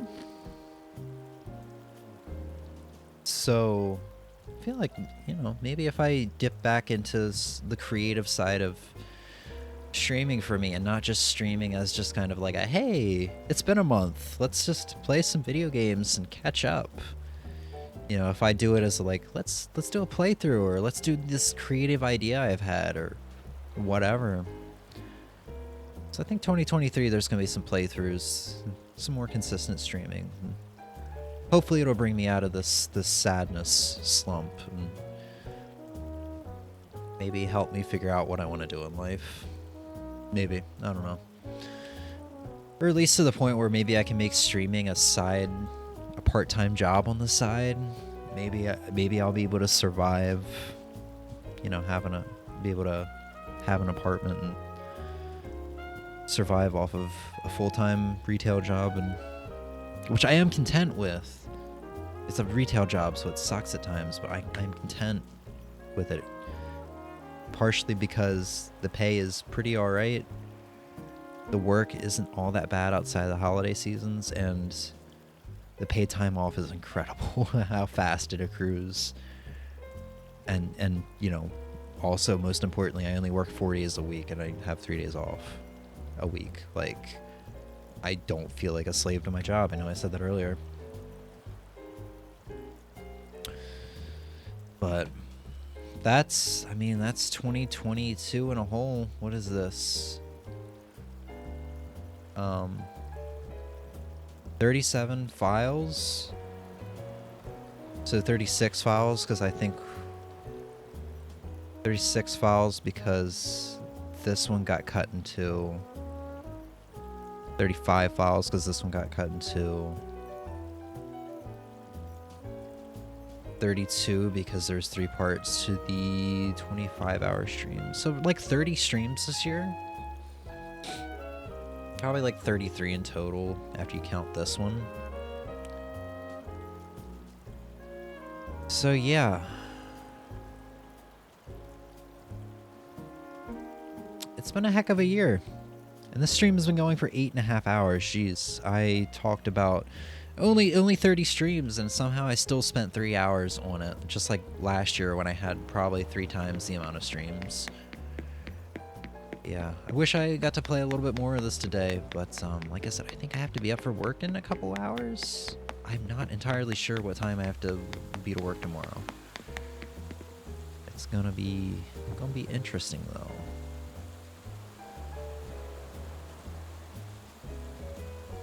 What is this? Just... There's something chilling out. Never mind. I'm just like... There's something chilling out on my OBS sources here that I don't know what it is. And I'm like, you know what? I have not been using OBS all that much lately. Oh, I thought there was a balloon hanging around. Anyway, I'm rambling. It's definitely time to go. Ozzy, I think you've probably already left, and I'm sorry if you had to hear any of that. Because, man, that was a lot of, like, self-talk, banter. I don't know. A lot of me talking about me. I'm sorry. But as much as, like, selling... I feel like I started making this comment earlier, and I kind of sidetracked a little bit. But as much as, like, lately I've been feeling a bit more sadness about selling stuff off, I feel like I'm selling a part of me off. Some memories over the past many years. Since I, like, graduated high school and started bulk buying, essentially, of video games. I feel like it's still been for the best. I haven't sold anything with major memories attached to it, or, at least major memories that aren't captured on the stream, like me getting the Turbo Duo, like the day of. You know, I haven't sold anything off of childhood memories or like major memories attached to, like I said. I feel like selling video games and consoles have helped me appreciate more what I have instead of how my mindset was before, where I was worried about what I don't have. Once again, repeating all the stuff that I have said on this stream and probably past streams. But now that I'm in this new mindset, not only am I enjoying video games and consoles more than I used to, but I feel like I am appreciating things like plush or anime or musical instruments more than I ever did before. And it's nice because I feel like I'm opening doors to getting back into older hobbies that I've been wanting to for years, like reading novels. Reading was a huge hobby for me in elementary and middle school, and even my senior year in high school. Just, it hasn't been there as much as I've wanted it to. And I would have loved to get back into it. It's been 10 years. Yeah, but before, with the old mindset, everything was pretty much just neglected. So yeah, I don't know. Just kind of self-reflection for the year. That's the whole point I do these reflection streams. I know they're not for everybody or really anybody, considering I always end New Year's Day off by myself on these streams. Like, the fun time of New Year's Eve is left, and yeah. Going forward, I feel like I was kind of getting depressed in the middle of the year because I felt like I was streaming for others and not for myself. Going forward, I am definitely streaming for myself. I don't think I'm gonna go into a cockroach. God damn. Oh, it's Rosie. Hi, Rosie. But yeah, like, going forward, I feel like... Oops. Hi, Brewster. I want to talk to Rosie, though. Hi, Rosie. Yeah, going forward, I feel like I don't really want to label something as a playthrough. Maybe with the exception of, like, Rogue Legacy and No More Heroes, which I do kind of feel obligated to still, since I never finished those Let's Plays on my old channel. I don't know. I don't want to label something as a playthrough going forward unless I play through all the game. Like, oh yeah, let's play some, like, Pokemon Yellow Randomizer Nuzlocke today. And then, you know, there's a second stream, I just so happened to wanted to have continued that file. And then before I know it, I'd done a third stream and I've beaten the game. And then, like, after that, I'll be like, okay, well, I guess I'll label the YouTube archive as a playthrough. I know that's not gonna work. But I feel like holding myself to things is kind of what was bringing about some unenjoyment with streaming in not only 2022 but in 2021, where I was like, man, I want to play Street Fighter V, but I feel like that's something I need to stream. So I spent more time watching Street Fighter V videos than actually playing Street Fighter V.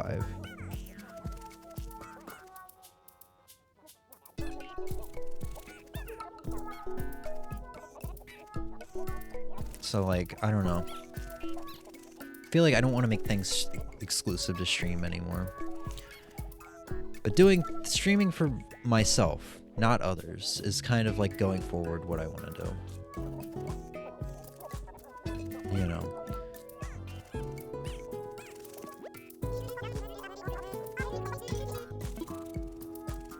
So, let's have Rosie stay for a little bit. But, so even though I said I want to start the next playthrough of Pokemon Yellow Randomizer, and I was like, it's the hype of a new playthrough that kind of has me saying that. But we'll definitely do one stream of it on Tuesday. If I want to continue, we'll continue. If not, so be it. So be it. You know? One-off streams are kind of what I want to do going forward. And if I do want to continue and do another stream of it, so be it. It's really hard after the middle of 2022 being really frustrated with speedrunning Ninja Gaiden. It's really hard for me wanting to go back and grind something like that.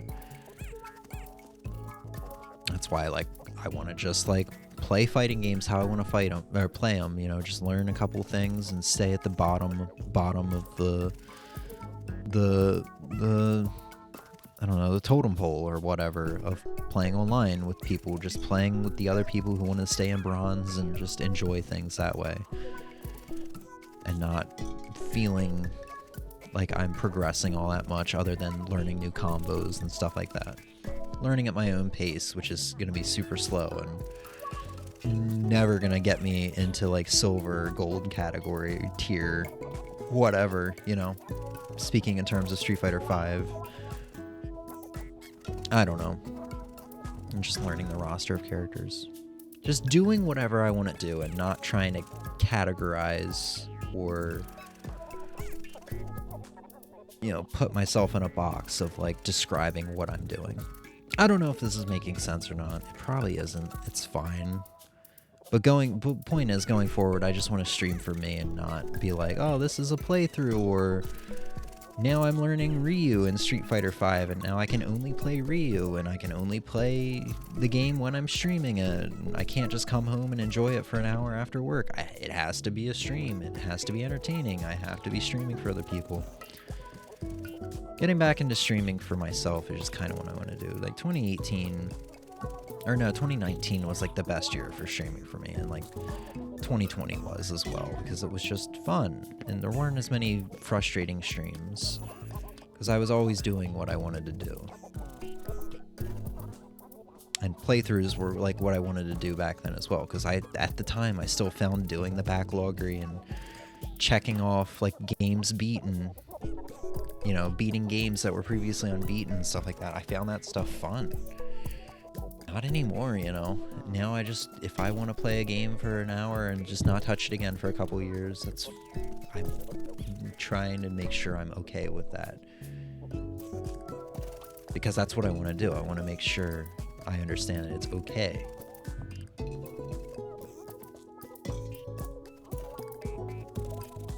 It's become a very, self-therapy. Oh, thank you. This has become a very self-therapy end of the stream. I don't know how I feel about it. But I feel like talking about it out loud kind of helps me set expectations for myself.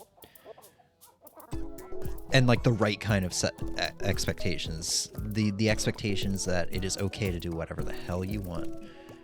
You know, all these playthroughs that you've started and never finished, like Monster Hunter or Zelda 2 or Zelda Link to the Past or all these things that you've talked about, like doing that, like, yes, we're definitely going to do a playthrough of this someday, being like Doom Eternal or Final Fantasy VII, all this stuff that I've talked about doing on stream, I'm just like, man, it's okay to let it go. Now, I talked about Rogue Legacy and No More Heroes earlier. That's the thing, man. Like, it's okay to let it go. You never finish those playthroughs. It's okay. You don't want to do it anymore. You probably won't ever want to do it. It's okay. You know? Like, right now, all I want to do is I want to start a randomizer for Pokemon Yellow. I want to go back to Street Fighter V for a stream and check out Luke and check out all the other cool things that they've added. And then I want to do some fortune cookies, enjoy the Mister a little bit, and just keep playing video games on my own time. So you can tell I'm in a very conflicted point in my life, because earlier I was just saying I feel like streaming is going to be good for me in 2023. There's going to be a lot of streams. I'm going to be committing to playthroughs, and at the same time, here I'm saying is I'm just gonna like stop stressing about streaming and content creation and just enjoy things on my own time and just do the occasional stream like I have been, or whatever I want to do spontaneously, and it's just the best way it's been. It's how I've been enjoying streams. So I guess how conflicted I have been in life is really starting to reflect that on stream, especially now that I've been talking about it, you know? But it's not really something to worry about all that much, I guess. I'll figure it out in due time or something. Sorry to end the stream off on a kind of down note. I guess it is 3 a.m., so it is time for me to start self-reflecting and getting depressed over everything. That's how it's been lately. I should probably hit the hay, though. Grab some food, most importantly, because I've been streaming for nearly 9 hours now, and all I've had was a couple Hershey's, a handful of Fruit Loops, and then some Pirate's Booty. But the stream was fun. I think it's a good idea, as long as there's not a crazy amount of games of the year in the future. I think it's probably a good idea to have the excitement of, yes, let's look back at the year of gaming and show off the best games of this year, and then kind of go down into the mellow, like, oh, we're rolling over into the new year with Animal Crossing, and then kind of the even more mellow of like, let's look back even more into the past year with streams and kind of self-reflect a little bit. I just kind of feel like Game of the Year stream is like also a way of self-reflecting. I feel like or not self-reflecting, reflecting upon the year. I feel like just kind of having all the reflection of the past year being in one stream is pretty cool. Doing it all in one single go. You know, with Game of the Year and the Animal Crossing self-reflection, all of that stuff being tied into one stream is pretty cool, but I guess it would only work as long as there's not a super crazy amount of games in my Game of the Year list. Because if I had the same amount of games this year that I had last year, we probably would have been doing my Games of the Year past midnight. We would have missed the ball dropping, quote unquote, in Animal Crossing.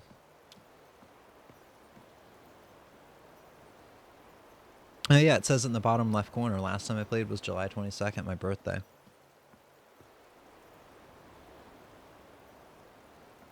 But hopefully 2023 is better. Hopefully my standards and my goals are better. Hopefully I find my purpose, and hopefully I get better about saving and a lot of stuff. That was the plan of 2022 starting out. But you know, I kind of got bad about that. And the whole emulation midlife crisis started. And then I got back into music, which didn't help, because I was like, man, I'm going to save up and get this $900 guitar.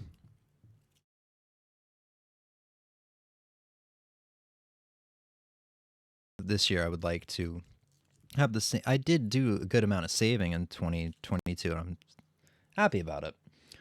But I would like 2023 to be the year where I have the same goal and actually accomplish it, where I'm like, let's not be all over the place with hobbies and like what I want. Let's know what I want, have good standards, have good goals, and do a really well job throughout the entire year of saving, not just in parts of the year.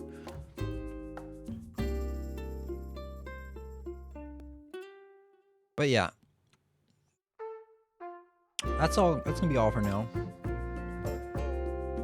I have no idea how I'm going to edit out this Animal Crossing stream or the Twitch highlights. This is gonna be really interesting.